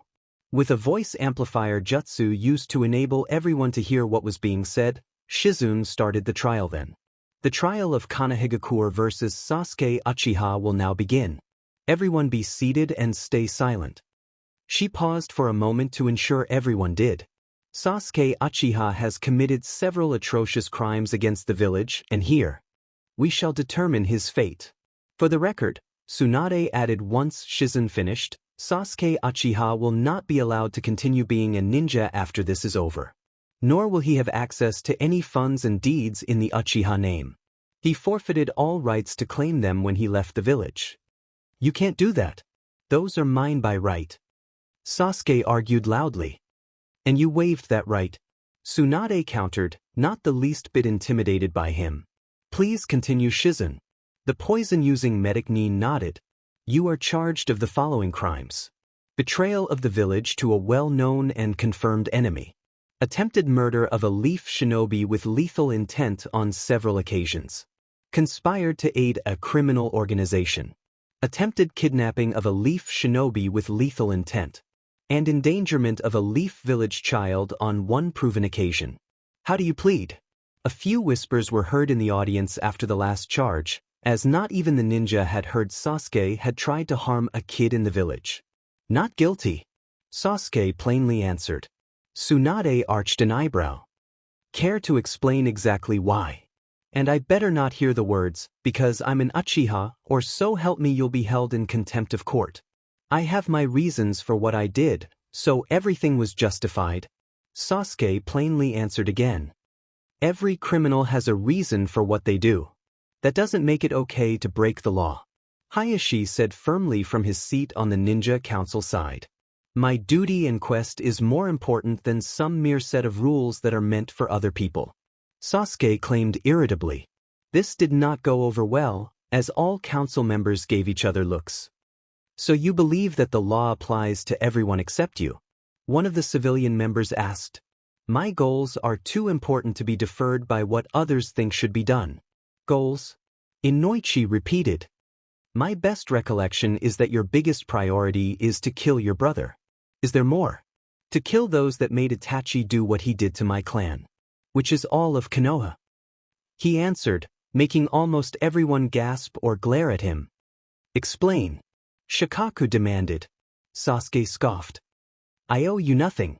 Since you're on trial you have to tell us everything you little. Tsunade started, but had to calm herself or the ruling could be considered based on emotions rather than facts later, thus a mistrial. In that case, we can add intent to endanger village and occupants to the list of charges. Speaking of charges, Hokage-sama, one of the civilian members started. Would you care to elaborate on the charge of attacking a child? That one's new to me. Us too. Virtually all the council members said. Well, not too long ago Naruto Uzumaki was on a trip to Wave, and accompanying him were Hinata Huga and their adopted child Akane Uzumaki. During their time there they encountered Sasuke Uchiha and tried to incapacitate him, but he dragged the young girl into the battle and wounded her by direct physical assault. She's fine now though. Everyone in the courtroom not already aware of that event gasped. Most that knew Akane were ready to cut off some random body parts Sasuke had. Sasuke himself just snorted. You mean the girl with the red hair? That's no ordinary child. She's a monster and should be killed. He stood up as if that would make them believe him more, and two Umbu rushed to press kunais against him as a warning. I should have known idiots here would be willing to defend a monster. They did with the dobe too. On what grounds do you have that a mere child is a monster? Tsunade asked, hoping he didn't say anything that could ruin Akane's chances for a normal life. Why don't you see for yourselves? Sasuke asked. He then snatched one of the kunais out of the Umbu's grasp with his remaining hand and threw it as best he could at Akane. Expecting her to defend herself in some kind of demonic way, Sasuke watched as she instead got impaled in her left shoulder and screamed in pain. Hinata and Naruto immediately pulled out the kunai and checked the wound. Nothing serious, just a flesh wound. Everyone else who could see checked too and saw she was bleeding pretty badly. Naruto and Hinata glared at the Uchiha with so much hate right then that everyone knew no matter what happened today Sasuke was going to bleed even worse later. In fact, they didn't want to wait, as Hinata charged right at him to beat him worse than an unweighted Lee could while Naruto kept anyone from interfering. All the shinobi looked at this with grins, none bigger than the one on Hayashi's face. DMN, what a backbone. Hitomi, you would be proud of our daughter, and I hope you would adore her daughter as well. Hokage-sama, shouldn't we stop this? A civilian member asked. Tsunade shook her head. To do so would mean condoning the Uchiha's attack. And Hinata Hyuga's actions are well within her rights, since she is legally the injured child's mother. Tsunade had made that part official right after the engagement between the two was confirmed to her. Maybe, but shouldn't we stop it anyway? Another member asked. If it had been your child he struck, what would you do? Tsunade asked. Nobody said anything, because ninja or not, each one of them would assault someone who dared to throw a kunai at their children. At this point anyone who had been supporting the Uchiha had decided not to, as there was just no good reason to defend someone who admitted he wanted to destroy the village and would openly attack a child with weapons. And if they pushed for any form of leniency in his sentence they would potentially lose all business and connections. For all basic purposes, the Uchiha had dug his own grave. Hinata stopped when her adrenaline rush died down, and stood breathing over the Uchiha. Her knuckles were bruised and bleeding from hitting so much, especially the chains that sometimes took the hit for Sasuke. But it was those same chains that made him unable to fight back, so he took a rather good beating. Only Sakura or Tsunade could have done better. Naruto came up behind her and put his arms around her. She relaxed, and then spat on Sasuke as a final insult before turning back to her seat. For the record, Hinata Hyuga and Naruto Uzumaki will not be held accountable for their actions here. They were well within their rights to do such a thing. And on a personal note, I'm rather impressed. Tsunade declared. Sasuke managed to sit up and glared at the Hokage. They're allowed to attack an Uchiha and get away with it, but I'm being held on charges for attacking a dobe everyone else wanted to have die. You beach. Tsunade narrowed her eyes. Your name will not grant you any privileges here, traitor. And at least Naruto never actually tried to hurt anyone, unlike you. She then looked over the audience. Is there anyone here who wishes to speak on the Uchiha's behalf? No one spoke up or raised a hand. Anyone? Again, no response. All right then. In that case, would Sasuke's former team members come up to give testimony regarding his behavior since you're the closest ones to knowing him? Naruto, Sakura, and Kakashi came forward and stood before the council, with Naruto giving Sasuke a look that clearly said, don't you dare try anything. Tsunade faced the masked Jounin. Kakashi Hatake, formerly the sensei of the Uchiha. What is your professional opinion of him? Well, I did tell him when he was younger to let go of the past and try to enjoy the people around him, but he apparently chose not to. While he does have talent and drive, he clearly isn't using it in honorable ways. Whether or not he was being influenced by Orochimaru is a moot point, since irregardless of the reasons, the fact remains that he has committed crimes and obviously intends to commit more if given the chance. I say do what needs to be done and nothing less. Tsunade nodded to show she had listened, then turned to her second apprentice. Sakura Haruno, formerly a teammate of the Uchiha. What is your professional opinion of him? Given the pink-haired girl's past history, she had to emphasize the professional part here. She saw Sasuke smirk here, and figured he believed she'd blindly defend him like always. Sakura sighed, thinking of her words carefully. In all honesty, I admit long ago I wanted to believe he had good reasons for what he did, even if we couldn't understand them.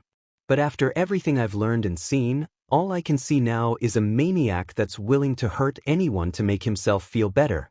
I trust your judgment regarding him, sensei. Tsunade smirked and Sasuke scowled.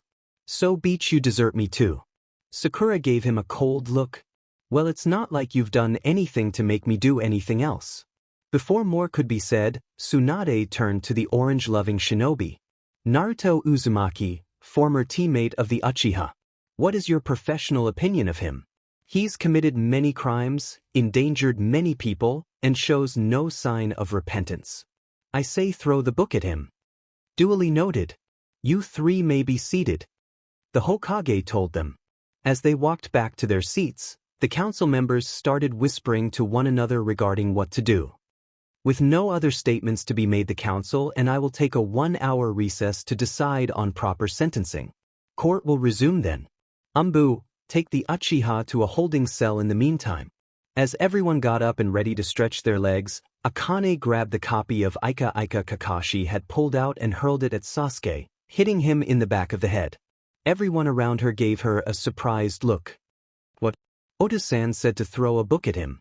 Let's go out before he tries to kill you, Naruto said as he picked her up and on his shoulders, taking her away from the fuming emo. Kakashi quickly went to grab his precious book. Chapter 39. Once outside, everyone who had been concerned for Akane's injury tried to treat her wound. This for the most part consisted of Naruto, Hinata, Hanabi, Shiba, Noburo, Sakura, Kiba, Shino, Ino, Shikamaru, Chuji, Tenten, Niji, Lee, Kurenai with her son, Guy, and the Ichirakus. Sakura got there first though. I'll just use a healing jutsu to patch it up. Better than any band-aid. Akane looked hesitant, but she couldn't get away, so she moved her short sleeve enough to show the wound. However, there was no wound anymore, just dried BLD and some tender red skin. But how did that happen? I'm a quick healer, like Ota-san, Akane answered. If he's going to be executed, then I'm going to volunteer for the job, Hinata angrily claimed, clenching her fist. This new Hinata frightened everyone, except for Naruto, Akane, Hanabi, and Niji. The Hugas and Naruto were thrilled to see such willpower and dedication in her, while Akane could never be afraid of the alpha female of her pack. Why would he try to hurt you, Akane? Shiba asked. By now, Kakashi had joined the group to see how bad things were. Akane shrugged. Beats me. I don't understand anyone with an evil eye. She then gave Kakashi a rather innocent face. Including you, smut lover. Several people there tried to suppress giggling at Kakashi's nickname and were failing miserably. Akane, of course, did understand why Sasuke had done what he did. He had seen her fox traits back at Wave and suspected something was up with her. Even if he hadn't concluded she was the new Kyuubi, he had to suspect some kind of connection. And with her being so close to Naruto, the former Jinchuriki of said Bijou, that would only make the connection stronger. So even if he didn't know all the facts, the Uchiha was at least partially right when he said she wasn't normal. And apparently he believed that if he attacked her, she'd do something that would prove him right. Or maybe turn into her true form involuntarily in front of everyone. But there were two things Sasuke didn't count on in that instance. One, that kitsunes are the best shapeshifters among the demon races and involuntary changes only happen for the weak-willed ones. Akane was anything but weak-willed. And two, Akane could have dodged such an attack easily. She was able to do the substitution jutsu and was fast enough to rip off a fox's tail before they even noticed she'd moved behind them. So was it really likely that she couldn't dodge a kunai being thrown at her by a one-armed man in chains? No, and the only reason it happened was because Akane let it happen. She heard from Naruto that several people would possibly try to make it so Sasuke wasn't punished so harshly, and she figured if he succeeded in hurting her right then no one could support him anymore. Besides, it was just a flesh wound, and those heal well for her. It was also a good thing that almost everyone was behind her so they couldn't see red chakra healing the wound, and those that could were blocked by Hinata. All in all, it was a risky act that Akane had not been planning on, but took full advantage of. If I know the legal system correctly, the Uchiha's in way too deep. Execution is the only reasonable outcome, Kurenai stated, minding her fussing son. But you just know someone on the council is going to plead for SPRM donations to keep the Sharingan from going extinct. And where there's one, there's bound to be another, Shikamaru added, tempted to light a cigarette but holding back for the sake of the kids and baby present. But even if they do agree to that, there are limits to what they can insist, Guy pointed out. Konoha's charter states that no Kekkei Genkai or combat style can be forced onto a set clan. So in many of your family's cases where you've already got a set manner of training and fighting made specifically for you, they cannot force you to add a new element in that could potentially render all your traditional methods compromisable or obsolete. Meaning that only civilians or ninjas that don't come from established clans can be initially eligible for receiving the Sharingan, unless a clan does want to attempt using it first, Kakashi summarized. I wish they would just drop the issue already, Shikamaru complained. I mean, if any new Uchiha are born, even if they're not raised by him, the council is gonna push them into being ninjas like Sasuke had been and maybe pamper them so they won't try to leave too. They did that approach with Sasuke already and look where it got him. Doing it again won't guarantee any new results. In fact, that's the definition of insanity when you think about it. All that for a pair of evil eyes. Akane asked. What exactly do you have against the Sharingan? Kakashi curiously asked. Akane hung her head, choosing her next words carefully. I only recently remembered it, but years ago, someone with those eyes tried to control me and make me hurt a lot of people. I can't remember much, but that I do know. Almost everyone paled at this. Someone actually tried to hypnotize you into being a weapon? Tenten asked. Akane sadly nodded. I don't remember what I did or how, but deep down I know it was bad. If I can become strong enough to become Hokage someday and protect this village, then maybe I can make up for it. Everyone felt stricken for the little girl in front of them, and no one felt it was a good idea to push the issue of her past. Those that knew her true identity understood her real meaning and somehow knew that if anyone could do more for Konoha than Naruto, it would be her. Naruto patted her uninjured shoulder to gain her attention. Come on, since we've got time, let's go have dinner. Akane nodded. What are we having?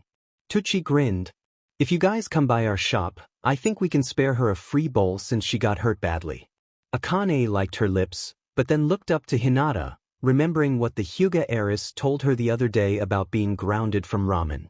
Said heiress softly smiled at her. It's okay, Akane, just for today anyways.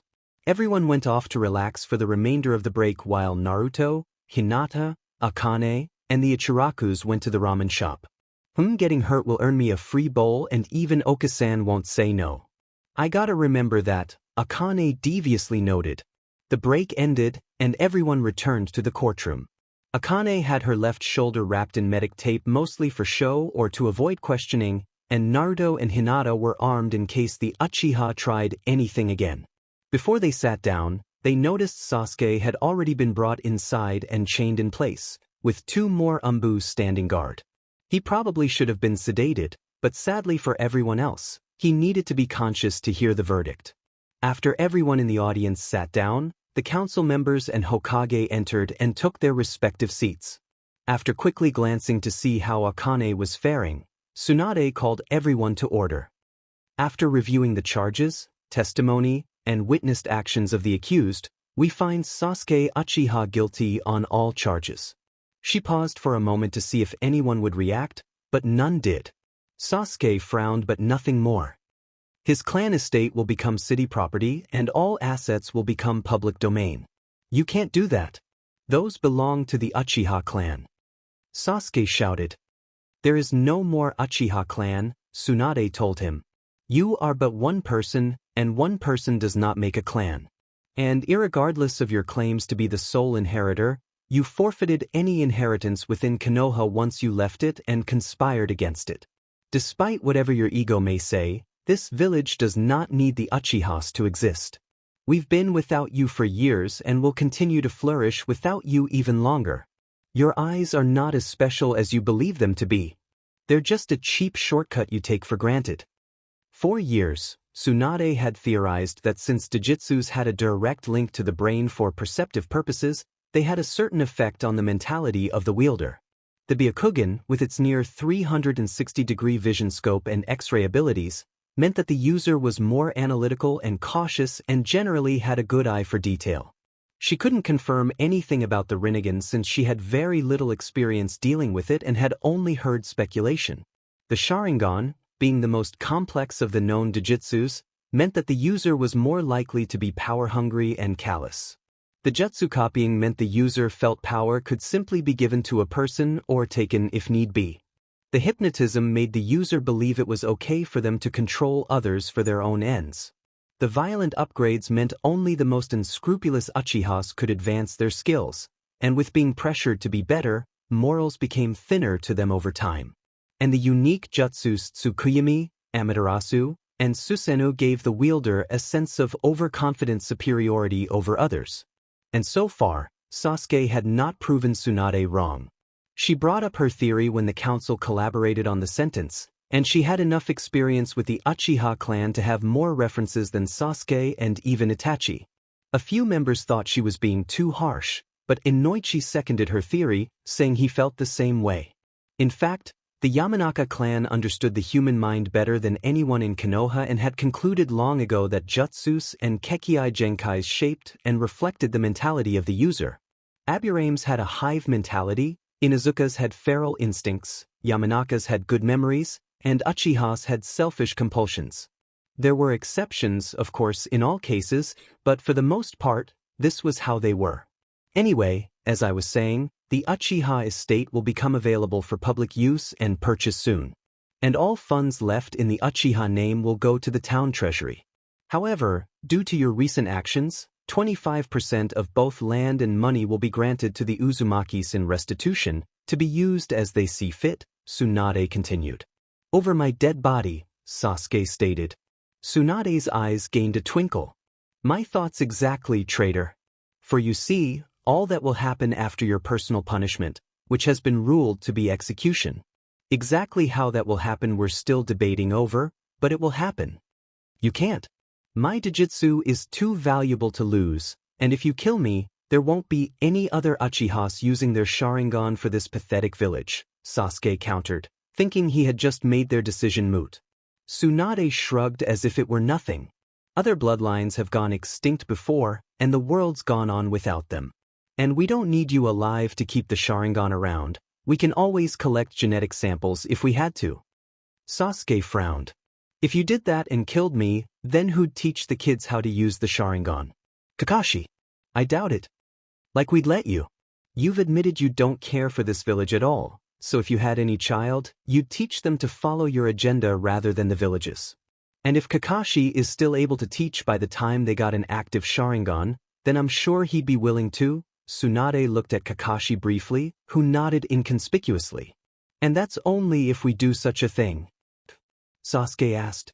Well, even though the Sharingan raises many questions regarding the morality of its bearer, we've agreed on a trial test to see if nature versus nurtured applies here, Tsunade answered.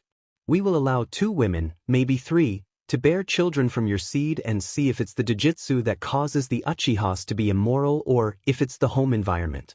But this will only happen if we have volunteers for this. If not, then the Sharingan truly dies with you. And you have no say regarding this. You cannot do this. The Clan Restoration Act is supposed to apply to me, so I cannot be executed, Sasuke stated, recalling a few things the council told him long before he left Konoha. Check the charter.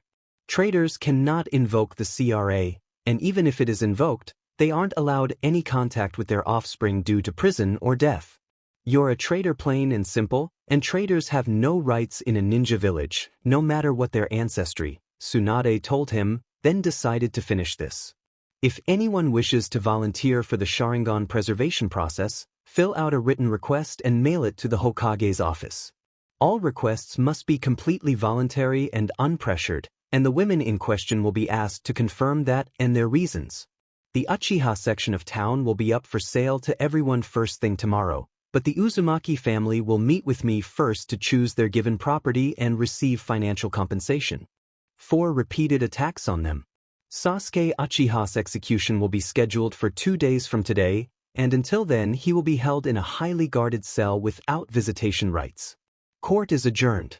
It seemed Sasuke was out of rants and just stayed silent, which everyone was grateful for. People started to leave the room, and Umbu began to escort Sasuke back to his cell. Before they left, Akane walked up to him before her parents could stop her and threw a water balloon in his face. She walked away laughing before he could do anything to her. "Akane-chan, where'd you get that water balloon from?" Naruto asked, having never seen her go near a faucet yet. "I didn't." "What do you mean?" Hinata asked. Akane grinned like a fox. "That wasn't water." Sasuke frowned as he tasted the liquid on his face. "Ugh, ramen broth. What an insult." Chapter 40 night came and everyone in the Konoha 11 was ready to go to sleep. Akane had already gone to bed and Hinata was planning on staying the night in the apartment anyways, liking being able to see her fiancé and daughter when she woke up. Naruto wouldn't protest that and apparently neither would Hayashi. If anything, the Huga head liked that she wanted this, not that he had any longing to be rid of her. Hanabi seemed to like it too, and Niji seemed to be the only one cautious about it. He wasn't going to stop her, but he did give Naruto a word of warning though. Niji's exact words were, "Just remember, we can see if her barrier is intact or not." Naruto's response to that was, "And why would you be looking there at your own cousin? Hinata told me you had some weird features but nothing like that." Let's just say the two had their first real fight since the Chunin exams, until Hinata stopped them, that is. Neither could bring themselves to tell her exactly what had sparked it though. Sometime around midnight, after 3 hours of sleeping comfortably, Akane heard a light knock on her window and irritably woke up. When she looked out, she saw a woman wearing a red kimono with auburn hair perched on the tree next to the building. She didn't recognize the woman, but felt she should have. Akane cautiously opened the window. "Who are you?" she asked, then recognized the newcomer's scent. Now she frowned for more than just being woken up. "What do you want?" Kisi, one of the few foxes to have met this new QB and not lose a tail to her, bowed her head. "Forgive me for disturbing you, Ayuma, but I needed to tell you this now. For the last time, I'm not going to be your queen," Akane said through clenched teeth, trying not to shout and disturb her parents. "I'm here to let you know that the foxes won't bother you anymore. A new council of 8 has been put into power, and once they saw what you did with the previous one, they felt it was wiser to just give you space for now." "Good," Akane smiled. "For now. Just until you're older and more mature. Until then, none of us will disturb you. They did ask that I make you an offer for the time being though." "Like what?" Kisi composed herself to try and avoid any phrasing that may set the young QB off. "I or someone else, most likely another vixen, could offer to help teach you a few things you'll need to know." "What can you possibly teach me that my parents can't?" Akane narrowed her eyes at the auburn vixen in human form. "Things vital to a fox, such as understanding of natural instincts and talents. Doesn't sound vital to me. I'm doing pretty good as I am. But someday you'll need to know more about your vulpine nature. After all, you're a fox and everyone else here is a human. There are some things you cannot learn from them." Kisi argued without sounding tough. "I understand my instincts just fine and I know my talents." Akane countered confidently. "But what about your abundant chakra? How are you going to control all that power?" Kisi asked. "There are senseis here who will help me. And Ota-san has been a lot of help with me and my chakra. Can he help you reach your full potential? You don't even know what all you can do." "And you do?" Akane asked like she didn't believe the older fox demon. "Even though I never personally interacted with your previous self, I was informed about her skills. Most connected to the ruling class are. The last QB had a great amount of power and could use all the chakra elements and sub-elements." Akane blinked. "All of them?" Kisi nodded. "How is that possible?" Kisi shrugged. "None, not even the previous QB knew that. Maybe it had something to do with what the Sage of Six Paths did to the Jubi. Or maybe it has to do with the nature of the Bijas themselves. The nature of the bijus, Akane repeated with an arched eyebrow. Kisi nodded.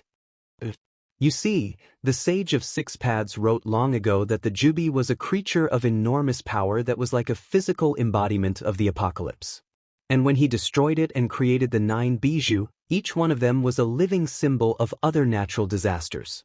The Ichibi represents sandstorms, the Nibi forest fires, the Sanbai floods, the Yanbi volcanic eruptions, the Gobi droughts, the Rokubi famine, the Shichibi plagues, the Hachibi earthquakes, and the Kyubi tsunamis. All their chakras reflect those too, and since yours is the most devastating, your chakra is too. Akane blinked a few more times, then smiled proudly and pumped her fist. I'm gonna rock as a ninja then.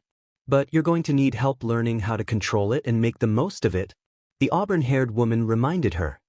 And I have Oda-san and Oka-san for that, as well as the senseis. I don't need any foxes for that. Kisi gave her a patient but tired look. Well, what about courtship customs? What about when you want to find a mate but have no idea how or what to do when you've got one? Again, Oda-san and Oka-san. They're practically mates now anyway. And I'm only 8. I'm not looking for a mate anytime soon. I don't need your help. But Akane, thanks, but I don't need your help. Akane told her forcibly. Kisi just looked at her and after a moment sighed. Fine. If you're so confident, I'll leave you to your human instructors.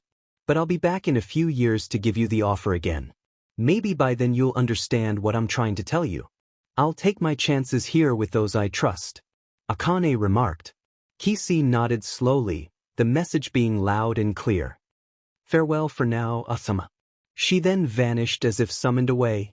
I sure hope no more foxes come by any time soon.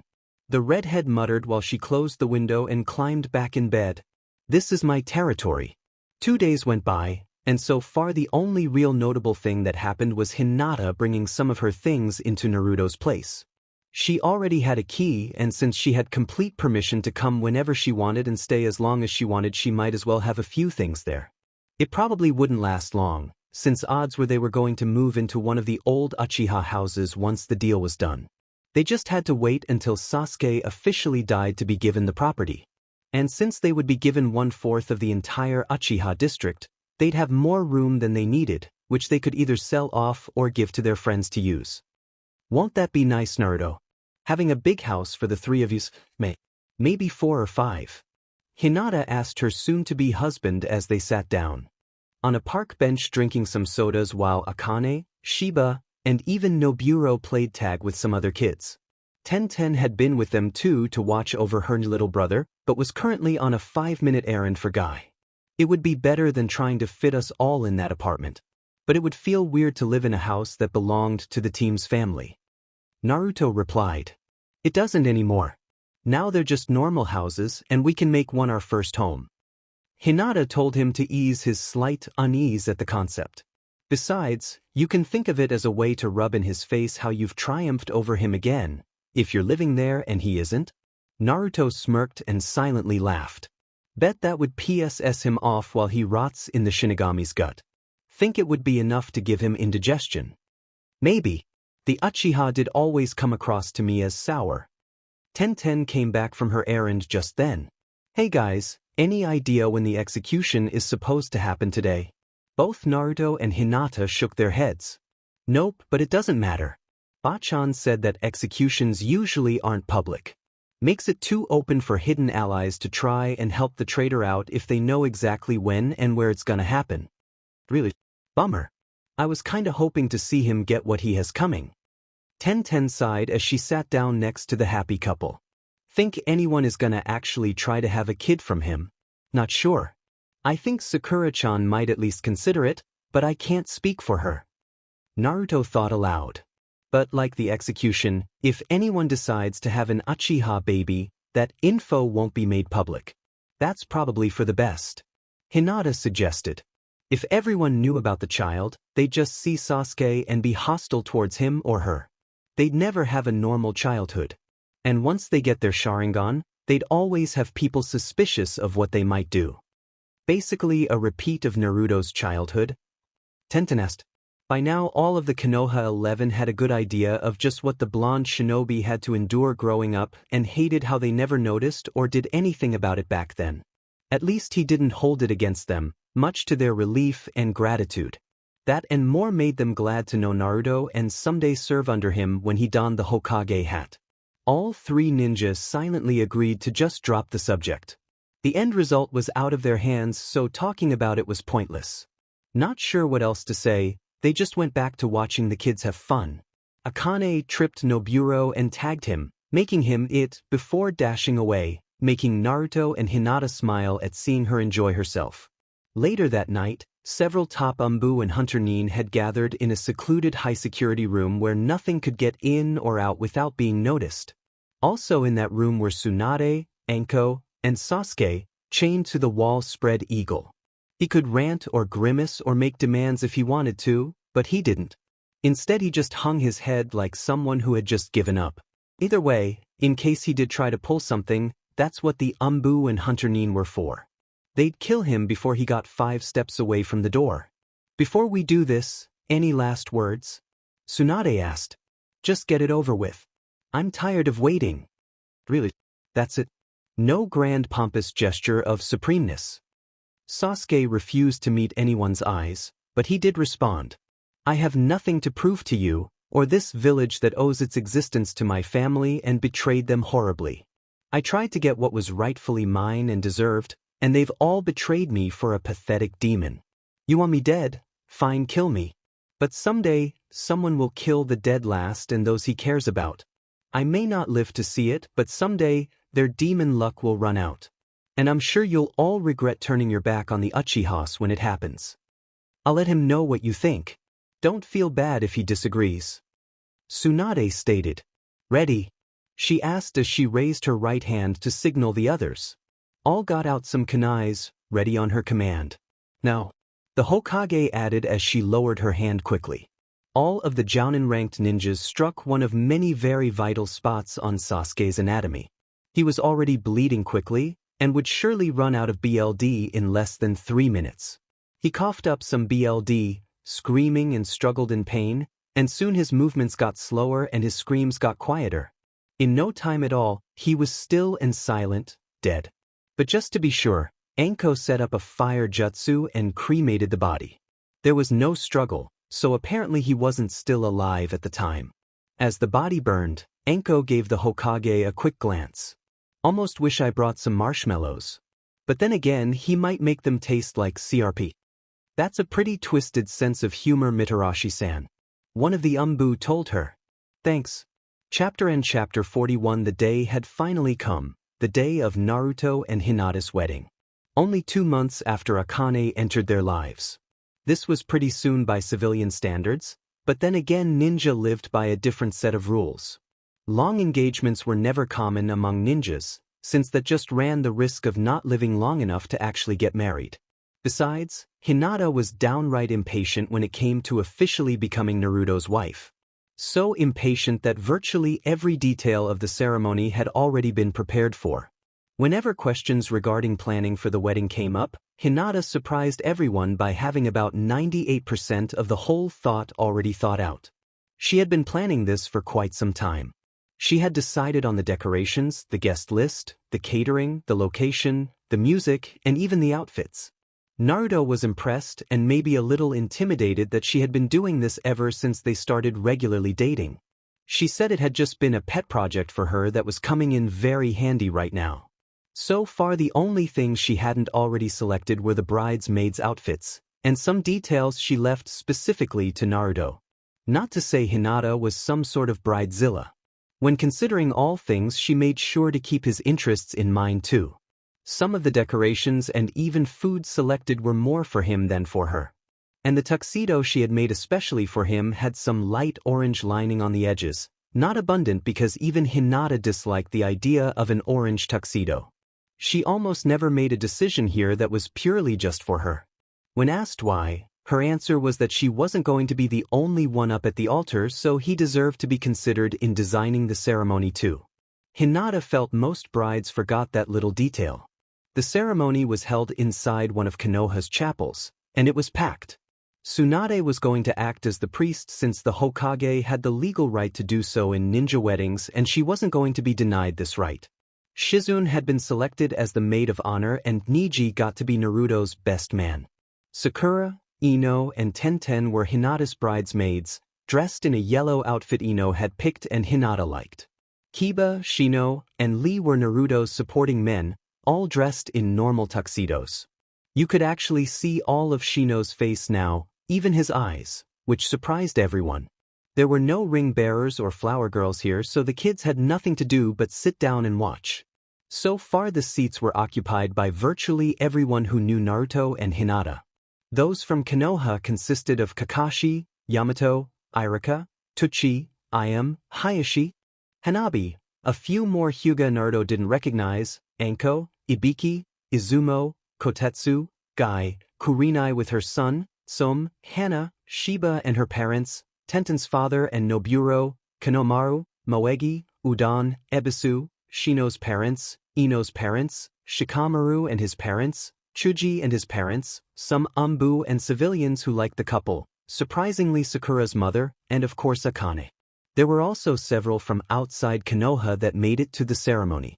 Attending were Gaara and a Piardin T. Matsuri with their 2 Bijou children, which Matsuri took a liking to instantly, Temari, Kankuro, Isaribi, Tazuna, Tsunami, Inari, Gamakichi, Gamatatsu, and surprisingly Cheyenne. That last one was a little awkward for Naruto, because after he finally figured out what she meant when she asked him to help her continue the priestess line, he had to tell her he didn't at the time know what she meant and already had a girlfriend. Cheyenne surprisingly took it well, and said if he ever changed his mind, the offer would still be available. Hinata had said nothing about it because she trusted Naruto and knew he wouldn't do anything to hurt her. That didn't mean she wasn't upset about the idea though. The ceremony was about to start, and everyone was in place. Naruto saw Akane sitting between Shiba and Hanabi looking a little bored and fiddling with a hollow RBB ball, the next stage of the Rasengan training. She was getting closer to being able to make a working one, but wasn't quite there yet. Nevertheless, he was proud of her progress with it. Same for the Kanomaru troops, since Moegi and Udon each finally managed to make one with a shadow clone too. Bet you're looking forward to tonight?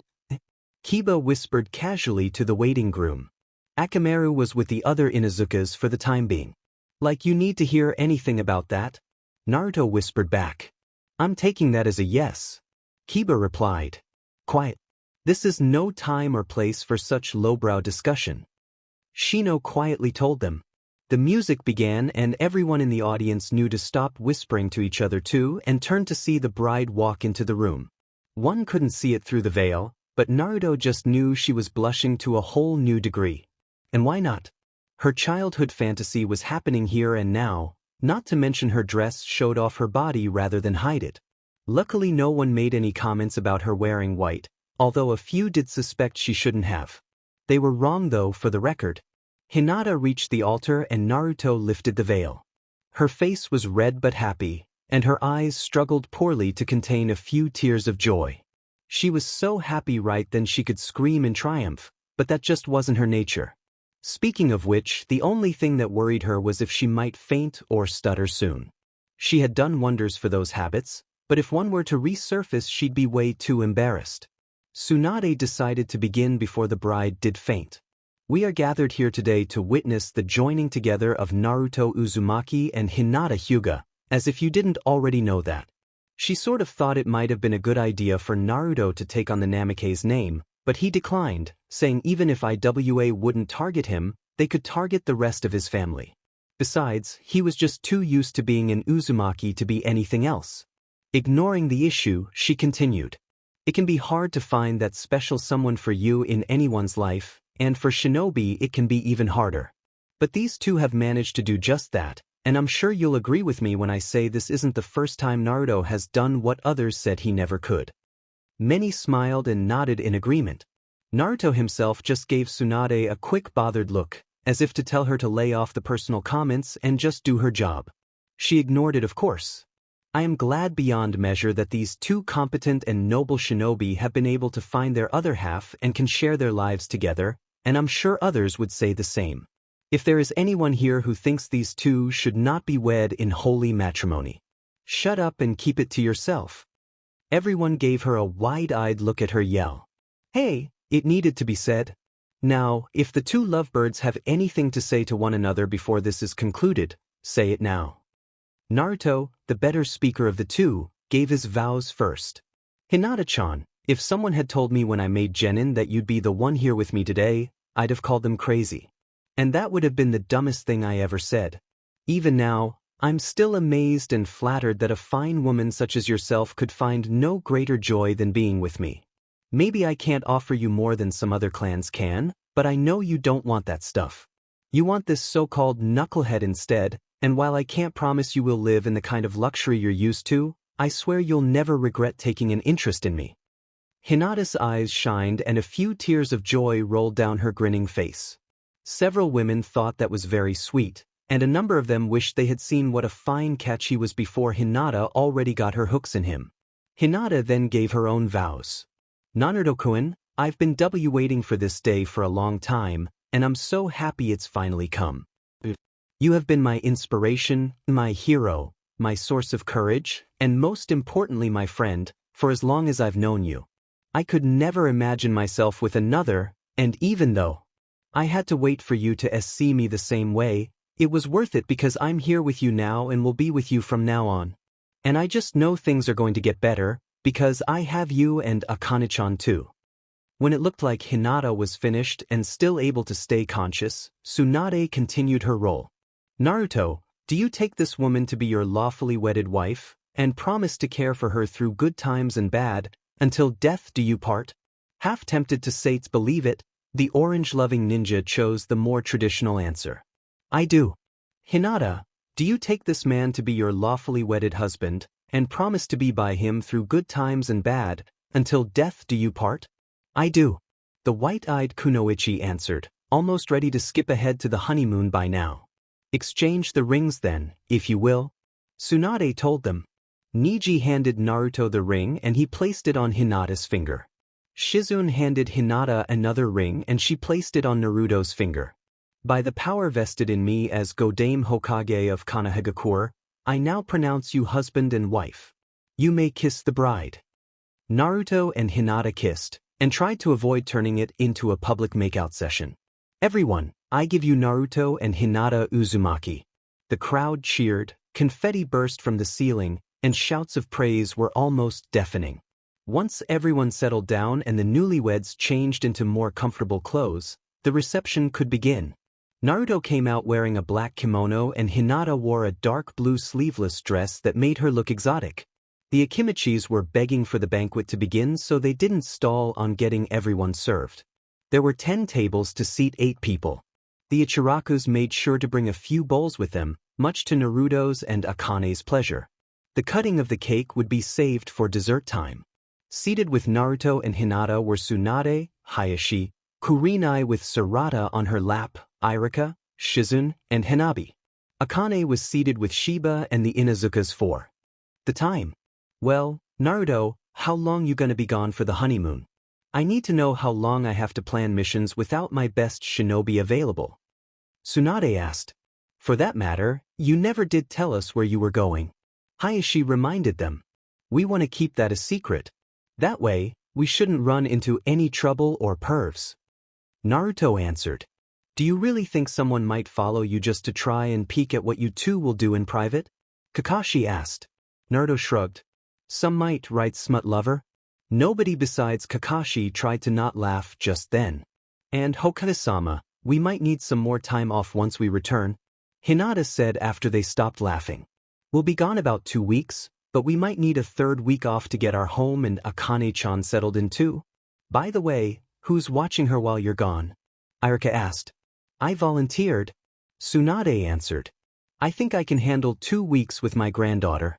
No using her to get more booze. Hinata stated. Tsunade grinned. I don't need to. I'll still got more alcohol than a tavern stored away thanks to that little message she wrote. Even after 2 months?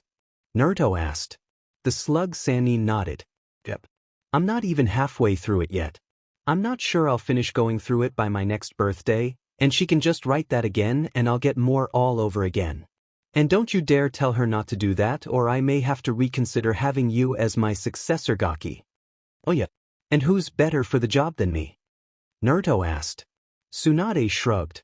I dunno. Maybe Akane-chan. She's a strong one. Or how about your wife?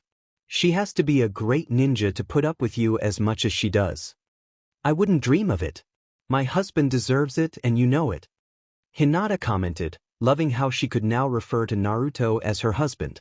Just remember Hinata, you'll have to be to him what I am to Tsunade-sama. Shizune told the new bride. I don't think he'll need help staying sober on the job. Conversation stayed light and pleasant for them and all others attending. Those with the new couple offered a few words of advice to them on what to expect later on in life and how they can keep enjoying themselves. Akane enjoyed being with the Inuzukas and gave them a careful false explanation when one asked why she smelled like a fox. Hanabi kept an eye on Kanomaru to see how friendly he was being with Moegi. Temari whispered something to Shikamaru that must have embarrassed him since he blushed and got fidgety. Gamakichi and Gamatatsu enjoyed themselves while wishing their father was small enough to have been able to come too. Dessert time came and the two newlyweds cut the cake together. Don't even think about crushing it in my face. Hinata whispered as they made the slices, but the caterer placed them on plates and handed them to the guests.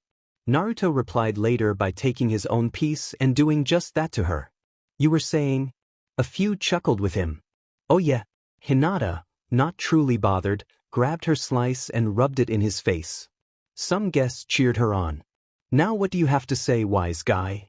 Tastes great, but I still say that one with the chocolate layer would be as good. You're a goof, but you're mine and I love you. Hinata replied before the two kissed, heedless of the cake or frosting. They later wiped it off and grabbed fresh slices. Everyone finished and some already took to dancing with some soft music playing.